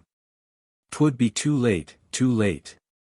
As he said this, he caught the rein of his bridle, and stood by the head of his horse, as if uncertain what course to pursue. No use my staying here. It might be daybreak before the damned liquor gets out of his skull. I may as well go back to the hacienda and wait there, or else. The alternative, that at this crisis presented itself, was nor, spoken aloud. Whatever it may have been, it had the effect of terminating the hesitancy that living over him, and stirring him to immediate action. Roughly tearing his rein from the branch, and passing it over his horse's head, he sprang into the saddle, and rode off from the jacal in a direction the very opposite to that in which he had approached it. Chapter 36. 3 travelers on the same track. No one can deny, that a ride upon a smooth-turfed prairie is one of the most positive pleasures of sublunary existence. No one will deny it, who has had the good fortune to experience the delightful sensation. With a spirited horse between your thighs, a well-stocked valise strapped to the cantle of your saddle, a flask of French brandy slung handy over the horn, and a plethoric cigar case protruding from under the flap of your pistol holster. You may set forth upon a day's journey, without much fear of feeling weary by the way. A friend riding by your side, like yourself alive to the beauties of nature, and sensitive to its sublimities, will make the ride, though long, and otherwise arduous, a pleasure to be remembered for many, many years. If that friend chance to be some fair creature, upon whom you have fixed your affections, then will you experience a delight to remain in your memory forever. Ah! If all prairie travelers were to be favored with such companionship, the wilderness of western Texas would soon become crowded with tourists, the Great Plains would cease to be pathless, the savannas would swarm with snobs. It is better as it is. As it is, you may launch yourself upon the prairie, and once beyond the precincts of the settlement from which you have started, unless you keep to the customary road, indicated only by the hoof-prints of half a dozen horsemen who have preceded you, you may ride on for hours, days, weeks, months, perhaps a whole year, without encountering aught that bears the slightest resemblance to yourself, or the image in which you have been made. Only those who have traversed the great plain of Texas can form a true estimate of its illimitable vastness, impressing the mind with sensations similar to those we feel in the contemplation of infinity. In some sense may the mariner comprehend my meaning. Just as a ship may cross the Atlantic Ocean, and in tracks most frequented by sailing craft, without sighting a single sail, so upon the prairies of southwestern Texas, the traveler may journey on for months, amid a solitude that seems eternal. Even the ocean itself does not give such an impression of endless space. Moving in its midst you perceive no change, no sign to tell you are progressing. The broad circular surface of azure blue, with the concave hemisphere of a tint but a few shades lighter, are always around and above you, seeming ever the same. You think they are so, and fancy yourself at rest in the center of a sphere and a circle.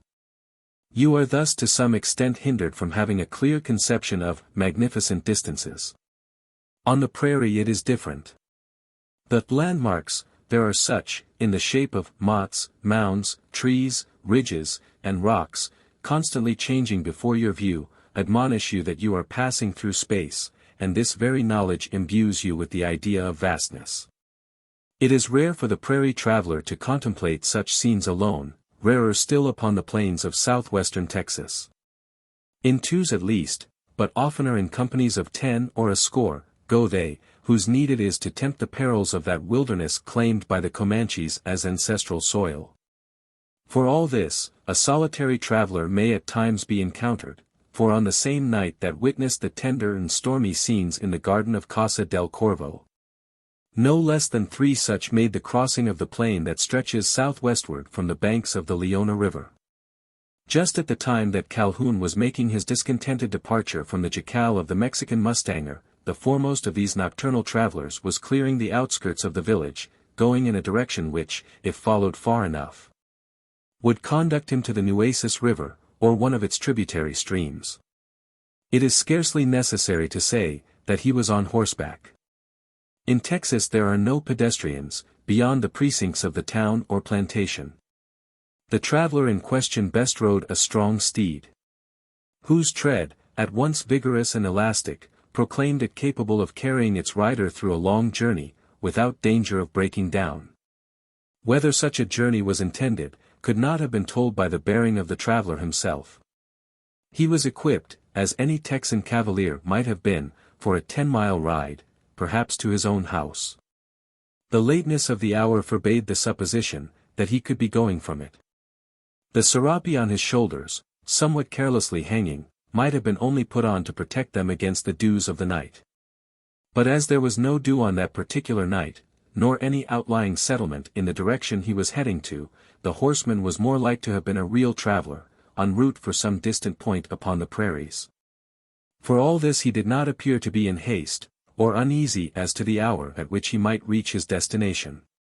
On the contrary, he seemed absorbed in some thought, that linked itself with the past, sufficiently engrossing to render him unobservant of outward objects, and negligent in the management of his horse.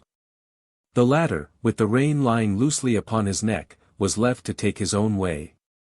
Though instead of stopping, or straying, he kept steadily on, as if over ground oft-trodden before. Thus leaving the animal to its own guidance, and pressing it neither with whip nor spur, the traveler rode tranquilly over the prairie, till lost to view, not by the intervention of any object, but solely through the dimness of the light, where the moon became misty in the far distance. Almost on the instant of his disappearance, and as if the latter had been taken for a cue, a second horseman spurred out from the suburbs of the village, and proceeded along the same path. From the fact of his being habited in a fashion to defend him against the chill air of the night, he too might have been taken for a traveler. A cloak clasped across his breast hung over his shoulders, its ample skirts draping backward to the hips of his horse. Unlike the horseman who had preceded him, he showed signs of haste, plying both whip and spur as he pressed on. He appeared intent on overtaking someone. It might be the individual whose form had just faded out of sight. This was all the more probable from the style of his equitation, at short intervals bending forward in his saddle, and scanning the horizon before him, as if expecting to see some form outlined above the line of the sky. Continuing to advance in this peculiar fashion, he also disappeared from view, exactly at the same point, where his precursor had ceased to be visible, to anyone whose gaze might have been following him from the fort or village. An odd contingency, if such it were, that just at that very instant a third horseman rode forth from the outskirts of the little Texan town, and, like the other two, continued advancing in a direct line across the prairie. He, also, was costumed as if for a journey. A blanket coat of scarlet color shrouded most of his person from sight, its ample skirt spread over his thighs, half concealing a short Jaeger rifle, strapped aslant along the flap of his saddle. Like the foremost of the three, he exhibited no signs of a desire to move rapidly along the road. He was proceeding at a slow pace, even for a traveler. For all that, his manner betokened a state of mind far from tranquil. And in this respect he might be likened to the horseman who had more immediately preceded him. But there was an essential difference between the actions of the two men. Whereas the cloaked cavalier appeared desirous of overtaking someone in advance, he in the red blanket coat seemed altogether to occupy himself in reconnoitering towards his rear.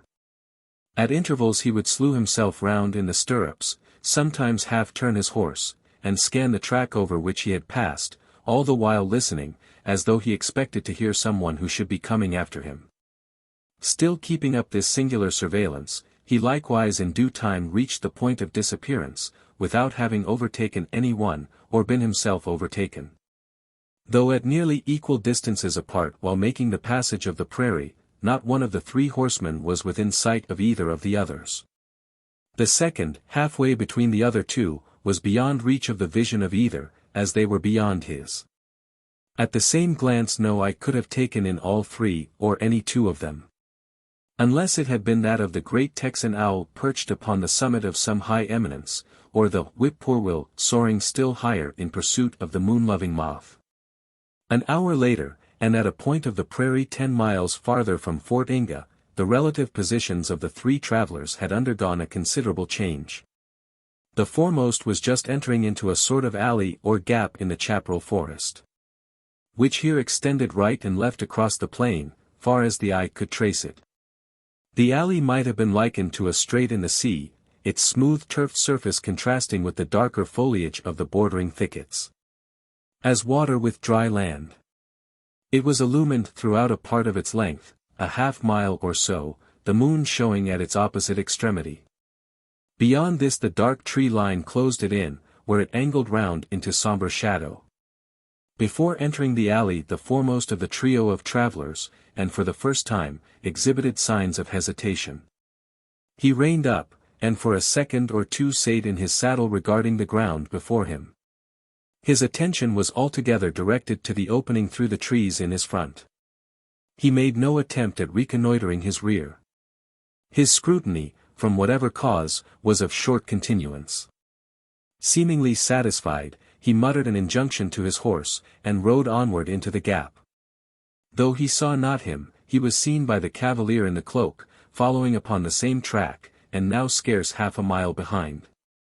The latter, on beholding him, gave utterance to a slight exclamation. It was joyful, nevertheless, as if he was gratified by the prospect of at length overtaking the individual whom he had been for 10 miles so earnestly pursuing. Spurring his horse to a still more rapid pace, he also entered the opening, but only in time to get a glimpse of the other, just passing under the shadow of the trees, at the point where the avenue angled. Without hesitation, he rode after, soon disappearing at the same place, and in a similar manner. It was a longer interval before the third and hindmost of the horsemen approached the pass that led through the chaparral. He did approach it, however. But instead of riding into it, as the others had done, he turned off at an angle towards the edge of the timber, and, after leaving his horse among the trees, crossed a corner of the thicket, and came out into the opening on foot. Keeping along it, to all appearance still more solicitous about something that might be in his rear than anything that was in front of him, he at length arrived at the shadowy turning, where, like the two others, he abruptly disappeared in the darkness. An hour elapsed, during which the nocturnal voices of the chaparral, that had been twice temporarily silenced by the hoofstroke of a horse, and once by the footsteps of a man, had kept up their choral cries by 1,000 stereotyped repetitions. Then there came a further interruption, more abrupt in its commencement, and of longer continuance. It was caused by a sound, very different from that made by the passage of either horseman or pedestrian over the prairie turf. It was the report of a gun, quick, sharp, and clear, that a spang, that denotes the discharge of a rifle. As to the authoritative wave of the conductor's baton the orchestra yields instant obedience, so did the prairie minstrels simultaneously take their cue from that abrupt detonation, that inspired one and all of them with a peculiar awe. The tiger cat meowing in the midst of the chaparral, the coyote howling along its skirts. Even the jaguar who need not fear any forest foe that might approach him, acknowledged his dread of that quick, sharp explosion, to him unexplainable, by instantly discontinuing his cries. As no other sound succeeded the shot, neither the groan of a wounded man, nor the scream of a stricken animal, the jaguar soon recovered confidence, and once more essayed to frighten the denizens of the thicket with his hoarse growling. Friends and enemies, birds, beasts, insects, and reptiles, disregarding his voice in the distance, reassumed the thread of their choral strain. Until the chaparral was restored to its normal noisy condition, when two individuals standing close together, can only hold converse by speaking in the highest pitch of their voices. Chapter 37. A Man Missing. The breakfast bell of Casa del Corvo had sounded its second and last summons, preceded by a still earlier signal from a horn, intended to call in the stragglers from remote parts of the plantation. The field hands, laboring near, had collected around the quarter, and in groups, squatted upon the grass, or seated upon stray logs, were discussing their diet, by no means spare, of hog and hominy, corn-bread and corn-coffee, with a jocosity that proclaimed a keen relish of these, their ordinary comestibles. The planter's family assembled in the sala were about to begin breakfast, when it was discovered that one of its members was missing. Henry was the absent one. At first there was but little notice taken of the circumstance. Only the conjecture, that he would shortly make his appearance. As several minutes passed without his coming in, the planter quietly observed that it was rather strange of Henry to be behind time, and wonder where he could be. The breakfast of the southwestern American is usually a well-appointed meal. It is eaten at a fixed hour, and table d'hôte fashion, all the members of the family meeting at the table. This habit is exacted by a sort of necessity, arising out of the nature of some of the viands peculiar to the country. Many of which, as Virginia biscuit, buckwheat cakes, and waffles, are only relished coming fresh from the fire, so that the hour when breakfast is being eaten in the dining room, is that in which the cook is broiling her skin in the kitchen. As the laggard, or late riser, may have to put up with cold biscuit, and no waffles or buckwheat cakes, there are few such on a southern plantation. Considering this custom, it was somewhat strange, that Henry Poindexter had not yet put in an appearance. "Where can the boy be?" asked his father, for the fourth time, in that tone of mild conjecture that scarce calls for reply. None was made by either of the other two guests at the table. Louise only gave expression to a similar conjecture. For all that, there was a strangeness in her glance, as in the tone of her voice, that might have been observed by one closely scrutinizing her features. It could scarce be caused by the absence of her brother from the breakfast table. The circumstance was too trifling to call up an emotion, and clearly at that moment was she subject to one. What was it? No one put the inquiry. Her father did not notice anything odd in her look. Much less Calhoun, who was himself markedly laboring to conceal some disagreeable thought under the guise of an assumed naivete. Ever since entering the room he had maintained a studied silence. Keeping his eyes averted, instead of, according to his usual custom, constantly straying towards his cousin. He sate nervously in his chair, and once or twice might have been seen to start, as a servant entered the room. Beyond doubt he was under the influence of some extraordinary agitation. "Very strange Henry not being here to his breakfast," remarked the planter, for about the 10th time. "Surely he is not abed till this hour." "No, no, he never lies so late. And yet if abroad, he couldn't be at such a distance as not to have heard the horn. He may be in his room. It is just possible. Pluto. Ho, ho. Call me, Mass Woodley. Iase Haya." The sable coachee, acting as table waiter, was in the sala, hovering around the chairs. "Go to Henry's sleeping room. If he's there, tell him we're at breakfast, half through with it. He no dar, Mass Woodley. You have been to his room?" "Ho, ho. Yas. Dat Iase no been to de room itself, but Iase been to de table, to look atter Massa Henry Haas, and gib him fodder and corn. Ho, ho. Dat same ol' hoss he ain't dar, nor hanta been all ob dis mornin'. I wore up by de fuss screek ob day. No hoss dar, no saddle, no bridle, and ob coast no Massa Henry. Ho, ho. He been and gone out, for anbdy war, Tyran, bout de place." "Are you sure?" asked the planter, seriously stirred by the intelligence. "Satin, shoe, Mass Woodley. Dar's no hoss doin's in dat air table, seppin de sorrel ob Massa Cahoon. Spotty am in de closure outside. Massa Henry hoss ain't noa. It don't follow that Master Henry himself is not in his room. Go instantly, and see. Ho, ho. Iase go on de instam, masser, but fr all dat dis chili no spec find de young GNL dar. Ho. Ho. Whybier de ol' hoss dar Masser Henry too." "There's something strange in all this," pursued the planter, as Pluto shuffled out of the sala. "Henry from home, and at night too. Where can he have gone? I can't think of anyone he would be visiting at such unseasonable hours. He must have been out all night, or very early, according to the nigger's account. At the port, I suppose, with those young fellows.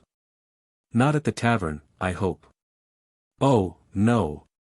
He wouldn't go there, interposed Calhoun, who appeared as much mystified by the absence of Henry as was Poindexter himself. He refrained, however, from suggesting any explanation, or saying aught of the scenes to which he had been witness on the preceding night. It is to be hoped he knows nothing of it, reflected the young Creole. If not, it may still remain a secret between brother and myself. I think I can manage Henry. But why is he still absent? I've stayed up all night waiting for him. He must have overtaken Maurice, and they have fraternized. I hope so. Even though the tavern may have been the scene of their reconciliation.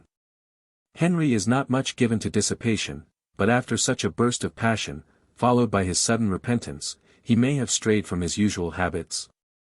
Who could blame him if he has? There can be little harm in it, since he has gone astray in good company. How far the string of reflections might have extended it is not easy to say, since it did not reach its natural ending.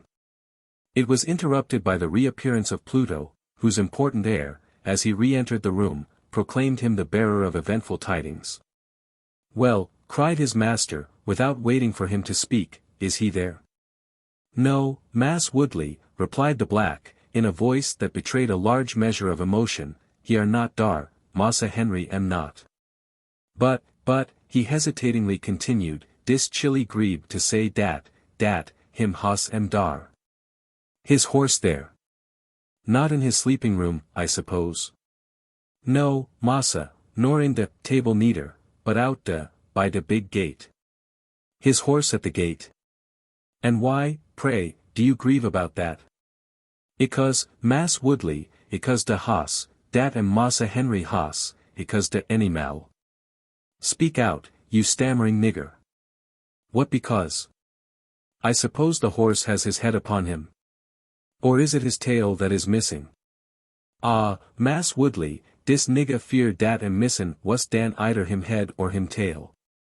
Ise fear dat de ol hoss hab lost him rider. What? Henry thrown from his horse. Nonsense, Pluto. My son is too good a rider for that. Impossible that he should have been pitched out of the saddle, impossible. Ho! Ho! I don't say he wore frown out obe de saddle. Garamity. I fear de trouble was dan dat oh. Dear ol massa, I tell you no mo. Come to de gate ob du hashishindi, and CFO Yusef.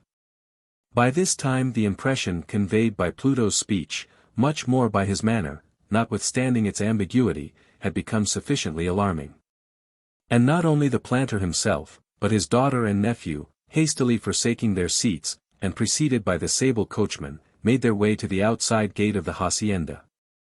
A sight was there awaiting them, calculated to inspire all three with the most terrible apprehensions. A Negro man, one of the field slaves of the plantation, stood holding a horse, that was saddled and bridled.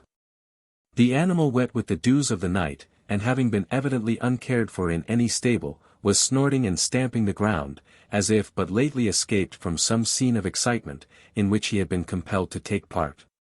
He was speckled with a color darker than that of the dewdrops, darker than his own coat of bay brown. The spots scattered over his shoulders, the streaks that ran parallel with the downward direction of his limbs, the blotches showing conspicuously on the saddle flaps, were all of the color of coagulated blood. Blood had caused them, spots, streaks, and blotches. Whence came that horse? From the prairies. The Negro had caught him, on the outside plain, as, with the bridle trailing among his feet, he was instinctively straying towards the hacienda. To whom did he belong? The question was not asked. All present knew him to be the horse of Henry Poindexter. Nor did anyone ask whose blood bedaubed the saddle flaps. The three individuals most interested could think only of that one, who stood to them in the triple relationship of son, brother, and cousin. The dark red spots on which they were distractedly gazing had spurted from the veins of Henry Poindexter. They had no other thought. Chapter 38. The Avengers. Hastily, perhaps too truly, construing the sinister evidence, the half-frantic father leaped into the bloody saddle, and galloped direct for the fort. Calhoun, upon his own horse, followed close after. The hue and cry soon spread abroad. Rapid riders carried it up and down the river, to the remotest plantations of the settlement. The Indians were out, and near at hand, reaping their harvest of scalps. That of young Poindexter was the firstfruits of their sanguinary gleaning. Henry Poindexter, the noble generous youth who had not an enemy in all Texas. Who but Indians could have spilled such innocent blood? Only the Comanches could have been so cruel. Among the horsemen, who came quickly together on the parade ground of Port Inga, no one doubted that the Comanches had done the deed. It was simply a question of how, when, and where. The blood drops pretty clearly, proclaimed the first. He who had shed them must have been shot, or speared, while sitting in his saddle. They were mostly on the off side, where they presented an appearance, as if something had been slaked over them. This was seen both on the shoulders of the horse, and the flap of the saddle. Of course it was the body of the rider as it slipped lifeless to the earth. There were some who spoke with equal certainty as to the time, old frontiersmen experienced in such matters. According to them the blood was scarce 10 hours old, in other words, must have been shed about 10 hours before. It was now noon. The murder must have been committed at 2 o'clock in the morning. The third query was, perhaps, the most important, at least now that the deed was done. Where had it been done? Where was the body to be found? After that, where should the assassins be sought for? These were the questions discussed by the mixed council of settlers and soldiers, hastily assembled at Port Inga, and presided over by the commandant of the fort, the afflicted father standing speechless by his side. The last was of special importance. There are 32 points in the compass of the prairies, as well as in that which guides the ocean wanderer. And, therefore, in any expedition going in search of a war party of Comanches, there would be 32 chances to 1 against its taking the right track. It mattered not that the home of these nomadic savages was in the west. That was a wide word, and signified anywhere within a semicircle of some hundreds of miles. Besides, the Indians were now upon the war trail. And, in an isolated settlement such as that of the Leona, as likely to make their appearance from the east. More likely, indeed, since such is a common strategic trick of these astute warriors. To have ridden forth at random would have been sheer folly, with such odds against going the right way, as 32 to 1. A proposal to separate the command into several parties, and proceed in different directions, met with little favor from any one. It was directly negatived by the major himself. The murderers might be 1,000, the avengers were but the 10th of that number, consisting of some 50 dragoons who chanced to be in garrison, with about as many mounted civilians. The party must be kept together, or run the risk of being attacked, and perhaps cut off, in detail. The argument was deemed conclusive. Even, the bereaved father, and cousin, who appeared equally the victim of a voiceless grief, consented to shape their course according to the counsels of the more prudent majority, backed by the authority of the major himself. It was decided that the searchers should proceed in a body. In what direction? This still remained the subject of discussion. The thoughtful captain of infantry now became a conspicuous figure, by suggesting that some inquiry should be made, as to what direction had been last taken by the man who was supposed to be murdered. Who last saw Henry Poindexter? His father and cousin were first appealed to. The former had last seen his son at the supper table, and supposed him to have gone thence to his bed. The answer of Calhoun was less direct, and, perhaps, less satisfactory. He had conversed with his cousin at a later hour, and had bidden him good night, under the impression that he was retiring to his room. Why was Calhoun concealing what had really occurred? Why did he refrain from giving a narration of that garden scene to which he had been witness? Was it, that he feared humiliation by disclosing the part he had himself played? Whatever was the reason, the truth was shunned. And an answer given, the sincerity of which was suspected by more than one who listened to it. The evasiveness might have been more apparent, had there been any reason for suspicion, or had the bystanders been allowed longer time to reflect upon it. While the inquiry was going on, light came in from a quartet hitherto unthought of. The landlord of the Rough and Ready, who had come uncalled to the council, after forcing his way through the crowd, proclaimed himself willing to communicate some facts worth their hearing, in short. The very facts they were endeavoring to find out, when Henry Poindexter had been last seen, and what the direction he had taken. Oberdoffer's testimony, delivered in a semi-Teutonic tongue, was to the effect, that Maurice the mustanger, who had been staying at his hotel ever since his fight with Captain Calhoun, had that night ridden out at a late hour. As he had done for several nights before. He had returned to the hotel at a still later hour. And finding it open, on account of a party of bons vivants who had supped there, had done that which he had not done for a long time before, demanded his bill, and to old Duffer's astonishment, as the latter naively confessed, settled every cent of it. Where he had procured the money, God only knew, or why he left the hotel in such a hurry. Oberdoffer himself only knew that he had left it, and taken all his traps along with him, just as he was in the habit of doing, whenever he went off upon one of his horse-catching expeditions. On one of these the village boniface supposed him to have gone. What had all this to do with the question before the council? Much indeed. Though it did not appear till the last moment of his examination, when the witness revealed the more pertinent facts, that about 20 minutes after the mustanger had taken his departure from the hotel, Heinrich Poindexter knocked at the door. And inquired after Mr. Maurice Gerald. That on being told the latter was gone, as also the time, and probable direction he had taken, the young gentleman's rode off a quick pace, as if with the intention of overtaking him. This was all Mr. Oberdoffer knew of the matter. And all he could be expected to tell.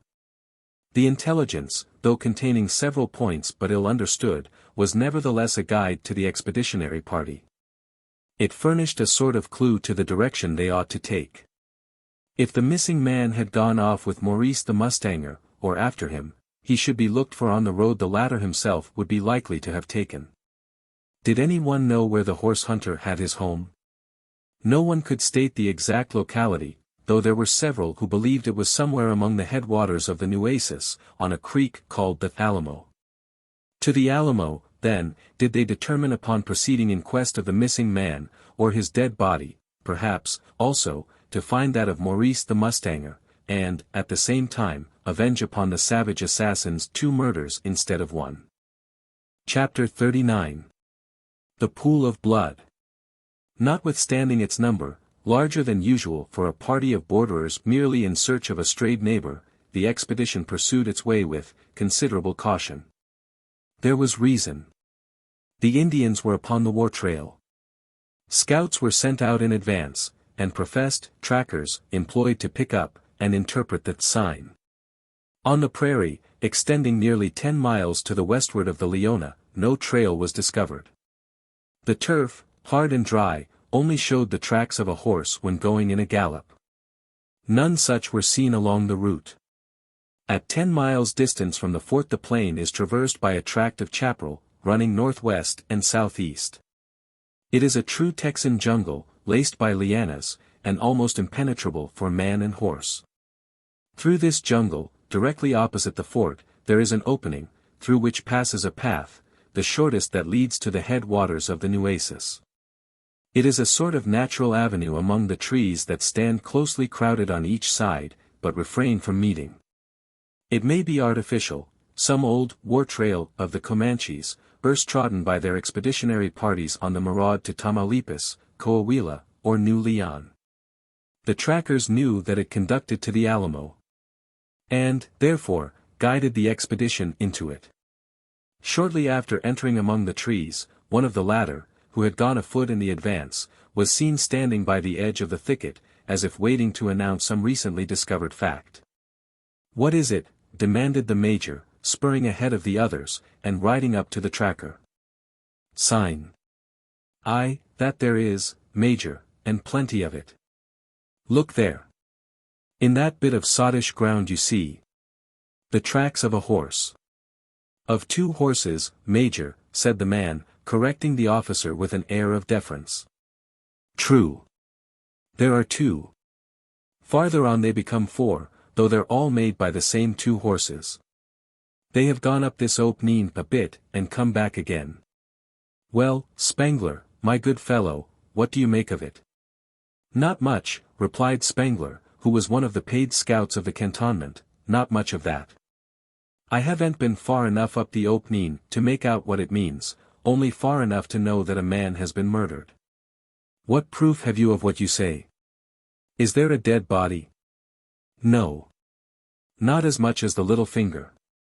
Not even a hair of the head, so far as I can see. What then?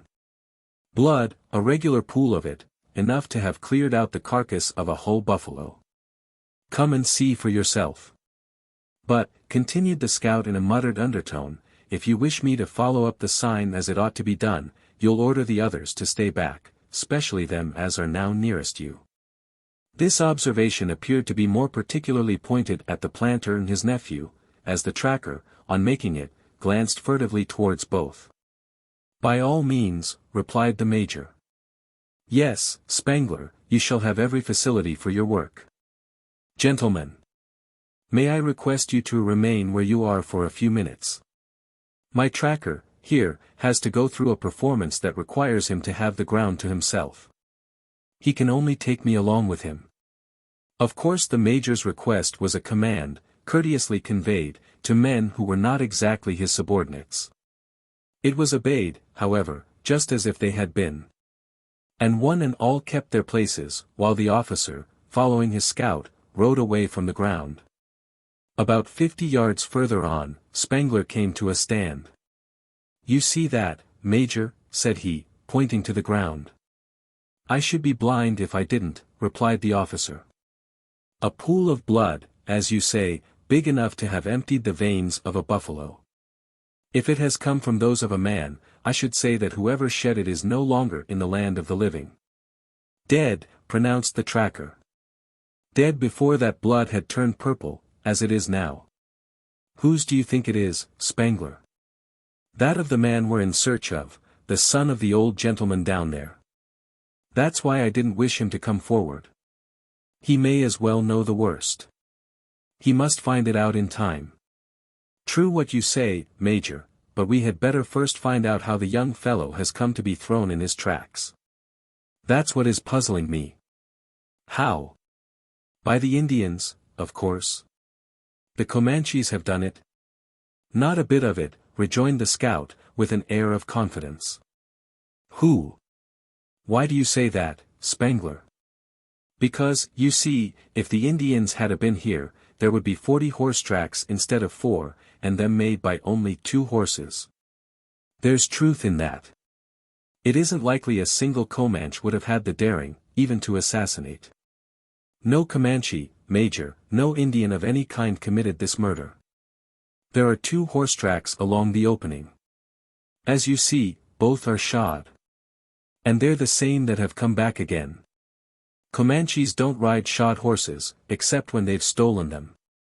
Both these were ridden by white men. One set of the tracks has been made by a Mustang, though it was a big one. The other is the hoof of an American horse. Going west the Mustang was foremost, you can tell that by the overlap. Comin' back the state's horse was in the lead, the other following him, though it's hard to say how fur behind. I may be able to tell better, if we keep on to the place where both must have turned back. It can't be a great ways off.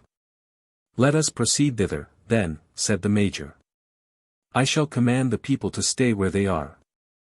Having issued the command, in a voice loud enough to be heard by his following, the major rode away from the blood-stained spot, preceded by the tracker. For about 400 yards further on, the 2 sets of tracks were traceable. But by the eye of the major, only where the turf was softer under the shadow of the trees. So far, the scout said the horses had passed and returned in the order already declared by him, that is, the Mustang in the lead while proceeding westward, and in the rear while going in the opposite direction. At this point the trail ended, both horses, as was already known, having returned on their own tracks. Before taking the back track, however, they had halted, and stayed some time in the same place, under the branches of a spreading cottonwood. The turf, much trampled around the trunk of the tree, was evidence of this. The tracker got off his horse to examine it, and, stooping to the earth, carefully scrutinized the sign. "They've been here thegither," said he, after several minutes spent in his analysis, and for some time, though neither's been out of the saddle. "They've been on friendly terms, too, which makes it all the more unexplainable. They must have quarreled afterwards. If you are speaking the truth, Spangler, you must be a witch. How on earth can you know all that?" "By the sign, Major, by the sign. It's simple enough. I see the shoes of both horses lapping over each other a score of times, and in such a way that shows they must have been thegither, the animals, it might be, restless and movin' about. As for the time, they've taken long enough to smoke a cigar apiece, close to the teeth too. Here are the stumps, not enough left to fill a fellow's pipe." The tracker, stooping as he spoke, picked up a brace of cigar stumps, and handed them to the Major. "By the same token," he continued, "I conclude that the two horsemen, whoever they were, while under this tree could not have had any very hostile feelings, the one to the tother. Men don't smoke in company with the design of cutting each other's throats, or blowing out one another's brains, the instant afterwards. The trouble between them must have come on after the cigars were smoked out. That it did come there can be no doubt. As sure, Major, as you're sittin' in your saddle, one of them has wiped out the other. I can only guess which has been wiped out, by the errand we're on. Poor Mr. Poindexter will never more see his son alive." "'Tis very mysterious," remarked the Major. "It is, by jingo. And the body, too, where can it be? That's what perplexes me most of all. If T had been Indians, I wouldn't have thought much o' its being missin'. They might 'a carried the man off wi' them to make a target of him, if only wounded, and if dead, to eat him, maybe. But there's been no Indians here, not a redskin. Take my word for it, Major, one o' the two men who rid these horses has wiped out the other, and sartinly he have wiped him out in the literalest sense o' the word. What he's done, why, the body beats me, and perhaps only hisself can tell." "Most strange," exclaimed the Major, pronouncing the words with emphasis, "most mysterious." "It's possible we may yet unravel some o' the mystery," pursued Spangler. "We must follow up the tracks of the horses, after they started from this, that is, from where the deed was done. We may make something out of that. There's nothing more to be learnt here. We may as well go back, Major." "Am I to tell him?" "Mr. Poindexter, you mean?" "Yes. You are convinced that his son is the man who has been murdered?" "Oh, no, not so much as that comes to. Only convinced that the horse the old gentleman is now riding is one of the two that's been over this ground last night, the state's horse I feel sure. I have compared the tracks. And if young Poindexter was the man who was on his back, I fear there's not much chance for the poor fellow. It looks ugly that the other rid after him. Spangler. Have you any suspicion as to who the other may be?" "Not a spark, Major. If 'tadn't been for the tale of old Duffer I'd never have thought of Maurice the mustanger. True, it's the track o' a shod mustang, but I don't know it to be his'n. Surely it can't be. The young Irishman ain't the man to stand nonsense from nobody. But as little air he the one to do a deed like this, that is, if it's been cold-blooded killin'. I think as you about that. And you may think so, Major. If young Poindexter's been killed, and by Maurice Gerald, there's been a fair stand-up fight atween them, and the planter's son has gone under. That's how I shed reckon it up. As to the disappearance o' the dead body, for them 2 quarts o' blood could only have come out o' a body that's now dead, that trees me. We must follow the trail, howsoever, and maybe it'll fetch us to some sensible conclusion. Am I to tell the old gentleman what I think o't? Perhaps better not. He knows enough already. It will at least fall lighter upon him if he find things out by piecemeal. Say nothing of what we've seen. If you can take up the trail of the two horses after going off from the place where the blood is, I shall manage to bring the command after you without anyone suspecting what we've seen." "All right, Major," said the scout, "I think I can guess where the off-trail goes. Give me 10 minutes upon it, and then come on to my signal." So saying, the tracker rode back to the place of blood. And after what appeared a very cursory examination, turned off into a lateral opening in the chaparral. Within the promised time his shrill whistle announced that he was nearly a mile distant, and in a direction altogether different from the spot that had been profaned by some sanguinary scene. On hearing the signal, the commander of the expedition, who had in the meantime returned to his party, gave orders to advance. While he himself, with Poindexter and the other principal men, moved ahead, without his revealing to any one of his retinue the chapter of strange disclosures for which he was indebted to the instincts of his tracker. Chapter 40. The Marked Bullet. Before coming up with the scout, an incident occurred to vary the monotony of the march. Instead of keeping along the avenue, the major had conducted his command in a diagonal direction through the chaparral. He had done this to avoid giving unnecessary pain to the afflicted father, who would otherwise have looked upon the lifeblood of his son, or at least what the major believed to be so.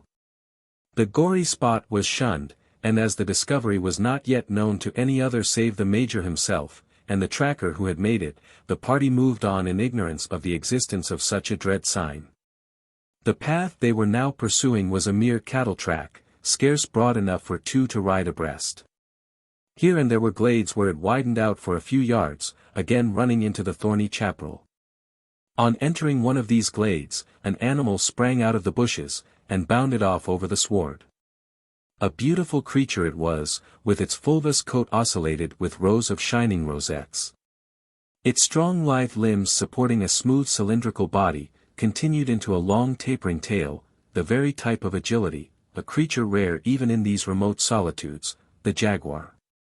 Its very rarity rendered it the more desirable as an object to test the skill of the marksman, and, notwithstanding the serious nature of the expedition, two of the party were tempted to discharge their rifles at the retreating animal. They were Cassius Calhoun, and a young planter who was riding by his side. The jaguar dropped dead in its tracks, a bullet having entered its body, and traversed the spine in a longitudinal direction. Which of the two was entitled to the credit of the successful shot? Calhoun claimed it, and so did the young planter. The shots had been fired simultaneously, and only one of them had hit.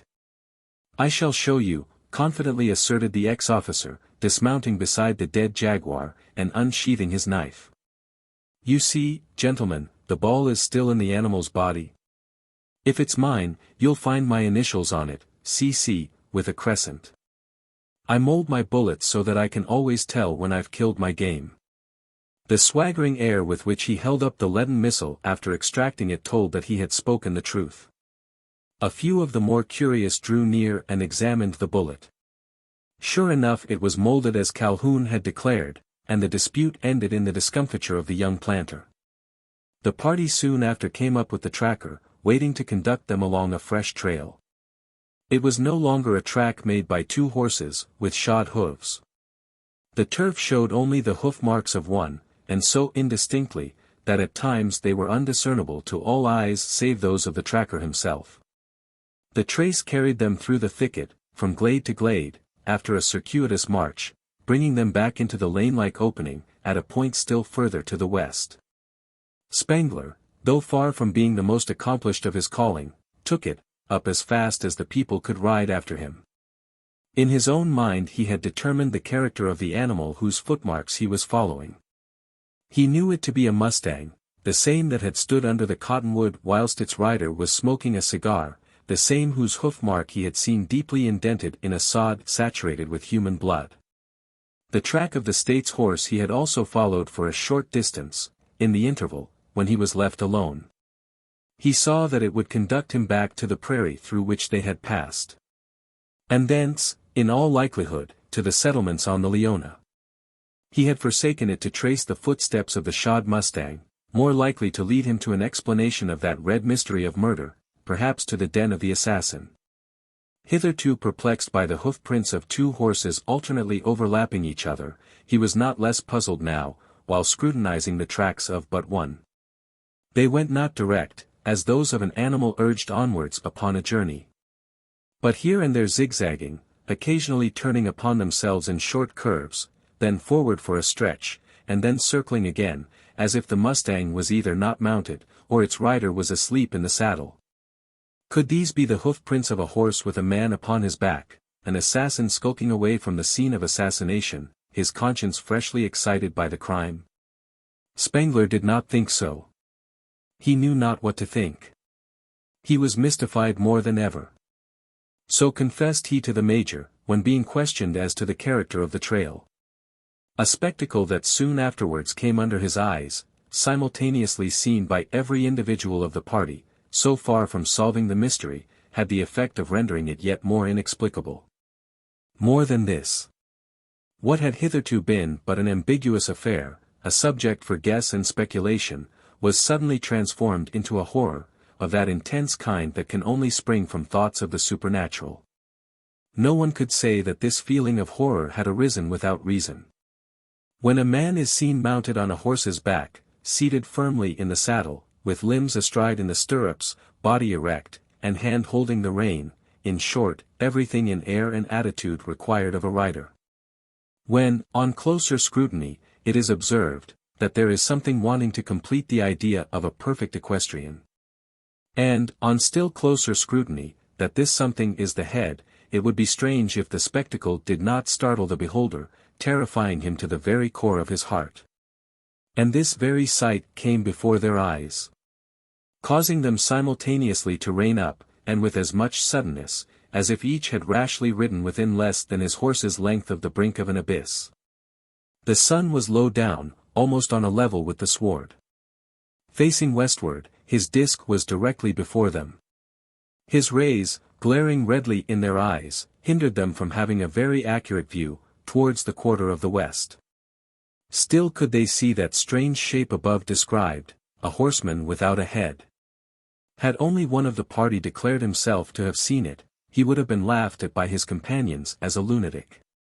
Even two might have been stigmatized in a similar manner. But what everybody saw at the same time, could not be questioned. And only he would have been thought crazed, who should have expressed incredulity about the presence of the abnormal phenomenon. No one did. The eyes of all were turned in the same direction, their gaze intently fixed on what was either a horseman without the head, or the best counterfeit that could have been contrived. Was it this? If not, what was it? These interrogatories passed simultaneously through the minds of all. As no one could answer them, even to himself, no answer was vouchsafed. Soldiers and civilians sate silent in their saddles, each expecting an explanation, which the other was unable to supply. There could be heard only mutterings, expressive of surprise and terror. No one even offered a conjecture. The Headless Horseman, whether phantom or real, when first seen, was about entering the avenue, near the debouchure of which the searchers had arrived. Had he continued his course, he must have met them in the teeth, supposing their courage to have been equal to the encounter. As it was, he had halted at the same instant as themselves, and stood regarding them with a mistrust that may have been mutual. There was an interval of silence on both sides, during which a cigar stump might have been heard falling upon the sward. It was then the strange apparition was most closely scrutinized by those who had the courage, for the majority of the men sate shivering in their stirrups, through sheer terror, incapable even of thought. The few who dared face the mystery, with any thought of accounting for it, were baffled in their investigation by the glare of the setting sun. They could only see that there was a horse of large size and noble shape, with a man upon his back. The figure of the man was less easily determined, on account of the limbs being inserted into overalls, while his shoulders were enveloped in an ample cloak-like covering. What signified his shape, so long as it wanted that portion most essential to existence?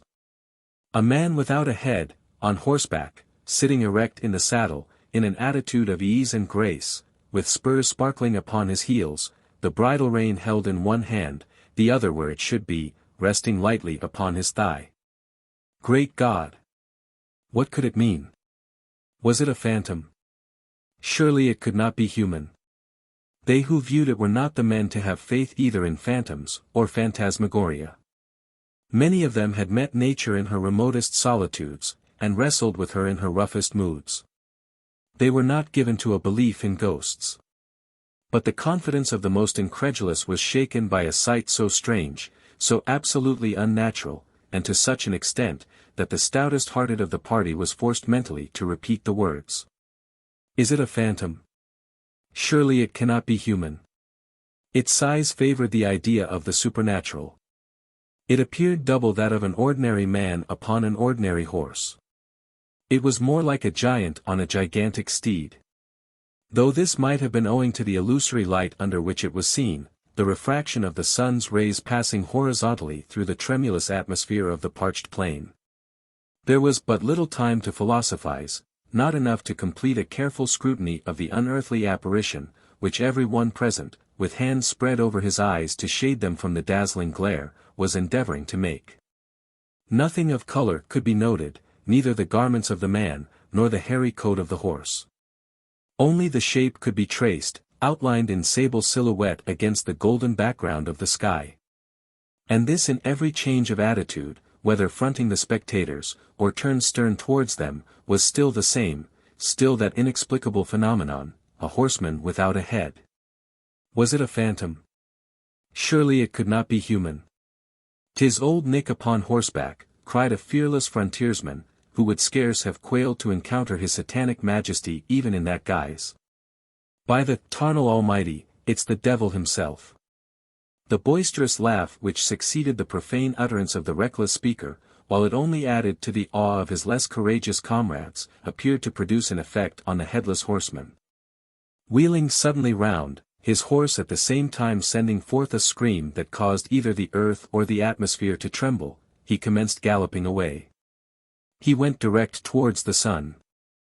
And continued this course, until only by his motion could he be distinguished from one of those spots that have puzzled the philosopher, at length altogether disappearing, as though he had ridden into the dazzling disk. Chapter 41. Cuatro Cavalleros. The party of searchers, under the command of the major, was not the only one that went forth from Fort Inga on that eventful morning. Nor was it the earliest to take saddle.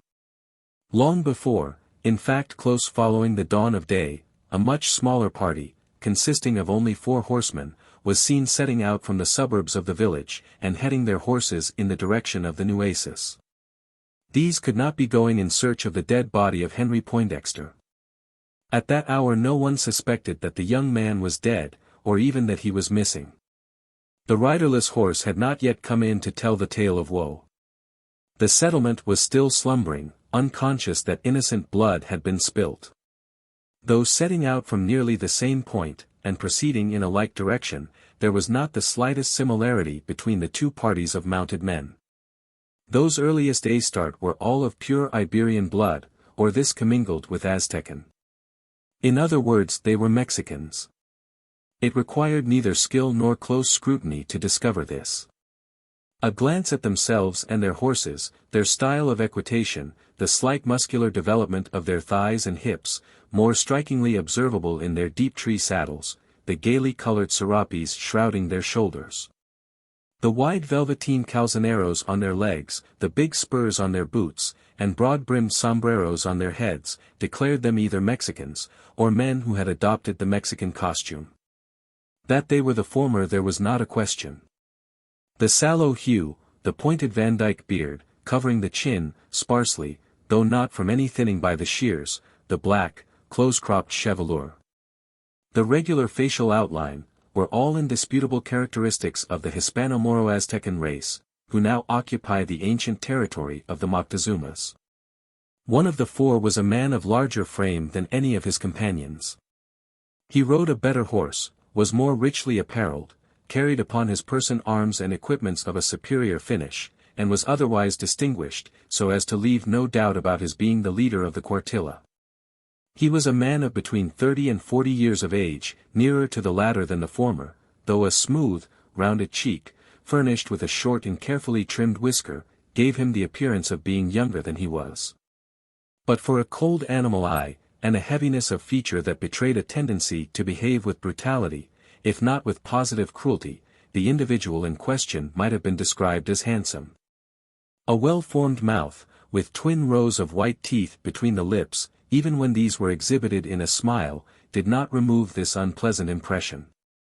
It but reminded the beholder of the sardonic grin that may have been given by Satan, when, after the temptation had succeeded, he gazed contemptuously back upon the mother of mankind.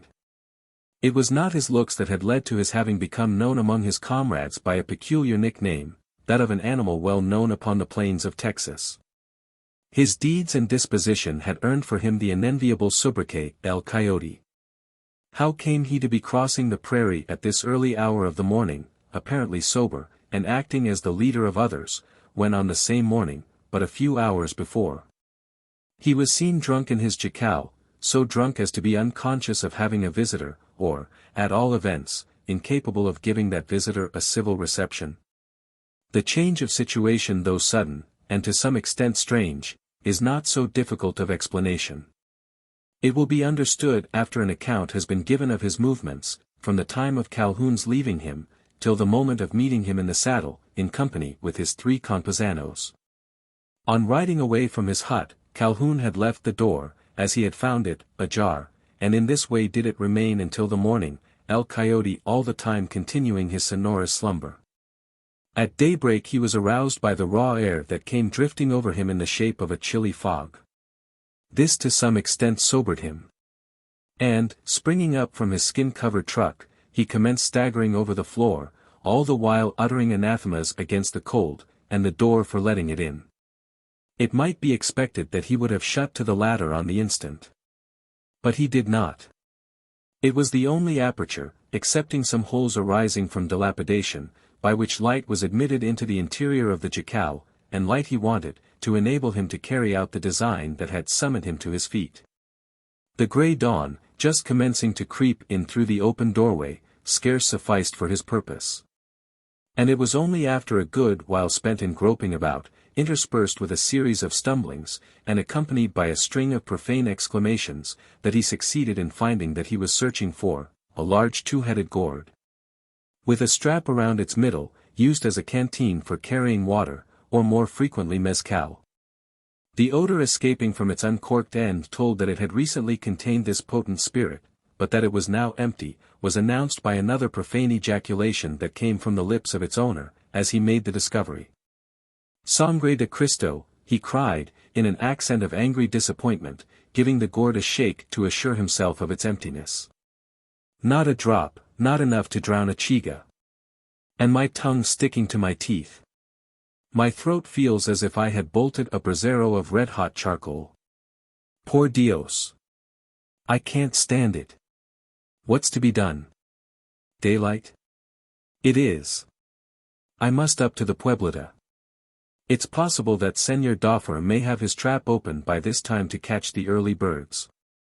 If so, he'll find a customer in the Coyote. Ha, ha, ha. Slinging the gourd strap around his neck, and thrusting his head through the slit of his serape, he set forth for the village.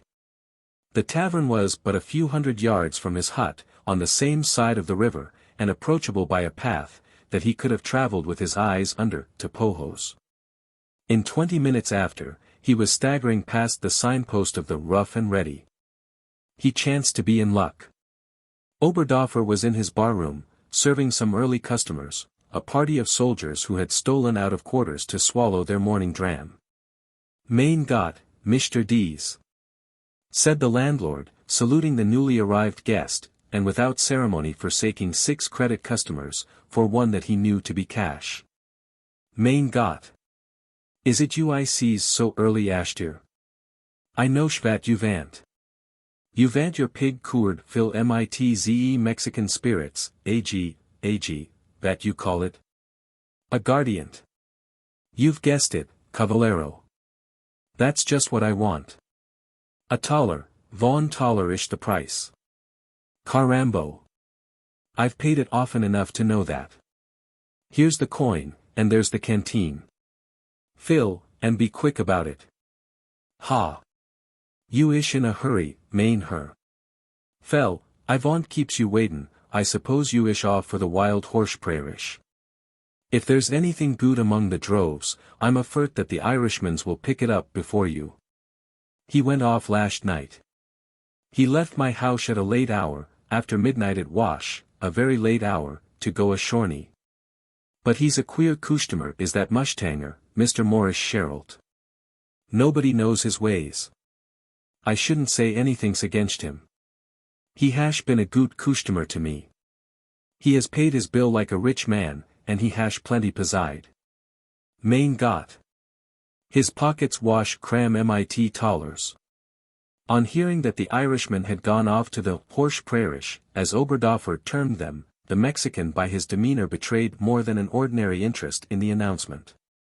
It was proclaimed, first by a slight start of surprise, and then by an impatience of manner that continued to mark his movements, while listening to the long rigmarole that followed. It was clear that he did not desire anything of this to be observed. Instead of questioning his informant upon the subject thus started, or voluntarily displaying any interest in it, he rejoined in a careless drawl. It don't concern me, Cavallero. There are plenty of mustinos on the plains, enough to give employment to all the horse catchers in Texas. Look alive, senor, and let's have the aguardiente. A little chagrined at being thus rudely checked in his attempt at a gossip, the German Boniface hastily filled the gourd canteen. And, without essaying farther speech, handed it across the counter, took the dollar in exchange, chucked the coin into his till, and then moved back to his military customers, more amiable because drinking upon the score. Diaz, notwithstanding the eagerness he had lately exhibited to obtain the liquor, walked out of the barroom, and away from the hotel, without taking the stopper from his canteen, or even appearing to think of it. His excited air was no longer that of a man merely longing for a glass of ardent spirits. There was something stronger stirring within, that for the time rendered him oblivious of the appetite. Whatever it may have been, it did not drive him direct to his home, for not until he had paid a visit to 3 other hovels somewhat similar to his own, all situated in the suburbs of the Pueblita, and inhabited by men like himself, not till then did he return to his jacal. It was on getting back, that he noticed for the first time the tracks of a shod horse, and saw where the animal had been tied to a tree that stood near the hut. Carambo! He exclaimed, on perceiving this sign, the Capitan Americano has been here in the night. Por Dios! I remember something, I thought I had dreamt it. I can guess his errand. He has heard of Don Mauricio's departure. Perhaps he'll repeat his visit, when he thinks I'm in a proper state to receive him. Ha! Ha! It don't matter now. The thing's all understood, and I shan't need any further instructions from him, till I've earned his $1,000. 1,000 pesos. What a splendid fortune. Once gained, I shall go back to the Rio Grande, and see what can be done with Isidora. After delivering the above soliloquy, he remained at his hut only long enough to swallow a few mouthfuls of roasted tasajo, washing them down with as many gulps of mezcal. Then, having caught and caparisoned his horse, buckled on his huge heavy spurs, strapped his short carbine to the saddle, thrust a pair of pistols into their holsters, and belted the leathern sheathed machete on his hip, he sprang into the stirrups and rode rapidly away. The short interval that elapsed, before making his appearance on the open plain, was spent in the suburbs of the village, waiting for the 3 horsemen who accompanied him, and who had been forewarned of their being wanted to act as his coadjutors in some secret exploit that required their assistance. Whatever it was, his trio of confreres appeared to have been made acquainted with the scheme, or at all events that the scene of the exploit was to be on the Alamo. When a short distance out upon the plain, seeing Diaz strike off in a diagonal direction, they called out to warn him that he was not going the right way. I know the Alamo well, said one of them, himself a mustanger. I've hunted horses there many a time. It's southwest from here. The nearest way to it is through an opening in the chaparral you see out yonder. You are heading too much to the west, Don Miguel. Indeed. Contemptuously retorted the leader of the cuartilla. You're a gringo, Senor Vicente Barajo. You forget the errand we're upon, and that we are riding shod horses? Indians don't go out from Port Inga and then direct to the Alamo to do, no matter what. I suppose you understand me. Oh, true, answered Señor Vicente Barajo, I beg your pardon, Don Miguel. Carambo. I did not think of that. And without further protest, the three coadjutors of El Coyote fell into his tracks, and followed him in silence, scarce another word passing between him and them, till they had struck the chaparral. At a point several miles above the opening of which Barajo had made mention. Once under cover of the thicket, the four men dismounted. And, after tying their horses to the trees, commenced a performance that could only be compared to a scene in the gentleman's dressing room of a suburban theatre, preliminary to the representation of some savage and sanguinary drama. Chapter 42. Vultures on the Wing. He who has traveled across the plains of southern Texas cannot fail to have witnessed a spectacle of common occurrence, a flock of black vultures upon the wing. 100 or more in the flock, swooping in circles, or wide spiral gyrations, now descending almost to touch the prairie award. Or the spray of the chaparral, anon soaring upward by a power in which the wing bears no part, their pointed pinions sharply cutting against the clear sky, they constitute a picture of rare interest, one truly characteristic of a tropical clime. The traveler who sees it for the first time will not fail to rein up his horse, and sit in his saddle, viewing it with feelings of curious interest. Even he who is accustomed to the spectacle will not pass on without indulging in a certain train of thought which it is calculated to call forth. There is a tale told by the assemblage of base birds. On the ground beneath them, whether seen by the traveler or not, is stretched some stricken creature, quadruped, or it may be man, dead, or it may be dying. On the morning that succeeded that somber night, when the three solitary horsemen made the crossing of the plain, a spectacle similar to that described might have been witnessed above the chaparral into which they had ridden. A flock of black vultures, of both species, was disporting above the tops of the trees, near the point where the avenue angled. At daybreak not one could have been seen. In less than an hour after, hundreds were hovering above the spot, on widespread wings, their shadows sailing darkly over the green spray of the chaparral. A Texan traveler entering the avenue, and observing the ominous assemblage, would at once have concluded that there was death upon his track. Going farther, he would have found confirmatory evidence, in a pool of blood trampled by the hooves of horses. Not exactly over this were the vultures engaged in their aerial evolutions. The center of their swoopings appeared to be a point some distance off among the trees, and there, no doubt, would be discovered the quarry that had called them together. At that early hour there was no traveler, Texan, or stranger, to test the truth of the conjecture, but, for all that, it was true. At a point in the chaparral, about a quarter of a mile from the blood-stained path, lay stretched upon the ground the object that was engaging the attention of the vultures.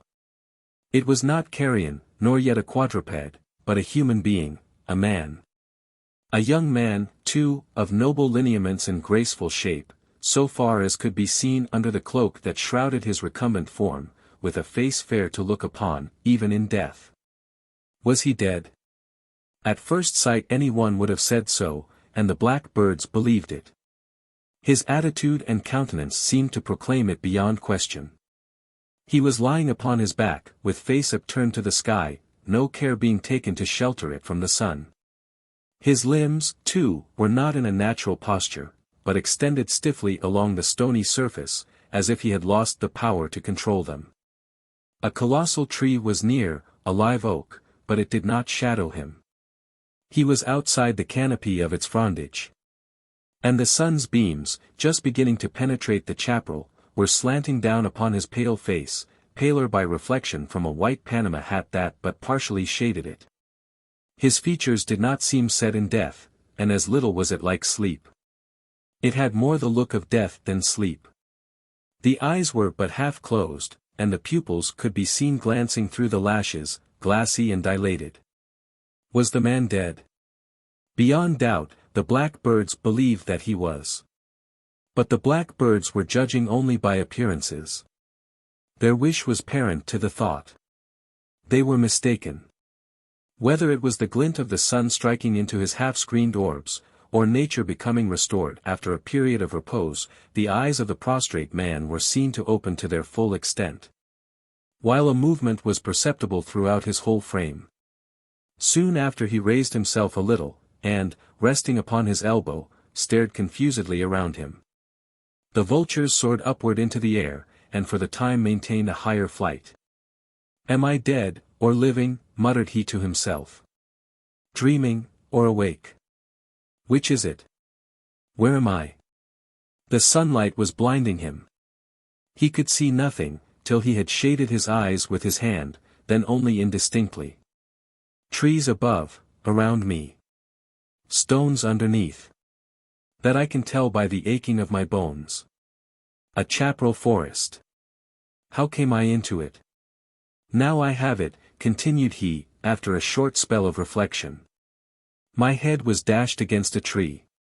There it is, the very limb that lifted me out of the saddle. My left leg pains me. Ah! I remember, it came in contact with the trunk. By heavens, I believe it is broken. As he said this, he made an effort to raise himself into an erect attitude. It proved a failure. His sinister limb would lend him no assistance, it was swollen at the knee joint, either shattered or dislocated. Where is the horse? Gone off, of course. By this time, in the stables of Casa del Corvo. I need not care now. I could not mount him, if he were standing by my side. The other, he added, after a pause. Good heavens! What a spectacle it was! No wonder it scared the one I was riding. What am I to do? My leg may be broken. I can't stir from this spot, without someone to help me. 10 chances to 1, 100, 1,000, against anyone coming this way, at least not till I have become food for those filthy birds. Ugh! The hideous brutes! They stretch out their beaks, as if already sure of making a meal upon me. How long have I been lying here? The surf don't seem very high. It was just daybreak, as I climbed into the saddle. I suppose I've been unconscious about an hour. By my faith, I'm in a serious scrape. In all likelihood a broken limb, it feels broken, with no surgeon to set it. A stony couch in the heart of a Texan chaparral, the thicket around me, perhaps for miles, no chance to escape from it of myself, no hope of human creature coming to help me, wolves on the earth, and vultures in the air. Great God! Why did I mount, without making sure of the rein? I may have ridden my last ride. The countenance of the young man became clouded. And the cloud grew darker, and deeper, as he continued to reflect upon the perilous position in which a simple accident had placed him. Once more he essayed to rise to his feet, and succeeded. Only to find, that he had but one leg on which he could rely. It was no use, standing upon it, and he lay down again. 2 hours were passed without any change in his situation, during which he had caused the chaparral to ring with a loud hallooing. He only desisted from this, under the conviction, that there was no one at all likely to hear him. The shouting caused thirst. Or at all events hastened the advent of this appetite, surely coming on as the concomitant of the injuries he had received. The sensation was soon experienced to such an extent that everything else, even the pain of his wounds, became of trifling consideration. It will kill me, if I stay here, reflected the sufferer. I must make an effort to reach water. If I remember aright there's a stream somewhere in this chaparral, and not such a great way off. I must get to it, if I have to crawl upon my hands and knees. Knees! And only one in a condition to support me. There's no help for it but try. The longer I stay here, the worse it will be. The sun grows hotter. It already burns into my brain. I may lose my senses, and then, the wolves, the vultures. The horrid apprehension caused silence and shuddering. After a time he continued. If I but knew the right way to go. I remember the stream well enough. It runs towards the chalk prairie. It should be southeast, from here. I shall try that way. By good luck the sun guides me. If I find water all may yet be well. God give me strength to reach it. With this prayer upon his lips, he commenced making his way through the thicket, creeping over the stony ground, and dragging after him his disabled leg, like some huge saurian whose vertebrae have been disjointed by a blow. Lizard-like, he continued his crawl. The effort was painful in the extreme, but the apprehension from which he suffered was still more painful, and urged him to continue it.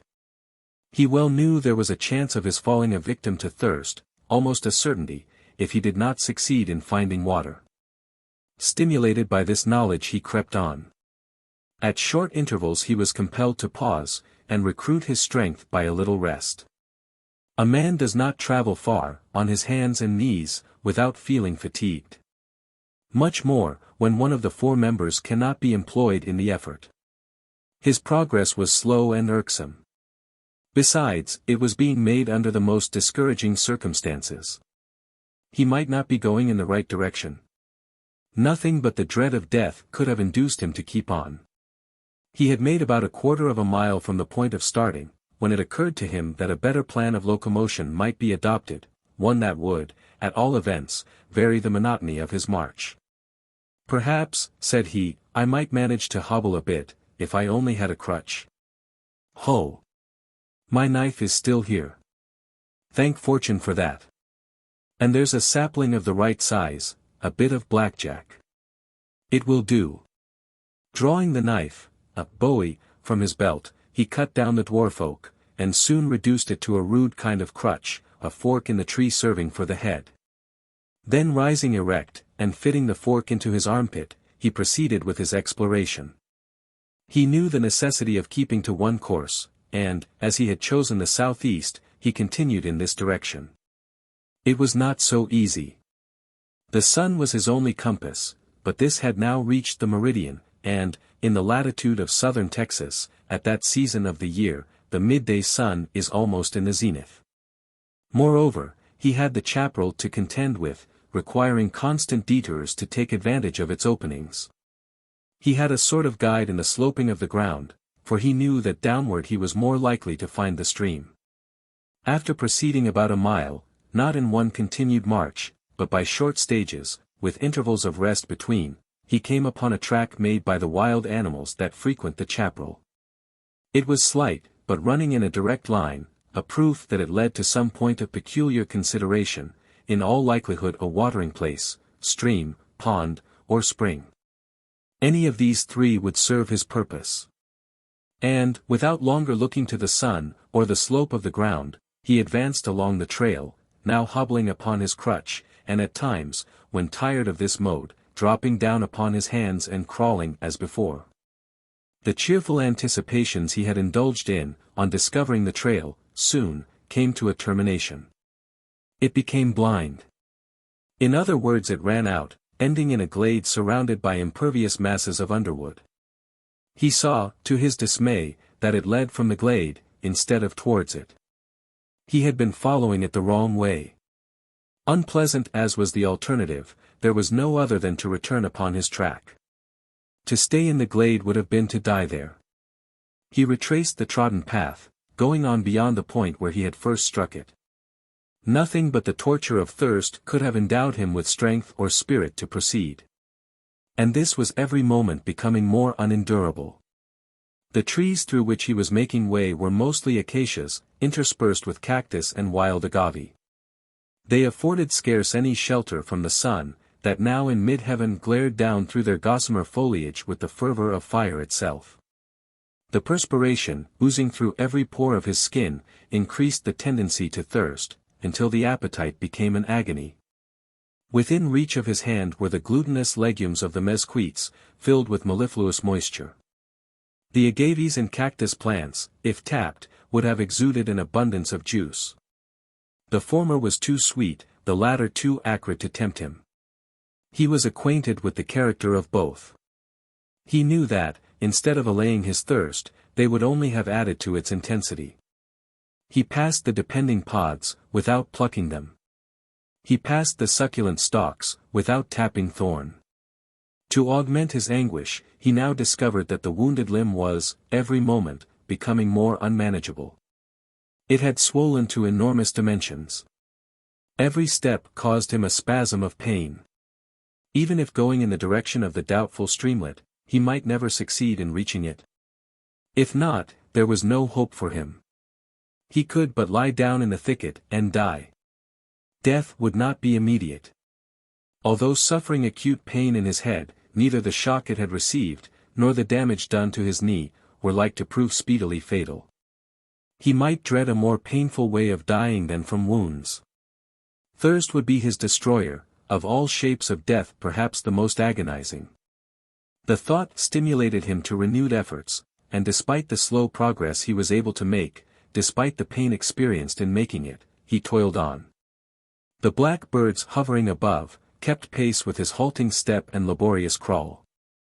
Now more than a mile from the point of their first segregation, they were all of them still there, their numbers even augmented by fresh detachments that had become warned of the expected prey. Though aware that the quarry still lived and moved, they saw that it was stricken. Instinct, perhaps rather experience, told them it must soon succumb. Their shadows crossed and recrossed the track upon which he advanced, filling him with ominous fears for the end. There was no noise, for these birds are silent in their flight, even when excited by the prospect of a repast. The hot sun had stilled the voices of the crickets and tree-toads. Even the hideous horned frog reclined listless along the earth, sheltering its tuberculated body under the stones. The only sounds to disturb the solitude of the chapel were those made by the sufferer himself, the swishing of his garments, as they brushed against the hirsute plants that beset the path. And occasionally his cries, sent forth in the faint hope of their being heard. By this time, blood was mingling with the sweat upon his skin. The spines of the cactus, and the claw-like thorns of the agave, had been doing their work. And scarce an inch of the epidermis upon his face, hands, and limbs, that was not rent with a laceration. He was near to the point of despondence. In real truth, he had reached it, for after a spell of shouting he had flung himself prostrate along the earth, despairingly indifferent about proceeding farther. In all likelihood it was the attitude that saved him. Lying with his ear close to the surface, he heard a sound, so slight, that it would not have been otherwise discernible. Slight as it was, he could distinguish it, as the very sound for which his senses were sharpened. It was the murmur of moving water. With an ejaculation of joy, he sprang to his feet, as if nothing were amiss. And made direct towards the point whence proceeded the sound. He plied his improvised crutch with redoubled energy. Even the disabled leg appeared to sustain him. It was strength and the love of life, struggling against decrepitude and the fear of death. The former proved victorious. And, in 10 minutes after, he lay stretched along the sward, on the banks of a crystal streamlet, wondering why the want of water could have caused him such indescribable agony. Chapter 43. The Cup and the Jar. Once more the mustanger's hut. Once more his henchman, astride of a stool in the middle of the floor. Once more his hound lying astretch upon the skin-covered hearth, with snout half buried in the cinders. The relative positions of the man and the dog are essentially the same, as when seen on a former occasion, their attitudes almost identical. Otherwise there is a change in the picture since last painted, a transformation at once striking and significant. The horsehide door, standing ajar, still hangs upon its hinges. And the smooth coats of the wild steeds shine lustrously along the walls. The slab table, too, is there, the trestle bedstead, the 2 stools, and the shake-down of the servitor. But the other chattels wont to be displayed against the skin tapestry are either out of sight, or displaced. The double gun has been removed from its rack.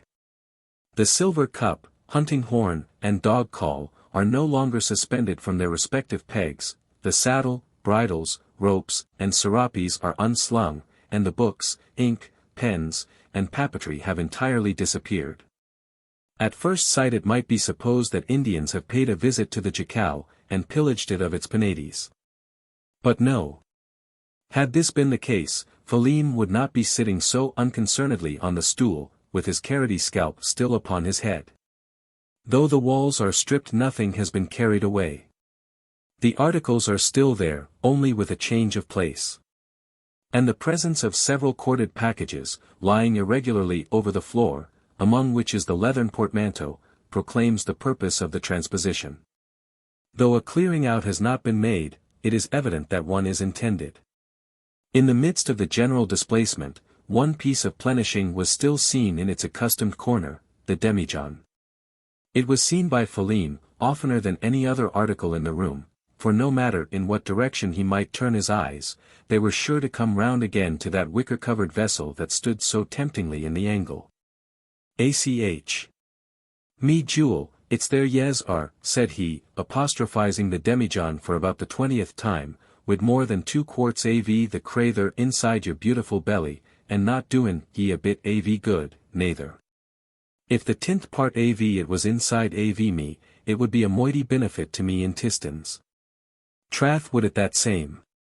Wouldn't it, Tara?" On hearing his name pronounced, the dog raised his head and looked inquiringly around, to see what was wanted of him. Perceiving that his human companion was but talking to himself, he resumed his attitude of repose. "Fakes. I don't want any answer to that, ould boy. It's meself that knows it, widout tillin. A hape av good a glass of that same poteen would do me, and I daren't touch a drap, after what the master said to me about it. After all that packin', too, till me throat is stickin' to me tongue, as if I had been thryin' to swallow a pitch plaster. Sowl. It's a shame av Master Maurice to make me promise against touchin' the drink, especially when it's not goin' to be wanted. Didn't he say he wouldn't stay more than 1 night, when he come back here? And sure he won't consume 2 quarts in 1 night, unless that old sinner Stump comes along with him. Bad luck to his greedy gut. He gets more av the Monongahela than the master himself. There's one consolation, and thank the Lord for it, we're goin' back to the ould sad, and the ould place at Balabala. Won't I have a skinful when I get there, av the rail stuff too, instead of this Amarikian rotgut. Hooch, hoop, hurroo. The thought av it's enough to sit a man mad with Deloitte. Hooch, hoop, hurroo. Tossing his wide-awake up among the rafters, and catching it as it came down again, the excited Galwegian several times repeated his ludicrous shibboleth. Then becoming tranquil he sate for a while in silence, his thoughts dwelling with pleasant anticipation on the joys that awaited him at Balabala. They soon reverted to the objects around him, more especially to the demijohn in the corner. On this once more his eyes became fixed in a gaze, in which increasing covetousness was manifestly visible. "Ara, me jewel," said he, again apostrophizing the vessel, "ye re extremely beautiful to look at, that same ye are. Sure now, yes wouldn't till upon me, if I gave yes a thrifle av a kiss. Ye wouldn't be the thrader to bethray me. 1 smack only. There can be no harem in that. Trath, I don't think the master ud mind it, when he thinks av the throuble I've had with this packin', and the dhry dust gettin' down me throat. Sure he didn't mane me to kape that promise for this time, which differs entirely from all the rest, by raison av are goin' away. A dhry flittin', they say, makes a short sittin'. I'll tell the master that, when he comes back. And sure it'll pacify him. Besides, there's another excuse. He's all av 10 hours bayant his time, and I'll say I took a thriflin' drap to kape me from thinkin' long for him. Sure he won't say a word about it. Be Sant Pathrick. I'll take a smell at the demijohn, and trust to good luck for the wrist. Loy down, Tara, I'm not a-goin' out." The staghound had risen, seeing the speaker step towards the door. But the dumb creature had misinterpreted the purpose, which was simply to take a survey of the path by which the jackal was approached, and make sure, that, his master was not likely to interrupt him in his intended dealings with the demijohn. Becoming satisfied that the coast was clear, he glided back across the floor, uncorked the jar, and, raising it to his lips, swallowed something more than a thriflin drap av its contents. Then putting it back in its place, he returned to his seat on the stool. After remaining quiescent for a considerable time, he once more proceeded to soliloquize, now and then changing his speech to the apostrophic form, Terra and the demijohn being the individuals honored by his discourse. In the name av all the angels, and the divils to boot, I wonder what's cappin', the master. He said he would be here by 8 av the clock in the marneen, and it's now good 6 in the afternoon, if there's any truth in a Tix's son. Sure there's something detainin' him. Don't yez think so, Terra? This time Terra did vouchsafe the affirmative sniff, having poked his nose too far into the ashes. Be the powers. Then, I hope it's no harem that's befallen him. If there has, ould dog, what ud become av you and me? There might be no balabala for many a month to come, unless we cowld pay our passage with these thraps av the masters. The drinkin' cup, rails silver it is, would cover the whole expense av the voyage. Be japers. Now that it strikes me, I never had a drink out av that petty little vessel. I'm sure the liquor must taste swatter that way. Does it, I wonder, Trath, now's just the time to thry. Saying this, he took the cup out of the portmanteau, in which he had packed it. And, once more uncorking the demijohn, poured out a portion of its contents, of about the measure of a wineglassful. Quaffing it off at a single gulp, he stood smacking his lips, as if to assure himself of the quality of the liquor. Sowl! I don't know that it does taste better, said he, still holding the cup in one hand, and the jar in the other. After all, I think, it swatter out av the demijohn itself, that is, as far as I cyan remember. But it isn't given, the goblet fair play. It's so long since I had the jar to me mouth, that I a'most forget how it tasted that way. I cowled till better if I thried thim thegither. I'll do that, before I decoide. The demijohn was now raised to his lips, and, after several glucks, was again taken away. Then succeeded a second series of smacking, in true connoisseur fashion, with the head held reflectingly steadfast. Trath! And I'm wrong again, said he, accompanying the remark with another doubtful shake of the head. Althegather astre. It's swatter from the silver. Or, is it only me imagination that's deceivin' me? It's worthwhile to make sure, and I can only do that by tastin' another thrifle out av the cup. That would be given fair play to both av the vessels, for I've drunk twice from the jar, and only once from the silver. Fair play's a jewel all the world over, and there's no raison why this beautiful little mug shouldn't be trotted as decently as that big basket av a jar. Be japers. But it shall though. The cup was again called into requisition. And once more a portion of the contents of the demijohn were transferred to it, to be poured immediately after down the insatiable throat of the unsatisfied connoisseur. Whether he eventually decided in favor of the cup, or whether he retained his preference for the jar, is not known. After the fourth potation, which was also the final one, he appeared to think he had tasted sufficiently for the time, and laid both vessels aside. Instead of returning to his stool, however, a new idea came across his mind.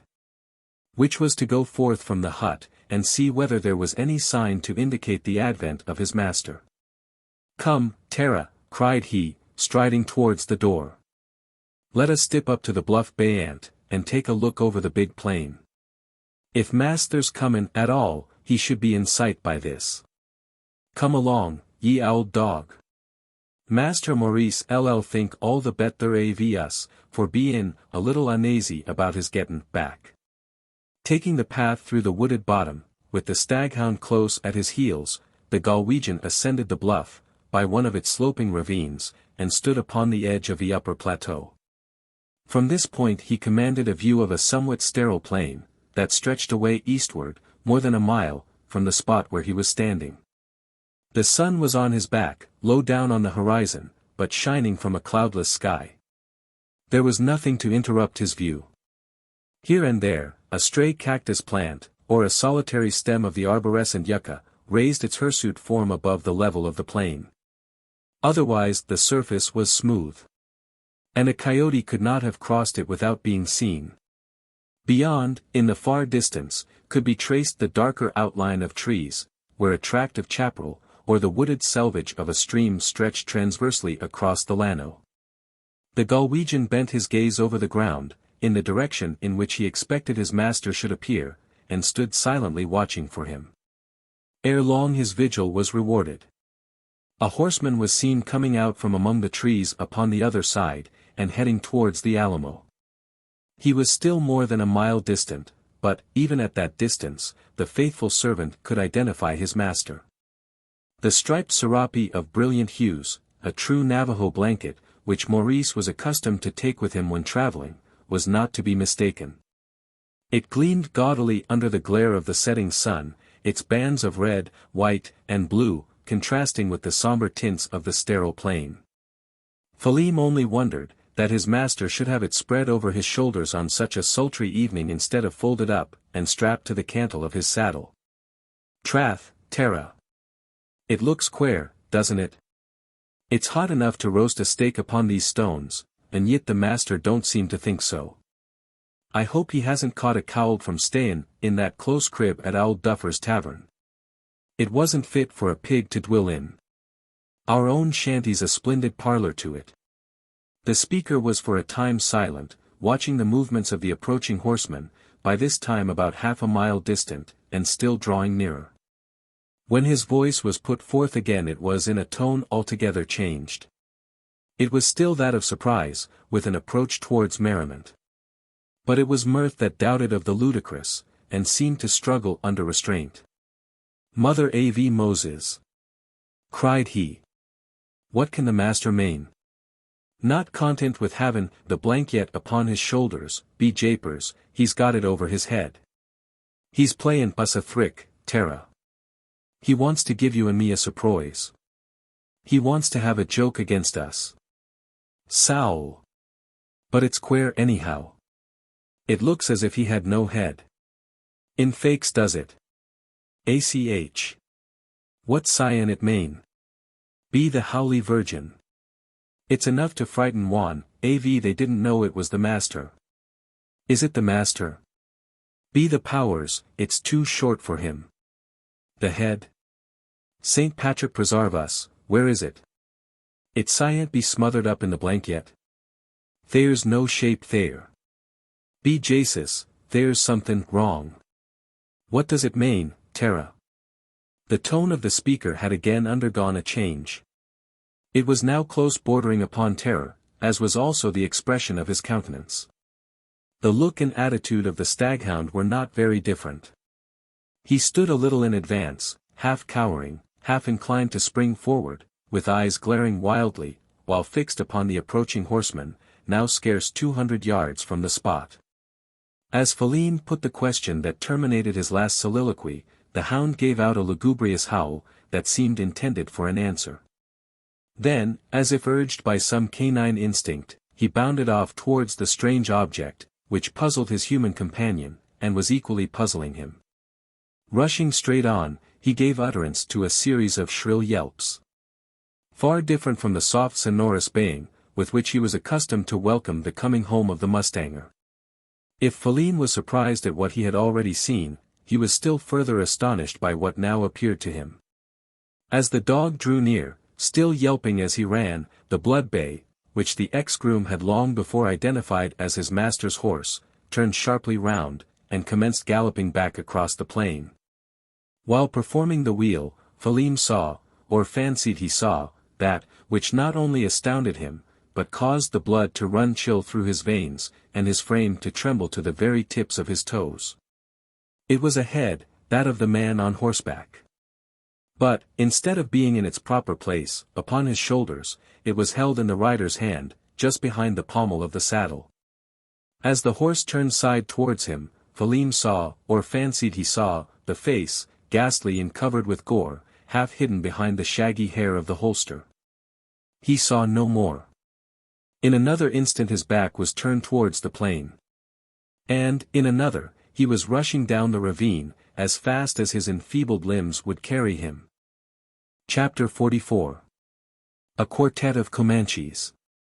With his flame-colored curls bristling upward, almost raising the hat from his head, the Galwegian continued his retreat, pausing not, scarce looking back, till he had re-entered the jacal, closed the skin door behind him, and barricaded it with several large packages that lay near. Even then he did not feel secure. What protection could there be in a shut door, barred and bolted besides, against that which was not earthly? And surely what he had seen was not of the earth, not of this world. Who on earth had ever witnessed such a spectacle, a man mounted upon horseback, and carrying his head in his hand? Who had ever heard of a phenomenon so unnatural? Certainly not Phelim O'Neill. His horror still continuing, he rushed to and fro across the floor of the hut, now dropping down upon the stool, anon rising up, and gliding to the door, but without daring either to open it, or look out through the chinks. At intervals he tore the hair out of his head, striking his clenched hand against his temples, and roughly rubbing his eyes, as if to make sure that he was not asleep, but had really seen the shape that was horrifying him. One thing alone gave him a moiety of comfort, though it was of the slightest. While retreating down the ravine, before his head had sunk below the level of the plain, he had given a glance backward. He had derived some gratification from that glance, as it showed the headless rider afar off on the prairie, and with back turned toward the Alamo, going on at a gallop. But for the remembrance of this, the Galwegian might have been still more terrified, if that were possible, while striding back and forth upon the floor of the jacal. For a long time he was speechless, not knowing what to say, and only giving utterance to such exclamations as came mechanically to his lips. As the time passed, and he began to feel, not so much a return of confidence, as of the power of ratiocination, his tongue became restored to him, and a continuous fire of questions and exclamations succeeded. They were all addressed to himself. Tara was no longer there, to take part in the conversation. They were put, moreover, in a low whispered tone, as if in fear that his voice might be heard outside the jacal. Achone! Achone! It scient av been him. Sant Patrick prodict me, but what was it thin? There was everything av his, the horse, the striped blanket, them spotted wather guards upon his legs, and the head itself, all except the features. Them I saw too, but wasn't sure about identification, for who could till a face all covered over wid rid blood? Ach. It couldn't be Master Maurice at all, at all. It's all a drame. I must have been asleep, and drammin'. Or, was it the whiskey that did it? Sure, I wasn't drunk enough for that. 2 goes out av the little cup, and 2 more from the demijan, not over a couple av niggins in all. That wouldn't make me drunk. I've taken twice that, without as much as thrippin in my spache. Trath have I, besides, if I had been the worse for the liquor, why am I not so still? There's not half an hour past since I saw it. And I'm as sober as a judge upon the bench av magistrates. Sowl! A drap ud do me a power av good just now. If I don't take one, I'll not get a wink av sleep. I'll be sure to kape awake all the night long thinkin' about it. Achone! Achone! What cyan it be anyhow? And where cyan the master be, if it wasn't him? Howly Sant Patrick!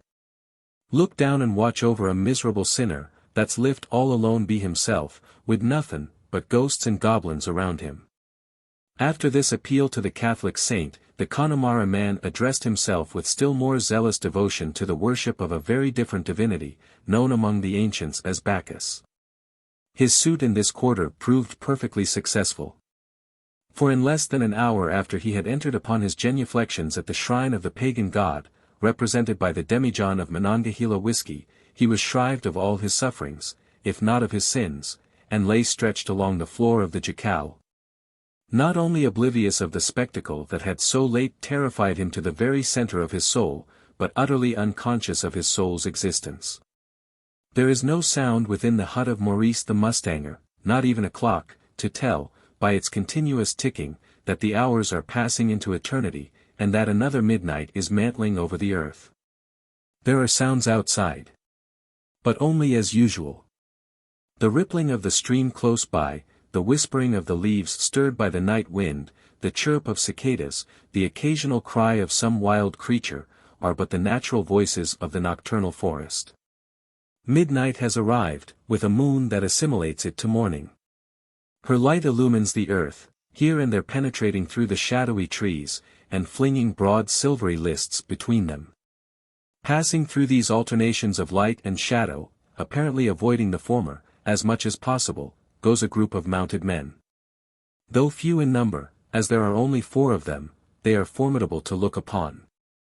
The vermilion glaring redly over their naked skins, the striped and spotted tattooing upon their cheeks, the scarlet feathers standing stiffly upright above their heads, and the gleaming of weapons held in their hands. All bespeak strength of a savage and dangerous kind. Whence come they? They are in the war costume of the Comanche. Their paint proclaims it. There is the skin fillet around the temples, with the eagle plume stuck behind it. The bare breasts and arms. The buckskin breechclouts, everything in the shape of sign by which these Ishmaelites of Texas may be recognized, when out upon the maraud. They must be Comanches, and, therefore, have come from the west. Whither go they? This is a question more easily answered. They are closing in upon the hut, where lies the unconscious inebriate. The jackal of Maurice Gerald is evidently the butt of their expedition. That their intentions are hostile, is to be inferred from the fact of their wearing the war costume. It is also apparent from their manner of making approach. Still further, by their dismounting at some distance from the hut, securing their horses in the underwood, and continuing their advance on foot. Their stealthy tread, taking care to plant the foot lightly upon the fallen leaves, the precaution to keep inside the shadow, the frequent pauses. Spent in looking ahead and listening, the silent gestures with which these movements are directed by him who appears to be the leader, all proclaim design, to reach the jackal unperceived by whoever may chance to be inside it. In this they are successful, so far as may be judged by appearances. They stand by the stockade walls, without any sign being given to show that they have been seen. The silence inside is complete, as that they are themselves observing. There is nothing heard, not so much as the screech of a hearth cricket. And yet the hut is inhabited. But a man may get drunk beyond the power of speech, snoring, or even audibly breathing, and in this condition is the tenant of the jackal. The 4 Comanches steal up to the door, and in skulking attitude scrutinize it. It is shut, but there are chinks at the sides. To these the savages set their ears, all at the same time, and stand silently listening. No snoring, no breathing, no noise of any kind. It is possible, says their chief to the follower nearest him, speaking in a whisper, but in good grammatical Castilian, just possible he has not yet got home. Though by the time of his starting he should have reached here long before this. He may have ridden out again. Now I remember, there's a horse shed at the back. If the man be inside the house, the beast should be found in the shed. Stay here, camarados, till I go round and see. 6 seconds suffice to examine the substitute for a stable. No horse in it. As many more are spent in scrutinizing the path that leads to it. No horse has been there, at least not lately. These points determined, the chief returns to his followers, still standing by the doorway in front. Maldito, he exclaims, giving freer scope to his voice, he's not here, nor has he been this day. We had better go inside, and make sure. Suggests one of the common warriors, in Spanish fairly pronounced. There can be no harm in our seeing how the Erlands has housed himself out here. Certainly not, answers a third, equally well versed in the language of Cervantes. Let's have a look at his larder too. I'm hungry enough to eat raw tasajo. Por Dios, adds the fourth and last of the quartet, in the same sonorous tongue. I've heard that he keeps a cellar. If so. The chief does not wait for his follower to finish the hypothetical speech. The thought of a cellar appears to produce a powerful effect upon him, stimulating to immediate action. He sets his heel upon the skin door, with the intention of pushing it open. It resists the effort. Carambo! It's barred inside. Done to keep out intruders in his absence. Lions, tigers, bears, buffaloes, perhaps Indians. Ha! Ha! Ha! Another kick is given with greater force. The door still keeps its place. Barricaded with something heavy too. It won't yield to kicking. No matter. I'll soon see what's inside. The machete is drawn from its sheath. And a large hole cut through the stretched skin, that covers the light framework of wood. Into this the Indian thrusts his arm, and groping about, discovers the nature of the obstruction. The packages are soon displaced, and the door thrown open. The savages enter, preceded by a broad moonbeam, that lights them on their way, and enables them to observe the condition of the interior. A man lying in the middle of the floor. Carajo! Is he asleep? He must be dead not to have heard us. Neither, says the chief, after stooping to examine him, only dead drunk, borracho, embriaguado. He's the servitor of the Erlands. I've seen this fellow before. From his manner one may safely conclude, that his master is not at home, nor has been lately. I hope the brute hasn't used up the cellar in getting himself into this comfortable condition. Ah! Ajar. And smelling like a rose. There's a rattle among these rods. There's stuff inside. Thank the Lady Guadalupe for this. A few seconds suffice for distributing what remains of the contents of the demijohn. There is enough to give each of the four a drink, with two to their chief, who, notwithstanding his high rank, has not the superior politeness to protest against this unequal distribution. In a trice the jar is empty. What next? The master of the house must come home, some time or other. An interview with him is desired by the men, who have made a call upon him, particularly desired, as may be told by the unseasonable hour of their visit. The chief is especially anxious to see him. What can four Comanche Indians want with Maurice the mustanger?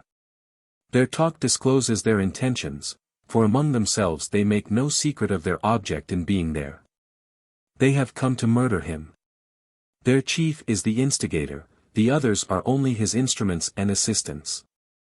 The business is too important to permit of his trifling. He will gain $1,000 by the deed, besides a certain gratification independent of the money motive. His 3 braves will earn 100 each, a sum sufficient to tempt the cupidity of a Comanche, and purchase him for any purpose. The travesty need not be carried any further. By this time the mask must have fallen off. Our Comanches are mere Mexicans, their chief, Miguel Diaz, the mustanger. We must lie in wait for him. This is the counsel of El Coyote. He cannot be much longer now, whatever may have detained him. You, Barajo, go up to the bluff, and keep a lookout over the plain. The rest remain here with me. He must come that way from the Leona. We can meet him at the bottom of the gorge under the big cypress tree. 'Tis the best place for our purpose. Had we not better silence him? Hints the bloodthirsty Barajo, pointing to the Galwegian, fortunately unconscious of what is transpiring around him. Dead men tell no tales, adds another of the conspirators, repeating the proverb in its original language. It would tell a worse tale were we to kill him, rejoins Diaz. Besides, it's of no use. He's silent enough as it is, the droll devil. Let the dog have his day. I've only bargained for the life of his master. Come, Barajo. Viate. Viate. Up to the cliff. We can't tell the moment Don Mauricio may drop in upon us. A miscarriage must not be made. We may never have such a chance again. Take your stand at the top of the gorge. From that point you have a view of the whole plain. He cannot come near without your seeing him, in such a moonlight as this. As soon as you've set eyes on him, hasten down and let us know. Be sure you give us time to get under the cypress. Barajo is proceeding to yield obedience to this chapter of instructions, but with evident reluctance. He has, the night before, been in ill luck, having lost to El Coyote a large sum at the game of Monte. He is desirous of having his revanche, for he well knows how his confreres will spend the time in his absence. Quick! Señor Vicente, commands Diaz, observing his dislike to the duty imposed upon him. If we fail in this business, you will lose more than you can gain at an albar of Monte. Go, man, continues El Coyote, in an encouraging way. If he come not within the hour, someone will relieve you. Go. Barajo obeys, and, stepping out of the jacal, proceeds to his post upon the top of the cliff. The others seat themselves inside the hut, having already established a light. Men of their class and calling generally go provided with the means of killing time, or, at all events, hindering it from hanging on their hands. The slab table is between them, upon which is soon displayed, not their supper, but a pack of Spanish cards, which every Mexican vagabondo carries under his serape. Cavallo and Soto, Queen and Knave, are laid face upward. A Monte table is established, the cards are shuffled, and the play proceeds. Absorbed in calculating the chances of the game, an hour passes without note being taken of the time. El Coyote is banker, and also croupier. The cries, Cavallo en la puerta. Soto mozo. The queen in the gate. The knave winner. At intervals announced in set phrase, echo from the skin-covered walls. The silver dollars are raked along the rough table, their sharp chink contrasting with the soft shuffle of the cards. All at once a more stentorous sound interrupts the play, causing a cessation of the game. It is the screech of the inebriate, who, awaking from his trance of intoxication, perceives for the first time the queer company that share with him the shelter of the jacal. The players spring to their feet, and draw their machetes. Falim stands a fair chance of being skewered on 3 long Toledos. He is only saved by a contingency, another interruption that has the effect of staying the intent. Barajo appears in the doorway panting for breath. It is scarce necessary for him to announce his errand, though he contrives to gasp out. He is coming, on the bluff already, at the head of the Canada. Quick, comrades, quick! The Galwegian is saved. There is scarce time to kill him, even were it worth while. But it is not, at least so think the masqueraders, who leave him to resume his disturbed slumber, and rush forth to accomplish the more profitable assassination. In a score of seconds they are under the cliff, at the bottom of the sloping gorge by which it must be descended. They take stand under the branches of a spreading cypress, and await the approach of their victim. They listen for the hoofstrokes that should announce it. These are soon heard. There is the clinking of a shod hoof, not in regular strokes, but as if a horse was passing over an uneven surface. One is descending the slope. He is not yet visible to the eyes of the ambuscaders. Even the gorge is in gloom, like the valley below, shadowed by tall trees. There is but one spot where the moon throws light upon the turf, a narrow space outside the somber shadow that conceals the assassins. Unfortunately this does not lie in the path of their intended victim. He must pass under the canopy of the cypress. "Don't kill him," mutters Miguel Diaz to his men, speaking in an earnest tone. "There's no need for that just yet. I want to have him alive, for the matter of an hour or so. I have my reasons. Lay hold of him and his horse. There can be no danger, as he will be taken by surprise, and unprepared. If there be resistance, we must shoot him down, but let me fire first." The Confederates promise compliance. They have soon an opportunity of proving the sincerity of their promise. He for whom they are waiting has accomplished the descent of the slope, and is passing under the shadow of the cypress. Abajo las armas. A tierra. Down with your weapons. To the ground, cries El Coyote, rushing forward and seizing the bridle, while the other 3 fling themselves upon the man who is seated in the saddle. There is no resistance, either by struggle or blow, no blade drawn. No shot discharged, not even a word spoken in protest. They see a man standing upright in the stirrups, they lay their hands upon limbs that feel solid flesh and bone, and yet seem insensible to the touch. The horse alone shows resistance. He rears upon his hind legs, makes ground backward, and draws his captors after him. He carries them into the light, where the moon is shining outside the shadow. Merciful heaven! What does it mean? His captors let go their hold, and fall back with a simultaneous shout. It is a scream of wild terror. Not another instant do they stay under the cypress, but commence retreating at top speed towards the thicket where their own steeds have been left tied. Mounting in mad haste, they ride rapidly away.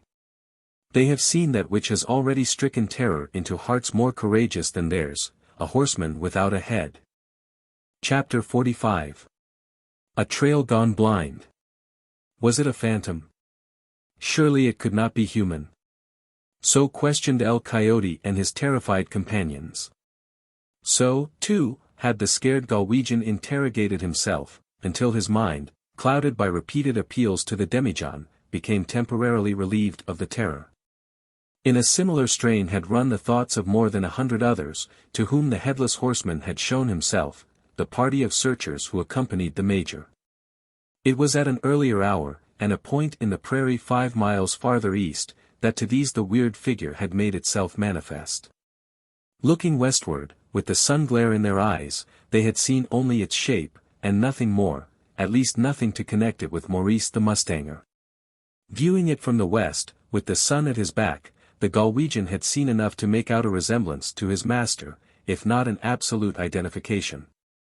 Under the light of the moon the 4 Mexicans, who knew Maurice Gerald by sight, had arrived at a similar conclusion. If the impression made upon the servant was one of the wildest awe, equally had it stricken the conspirators. The searchers, though less frightened by the strange phenomenon, were none the less puzzled to explain it. Up to the instant of its disappearance no explanation had been attempted, save that jocularly conveyed in the bizarre speech of the borderer. "What do you make of it, gentlemen?" said the Major, addressing those that had clustered around him. "I confess it mystifies me." "An Indian trick?" suggested one. "Some decoy to draw us into an ambuscade?" "A most unlikely lure, then," remarked another, "certainly the last that would attract me." "I don't think it's Indian," said the Major. "I don't know what to think." "What's your opinion of it, Spangler?" The tracker shook his head, as if equally uncertain. "Do you think it's an Indian in disguise?" urged the officer, pressing him for an answer. "I know no more than yourself, Major," replied he. "It should be something of that kind, for what else can it be? It must either be a man, or a dummy." "That's it, a dummy," cried several, evidently relieved by his hypothesis. "Whatsomever it is, man, dummy, or devil," said the frontiersman, who had already pronounced upon it, "there's no reason why we should be frightened from following its trail. Has it left any, I wonder?" "If it has," replied Spangler, "we'll soon see. Ours goes the same way, so far as can be judged from here." "Shall we move forward, Major?" "By all means. We must not be turned from our purpose by a trifle like that. Forward." The horsemen again advanced, some of them not without a show of reluctance. There were among them men, who, if left to themselves, would have taken the back track. Of this number was Calhoun, who, from the first moment of sighting the strange apparition, had shown signs of affright even beyond the rest of his companions. His eyes had suddenly assumed an unnatural glassiness, his lips were white as ashes, while his drooping jaw laid bare 2 rows of teeth, which he appeared with difficulty to restrain from chattering. But for the universal confusion, his wild manner might have been observed. So long as the singular form was in sight, there were eyes only for it, and when it had at length disappeared, and the party advanced along the trail, the ex-captain hung back, riding unobserved among the rearmost. The tracker had guessed aright. The spot upon which the ghostly shape had for the moment stood still, lay direct upon the trail they were already taking up. But, as if to prove the apparition a spirit, on reaching the place there were no tracks to be seen. The explanation, however, was altogether natural. Where the horse had wheeled round, and for miles beyond, the plain was thickly strewn with white shingle. It was, in trapper parlance, a chalk prairie. The stones showed displacement. And here and there an abrasion that appeared to have been made by the hoof of a horse. But these marks were scarce discernible, and only to the eyes of the skilled tracker. It was the case with the trail they had been taking up, that of the shod mustang, and as the surface had lately been disturbed by a wild herd, the particular hoof marks could no longer be distinguished. They might have gone further in the direction taken by the headless rider. The sun would have been their guide, and after that the evening star. But it was the rider of the shod mustang they were desirous to overtake. And the half-hour of daylight that followed was spent in fruitless search for his trail, gone blind among the shingle. Spangler proclaimed himself at fault, as the sun disappeared over the horizon. They had no alternative but to ride back to the chaparral, and bivouac among the bushes. The intention was to make a fresh trial for the recovery of the trail, at the earliest hour of the morning. It was not fulfilled, at least as regarded time. The trial was postponed by an unexpected circumstance. Scarce had they formed camp when a courier arrived, bringing a dispatch for the major. It was from the commanding officer of the district, whose headquarters were at San Antonio do Bejar. It had been sent to Fort Inga, and thence forwarded. The major made known its tenor by ordering boots and saddles to be sounded, and before the sweat had become dry upon the horses, the dragoons were once more upon their backs. The dispatch had conveyed the intelligence, that the Comanches were committing outrage, not upon the Leona, but 50 miles farther to the eastward, close to the town of San Antonio itself. It was no longer a mere rumor. The maraud had commenced by the murder of men, women, and children, with the firing of their houses. The major was commanded to lose no time, but bring what troops he could spare to the scene of operations. Hence his hurried decampment. The civilians might have stayed, but friendship, even parental affection, must yield to the necessities of nature. Most of them had set forth without further preparation than the saddling of their horses, and shouldering their guns. And hunger now called them home. There was no intention to abandon the search. That was to be resumed as soon as they could change horses, and establish a better system of commissariat. Then would it be continued, as one and all declared, to the bitter end. A small party was left with Spangler to take up the trail of the American horse, which according to the tracker's forecast would lead back to the Leona. The rest returned along with the dragoons. Before parting with Poindexter and his friends, the major made known to them, what he had hitherto kept back, the facts relating to the bloody sign, and the tracker's interpretation of it. As he was no longer to take part in the search, he thought it better to communicate to those who should, a circumstance so important. It pained him to direct suspicion upon the young Irishman, with whom in the way of his calling he had held some pleasant intercourse. But duty was paramount.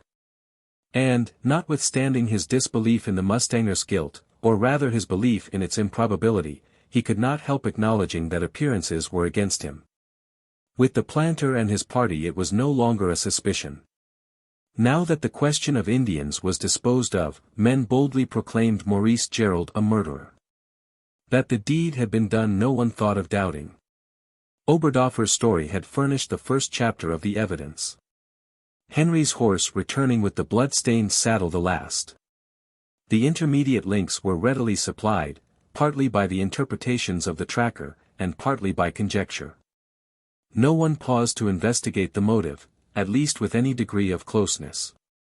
The hostility of Gerald was accounted for by his quarrel with Calhoun, on the supposition that it might have extended to the whole family of the Poindexters. It was very absurd reasoning, but men upon the track of a supposed murderer rarely reason at all. They think only of destroying him. With this thought did they separate. Intending to start afresh on the following morning, throw themselves once more upon the trail of the two men who were missing, and follow it up, till one or both should be found, one or both, living or dead.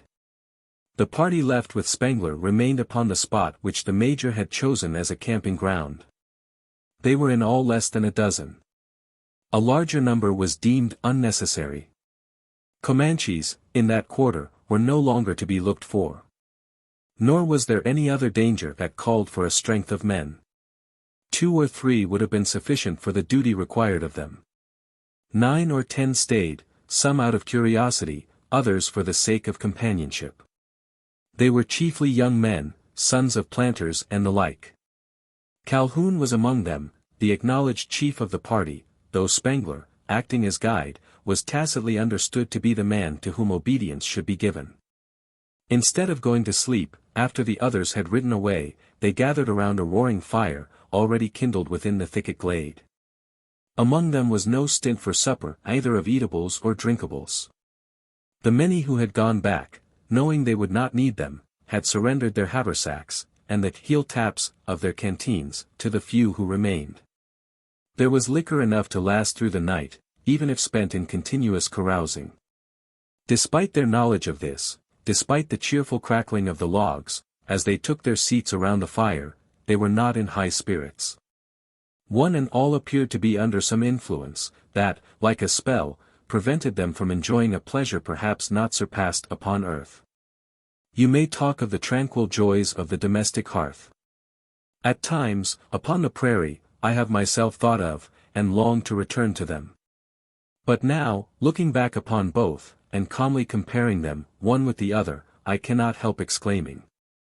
Give me the circle of the campfire, with 6 of my hunter comrades around it, once again give me that.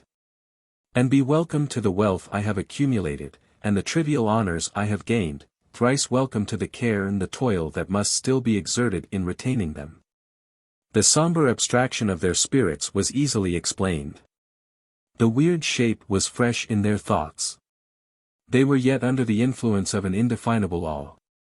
Account for the apparition as they best could, and laugh at it, as they at intervals affected to do, they could not clear their minds of this unaccountable incubus, nor feel satisfied with any explanation that had been offered.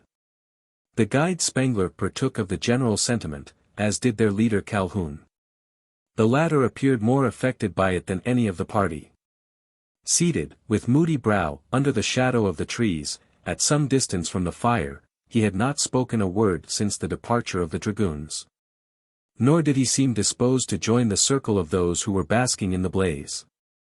But kept himself apart, as if not caring to come under the scrutiny of his companions. There was still the same wild look in his eyes, the same scared expression upon his features, that had shown itself before sunset. "I say, Cash Calhoun!" cried one of the young fellows by the fire, who was beginning to talk tall, under the influence of the oft-repeated potations, "Come up, old fellow, and join us in a drink. We all respect your sorrow. And we'll do what we can to get satisfaction, for you and yours. But a man mustn't always mope, as you're doing. Come along here, and take a smile of the Monongahela. It'll do you a power of good, I promise you."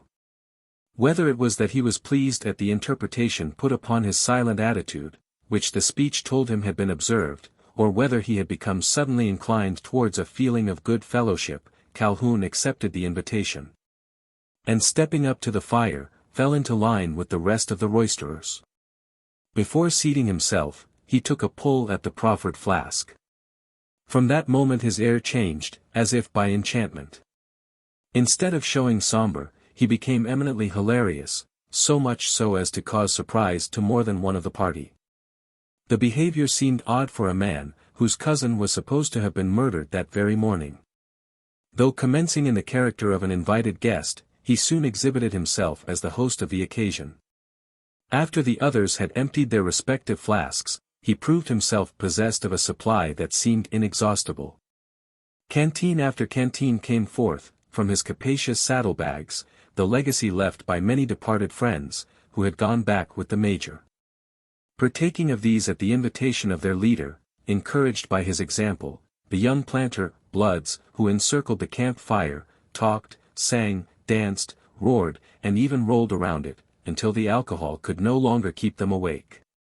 Then, yielding to exhausted nature, they sank back upon the sward, some perhaps to experience the dread slumber of a first intoxication.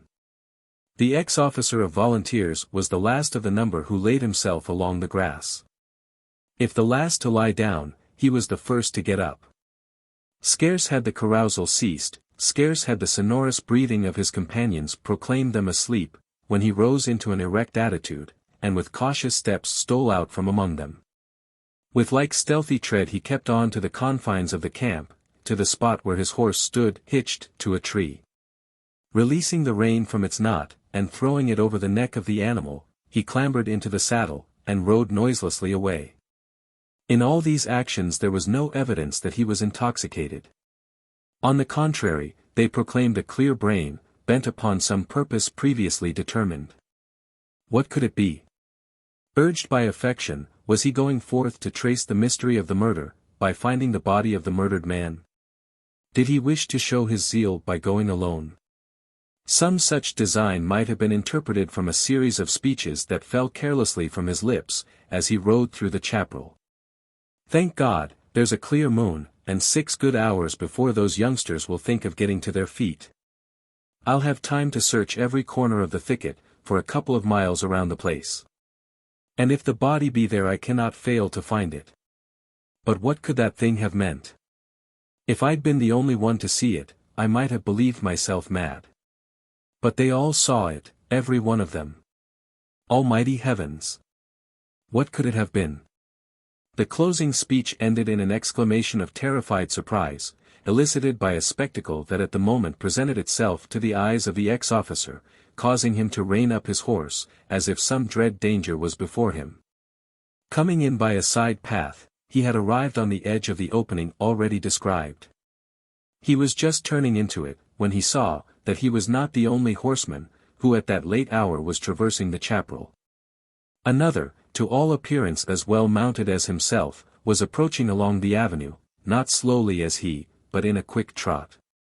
Long before the strange rider had come near, the moonlight, shining full upon him, enabled Calhoun to see that he was headless. There could be no mistake about the observation. Though quickly made, it was complete. The white moonbeams, silvering his shoulders, were reflected from no face, above or between them. It could be no illusion of the moon's light. Calhoun had seen that same shape under the glare of the sun. He now saw more, the missing head, ghastly and gory, half shrouded behind the hairy holsters. More still, he recognized the horse, the striped serape upon the shoulders of the rider, the water guards upon his legs, the complete caparison, all the belongings of Maurice the mustanger. He had ample time to take in these details. At a stand in the embouchure of the side path, terror held him transfixed to the spot. His horse appeared to share the feeling. Trembling in its tracks, the animal made no effort to escape. Even when the headless rider pulled up in front, and, with a snorting, rearing steed, remained for a moment confronting the frightened party.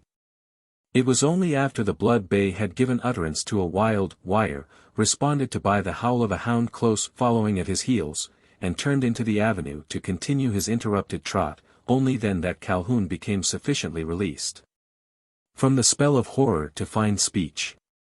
God of heaven, he cried, in a quivering voice, what can it mean? Is it man, or demon, that mocks me? Has the whole day been a dream? Or am I mad, mad, mad? The scarce coherent speech was succeeded by action, instantaneous but determined. Whatever the purpose of his exploration, it was evidently abandoned, for, turning his horse with a wrench upon the rein, he rode back by the way he had come, only at a far faster pace, pausing not till he had re-entered the encampment. Then stealing up to the edge of the fire, he lay down among the slumbering inebriates, not to sleep, but to stay trembling in their midst, till daylight disclosed a haggard pallor upon his cheeks, and ghastly glances sent forth from his sunken eyes. Chapter 46. A Secret Confided.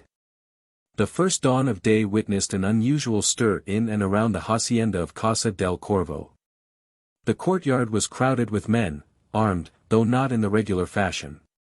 They carried long hunting rifles, having a caliber of 60 to the pound, double-barreled shotguns, single-barreled pistols, revolvers, knives with long blades, and even tomahawks. In their varied attire of red flannel shirts, coats of colored blanket, and Kentucky jeans, trousers of brown, homespun, and blue cottonade, hats of felt and caps of skin, tall boots of tanned leather and leggings of buck. These stalwart men furnished a faithful picture of an assemblage, such as may be often seen in the frontier settlements of Texas. Despite the bizarrerie of their appearance, and the fact of their carrying weapons, there was nothing in either to proclaim their object in thus coming together. Had it been for the most pacific purpose, they would have been armed and apparelled just the same. But their object is known. A number of the men so met, had been out on the day before, along with the dragoons. Others had now joined the assemblage, settlers who lived farther away, and hunters who had been from home.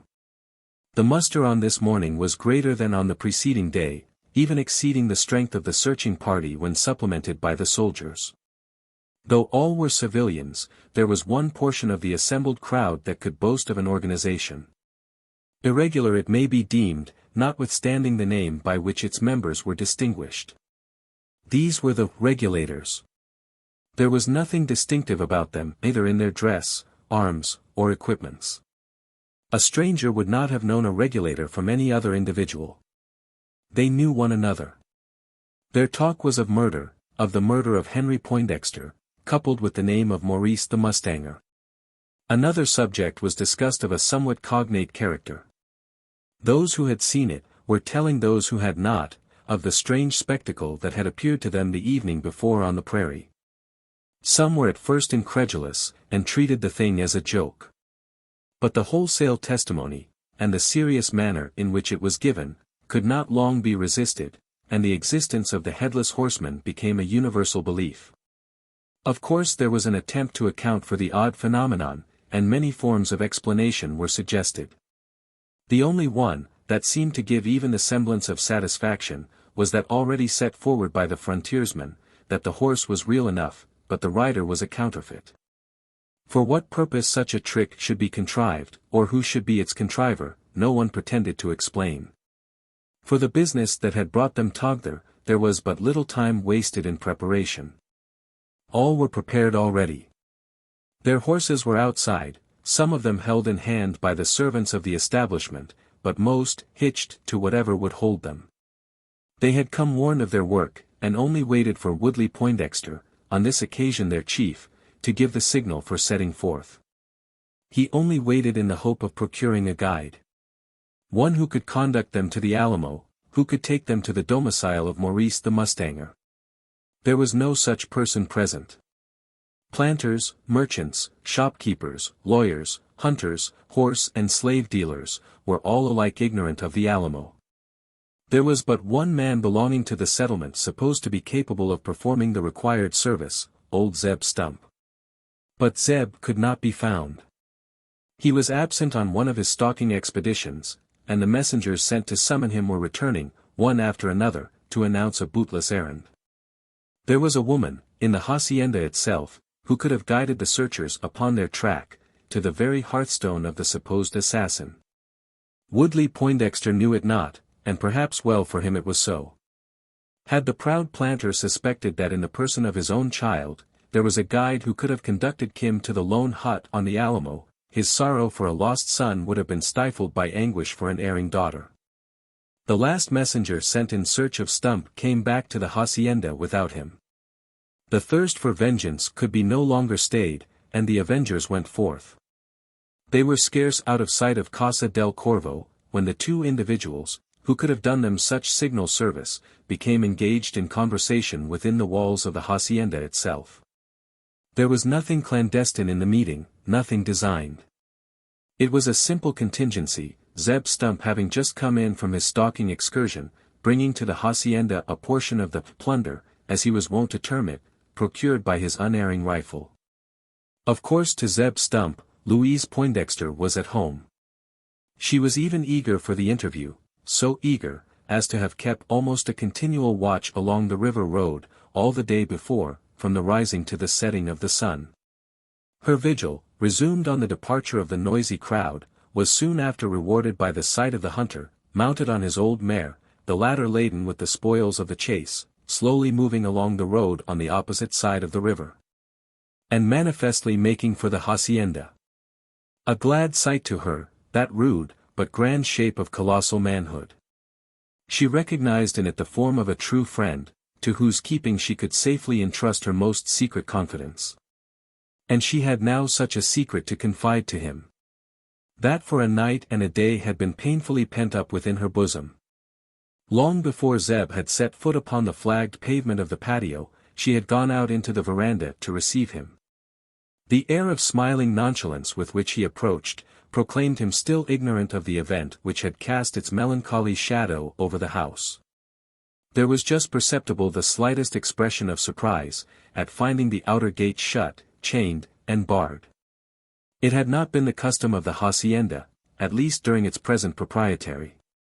The somber countenance of the black, encountered within the shadow of the saguan, strengthened Zeb's surprise, sufficiently to call forth an inquiry. "Why, Pluto, old feller. Whatsomediver air the matter? Why ye? You're lookin' like a coon. Why his tail chopped off, close to the stump at that. And why air the big gate shet and barred, in the middle o' breakfast time? I hope Thursday hain't nothin' gone astray." "Ho! Ho! Mass Tump, that's jes' what dar have goed stray, that's precise de ting, dis chilly sorry te say, berry much goed stray." "Ho! Berry much." "Hey!" exclaimed the hunter, startled at the lugubrious tone. "Thursday air saw meet amiss. What is't, nigger? Tell me sharp quick. It can't be no wuss than your face shows it. Nothin' happened to your young mistress, I hope? Miss Louise." "Ho, ho. Nuffin' happened to de young Miss Louie. Ho, ho. Bad enough 'thout dat ho. De young missa inside de house yar, tep in, Mass Tump. She tell you de drefful news herself. Ain't your master inside, too? He's at home, ain't he?" "Golly, no. This time no. Massa ain't 'bout de house at all now har. He wa hia a most a quarter o be an hour ago. He no hia now. He off to de Has Prairas, wada have de big hunt 'bout a month ago. You know, Mass Zeb. The Has Prairas. What's tuck him Thursday? Who's along why him? Ho! Ho! Dar's Mass Cahoon, and gobs o otter white gen lum. Ho! Ho! Dar's a mighty big crowd ob dem, dis nigga tell you.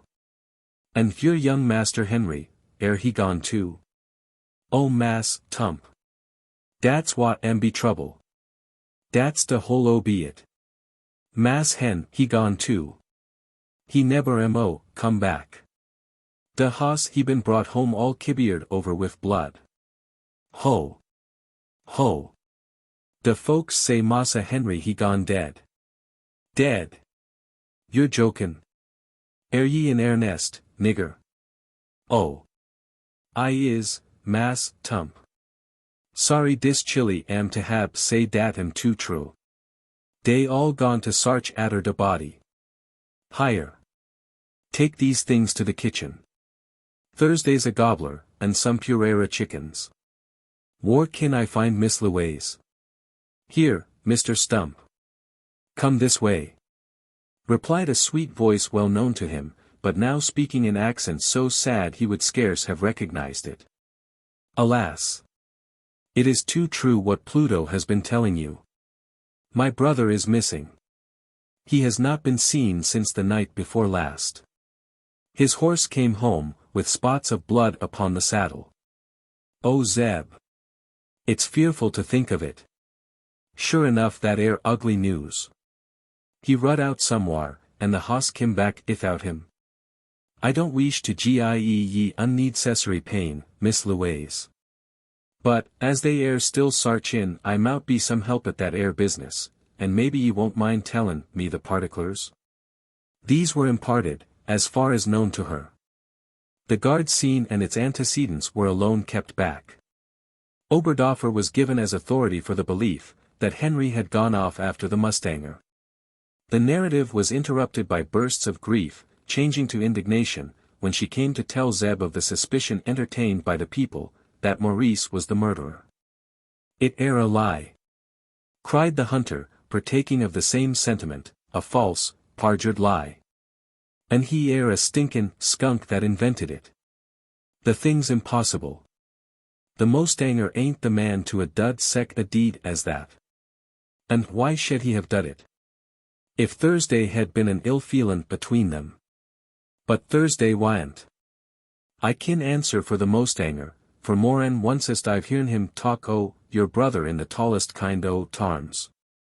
In course he hated your cousin Cash, and who doesn't, I should like to know. Excuse me for sayin' it. As for the other, it air different. Ef there had been a quarrel and hot blood atween them. No, no, cried the young Creole, forgetting herself in the agony of her grief. It was all over. Henry was reconciled. He said so. And Maurice. The astounded look of the listener brought a period to her speech. Covering her face with her hands, she buried her confusion in a flood of tears. Ho, oh, muttered Zeb, Thursday hev been somethin'. Gee say, Miss Louise, Thursday wore a quarrel atween your brother. Dear, dear Zeb, cried she, removing her hands, and confronting the stalwart hunter with an air of earnest entreaty, promise me, you will keep my secret. Promise it, as a friend, as a brave true-hearted man. You will, you will. The pledge was given by the hunter raising his broad palm, and extending it with a sonorous slap over the region of his heart. In 5 minutes more he was in possession of a secret which woman rarely confides to man, except to him who can profoundly appreciate the confidence. The hunter showed less surprise than might have been expected. Merely muttering to himself. I thort it wild come to somethin' o' the sort, specially arter that air chase across the Purera. Wall, Miss Louise, he continued, speaking in a tone of kindly approval, Zeb Stump don't see anythin' to be ashamed o' in all that. We men will be we men all the world over, on the Pureras or off o' them. And ef ye have lost your young heart to the Mustanger, it would be the tallest kind o' mistake to suppose ye hev displaced your affections, as they calls it. Though he air Irish, he ain't none o' the common sort, that he ain't. As for the rest ye've been tellin' to me, it only serves to substantify what I've been sayin', that it air perfectly unpossible for the Mustanger to hev dud the dark deed, that is, ef Thursday's been one dud at all.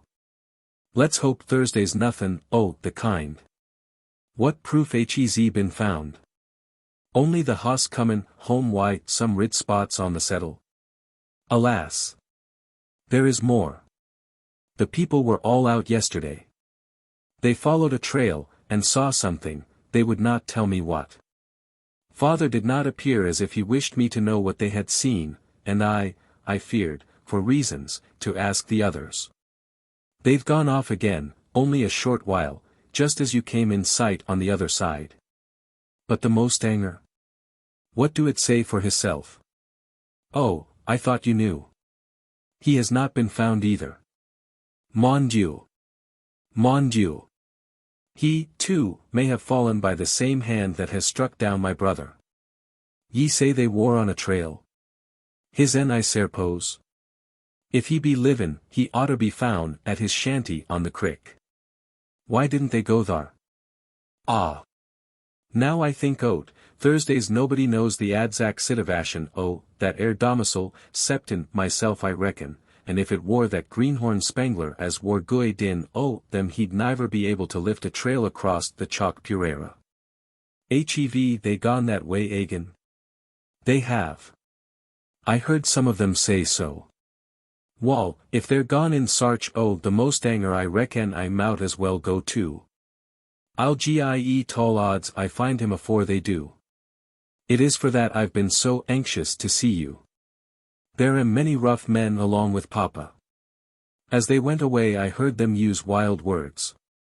There were some of those called regulators. They talked of lynching and the like. Some of them swore terrible oaths of vengeance. Oh my God! If they should find him, and he cannot make clear his innocence, in the height of their angry passions, cousin Cassius among the number, you understand what I mean, who knows what may be done to him. Dear Zeb, for my sake, for his, whom you call friend, go, go. Reach the Alamo before them, and warn him of the danger. Your horse is slow. Take mine, any one you can find in the stable. Thursday's some truth in what ye say, interrupted the hunter, preparing to move off. Thursday mout be a smell o' danger for the young feller, and I'll do what I kin to avart it. Don't be uneasy, Miss Louise. Thursday's not sec a particular hurry. That air shanty ain't a-goin' ter be found ithout a spell o' sarchin'. As to ridin' your spotty I'll manage better on my ol' mar. Beside, the critter air ready now if Plute hain't tuck off the saddle. Don't be greetin' your eyes out, that's a good chilly. Maybe it'll be all right yit, 'bout your brother. And as to the Mostanger, I hain't no more suspicion o' his inner sense than a unborn babby. The interview ended by Zeb making obeisance in backwoodsman style, and striding out of the veranda. While the young Creole glided off to her chamber, to soothe her troubled spirit in supplications for his success. Chapter 47. An intercepted epistle. Urged by the most abject fear, had El Coyote and his 3 comrades rushed back to their horses, and scrambled confusedly into the saddle. They had no idea of returning to the jacal of Maurice Gerald. On the contrary, their only thought was to put space between themselves and that solitary dwelling, whose owner they had encountered riding towards it in such strange guise. That it was Don Mauricio, not one of them doubted. All 4 knew him by sight, Diaz better than any, but all well enough to be sure it was the Erlands.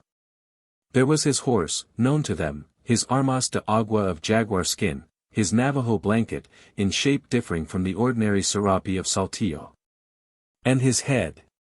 They had not stayed to scrutinize the features, but the hat was still in its place, the sombrero of black glaze which Maurice was accustomed to wear. It had glanced in their eyes, as it came under the light of the moon. Besides, they had seen the great dog, which Diaz remembered to be his. The staghound had sprung forward in the midst of the struggle, and with a fierce growl attacked the assailant, though it had not needed this to accelerate their retreat. Fast as their horses could carry them, they rode through the bottom timber, and, ascending the bluff by one of its ravines, not that where they had meant to commit murder, they reached the level of the upper plateau. Nor did they halt there for a single second, but, galloping across the plain, re-entered the chaparral, and spurred on to the place where they had so skillfully transformed themselves into Comanches. The reverse metamorphosis, if not so carefully, was more quickly accomplished. In haste they washed the war paint from their skins, availing themselves of some water carried in their canteens. In haste they dragged their civilized habiliments from the hollow tree, in which they had hidden them, and, putting them on in like haste, they once more mounted their horses, and rode towards the Leona. On their homeward way they conversed only of the Headless Horseman, but, with their thoughts under the influence of a supernatural terror, they could not satisfactorily account for an appearance so unprecedented. And they were still undecided as they parted company on the outskirts of the village, each going to his own jacal. "Carai!" exclaimed the coyote, as he stepped across the threshold of his, and dropped down upon his cane couch. "Not much chance of sleeping after that. Santos Dios! Such a sight! It has chilled the blood to the very bottom of my veins. And nothing here to warm me. The canteen empty, the posada shut up, everybody in bed. Madre de Dios! What can it have been? Ghost it could not be, flesh and bones I grasped myself, so did Vicente on the other side. I felt that, or something very like it, under the tiger skin. Santissima! It could not be a cheat. If a contrivance, why and to what end? Who cares to play carnival on the prairies, except myself, and my camarados? Mil demonios! What a grim masquerader! Carajo! Am I forestalled? Has some other had the offer, and earned the $1,000? Was it the Erlands himself, dead, decapitated, carrying his head in his hand? Bah! It could not be, ridiculous, unlikely, altogether improbable. But what then? Ha! I have it! 100 to 1 I have it. He may have got warning of our visit, or, at least, had suspicions of it. 'Twas a trick got up to try us, perhaps himself in sight, a witness of our disgraceful flight. Maldito! But who could have betrayed us? No one. Of course no one could tell of that intent. How then should he have prepared such an infernal surprise? Ah! I forget. It was broad daylight as we made the crossing of the long prairie. We may have been seen, and our purpose suspected. Just so, just so. And then, while we were making our toilet in the chapel, the other could have been contrived and effected. That, and that only, can be the explanation. Fools! To have been frightened at a scarecrow. Carambo! It shan't long delay the event. Tomorrow I go back to the Alamo. I'll touch that 1,000 yet, if I should have to spend 12 months in earning it, and, whether or not, the deed shall be done all the same. Enough to have lost Isidora. It may not be true, but the very suspicion of it puts me beside myself. If I but find out that she loves him, that they have met since, Mother of God. I shall go mad, and in my madness destroy not only the man I hate, but the woman I love. O Dona Isidora Covarubio de los Llanos. Angel of beauty, and demon of mischief. I could kill you with my caresses, I can kill you with my steel. One or other shall be your fate. It is for you to choose between them. His spirit becoming a little tranquilized, partly through being relieved by this conditional threat, and partly from the explanation he had been able to arrive at concerning the other thought that had been troubling it, he soon after fell asleep. Nor did he awake until daylight looked in at his door, and along with it a visitor. Jose, he cried out in a tone of surprise in which pleasure was perceptible, you hear? Sí, señor, yo estoy. Glad to see you, good Jose. The Dona Isidora here, on the Leona, I mean. Sí, señor. So soon again. She was here scarce 2 weeks ago, was she not? I was away from the settlement, but had word of it. I was expecting to hear from you, good Jose. Why did you not write? Only, Señor Don Miguel, for want of a messenger that could be relied upon. I had something to communicate, that could not with safety be entrusted to a stranger. Something, I am sorry to say, you won't thank me for telling you. But my life is yours, and I promised you should know all. The prairie wolf sprang to his feet, as if pricked with a sharp-pointed thorn. Of her, and him? I know it by your looks. Your mistress has met him. No, señor, she hasn't, not that I know of, not since the first time. What, then, inquired Diaz, evidently a little relieved, she was here while he was at the posada. Something passed between them? True, Don Miguel, something did pass, as I well know, being myself the bearer of it. 3 times I carried him a basket of dulces, sent by the Dona Isidora, the last time also a letter. A letter. You know the contents. You read it? Thanks to your kindness to the poor peon boy, I was able to do that, more still, to make a copy of it. You have one. I have. You see, Don Miguel, you did not have me sent to school for nothing. This is what the Dona Isidora wrote to him. Diaz reached out eagerly, and, taking hold of the piece of paper, proceeded to devour its contents. It was a copy of the note that had been sent among the sweetmeats. Instead of further exciting, it seemed rather to tranquilize him. Carambo! He carelessly exclaimed, as he folded up the epistle. There's not much in this, good Jose. It only proves that your mistress is grateful to one who has done her a service. If that's all. But it is not all, Señor Don Miguel. And that's why I've come to see you now. I'm on an errand to the Pueblita. This will explain it. Ha! Another letter? Sí, señor. This time the original itself, and not a poor copy scribbled by me. With a shaking hand Diaz took hold of the paper, spread it out, and read. Al Señor Don Mauricio Gerald. Querido amigo. Otra vez aquí estoy, con tío Silvio quedando. Sin novedades de vi no puedo más tiempo existir. La incertidumbre me malaba. Digame que es vi, convalescent. Ojalá, que estuviera así. Suspiro en vuestros ojos mirar, estos ojos tan lindos y tan expresivos, a ver, si es restablecido vuestra salud. Si graciosa darme este favor. Hey, oportunidad. En una cortita media de hora, estuviera quedando en la cima de loma, sobre la cosa del tío. Ven, caballero, ven. Isidora Covarubio de los Llanos. With a curse el coyote concluded the reading of the letter. Its sense could scarce be mistaken. Literally translated it read thus. Dear friend, I am once more here, staying with Uncle Silvio. Without hearing of you I could not longer exist.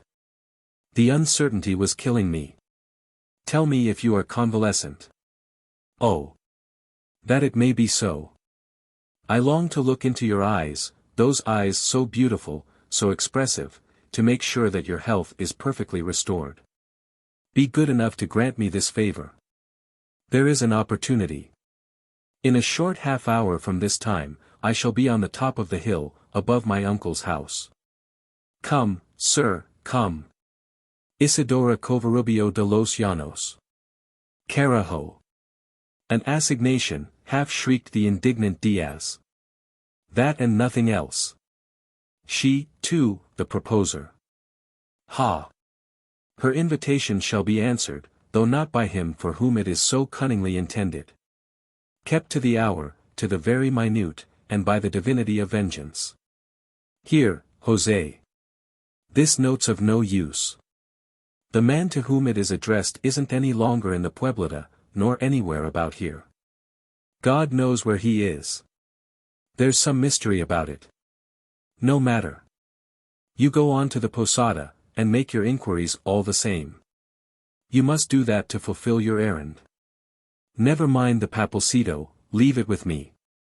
You can have it to take to your mistress, as you come back this way. Here's $1 to get you a drink at the inn. Senor Doffer keeps the best kind of aguardiente. Hasta luego.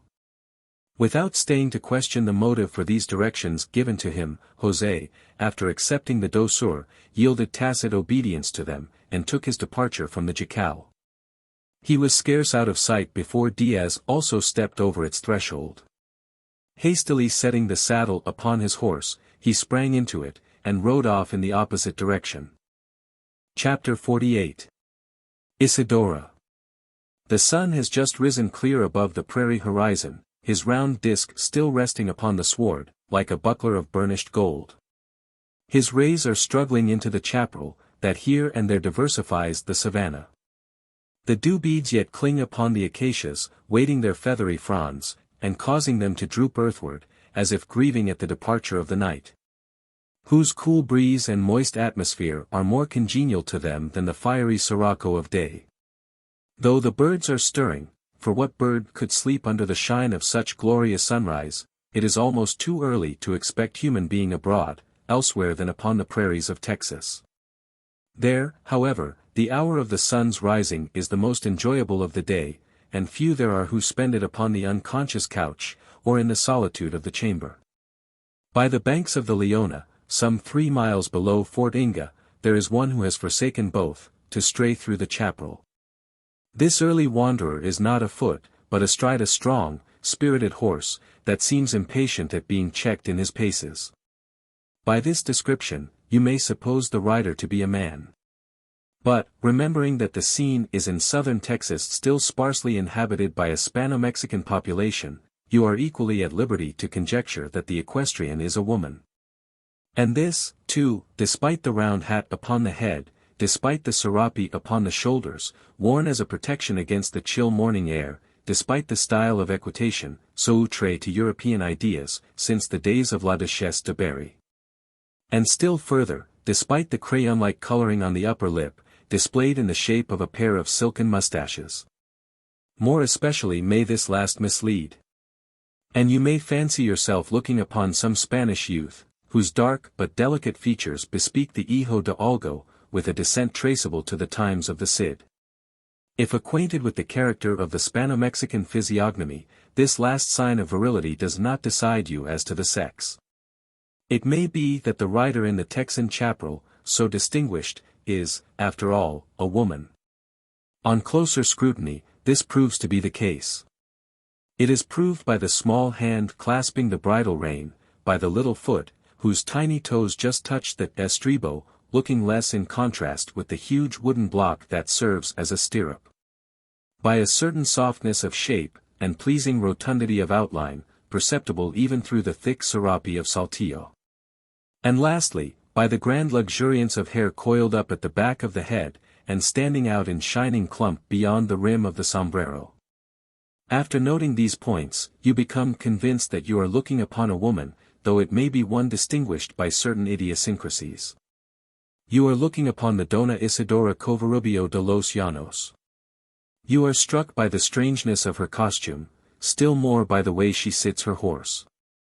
In your eyes, unaccustomed to Mexican modes, both may appear odd, unfeminine, perhaps indecorous. The Dona Isidora has no thought, not even a suspicion, of there being anything odd in either. Why should she? She is but following the fashion of her country and her kindred. In neither respect is she peculiar. She is young, but yet a woman. She has seen 20 summers, and perhaps one more. Passed under the sun of a southern sky, it is needless to say that her girlhood is long since gone by. In her beauty there is no sign of decadence. She is fair to look upon, as in her Bune Quince, beautiful 15, perhaps fairer. Do not suppose that the dark lining on her lip damages the feminine expression of her face. Rather does it add to its attractiveness. Accustomed to the glowing complexion of the Saxon blonde, you may at first sight deem it a deformity. Do not so pronounce, till you have looked again. A second glance, and, my word for it, you will modify your opinion. A third will do away with your indifference, a fourth change it to admiration. Continue the scrutiny, and it will end in your becoming convinced, that a woman wearing a mustache, young, beautiful, and brunette, is one of the grandest sights which a beneficent nature offers to the eye of man. It is presented in the person of Isidora Covarubio de los Llanos. If there is anything unfeminine in her face, it is not this. Though it may strengthen a wild, almost fierce, expression, at times discernible, when her white teeth gleam conspicuously under the sable shadow of the bigottite. Even then is she beautiful. But, like that of the female jaguar, 'tis a beauty that inspires fear rather than affection. At all times it is a countenance that bespeaks for its owner the possession of mental attributes not ordinarily bestowed upon her sex. Firmness, determination, courage, carried to the extreme of reckless daring, are all legible in its lines. In those cunningly carved features, slight, sweet, and delicate, there is no sign of fainting or fear. The crimson that has struggled through the brown skin of her cheeks would scarce forsake them in the teeth of the deadliest danger. She is riding alone, through the timbered bottom of the Leona. There is a house not far off. But she is leaving it behind her. It is the hacienda of her uncle, Don Silvio Martinez, from the portals of which she has late issued forth. She sits in her saddle as firmly as the skin that covers it. It is a spirited horse, and has the habit of showing it by his prancing paces. But you have no fear for the rider, you are satisfied of her power to control him. A light lazo, suited to her strength, is suspended from the saddle-bow. Its careful coiling shows that it is never neglected. This almost assures you, that she understands how to use it. She can throw it, with the skill of a mustanger. The accomplishment is one of her conceits. A part of the idiosyncrasy already acknowledged. She is riding along a road, not the public one that follows the direction of the river. It is a private way leading from the hacienda of her uncle, running into the former near the summit of a hill, the hill itself being only the bluff that abuts upon the bottom lands of the Leona. She ascends the sloping path, steep enough to try the breathing of her steed. She reaches the crest of the ridge, along which trends the road belonging to everybody. She reins up, though not to give her horse an opportunity of resting. She has halted, because of having reached the point where her excursion is to terminate. There is an opening on one side of the road, of circular shape, and having a superficies of some 2 or 3 acres. It is grass-covered and treeless, a prairie in petto. It is surrounded by the chaparral forest, very different from the bottom timber out of which she has just emerged. On all sides is the enclosing thicket of spinous plants, broken only by the embouchures of 3 paths, their triple openings scarce perceptible from the middle of the glade. Near its center she has pulled up, patting her horse upon the neck to keep him quiet. It is not much needed. The scaling of the cuesta has done that for him. He has no inclination either to go on, or tramp impatiently in his place. "I am before the hour of appointment," mutters she, drawing a gold watch from under her serape, "if, indeed, I should expect him at all. He may not come. God grant that he be able. I am trembling. Or is it the breathing of the horse? Valga me Dios, no. 'Tis my own poor nerves. I never felt so before. Is it fear? I suppose it is. 'Tis strange though, to fear the man I love, the only one I ever have loved, for it could not have been love I had for Don Miguel. A girl's fancy. Fortunate for me to have got cured of it. Fortunate my discovering him to be a coward. That disenchanted me, quite dispelled the romantic dream in which he was the foremost figure. Thank my good stars, for the disenchantment. For now I hate him, now that I hear he has grown, Santissima. Can it be true that he has become a saltator? And yet I should have no fear of meeting him, not even in this lone spot. Ay de me! Fearing the man I love, whom I believe to be of kind, noble nature, and having no dread of him I hate, and know to be cruel and remorseless.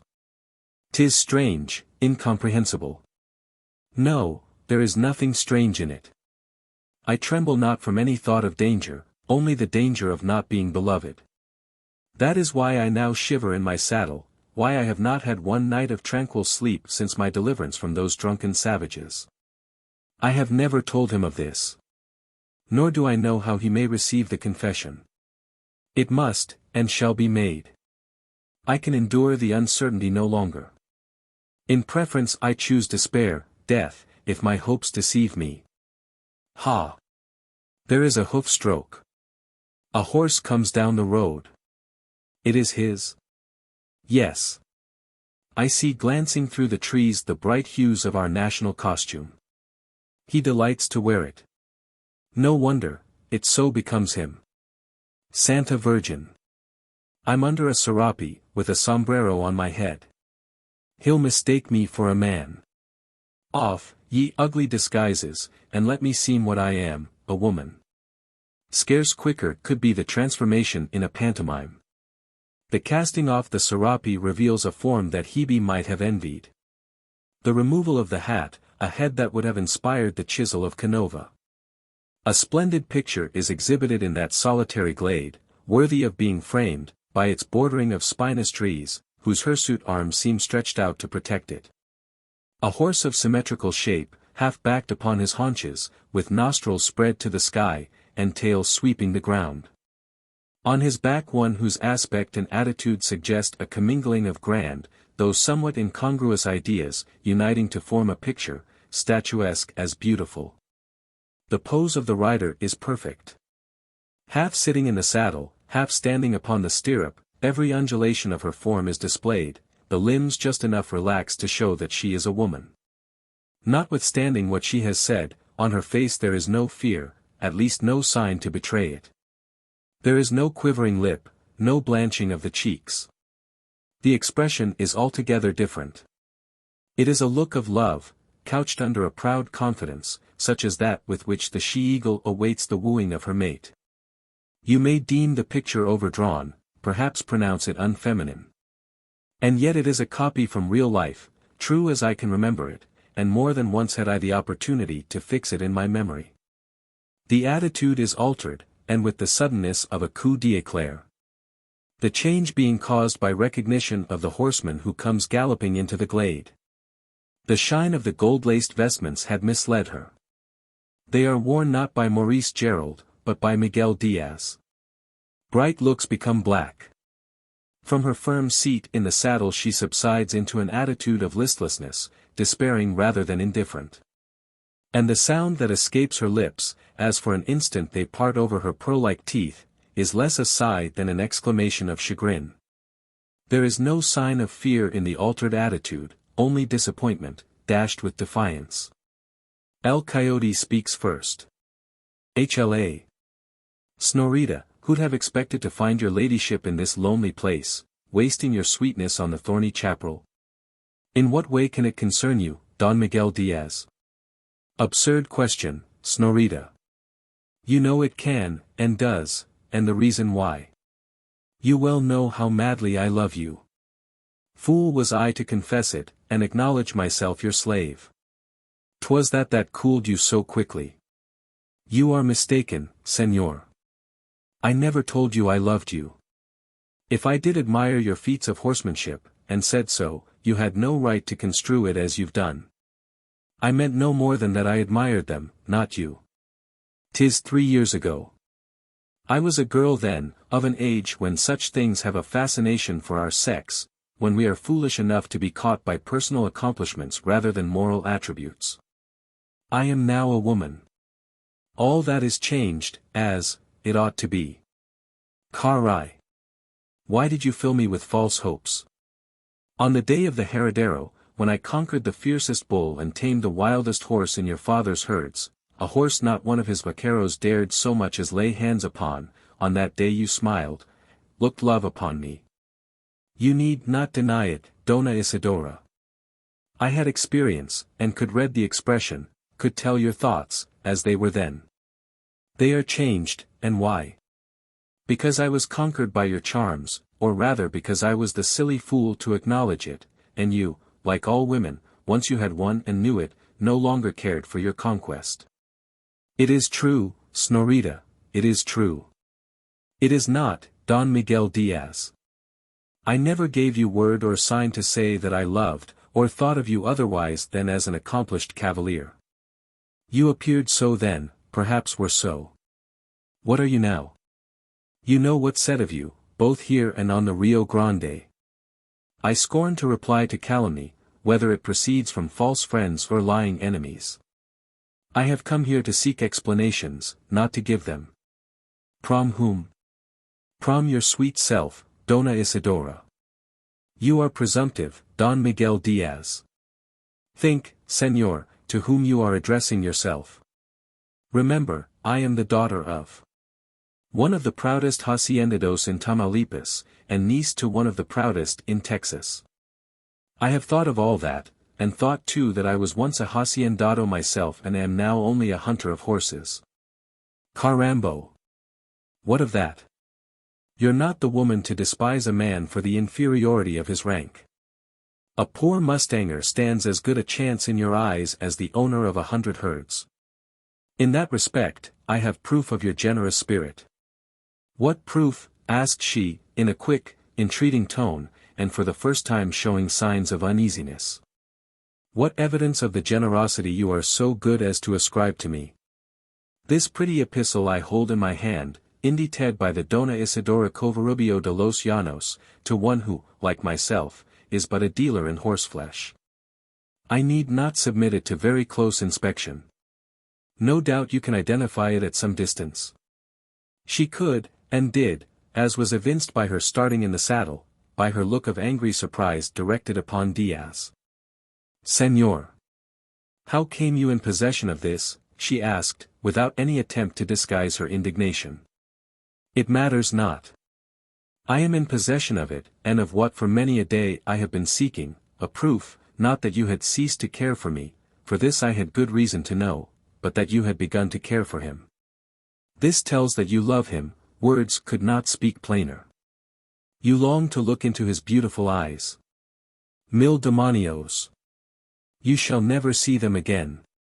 What means this, Don Miguel Diaz? The question was put not without a slight quivering of the voice that seemed to betray fear. No wonder it should. There was something in the aspect of El Coyote at that moment well calculated to inspire the sentiment. Observing it, he responded, "You may well show fear, you have reason. If I have lost you, my lady, no other shall enjoy you. I have made up my mind about that." "About what?" "What I have said, that no other shall call you his, and least of all Maurice the Mustanger." "Indeed?" "Aye, indeed. Give me a promise that you and he shall never meet again, or you depart not from this place." "You are jesting, Don Miguel." "I am in earnest, Dona Isidora." The manner of the man too truly betrayed the sincerity of his speech. Coward as he was, there was a cold cruel determination in his looks, whilst his hand was seen straying towards the hilt of his machete. Despite her Amazonian courage, the woman could not help a feeling of uneasiness. She saw there was a danger, with but slight chance of averting it. Something of this she had felt from the first moment of the encounter. But she had been sustained by the hope, that the unpleasant interview might be interrupted by one who would soon change its character. During the early part of the dialogue she had been eagerly listening for the sound of a horse's hoof, casting occasional and furtive glances through the chaparral, in the direction where she hoped to hear it. This hope was no more. The sight of her own letter told its tale, it had not reached its destination. Deprived of this hope, hitherto sustaining her, she next thought of retreating from the spot. But this too presented both difficulties and dangers. It was possible for her to wheel round and gallop off, but it was equally possible for her retreat to be intercepted by a bullet. The butt of El Coyote's pistol was as near to his hand as the hilt of his machete. She was fully aware of the danger. Almost any other woman would have given way to it. Not so Isidora Covarubio de los Llanos. She did not even show signs of being affected by it. "Nonsense," she exclaimed, answering his protestation with an air of well-dissembled incredulity. "You are making sport of me, senor. You wish to frighten me. Ha! Ha! Ha! Why should I fear you? I can ride as well, fling my lazo as sure and far as you, look at this, I see how skillfully I can handle it." While so speaking, smiling as she spoke, she had lifted the lazo from her saddle-bow and was winding it round her head, as if to illustrate her observations. The act had a very different intent, though it was not perceived by Diaz, who, puzzled by her behavior, sate speechless in his saddle. Not till he felt the noose closing around his elbows did he suspect her design, and then too late to hinder its execution. In another instant his arms were pinioned to his sides, both the butt of his pistol and the hilt of his machete beyond the grasp of his fingers. He had not even time to attempt releasing himself from the loop. Before he could lay hand upon the rope, it tightened around his body, and with a violent pluck jerked him out of his saddle, throwing him stunned and senseless to the ground. "Now, Don Miguel Diaz!" cried she who had caused this change of situation, and who was now seen upon her horse, with head turned homeward, the lazo strained taut from the saddle-tree. "Menace me no more. Make no attempt to release yourself. Stir but a finger, and I spur on. Cruel villain! Coward as you are, you would have killed me, I saw it in your eye. Ha! The tables are turned, and now—" Perceiving that there was no rejoinder, she interrupted her speech, still keeping the lazo at a stretch, with her eyes fixed upon the fallen man. El Coyote lay upon the ground, his arms enlaced in the loop, without stirring, and silent as a stick of wood. The fall from his horse had deprived him of speech, and consciousness at the same time. To all appearance he was dead, his steed alone showing life by its loud neighing, as it reared back among the bushes. "Holy Virgin! Have I killed him?" she exclaimed, reining her horse slightly backward, though still keeping him headed away, and ready to spring to the spur. "Mother of God! I did not intend it, though I should be justified in doing even that, for too surely did he intend to kill me. Is he dead, or is it a ruse to get me near? By our good Guadalupe! I shall leave others to decide. There's not much fear of his overtaking me, before I can reach home. And if he's in any danger the people of the hacienda will get back soon enough to release him. Good day, Don Miguel Diaz. Hasta luego.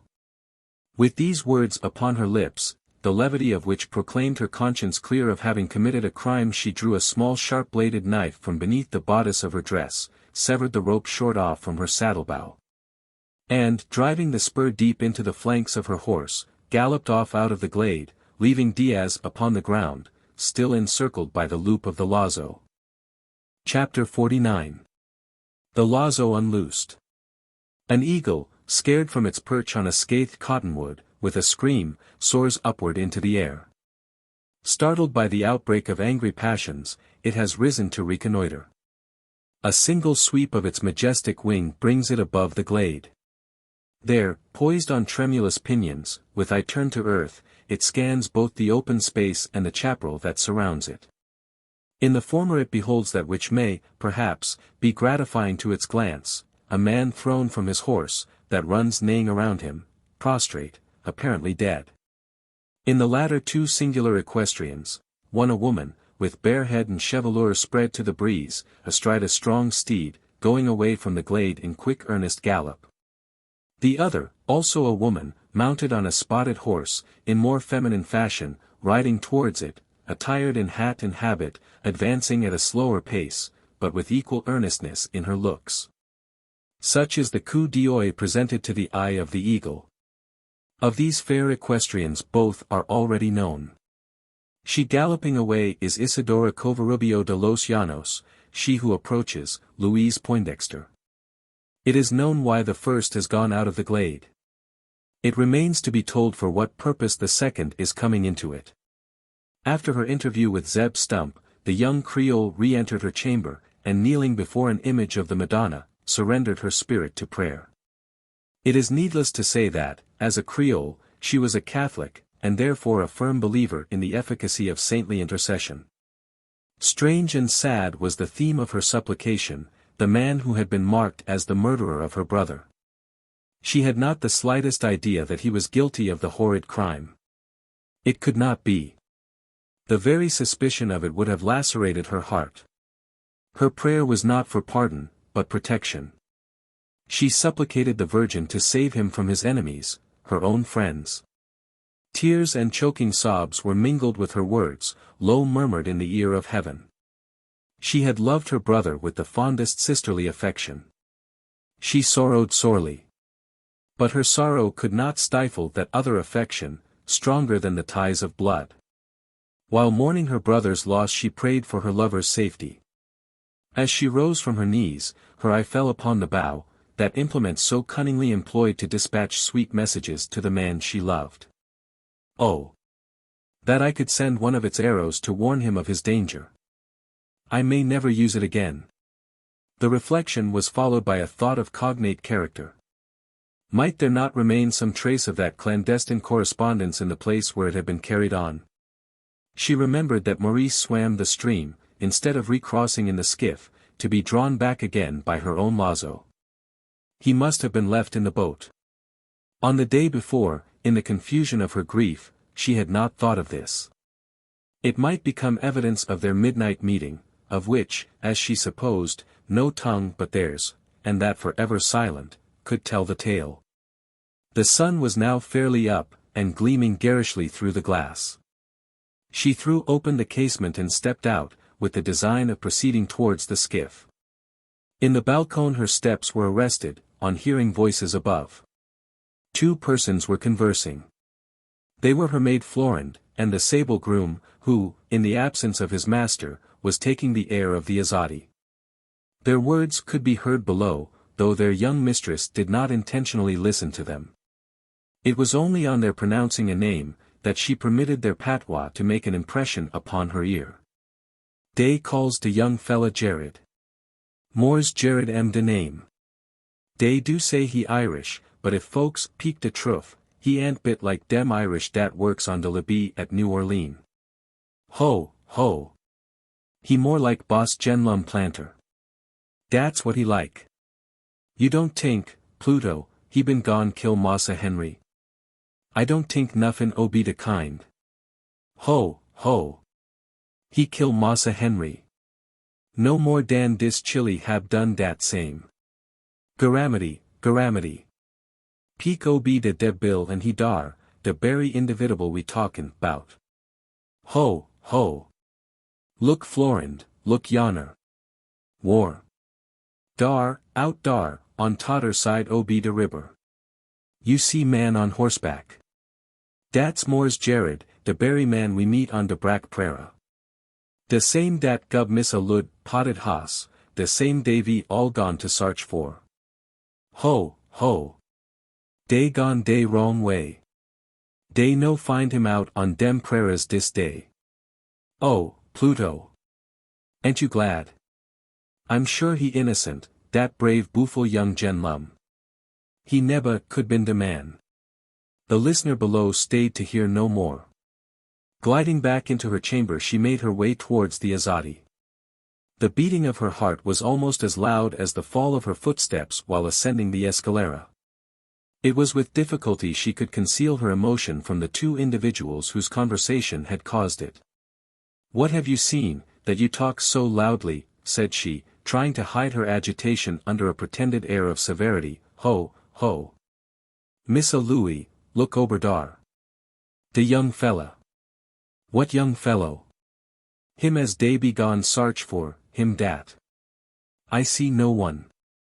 Ho, ho. He jes gone in 'mong de tree. See yonner, yonner. You see de black glaze hat, de shirneen jacket ob velvet, and de glancin', silver buttons, dat's him.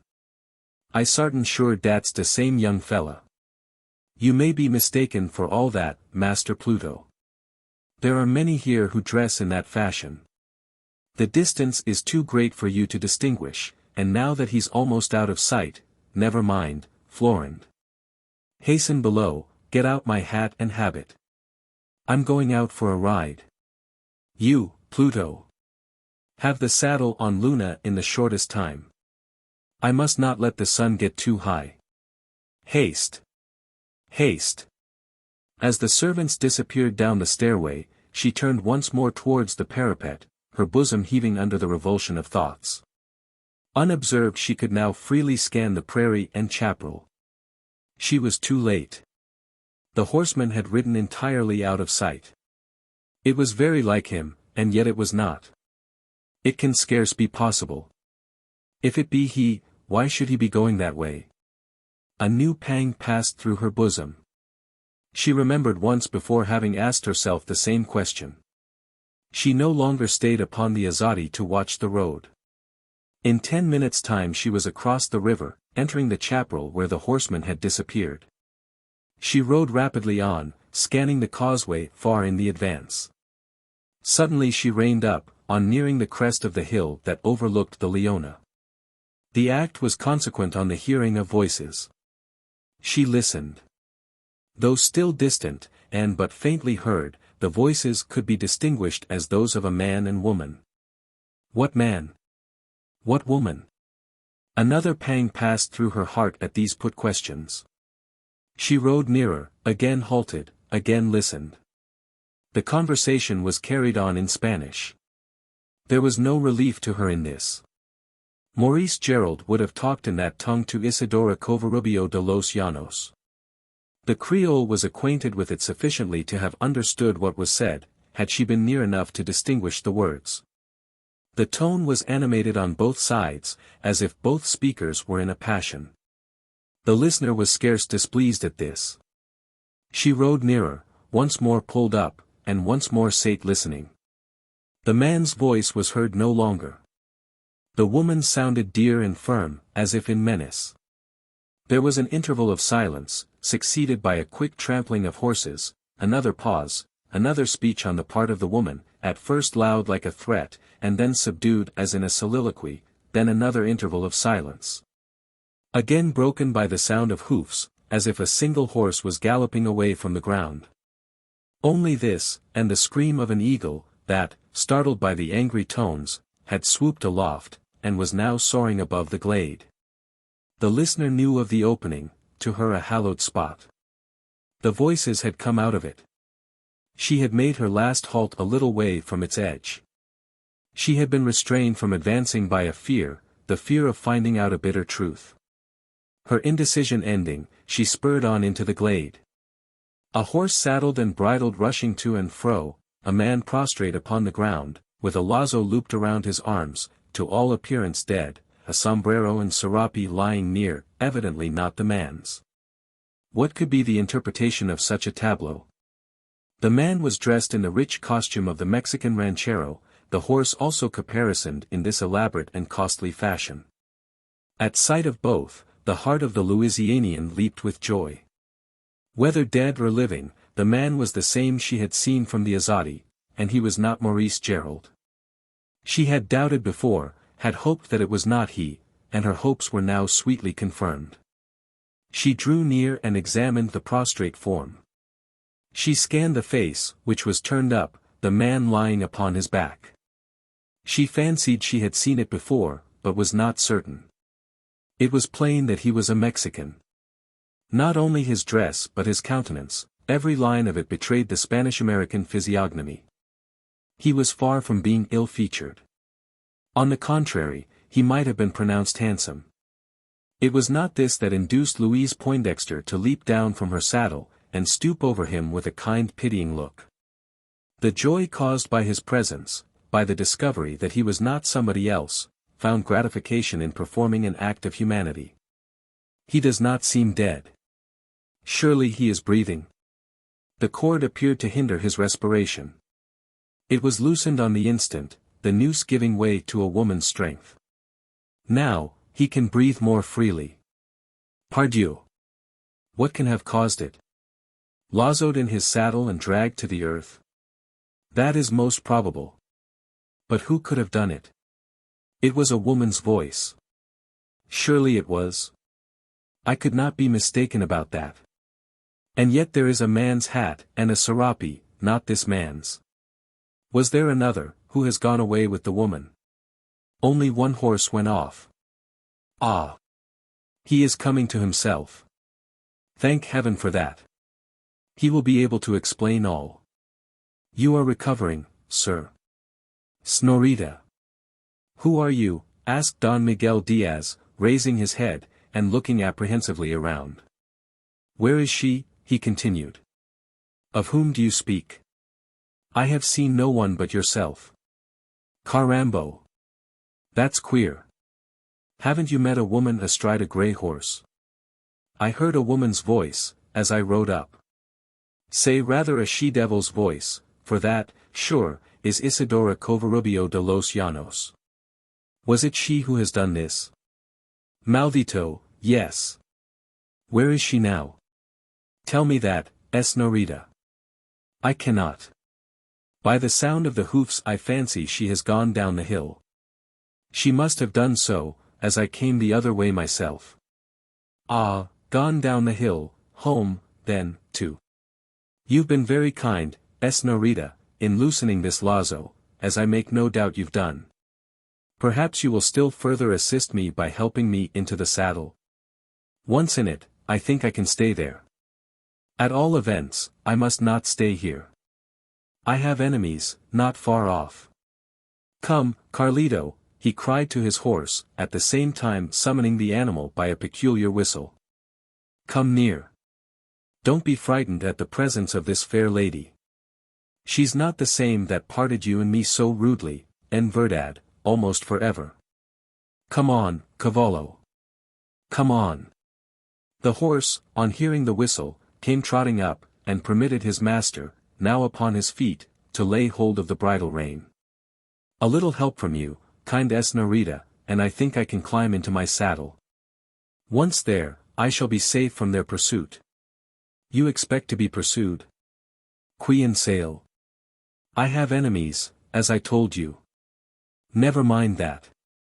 I feel very feeble. You will not refuse to help me? Why should I?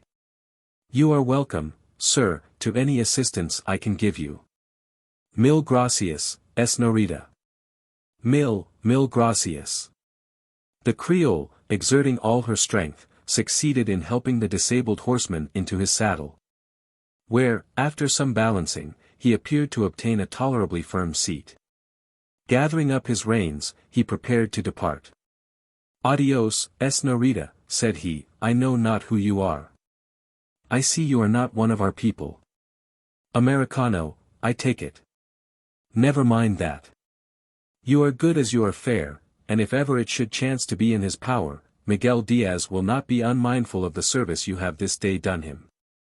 Saying this, El Coyote rode off, not rapidly, but in a slow walk, as if he felt some difficulty in preserving his equilibrium. Notwithstanding the slowness of the pace, he was soon out of sight, the trees screening him as he passed the glade. He went not by any of the three roads, but by a narrow track, scarce discernible where it entered the underwood. To the young Creole the whole thing appeared like a dream, strange, rather than disagreeable. It was changed to a frightful reality, when, after picking up a sheet of paper left by Diaz where he had been lying, she read what was written upon it. The address was Don Mauricio Gerald, the signature, Isidora Covarubio de los Llanos. To regain her saddle, Louise Poindexter was almost as much in need of a helping hand as the man who had ridden away. As she forded the Leona, in returning to Casa del Corvo, she halted her horse in the middle of the stream. And for some time sate gazing into the flood that foamed up to her stirrup. There was a wild expression upon her features that betokened deep despair. 1 degree deeper, and the waters would have covered as fair a form as was ever sacrificed to their spirit. Chapter 50. A Conflict with Coyotes. The purple shadows of a Texan twilight were descending upon the earth, when the wounded man, whose toilsome journey through the chaparral has been recorded, arrived upon the banks of the streamlet. After quenching his thirst to a surfeit, he stretched himself along the grass, his thoughts relieved from the terrible strain so long and continuously acting upon them. His limb for the time pained him but little. And his spirit was too much worn to be keenly apprehensive as to the future. He only desired repose, and the cool evening breeze, sighing through the feathery fronds of the acacias, favored his chances of obtaining it. The vultures had dispersed to their roosts in the thicket, and, no longer disturbed by their boding presence, he soon after fell asleep. His slumber was of short continuance. The pain of his wounds, once more returning, awoke him. It was this, and not the cry of the coyote, that kept him from sleeping throughout the remainder of the night. Little did he regard the sneaking wolf of the prairies, a true jackal, that attacks but the dead, the living, only when dying. He did not believe that he was dying. It was a long dismal night to the sufferer, it seemed as if day would never dawn. The light came at length, but revealed nothing to cheer him. Along with it came the birds, and the beasts went not away. Over him, in the shine of another sun, the vultures once more extended their shadowy wings. Around him he heard the howl bark of the coyote, in 100 hideous repetitions. Crawling down to the stream, he once more quenched his thirst. He now hungered, and looked round for something to eat. A pecan tree stood, near. There were nuts upon its branches, within 6 feet of the ground. He was able to reach the pecan upon his hands and knees, though the effort caused agony. With his crutch he succeeded in detaching some of the nuts, and on these broke his fast. What was the next step to be taken? To stir away from the spot was simply impossible. The slightest movement gave him pain. At the same time assuring him of his utter inability to go anywhere. He was still uncertain as to the nature of the injuries he had sustained, more especially that in his leg, which was so swollen that he could not well examine it. He supposed it to be either a fracture of the kneecap, or a dislocation of the joint. In either case, it might be days before he could use the limb, and what, meanwhile, was he to do? He had but little expectation of any one coming that way. He had shouted himself hoarse, and though, at intervals, he still continued to send forth a feeble cry, it was but the intermittent effort of hope struggling against despair. There was no alternative but stay where he was. And, satisfied of this, he stretched himself along the sward, with the resolve to be as patient as possible. It required all the stoicism of his nature to bear up against the acute agony he was enduring. Nor did he endure it altogether in silence. At intervals it elicited a groan. Engrossed by his sufferings, he was for a while unconscious of what was going on around him. Still above him wheeled the black birds. But he had become accustomed to their presence, and no longer regarded it, not even when, at intervals, some of them swooped so near, that he could hear the "weep" of their wings close to his ears. Ha! What was that sound of different import? It resembled the pattering of little feet upon the sandy channel of the stream, accompanied by quick breathings, as of animal in a state of excitement. He looked around for an explanation. Only the coyotes, was his reflection, on seeing a score of these animals flitting to and fro, skulking along both banks of the stream, and squatting upon the grass. Hitherto he had felt no fear, only contempt, for these cowardly creatures. But his sentiments underwent a change, on his noticing their looks and attitudes. The former were fierce, the latter earnest and threatening. Clearly did the coyotes mean mischief. He now remembered having heard, that these animals, ordinarily innocuous, from sheer cowardice, will attack man when disabled beyond the capability of defending himself. Especially will they do so when stimulated by the smell of blood. His had flowed freely, and from many veins, punctured by the spines of the cactus. His garments were saturated with it, still but half dry. On the sultry atmosphere it was sending forth its peculiar odor. The coyotes could not help scenting it. Was it this that was stirring them to such excited action, apparently making them mad? Whether or not, he no longer doubted that it was their intention to attack him. He had no weapon but a bowie knife, which fortunately had kept its place in his belt. His rifle and pistols, attached to the saddle, had been carried off by his horse. He drew the knife. And, resting upon his right knee, prepared to defend himself. He did not perform the action a second too soon. Emboldened by having been so long left to make their menaces unmolested, excited to courage by the smell of blood. Stronger as they drew nearer, stimulated by their fierce natural appetites, the wolves had by this time reached the turning point of their determination, which was, to spring forward upon the wounded man. They did so, half a dozen of them simultaneously, fastening their teeth upon his arms, limbs, and body, as they made their impetuous onset. With a vigorous effort he shook them off, striking out with his knife. One or two were gashed by the shining blade, and went howling away. But a fresh band had by this time entered into the fray, others coming up, till the assailants counted a score. The conflict became desperate, deadly. Several of the animals were slain. But the fate of their fallen comrades did not deter the survivors from continuing the strife. On the contrary, it but maddened them the more. The struggle became more and more confused, the coyotes crowding over one another to lay hold of their victim. The knife was wielded at random, the arm wielding it every moment becoming weaker, and striking with less fatal effect. The disabled man was soon further disabled. He felt fear for his life. No wonder, death was staring him in the face. At this crisis a cry escaped his lips. Strange it was not one of terror, but joy. And stranger still that, on hearing it, the coyotes for an instant desisted from their attack.